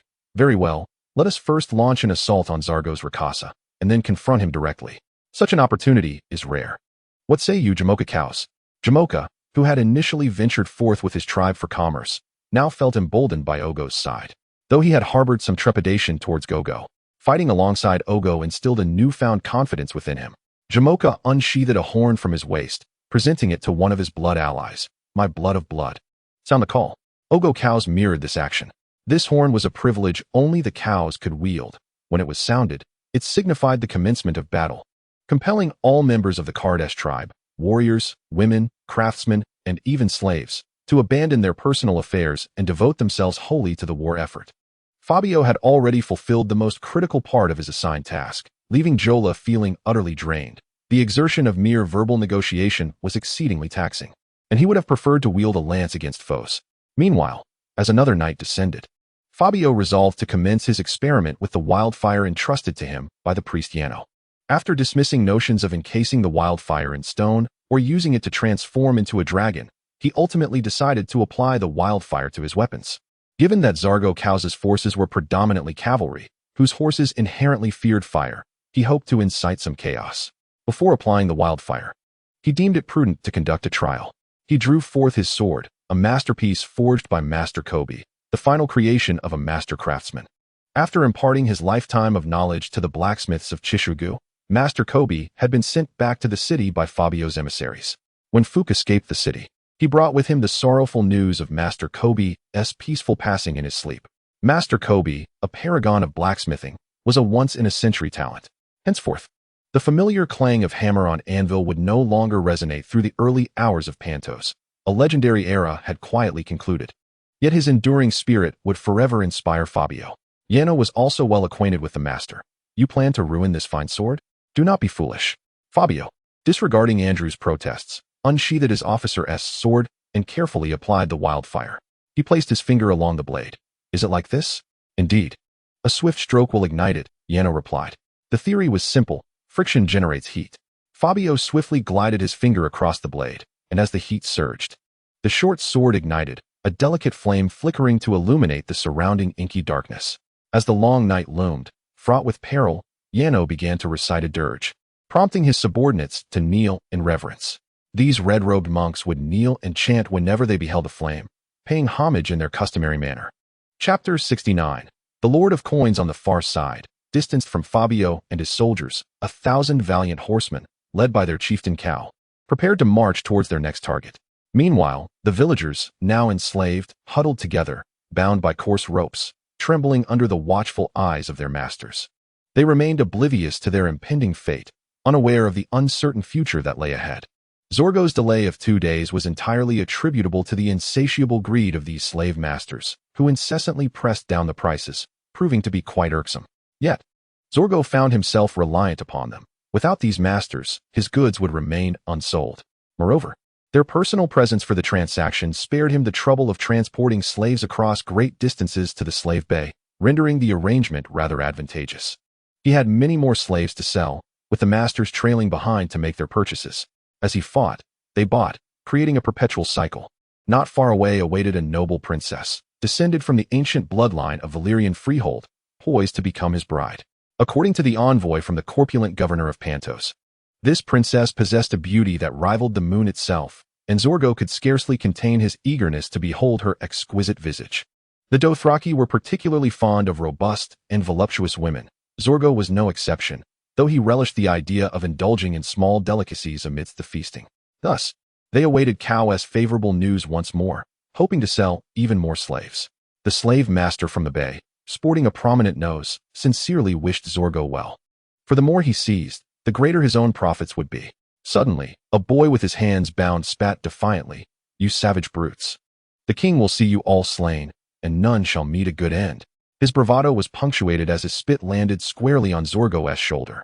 Enraged, Zorgo's bloodbound warrior leapt from his horse, drawing his blade with the intent to slay the defiant lad, disregarding whether the slave master had already paid for him.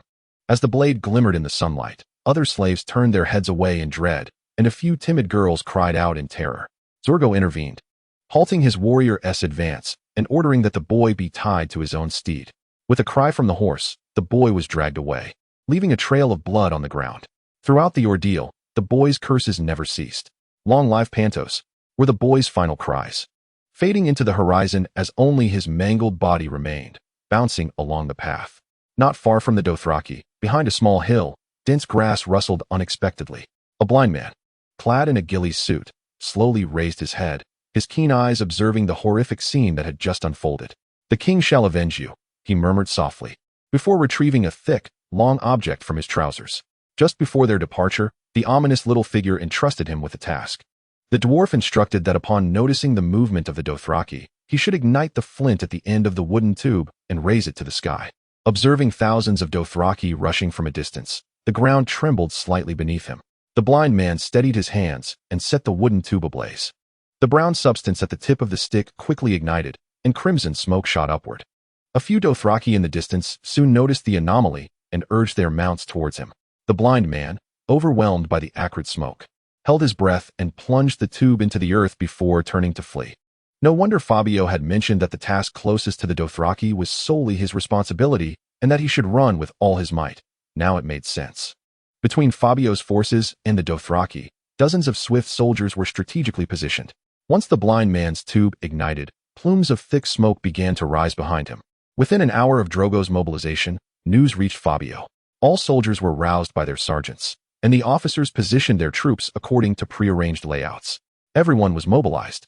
Even the farmers from the village methodically equipped the soldiers with breastplates and conducted pre-battle maintenance on their weapons. Meanwhile, Thunderhand and his subordinates dashed out for one last inspection of the concealed gunpowder. The plains where the gunpowder was buried were off-limits to soldiers to prevent accidental mishaps. Prior to the assault, Fabio had ensured that the officers memorized the locations of the buried powder kegs. If circumstances improved, they would need to lead their men through to pursue the Dothraki. However, the rotten potato had a differing opinion, believing that merely repelling the Dothraki assault would suffice and that they would lack the energy to pursue. The officers concurred. When Fabio indicated that many more miners were needed in the cave, the officers gathered around Thunderhand's sketch, beginning to memorize the positions of the gunpowder. To prevent the powder from being dampened by the morning frost and losing effectiveness, an oilcloth covered the entire gunpowder plain. Thunderhand flitted about like an excited monkey, dragging the oilcloth back. Fabio joined him on the ground to inspect the powder kegs, finding no losses and everything remarkably dry. With all checks complete, they awaited the arrival of the Dothraki. Ryder glanced at the sun's position and declared that the Dothraki might arrive in approximately 3 hours. Fabio returned to the soldiers and saw Andrew, who had rejoined the ranks, constantly wiping sweat from his brow. Other soldiers exhibited similar signs of tension. This was a stark contrast to their previous encounters with the Noble Coalition, where they had felt at ease. "Are you feeling nervous?" Fabio asked, striving to engage his brother in a light-hearted manner, hoping to ease his burdens. Andrew swallowed hard, a hint of tears welling at the corners of his eyes. "The Dothraki. Indeed. Do not fear, Fabio reassured, clasping his brother's shoulder. "You are a man now. Do not bring shame to our mother." The moment had arrived. Fabio leapt onto a cart, shedding his clothing to reveal a robust chest, his muscles quivering in the cool breeze. With a swift kick, he dislodged a chest from the cart, exposing a trove of gold coins, jewels, amber, and other priceless treasures, riches borrowed from the iron vault. He clutched a handful of coins and tossed them skyward, where they cascaded down at the soldiers' feet. "Brothers, this wealth lies here, awaiting the slaughter of those Dothraki. Each coin belongs to you." Despite the allure of gold, the soldiers remained steadfast under their officer's command, allowing Fabio to scatter coins like a madman. This was Fabio's last fortune. Should they fail in battle, such riches would bear no meaning. Chapter 70. This adversary is worthy of battle. Fabio felt a sudden tremor in his feet. Surely it was not just an illusion? He turned, questioning, as the lame potato nodded gravely, raising his command blade high. Nearby, 3 battalions led by the likes of Leprous Head, Grey Worm, and Missanlo readied themselves, while several more battalions stood poised to the northeast and southwest, swords and spears drawn, their tips smeared with wildfire by the Red Priests. Behind them, a dozen battalions lay in ambush, remaining still. The weapons would undoubtedly be rendered useless after this skirmish, and forging new armaments for thousands would be a Herculean task. Yet Fabio could afford no further contemplation. Should they lose this battle, all would be in vain. But victory would render everything worthwhile. Hundreds of young hunters, skilled in archery, stepped forward, including Andrew, who had accompanied his father into the mountains since childhood, occasionally hunting rabbits and birds. While his aim was not infallible, it was commendable. Each archer was accompanied by a squire, holding 5 feathered arrows. According to rough calculations by Ryder and a few scholars, once 5 arrows were loosed, the Dothraki would be nearly upon them, leaving little time to regroup. The recently returned blind man shed his leather armor, donning his priestly garb, and approached Fabio, urging, "My king, please step back. Your position is perilous." The Dothraki's arrows are indiscriminate. Fabio was already incensed upon hearing how the Dothraki had dragged a young boy to his death. The battle had transformed into more than just a conflict for the two of them. The air, though somewhat chilly, surged with heat from Fabio's excitement. As the tale of the boy's fate spread among the soldiers, they cursed vehemently, vowing to slay a Dothraki in vengeance. Yes, let the fervor ignite. Fabio remained resolute. Unlike his previous encounters against the Noble Coalition, this time, he was determined to secure a personal victory. The wait was brief, yet it felt interminable. Ultimately, it was the blind man who first detected the silhouette of an enemy, suddenly exclaiming, "They have appeared." After a considerable time, the others finally discerned the Dothraki figures emerging from the horizon, dust billowing beneath their steeds. The blind man, having been reliant on his teacher since childhood, had often gone without sustenance. Fabio found it perplexing. By all accounts, the blind man should have been malnourished. Yet he was not only strikingly handsome, but possessed an extraordinary gaze and ran with unmatched swiftness, seemingly defying the norms of humanity.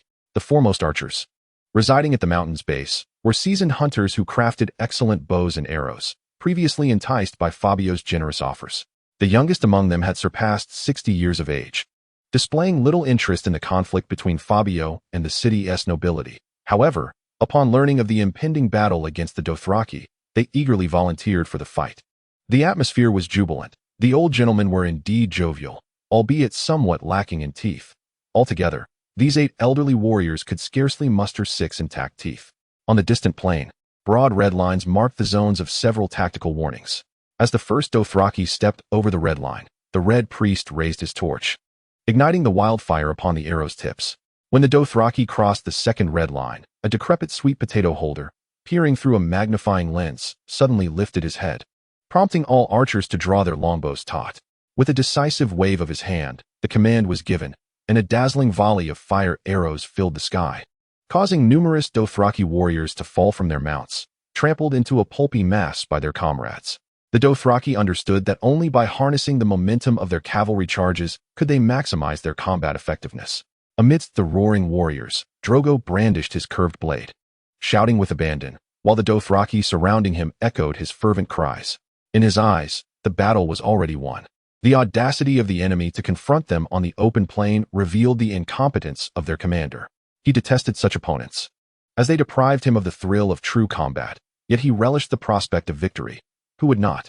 After several volleys of arrows from the longbowmen, they entered the range for mounted archery. One of the blood riders, Casso, suddenly turned and mounted his horse, crouching atop it as he and the other skilled archers unleashed a flurry of arrows. The sound of arrows piercing flesh echoed relentlessly. In Drogo's eyes, those who dared face the Dothraki cavalry had become heroes of the free trade city-states. The arrows incessantly struck the slaves in Drogo's sight. It was time to end this. Let them flee, and then we shall ensnare them one by one with our lassos. However, the unfolding events defied his expectations. The wounded soldiers were dragged away by their comrades, while the remaining archers maintained their composure, ready to retaliate. To Drogo's astonishment, they all lowered their heads, shielding their foreheads with their sleeves. Drogo, aware that every phenomenon has its cause, sensed something ominous, yet before he could ponder further, a blinding flash and the violent sound of an explosion enveloped his vision. His Blood Alliance warrior, Koro, was abruptly lifted into the air, his steed was severed in half, and he himself was shattered into several pieces. Upon landing, his upper body writhed on the ground, only to be immediately trampled into a mass of flesh by his comrades. Accompanying the fire and the explosions was a suffocating smoke that reeked of sulfur. Dazgo, himself disoriented by the reverberations of the blast, was in no better state than his mount. The horse, possessing a keener sense of smell than its rider, refused to advance despite his urgings, instead thrashing about in panic. Fabio, holding the Milter lens, watched as the large canister he had named Fat Boy detonated beside Dazgo, claiming the lives of a few nearby Dothraki warriors. Much to his frustration, it was a pity that it had not directly obliterated him. Such an outcome would have effectively eradicated this looming threat. Dazgo was still young and childless. His demise would undoubtedly lead to the disintegration of his Khalasar. Fabio remained vexed, still gripping the Thunderer's neck, while soldiers on the northeast and southwest flanks began to advance under the officer's command. The pre-battle plan had been to wait for the explosion and then gradually encircle Dazgo, recognizable by his long braid. The 3 large formations ahead also began to press forward, while LYD climbed onto his small donkey, raising a megaphone to shout, "Everyone, take note. The one with the whip dragged down to his thigh is Dazgo Call." Fabio, unwilling to be outdone, proclaimed, "A 10 gold bounty for a bell, and the capture of Dazgo will instantly confer the title of Earl of Glamorgan, hereditary and unassailable." Although the soldiers were unclear on the nature of Glamorgan, they understood the immense rewards of becoming a lord, sharpening their blades with fervor as they advanced towards Dazgo.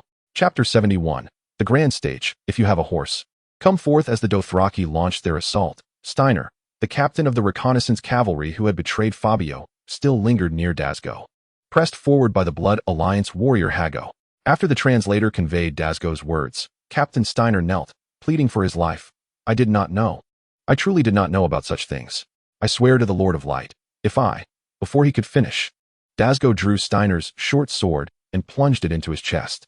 Wiping the blood from his robe, Dazgo commanded the warriors to calm their mounts. The smoke lingered in the air, and with enemies still advancing, he had no choice but to order a regrouping to the rear. In this round of explosions, the number of Dothraki killed outright was minimal. Far more suffered severed limbs or were disemboweled, their intestines strewn across the ground. Helplessly, they lay there, pleading for their comrades to take them away. The roaring warriors, adhering to their tribal customs, retreated while accurately plunging their Arak knives into the soft throats of the wounded. hastening their demise, a vital aspect of their nomadic tradition.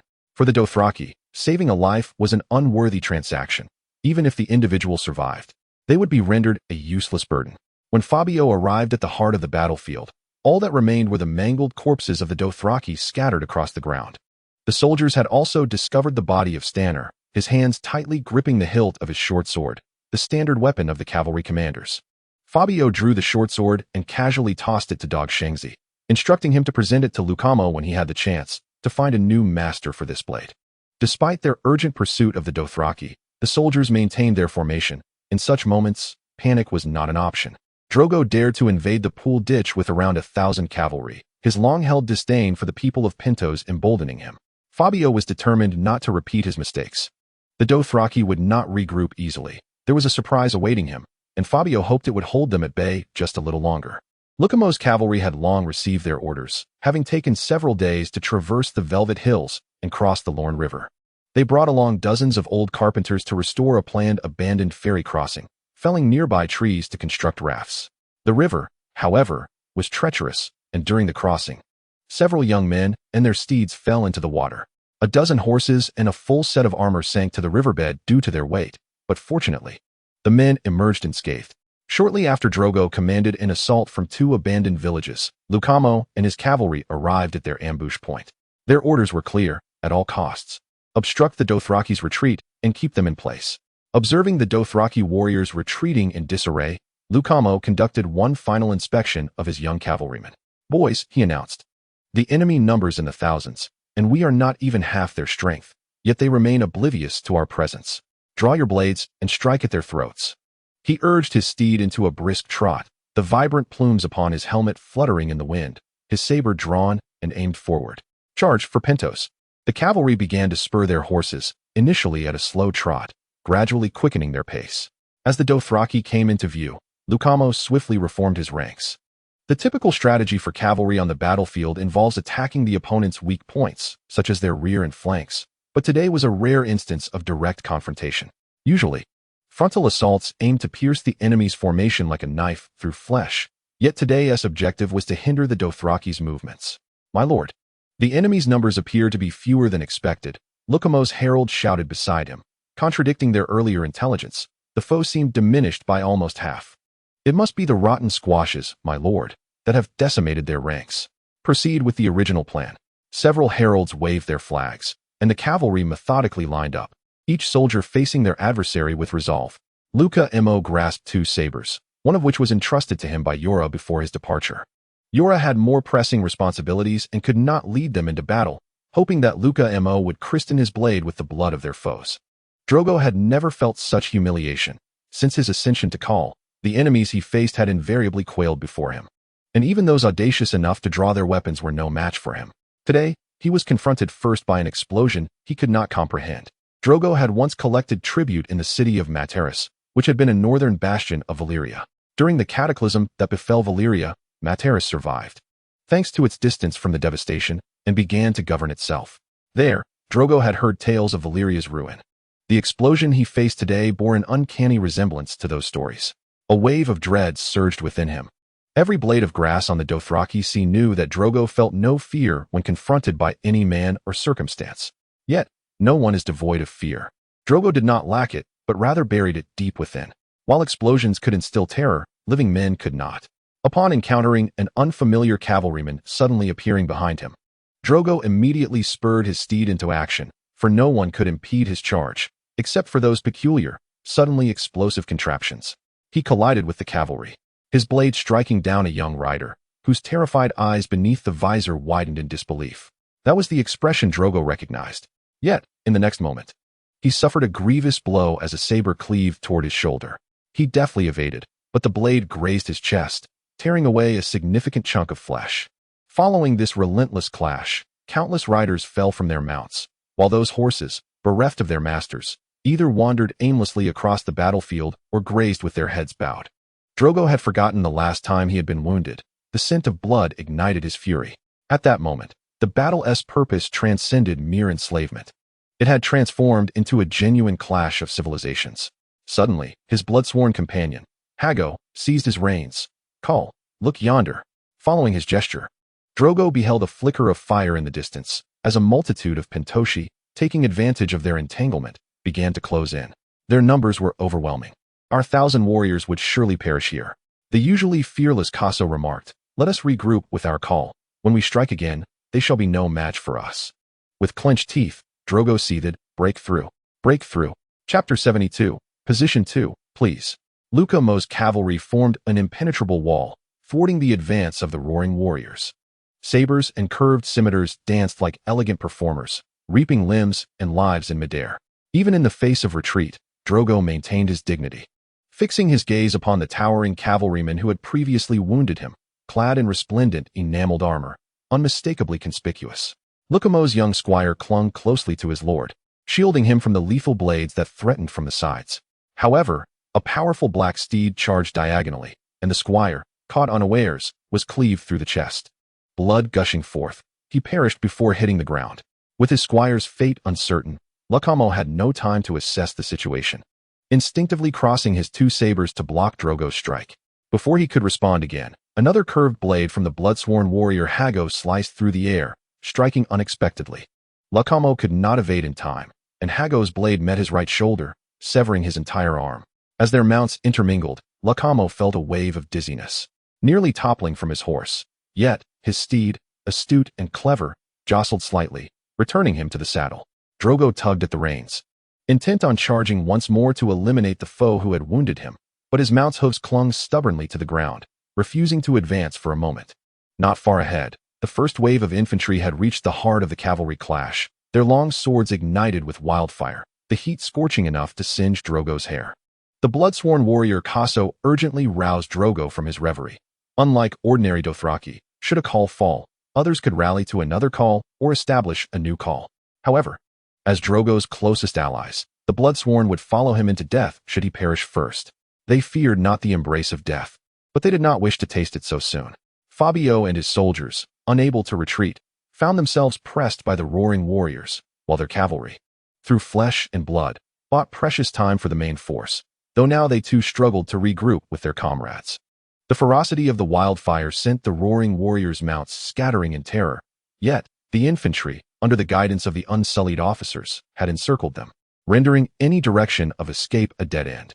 The Dothraki, unafraid of death, believed that the stars above were the souls of warriors who had passed, and that they too would eventually become one with them.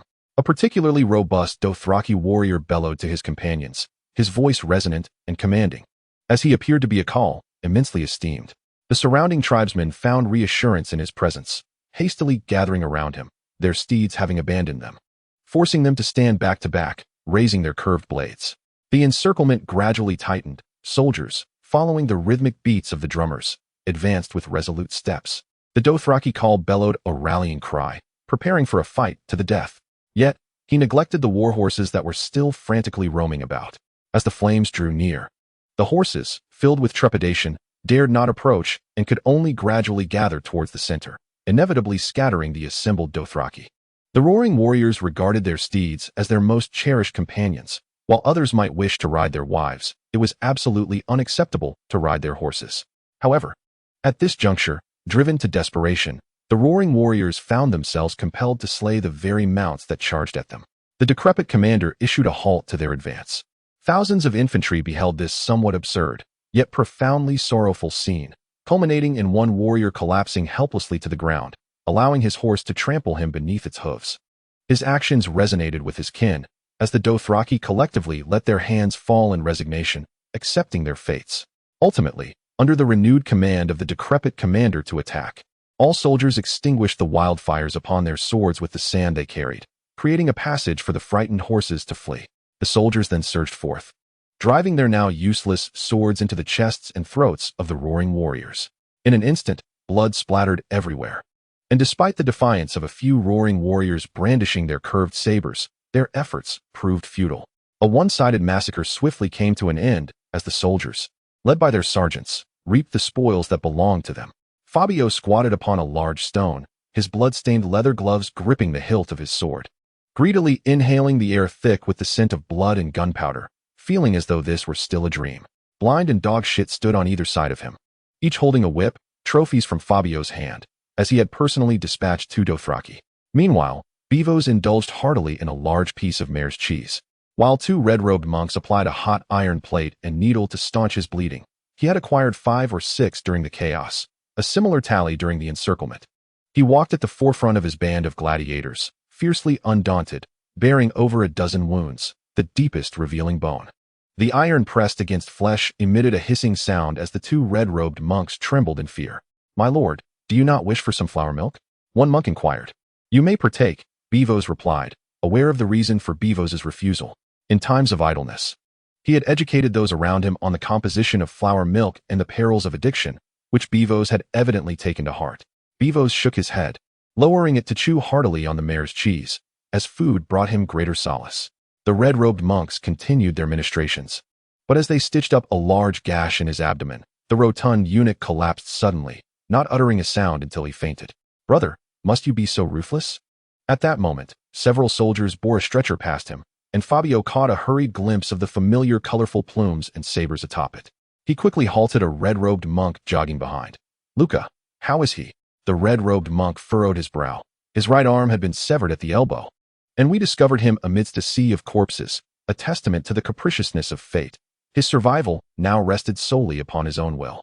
Although Ryder had yet to present the statistical report to Fabio, he was acutely aware that the casualties from this battle had far exceeded his expectations. The infantry fared relatively well, yet the cavalry, honed through more than 6 months of rigorous training, suffered grievously in their fierce confrontations with the roaring warriors, with the dead and severely wounded comprising over half of their ranks. Those gravely injured, like Luca Moore, faced uncertain fates. Even if they survived, they would never again wield their sabers. A mere 1,000 or so fleeing Dothraki had nearly obliterated Fabio's most cherished efforts. Chapter 73. They are not unconquerable. When Fabio found Andrew, he was silently weeping over the bodies of Zimsi and 2 comrades from his squad. During the skirmish with the noble coalition, Zimsi's contingent had sustained heavy losses, prompting his assignment to the second wave of the attack. However, his concern for the welfare of his younger brothers compelled him to lag behind the initial assault, nearly aligning himself with the 3 battalions of the first wave. His actions contravened pre-battle regulations, defied the orders of the rotten sweet potato, and breached Fabio's directives, warranting punishment, deprivation of his officer title, and relegation to observation. At that moment, Fabio felt an overwhelming urge to kick Zimsi and berate him fiercely. Yet, he was beyond awakening, devoid of sensation, and could no longer vocally chastise his soldiers for their folly. The soldiers tasked with retrieving the bodies covered Zimsi's face with a white cloth before lifting him onto a cart, destined to return him and the other fallen warriors to the pool trench. Andrew stood in stunned silence as Zimsi's form vanished, gritting his teeth as he retrieved a long braid adorned with 4 bells from his pocket. If other brothers fell in battle, their bounties could at least be bestowed upon their families, but Zimsi had no kin. His fate was indeed tragic, Andrew lamented. After sufficient weeping, he regained his composure and began to jest. Having endured 2 battles in quick succession, he had matured considerably. Fabio noticed that the down on his lip had seemingly transformed into a nascent beard. He clasped his brother's shoulder. "You are his family now. Take these few gold coins and enjoy them with your battalion. At least you can indulge in a celebratory drink." Andrew grimaced. "What good wine could we find in town? The beer from those shabby taverns is brewed from stale grain. It's as wretched as it gets." There was nothing palatable in the town, but in the city there might be, Fabio mused, glancing toward home, but we must await Jorah's news first. Meanwhile, the valiant Zorikeo gathered his remaining forces, only to discover that of the elite 1,000 warriors under his command, fewer than 100 remained by his side. He was certain he had not suffered such catastrophic losses, realizing that many must have fled in different directions, temporarily eluding him. The warriors around him bore wounds, their faces etched with despair and desolation. However, he remained unperturbed, for he had over 10,000 warriors in his retinue, safeguarding the defenseless elderly and children as they cautiously advanced. Once reunited with his own Khalasar, the next assault would become a mere formality. Drogo had never suffered such a significant defeat.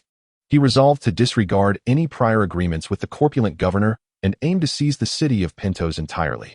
100 defeated roaring warriors, under Drogo's command, journeyed eastward. Although they did not encounter their Khalasar, they did come across a messenger. Upon seeing Drogo, the messenger tumbled off his horse in disarray, and it was then that Drogo noticed the arrows embedded in his back. Due to the Dothraki's scarcity of iron, the few iron tools they possessed were reserved for crafting their curved rocks. Only the skilled archers among them wielded iron-tipped arrows, while the majority relied on bone tips. A wave of foreboding washed over Drogo as he cradled the messenger in his arms, administering a few sharp slaps to revive him. Upon awakening, whether from the agony of his wounds or the sting of his cheeks, the messenger began to weep. "Call, it is dire news. Cohor Call and Ogo Call have somehow learned of your absence from the Khalasar and launched an assault against us. Soon after, Zico Call appeared unexpectedly and attacked as well.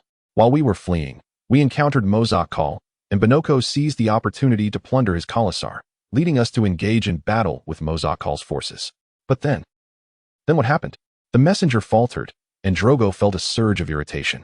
Then, Bonoko declared the formation of a new Khalasar, no longer heeding your command. He fled with his strongmen, abandoning the weak and elderly, and Jocko Call followed suit, dividing our Khalasar among themselves. Drogo felt as though thunder had struck him. At that moment, nothing else mattered, neither Pentos nor Fabio. In traditional Dothraki society, only the mightiest warriors held the highest status, while the elderly, women, and children were deemed expendable, and they acted accordingly. Yet, as the leader of the Khalasar, Drogo understood that without the service of defenseless women and elderly, neither he nor his warriors could survive independently. Should his Khalasar be destroyed, he would be left with nothing. Fueled by righteous fury, he marched eastward in search of his Khalasar, hoping to salvage whatever remnants remained. Ogo, Cohor, and Drogo swore at that moment to pursue each other to the bitter end. Fabio received the definitive news of Drogo's retreat 3 days later. In the aftermath of the battle, Andrew volunteered to follow Drogo's trail alongside a few capable youths. They trailed at a distance, mimicking Drogo's movements, advancing when he did and halting when he paused, until they reached the banks of the Lorne River. Along the way, Drogo gathered the scattered roaring warriors and rallied some of his kin who had fled from his Khalasar. Their spirits low as they journeyed south along the Lorne River towards the Golden Plains. He ambushed a gathering of the Loiner, robbing a fur trading market, and engaged in transactions with 200 horses and the lake thieves along the southern bank of Dagger Lake. He rented a boat to return east of the Lorne River, re-entering the domain of the Dothraki amidst the vast grasslands. After enduring the pillaging from 2 rival Khalasars and witnessing many of his kin fleeing, his own call had dwindled to less than a tenth of its former strength. What lay ahead for him was the need to contemplate how to rebuild his Khalasar and reclaim dominance over the Dothraki Sea. Upon hearing this nearly foreseen news, Fabio fell into a momentary silence. For the past 3 days, the entire region of Chishué had been engulfed in revelry, with nearly every household slaughtering pigs and sheep, bringing forth their treasured wines for unrestrained consumption. Such a direct confrontation with the Dothraki had never been recorded in the annals of history of Pentos. In the past, the Dothraki had loomed over Pentos like a plague, leading the populace to bow in subservience, offering gifts with utmost respect to send them away. However, now, thousands of soldiers hailing from farming backgrounds, under Fabio's leadership, had driven the Dothraki away, shattering the myth of their invincibility and quelling their haughty demeanor. As the sun descended outside, this evening marked the final celebration. The entire Chishué began to mobilize. This hard-won victory belonged to everyone, not just the soldiers, but to every ordinary citizen as well. They had stitched the uniforms and gear of the soldiers, provided sustenance, and forged weapons and armor for them. Fabio brushed the dust from his brother's face, advising him to wash up and seek out Lana. Initially, she had thought him dead and had wept sorrowfully. When he informed her of his undertaking, she had even punched him, exclaiming in frustration. Leaning closer, Fabio revealed the redness and swelling on his face, pondering if Andrew could indeed manage the spirited girl if she were to become his sister-in-law. After Andrew departed, Fabio extinguished the candle. Suddenly, the cabinet behind his study recessed and rotated, revealing 2 figures behind him. The first was the blind man, the only bodyguard still able to remain by Fabio's side, as Dogshit and Beavos were both injured and unable to perform their duties. Particularly, Beavos had been unconscious for 3 days, yet he was steadily recovering, his body adorned with thick scabs, showcasing remarkable resilience. Conversely, the blind man, clad in ill-fitting robes of a blind priest, had fought valiantly on the battlefield, even managing to acquire a braid, while emerging unscathed. Some even swore they had witnessed an arrow veering away at the last moment before reaching him, while a roaring warrior attempting to ambush the blind man suddenly collapsed, foaming at the mouth. Fabio promptly arranged for them to see Master Ethan for psychological counseling. Following closely behind the blind man was the charioteer Borbo. Ever since Fabio ceased to ride in the carriage, Borbo began to drive for Danny. After Danny learned to ride, He shifted his services to Dahiri. However, it has recently come to light that Dahiri has also taken up writing, and Borbo fears he may soon find himself unemployed. Fabio turned in his leather executive chair and observed Borbo's hesitance to speak. "If you have something to say, please do," he prompted. Macy had departed, heading toward the city. Borbo, in anguish, closed his eyes tightly. He had been involved in a clandestine romance with Fabio as elderly cook, and their bond was strong. The most complex aspect of their relationship was that Macy had been sent by Governor Odro as a spy when Fabio ascended to prince. She had always reported every minute detail to Odro. Yet, after Fabio relocated to the pool ditch, she remained and had no opportunity to relay information. Borbo simultaneously engaged in a romantic liaison with her while keeping an eye on her for Fabio. What Fabio found most unforgivable was that her cooking was utterly atrocious. "My lord, shall I?" Borbo gestured at his neck, the meaning unmistakable. Forget it. What could she possibly say? That my soldiers suffered heavy losses? That my elite forces are decimated? Fabio shook his head. Let it be. Suddenly, Borbo knelt. "Thank you, my lord, for sparing her life." Fabio helped him to his feet. "Once you find her, take her to a serene place and live well together. I know you share a bond." After Borbo exited through the secret passage, Fabio reclined in his chair, contemplating Dahiri's suggestions. The plains were dotted with countless small villages, densely clustered upon this fertile land. Long ago, Fabio had reconstructed several of his villages into the town of Pool Ditch, where a town hall, defensive watchtowers, and various shrines dedicated to different deities had been established. Beyond these, there were well-maintained blacksmiths, tailors, a small yet exquisite trading center, and low city walls. Outside the walls, barracks, pastures, and natural poultry forests had emerged, creating a well-fortified gathering place. The fields had been reallocated, with farmers venturing daily to till the lands outside the town, returning home to rest in the evenings. The significant losses suffered in the battle against Zagakeo stemmed entirely from the nature of open-field combat, yet he could not allow Zogok to massacre the villages outside Pool Ditch. Once Fabio expelled all the tax collectors from the nobility, he became the sole ruler of the plains. The residents were obliged to pay taxes to Fabio, and he bore the responsibility of ensuring their safety. The modest walls of the town provided security for the inhabitants, and Dahiri aspired to replicate this model across the entire plains, planning to establish several more small towns and relocate the residents there. This entire initiative received Fabio's endorsement, but he harbored his own thoughts. He marked a cross over the 4 characters in Dahiri's report and replaced them with an 8. To embark on this venture, Fabio is determined to construct 8 additional towns across the plains, bringing the total to 9, including the existing Chishwaguzi town. The towns will be arranged in clusters of 3, with 3 clusters forming an even larger ensemble. In the event of an assault from the Dothraki in the east, the supporting forces from the other 2 towns will swiftly come to their aid. Should the entire cluster face an attack, the other 2 clusters will also be quick to respond. The towns are positioned in a triangular formation, with the clusters similarly aligned, located on the eastern, southern, and southeastern sides of the plains. Each of the 3 clusters can additionally open up substantial land for expansion, thereby extending Fabio's influence outward. However, these plans are secondary. The immediate priority remains the reclamation of Pentos. The report explicitly states that, following calculations by Dahili and Raid, the initial expenses for establishing just 4 additional towns would amount to hundreds of thousands of gold coins. If this figure doubles, the investment for 8 towns transcends mere arithmetic. It leads to exponential growth. Fabio must consider the extraction of stone, the felling of timber, the hiring of personnel, and the investment in security. Establishing essential trade network nodes demands an inexhaustible influx of resources. The 500,000 gold pieces borrowed from Bravos have nearly been depleted, and after 3 days of verification, most soldiers have received their rewards. Currently, Chishwaguzi is bustling with affluent individuals, many possessing dozens of gold coins, eager to acquire goods. The exquisite garments produced by the tailor shops and the livestock raised at the farms have been rapidly purchased by the residents, resulting in a significant portion of gold flowing back into Fabio's coffers. Several merchant caravans intending to sell goods in Pentos have been intercepted at Chishwaguzi, where all their wares were swiftly bought up, effectively monopolizing land trade routes to Pentos. Yet, this is merely the beginning. Fabio is not easily satisfied. He gazes toward Pentos, where the ill-gotten wealth amassed by the city's nobility over centuries seems to shimmer alluringly under the moonlight. Chapter 75. Farewell, friends. Today, the Targaryen siblings, Viserys and Daenerys, don matching deep purple attire, crafted from thick black wool, intricately embroidered with a 3-headed dragon. The dragon appears fierce and alive, its claws bared and roaring, seemingly animated by the gentle breeze. The horses nearby seem to sense the dragon's majesty, snorting and straining under their riders' reins in unease.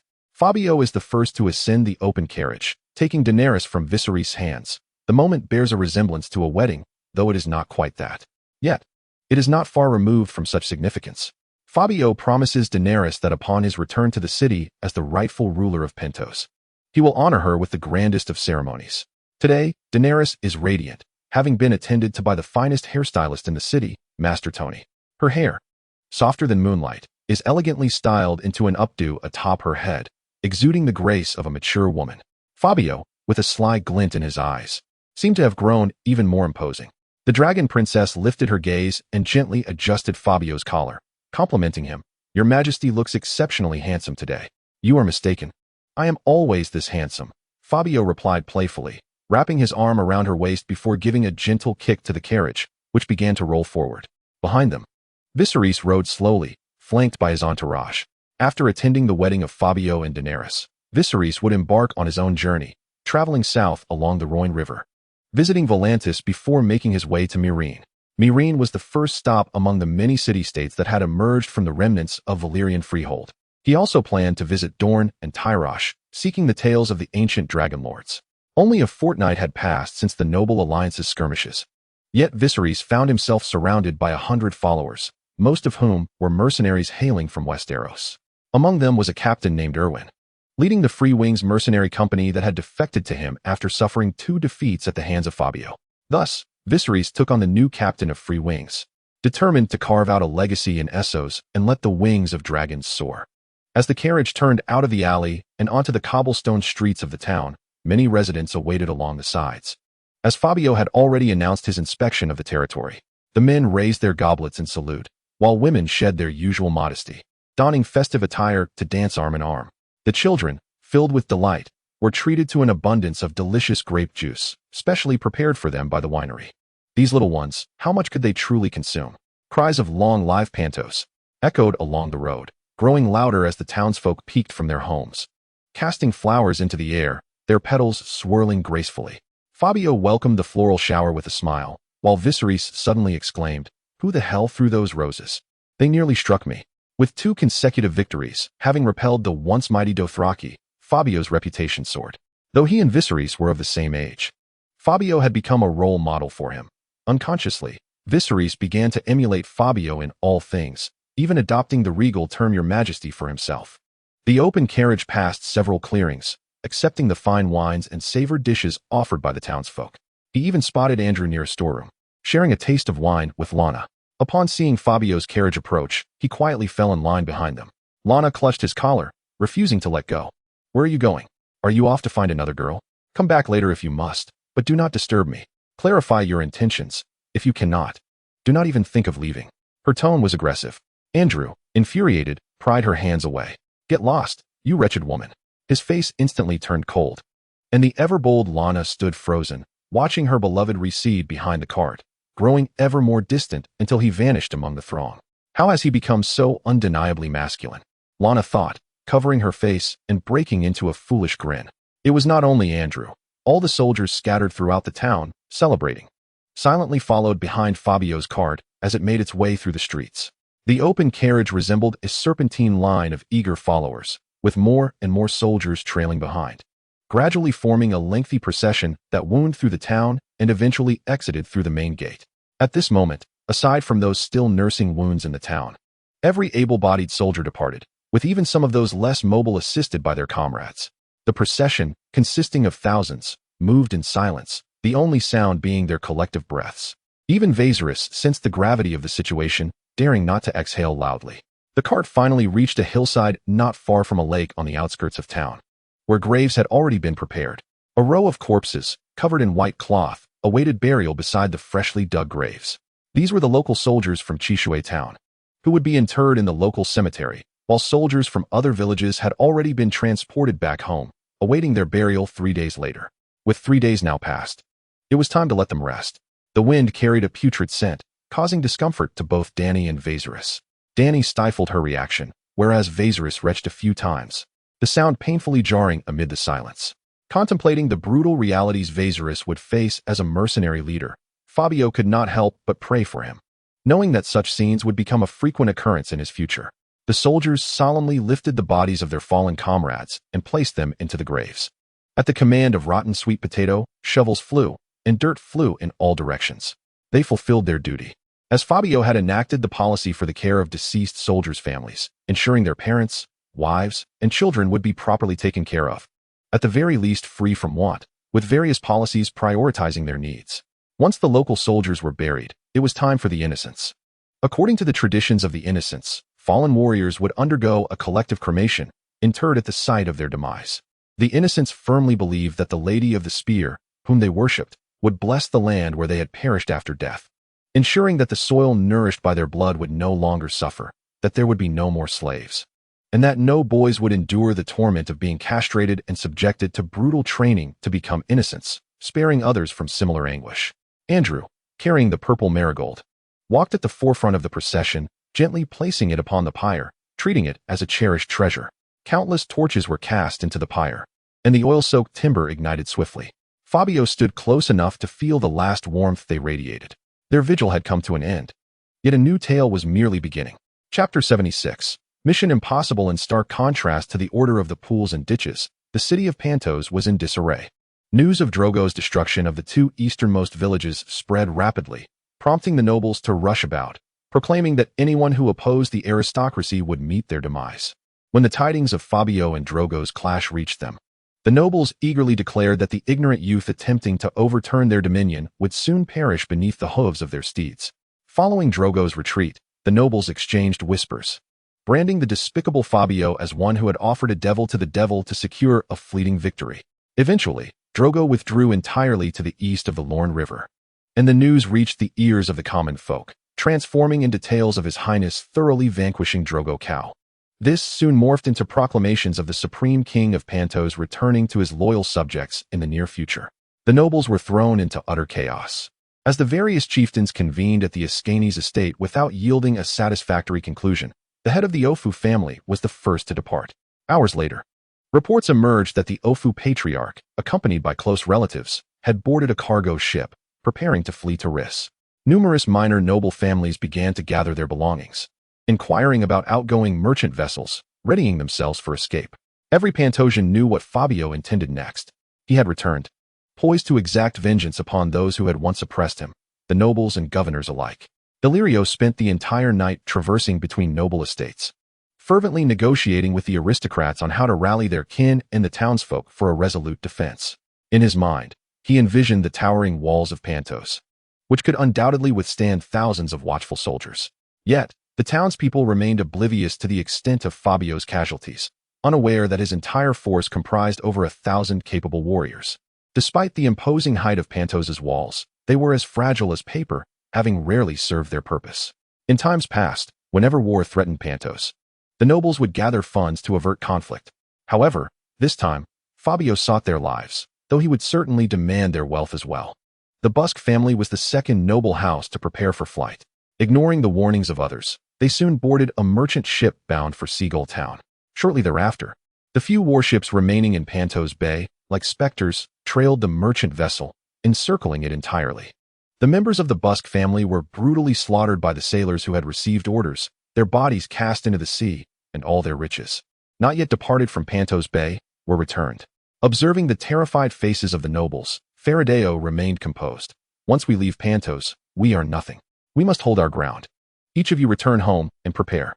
After Illyrio returned from the docks to his residence, he dismissed the servants and withdrew to his study, retrieving his most cherished possessions from the safe.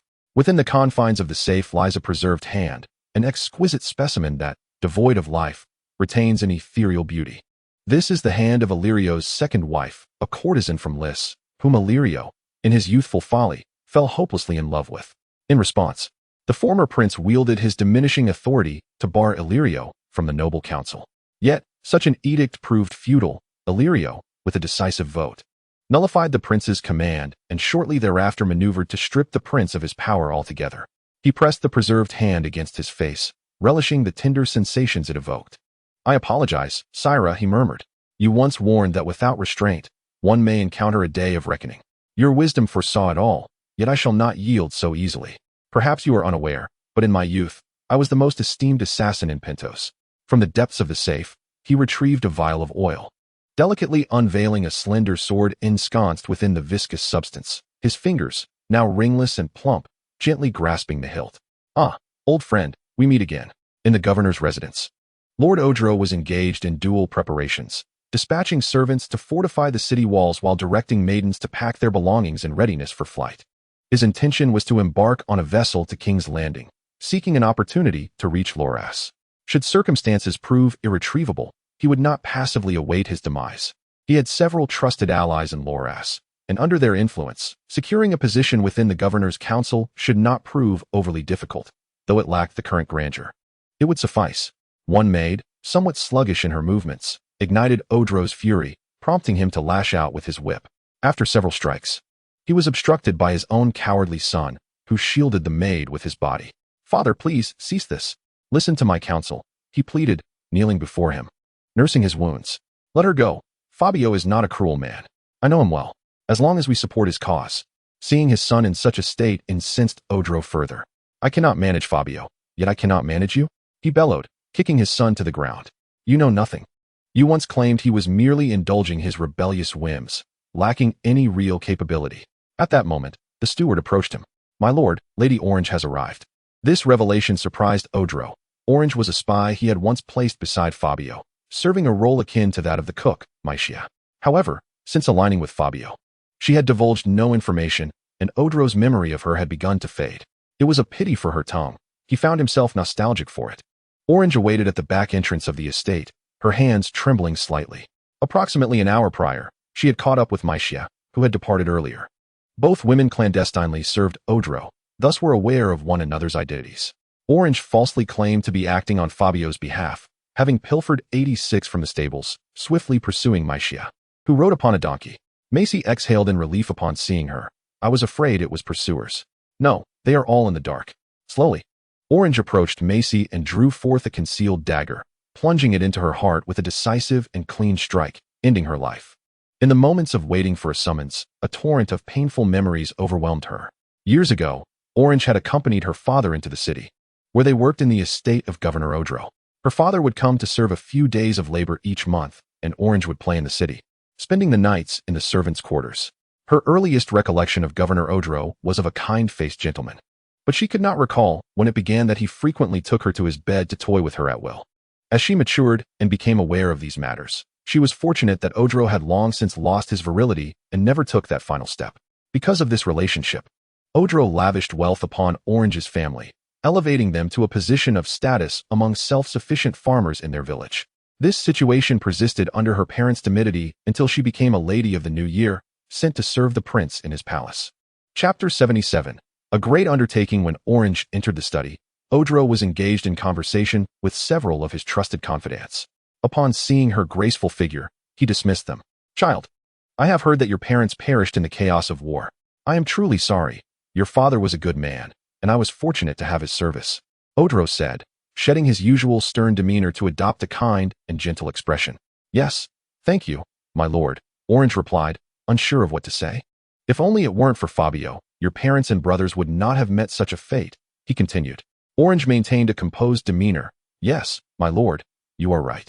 After exchanging pleasantries, Odro gazed at the young girl, stirring the desires that lay buried within him. He pulled Orange onto his lap with one large hand, burying his face in her flowing hair, reveling in the moment. So, child, tell me everything you know, he urged, as he began to tear at her clothing, his bulbous nose nuzzling her. This was the extent of his capabilities.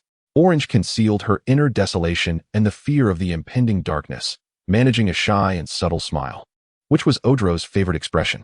His grip tightened, greedily inhaling the scent of the young girl. With a playful flick of her tongue, she teased, this time I return. You won't drive me away, will you? Of course not. I have missed you terribly during your absence, Odro replied, as he thrust a finger into Orange's mouth, exhibiting a level of debauchery that knew no bounds. Tell me everything you know. My lord, please don't be hasty. It has been a long time since we played our game, Orange smiled, breaking free from Odro's embrace. She seized a small flask from the table, tilted it back to drink deeply, and then leaned in to kiss Odro's foul mouth. Odro may not be the most astute of governors, but he is undoubtedly the most timid. This trait only intensified in his later years. He scarcely trusted anyone, even requiring the wine served at his meals to be tasted by attendants before he would dare to eat. This was the only method available to eliminate him, and it was all that Orange could ultimately accomplish. With the demise of her parents and fiancé, despite Fabio and the princess repeatedly asserting their kinship, Orange found herself at a loss as to how to confront them. Unlike Maishi, who was overtly sent to Odro, Orange was clandestinely placed by Fabio. The more kindness Fabio and the princess bestowed upon her, the deeper her guilt festered. In her heart, she believed Fabio's return to Pentos was a foregone conclusion, and her true identity would eventually be revealed. She knew the king would not retaliate against him. At worst, he might merely reassign her away from the princess and arrange a marriage with a distinguished warrior. Yet, she could not bear to meet Fabio's reproachful gaze, which loomed larger in her mind than death itself. As the wine swirled between the two, Orange suddenly burst into tears, revealing the poison she had concealed beneath her tongue. She hoped this seemingly trivial act might earn her forgiveness from the king and princess, that perhaps only her goodness would be remembered. After indulging in enough kisses from the girl in his arms, Odro, feeling a tightness in his throat and struggling to breathe, lamented his inability to engage with her fully. Otherwise, he would have certainly dealt with her. However, he still possessed some implements, such as balls for inversion and candles, which could also bring him satisfaction. He struggled to rise, carrying Orange to the bed, eager to admire her beauty, yet found his breath increasingly labored. What was happening? Before he could finish his thought, the wine glass slipped from his grasp, staining the precious Mila carpet beneath him. Lying on the bed, Orange trembled violently, her hands clutching her throat. Her countenance contorted in agony, her once fair skin turning a shade of purple. With the last vestige of her strength, she spat at Odro, whispering, "Long live Pentos," before tilting her head and succumbing to death. Odro, using every ounce of his strength, struggled on the carpet, attempting to escape the room and call for the guards outside. But the effects of the poison took hold too swiftly. He let out a final roar, collapsing onto the carpet, rendered silent. Outside, two guards heard his cry and exchanged knowing glances, their expressions suggesting an unspoken understanding. The master is indeed lively. This young woman will have much to endure now. Odro ruled with brutality. Even slight errors by servants would result in lashes, and some would mysteriously vanish. Therefore, until noon the following day, he remained undisrupted in his quarters. Ultimately, it was his son who opened the door, only to discover that his father had succumbed. Within a span of mere days, two of the three governors had met their demise. Following the soldier's funeral, Fabio plunged into the leather workshop on the outskirts of town, accompanied by the blind man. The cobblers, initially believing that a substantial order had arrived, lamented, "My lord, the workload has become overwhelmingly burdensome. We scarcely have time to eat." The soldier's leather armor, shoes, hats, belts, gloves, and sheaths required either repairs or complete reconstructions. Fabio had even added wine pouches and shoulder straps to the soldier's standard equipment. The cobbler's workshop operated almost incessantly, adhering to a shift system, where the furnace never ceased its work, and the smoke billowing from the chimney deterred even the birds from flying overhead. Previously, these cobblers had little work, spending their days idly drinking and socializing. However, with the influx of orders came the burden of excessive labor. Though their earnings had increased significantly, the relentless pace left them with no time to enjoy their wealth, which was swiftly spent by their wives. Fabio expressed that he had no grand orders. He merely sought a few skilled cobblers to assist him in a significant endeavor. "How many cobblers do you require?" one head cobbler inquired, trembling. "If the number needed increases while the workload remains unchanged, those left behind will suffer even more." In no time, over 10 highly skilled cobblers stood before Fabio. Elated at the prospect of participating in a special task personally assigned by the Lord, known for producing remarkable creations. For instance, the recently distributed tofu, crafted from beans under Fabio's guidance, was exquisitely fine and fragrant, surpassing even meat in deliciousness. A group of cobblers followed Fabio closely, and an elder master, summoning his courage, approached him. "Might I inquire, my lord, what marvel are you concocting this time? Is it a divine weapon?" "Ah, you are indeed correct," Fabio replied, patting the cobbler master's shoulder. "This time, we shall create something that allows soldiers to enter the city directly from the walls." "Can you imagine that?" The cobbler master pondered for a long moment before shaking his head. "I cannot fathom it." Chapter 78. Acceptance of this premise. The experimental site showcased today's main characters, hundreds of cubic feet of processed cowhide, and a group of women, likely weaving large baskets. The cobblers received their orders to stitch the cowhide together, a task that, while not overly complex, would require considerable time. As the saying goes, men and women working together makes the labor less tiresome, and the cobblers, while engaged in their tasks, exchanged playful banter with the women. However, when one pair of cobblers discussed seizing an opportunity to visit a tavern for a drink, Fabio felt compelled to separate them. Today was for serious business, not frivolity. Creating a hot air balloon capable of military application was infinitely more challenging than the typical endeavors of the red-robed monks. The fields involved, though numerous, were not excessively intricate. Consequently, Fabio tirelessly explained to the red-robed monks, as the chief of the esteemed Pentos red-robed monks. Admitting his lack of understanding would be quite embarrassing, so he persisted in encouraging the young acolyte to pose questions. "My lord, I still do not comprehend." The young acolyte reluctantly raised his hand to inquire. Fabio cast a glance at him, saying, "What do you know, child? It suffices that the masters understand." The king urged patience, suggesting it might be beneficial for him to grasp the concept. Yano, feeling somewhat embarrassed, scratched his nose and requested, "Please repeat that. I almost understand." "Very well, I shall reiterate," Fabio replied, tapping the blackboard. "The air we breathe possesses significant research value. Air of the same volume, at different temperatures, exhibits variations in density and mass. Thus, when heated, it becomes lighter than when cooled, ascending into the sky. This is the principle of the Eye of Rollo. Do you comprehend?" Fabio prodded the young monk's forehead. The young monk blinked and suddenly exclaimed, "I think I understand a bit better now." Once, when grandmother brought breakfast to Master Yano during his rest, she soon began to exclaim, "Oh dear, I feel as though I'm ascending." When she emerged, I saw her flushed and drenched in sweat. The red-robed monks chuckled quietly, revealing that Yano's romantic entanglements were not a secret among them. "Your statement is inaccurate." A bewildered monk suddenly stood up. "The Eye of Rollo is clearly a gift from the King of Light. How can it be regarded as a principle worthy of study? The majesty of the King of Light is beyond our comprehension and scrutiny." "Foolish charlatan, here we go again," Fabio muttered under his breath, yet maintained a smile. "Indeed, this principle is a bestowment from the King of Light. It is all part of his grand design. Do you understand?" This response seemed to please the red-robed monks, who readily accepted this notion. However, when the blind man wheeled over the die, their enthusiasm plummeted dramatically. "What is that?" Yano covered his mouth and nose. His countenance contorted in disgust. "It is an invention of an officer," Fabio stated proudly. The officer he referred to was the infamous General Scab, who, due to his unique methods, had garnered the soldier's nickname. He had not only maximized the efficacy of a particular secret substance soaked in the latrine, but also discovered that dried excrement had excellent combustive properties. Of course, the primary advantage was its affordability. Following a secondary processing with fats and whale oil, this substance had transformed into a remarkably effective dye. "This is far cheaper than the candles you use," Fabio declared, igniting a lump of dye. "The Eye of Rollo is quite simple to create. Once ignited, it can soar wherever it pleases. However, the hot air balloon we are currently devising, capable of carrying soldiers, necessitates precise control of ascent, descent, and speed." The red-robed monks gathered around, exclaiming, The odor is overwhelming." The ignited fuel emitted a potent scent, indeed quite irritating to the eyes. "Is this how you serve the King of Light? Are you incapable of overcoming such minor difficulties? Do you not desire for all of Pentos to witness the might of Rollo's wrath?"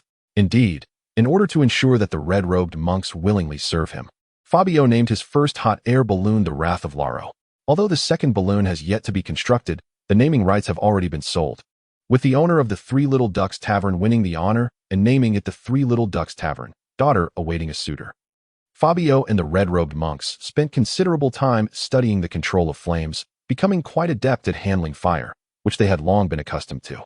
Meanwhile, the leatherworkers had fashioned cowhide into a grand, vertically elongated teardrop shape, leaving only a small opening at the bottom. The dye was placed into a basket, and after a prolonged ignition, the cowhide balloon finally began to rise, gradually ascending as more dye was added. Fabio stepped into the basket, grasping its edge. "Who among you brave souls dares to enter and manage the flames?" The red-robed monks exchanged glances and collectively took a step back, leaving Yano in a state of disarray. Good-naturedly, Fabio extended a characteristic thumbs up, and the blind man along with the recently healed Dogshing understood the cue, lifting the chief priest and tossing him into the basket. Next was the thunder hand. As the two bodyguards climbed aboard, the cowhide balloon unexpectedly descended and ceased to move. Dogshung, still recovering, could barely walk, let alone protect Fabio, and thus was naturally invited out. The basket was spacious, designed to accommodate 5 soldiers along with their armor and weapons, so 4 individuals were more than sufficient. After nearly half an hour of burning dye, Fabio grew impatient. Why is it rising so slowly? How long must we wait? The blind man, clutching his groin, declared, "Your Majesty, I need to relieve myself." Upon receiving permission, he promptly leaped down.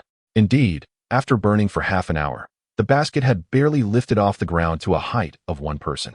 Coincidentally, shortly after the blind man's departure, Yano seemed to have an epiphany. His eyes widened, his hands gesticulated, and he pressed them against the fuel while muttering incomprehensible incantations. Words even Fabio, well versed in dozens of languages, had never heard. Suddenly, the fuel ignited fiercely, burning several times more intensely than before, and the hot air balloon began to ascend slowly. By the time the blind man returned from his errand, the balloon had soared to several meters high. "You'll have to wait for another opportunity to ascend," Fabio called down, observing Yano's actions intently. The flames responded to his hands as if they were obedient children, each inch of warmth directed towards the opening above. It dawned on him then that this was a world of magic. Chapter 79, The Air Force. In truth, I have been an orphan since my childhood. Oh, and then, Fabio felt a headache coming on at this opening line, as he was surrounded by numerous orphans, nearly becoming a standard feature.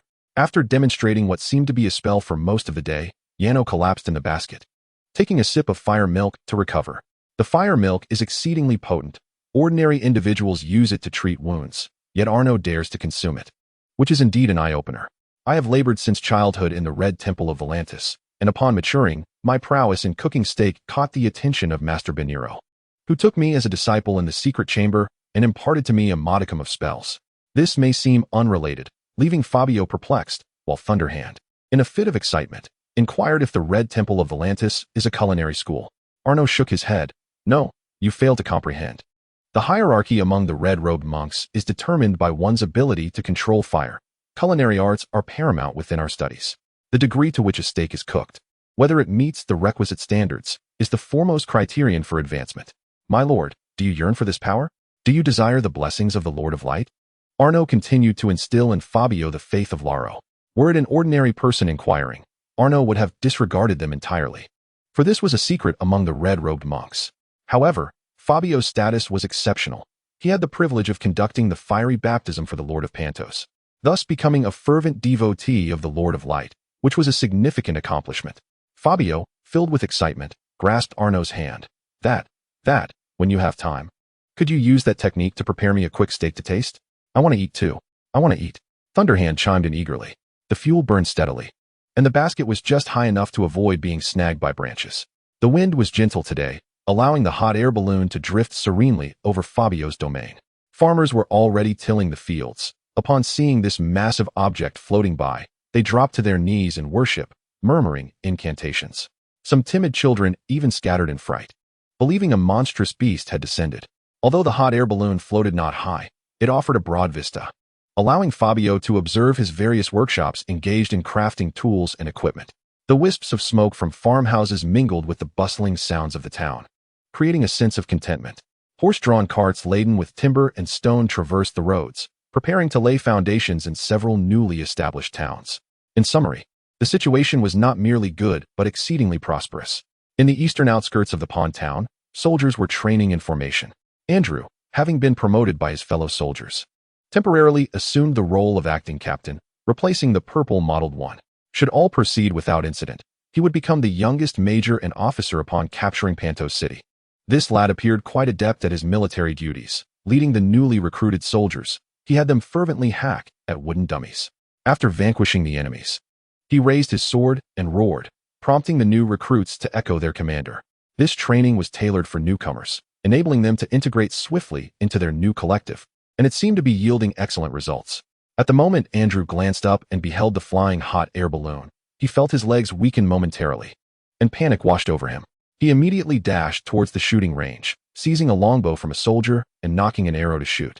Fabio initially intended to greet his younger companion, but was startled when an arrow suddenly whizzed by, prompting him to swiftly retract his head. The arrow struck the leather surface, landing with a soft thud. "Damn it!"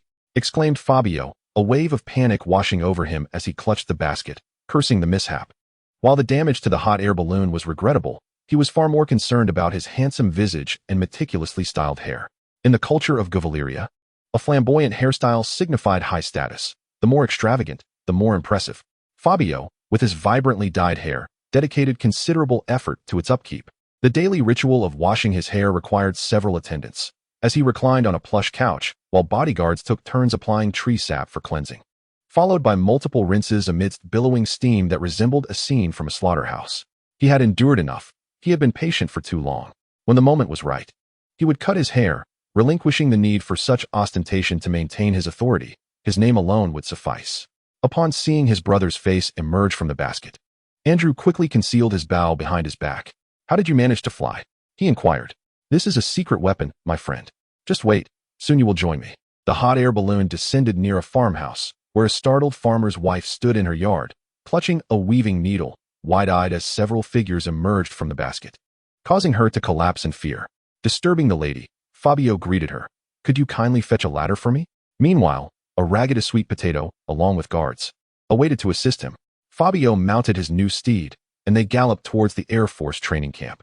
His 86 had mysteriously vanished from the stable, along with the little orange girl, who had lost all her family members in quick succession. Concerned for her well-being and fearing she might take a drastic step, Fabio had dispatched individuals to search for her in her abandoned village. In Fabio's grand scheme, he planned to construct a dozen hot air balloons, each carrying 5 soldiers, with the bulk of responsibility resting on the shoulders of the worm-like commander. His Air Force barracks hastily took shape as a tall, simplistic wooden structure dedicated solely to training. Standing 15 meters high, it rivaled the walls of Pentos, designed to acclimate soldiers to the pressure of heights, ensuring they would not soil themselves in fear come the time of flight. Acrophobia, a condition ingrained in humanity's very genes, necessitated that these soldiers learn to manage their innate fear to embark on their aerial journey. Under the command of the worm-like leader, a soldier cautiously ascended the stairs to the rooftop, retrieving a silver bean from a plate at the summit before descending via another ladder. Utilizing money as an incentive for training proved effective, albeit costly. Fortunately, numerous merchants from within Pentos had recently sent gifts and funds to curry favor with him, hoping that upon Fabio's return, he would restrain his soldiers from plundering their shops. Fabio, of course, was not foolish enough to entertain such an idea. He understood the principle of rallying the many while targeting the few. His real focus lay on the nobility. The fundamental economic structure of Pentos remains robust, and there is no immediate need for alteration. While Fabio was engrossed in observing the soldiers' training, Dog Shangzi hurried over, bearing news both good and ill. "My lord," he began, "I bring word from the city regarding Lord Billy's father. Governor Odro has been poisoned, and his son was preparing to secretly surrender to you. However, your grandfather became aware of this, and, in alliance with Odro's adopted sons, they executed him." Chapter 80, Salutations. Oh, poor Fock. Ever since he lost his father and brother, he has been compelled to serve under Fabio. Day after day, he languidly rides his pony with his little cupbearer, meandering from the eastern to the western side of the moat and back again, indulging in the frivolities of flirting with the seamstress girls by playing the flute and reciting poetry. There are no extravagant feasts, no graceful maidens dancing, nor alluring fragrances. It is a tedium beyond compare. That evening, after drowning his sorrows in drink, he awoke with a splitting headache. To his bewilderment, dozens of imposing men had entered his quarters, their swords gleaming and armor shimmering, their eyes fixed menacingly upon him, while his little cupbearer cowered by the fireplace in confusion. "My lord, you are awake?" they intoned, their fierce visages looming over him. Just a year prior, these men were but humble farmers, fishermen, and shepherds. Yet after enduring 2 wars, they now exuded an almost imperceptible aura of menace. Suddenly, Fock recalled tales from antiquity, the plight of disgraced nobles who, driven from their lands by war or internal strife, sought refuge among other houses. If they failed to make significant contributions, they would find themselves overshadowed by their lords, gradually facing a decline in their sustenance and dignity. The ultimate fate of being cast out would be a mercy compared to the more dire consequences that might ensue. The siblings, Viserys and his sister, were living testaments to this truth, having once been kings themselves. Fock, despite his careful demeanor, consuming little and only indulging in light drink, had felt the sting of the village girls' teasing remarks, even as he dared not touch them.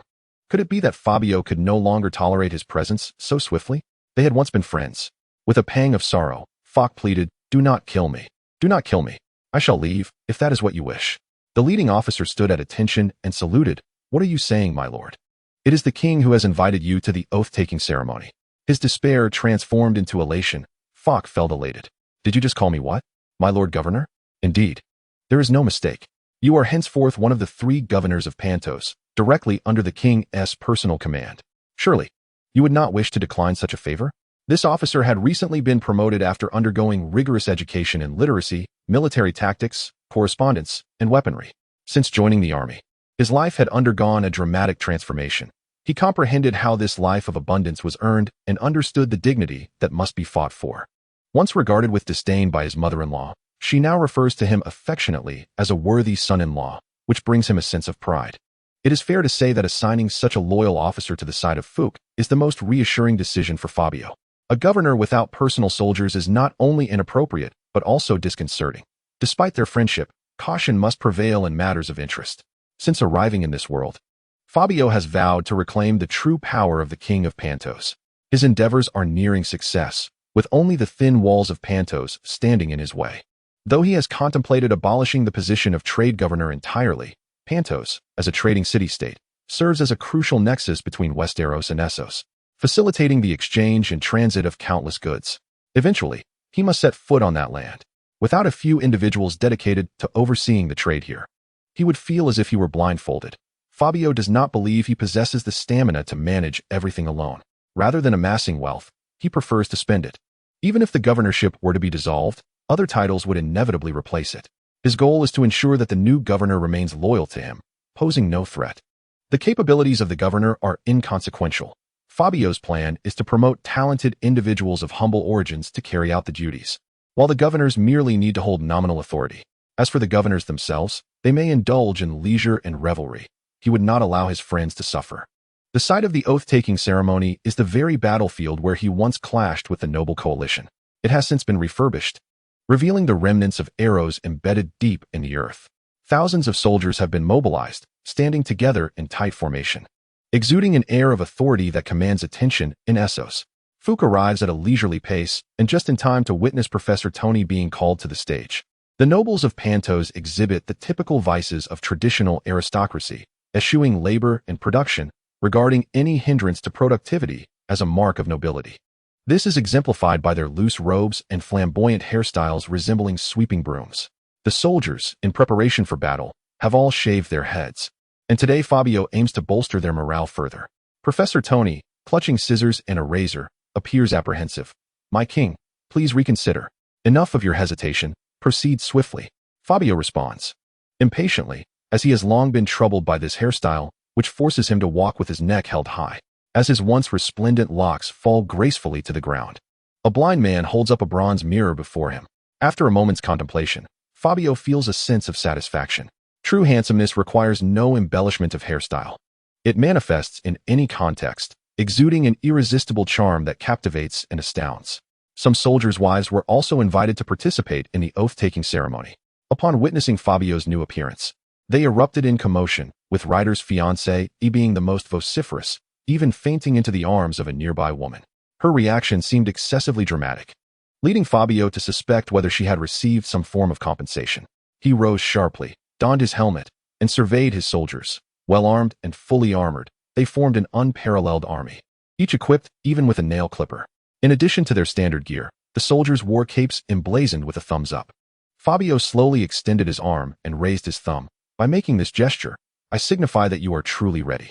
Your resolve is sharper than steel. Henceforth, you shall bear a name of your own, one that will echo through the ages and be revered for eternity."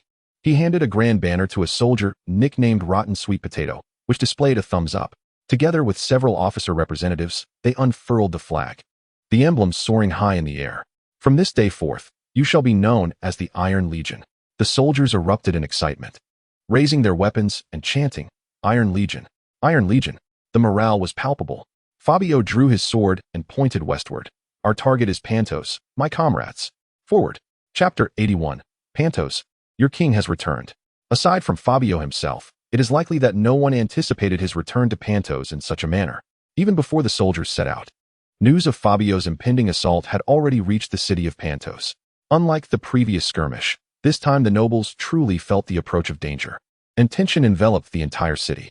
A multitude of civilians were conscripted by the nobles, who distributed weapons, gold, and nebulous promises. Upon witnessing the imposing walls of Pentos, a contingent of red-robed monks and a battalion of gray worms halted, waiting for the opportune moment to launch a surprise attack with hot air balloons. Conversely, the Thunderhand and Andrew's squad separated from the main force, heading towards the northern gate of Pentos. There lay a section of wall that was not particularly robust. Having been breached during the war with Blafos decades ago, even after repairs, it had not returned to its former strength. According to Thunderhand's calculations, with sufficient explosives, it could be demolished. In warfare, initial plans must often undergo adjustments, particularly in the arduous task of siege warfare. Following a collective discussion among the officers, the plan for this assault was to initiate an explosion at the northern gate, with Andrew leading a feigned attack. Subsequently, hot air balloons would be deployed for an aerial drop, aiming to seize control of the eastern gate and allow the main army to enter. Should the hot air balloon strategy prove unviable, the troops would collectively rush to the northern gate, striving to capture it before the defenders could reclaim the breach. Should this occur, the northern gate would become the primary focus of their assault, placing immense pressure on Andrew. It was precisely because of this pressure that Fabio assigned all his brothers, including Buse, to assist him. Beavis has been recovering remarkably well these days, having gained considerable weight thanks to his sumptuous diet. Upon our arrival in the city, I shall host a victory banquet at the Princess Palace. Fabio and Andrew warmly embraced Beavis, exchanging jovial remarks about the necessity of exercise, cautioning him that excessive feasting could lead to military discipline. Prepare an ample supply of kiwi. Lana has a penchant for that fruit, Andrew remarked. The army has camped not far from the city walls, and while the fires were being lit for cooking, Fabio led a contingent to a spot beyond the reach of arrows. Upon spotting Fabio, the guards began to panic, hastily shooting arrows in a futile display of defense. "Open the gates. Your king has returned," shouted over 100 soldiers. A head popped over the battlements, adorned with a flamboyant hairstyle, likely belonging to some noble. "Fabio, you rascal, return at once. Aiden, my son-in-law, has already gone to Bravos for reinforcements." The rotund figure laughed heartily, recalling how he had extorted a considerable sum from Fabio the last time he was captured. Fabio summoned the champion archer from the inaugural water ditch tournament. "What say you? Take aim and strike him." The young man tilted his head in confusion. "Huh? What?" "Shoot him with an arrow, quickly." This robust lad, wielding a heavy longbow, flexed his muscular arms as he drew the string back, resembling a small beast. He gauged the flags fluttering nearby, made a slight adjustment, and released 3 fletched arrows that whistled through the air before he fled, not daring to look back. It was not that a true man shuns the sight of an explosion, but rather a fear of retaliation. The arrow struck true, piercing the belly of the rotund noble, erupting in a spray of blood before he vanished from sight. Previously, a strategy involving the display of pork and vermicelli before the enemy had diminished their morale. But this time, the nobles were well aware that should the city fall, their losses would extend far beyond mere provisions. Hence, they began to lavish the guards with generous rations of spiced meats and fine wines.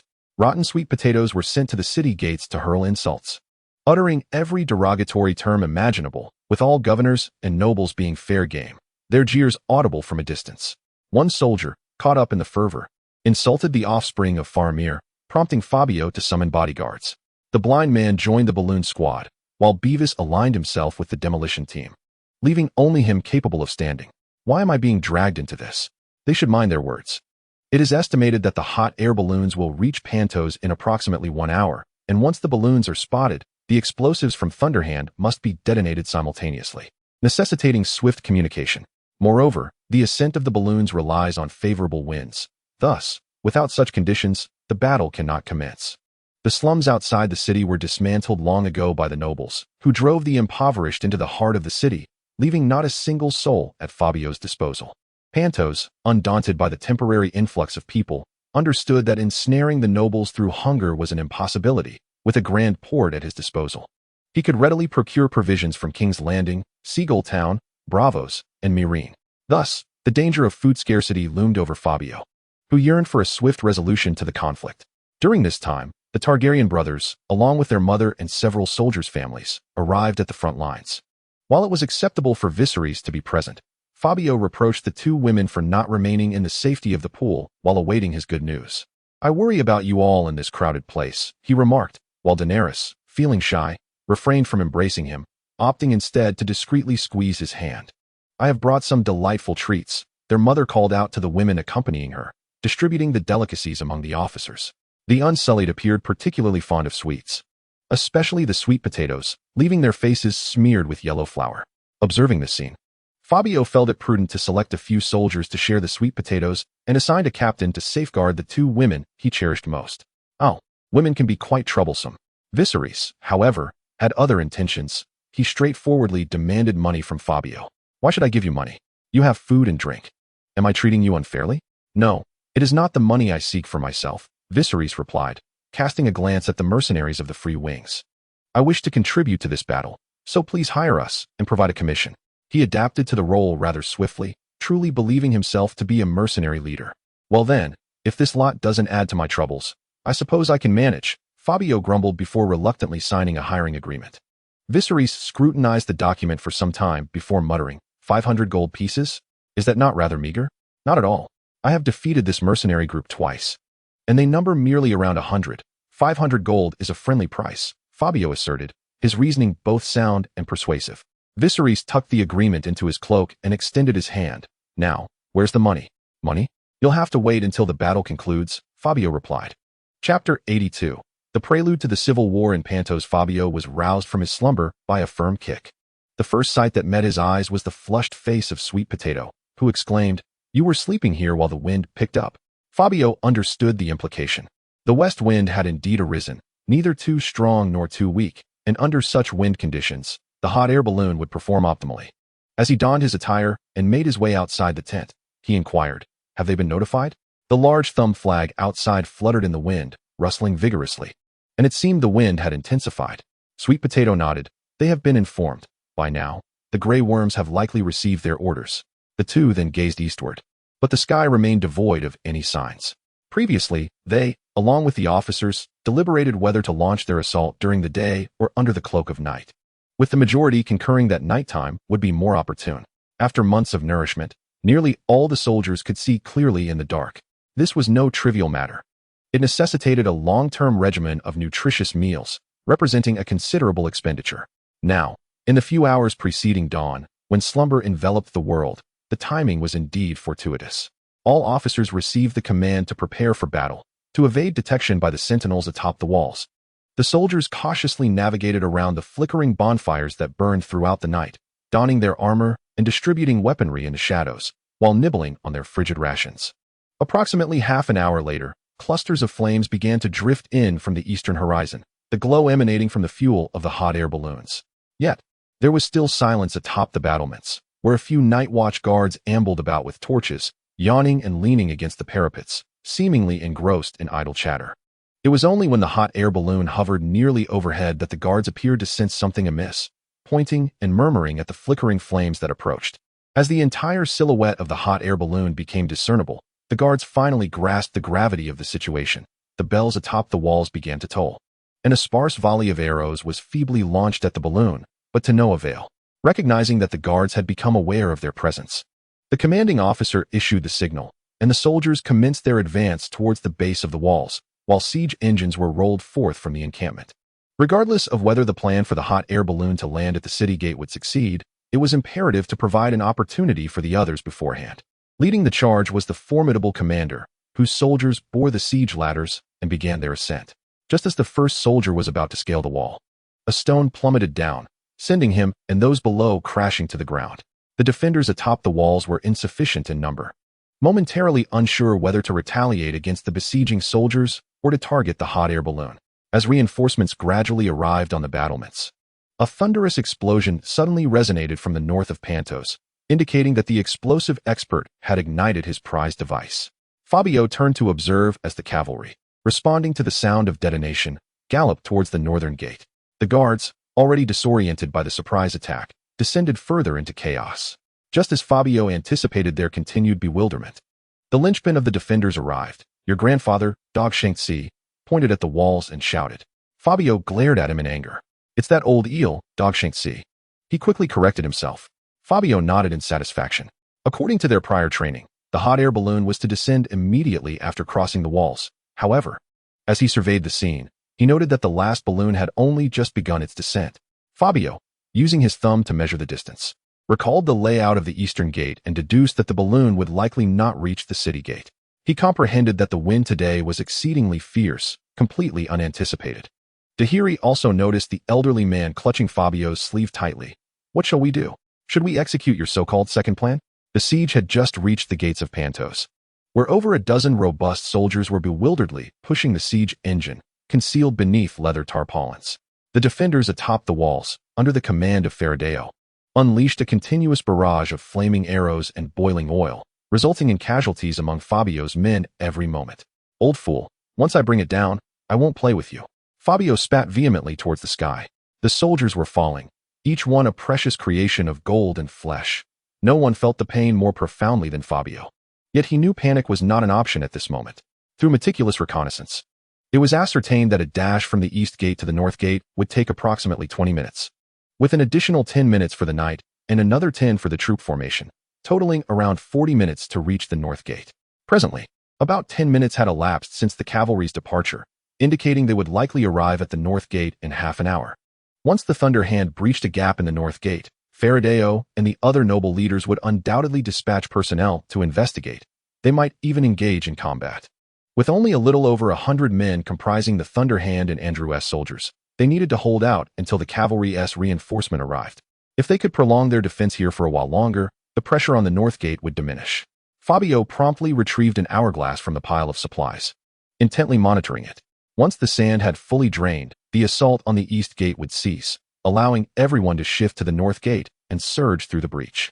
Nearby, several battalions yet to enter the fray were present. Fabio commanded the Mizong brothers to rally their subordinates and hasten towards the north gate for reinforcement. Through a mill lens, he could discern leaders from several other noble families in secure corners atop the walls, brandishing swords and shouting fervently. Fabio, crouched atop the arrow tower, also wielded a mill lens to observe the unfolding situation below. The two seemed to share a silent understanding. Their lenses intersected at that moment, and Fabio perceived the cunning glint in Fabio's murky eyes. He had undoubtedly spotted the cavalry heading towards the north gate, along with the Mizong brothers. And now it was a matter of how he would choose to respond. The old eel was the first to lower his lens, a sly smile creeping across his lips, sending a shiver down Fabio's spine, as if he were being watched. Old eel, I am not afraid of you. Fabio shouted angrily towards the wall, fully aware that Fabio could not hear him. Suddenly, a thought struck him. He turned to see Tahili and his mother, both with clenched fists, gazing at him with concern.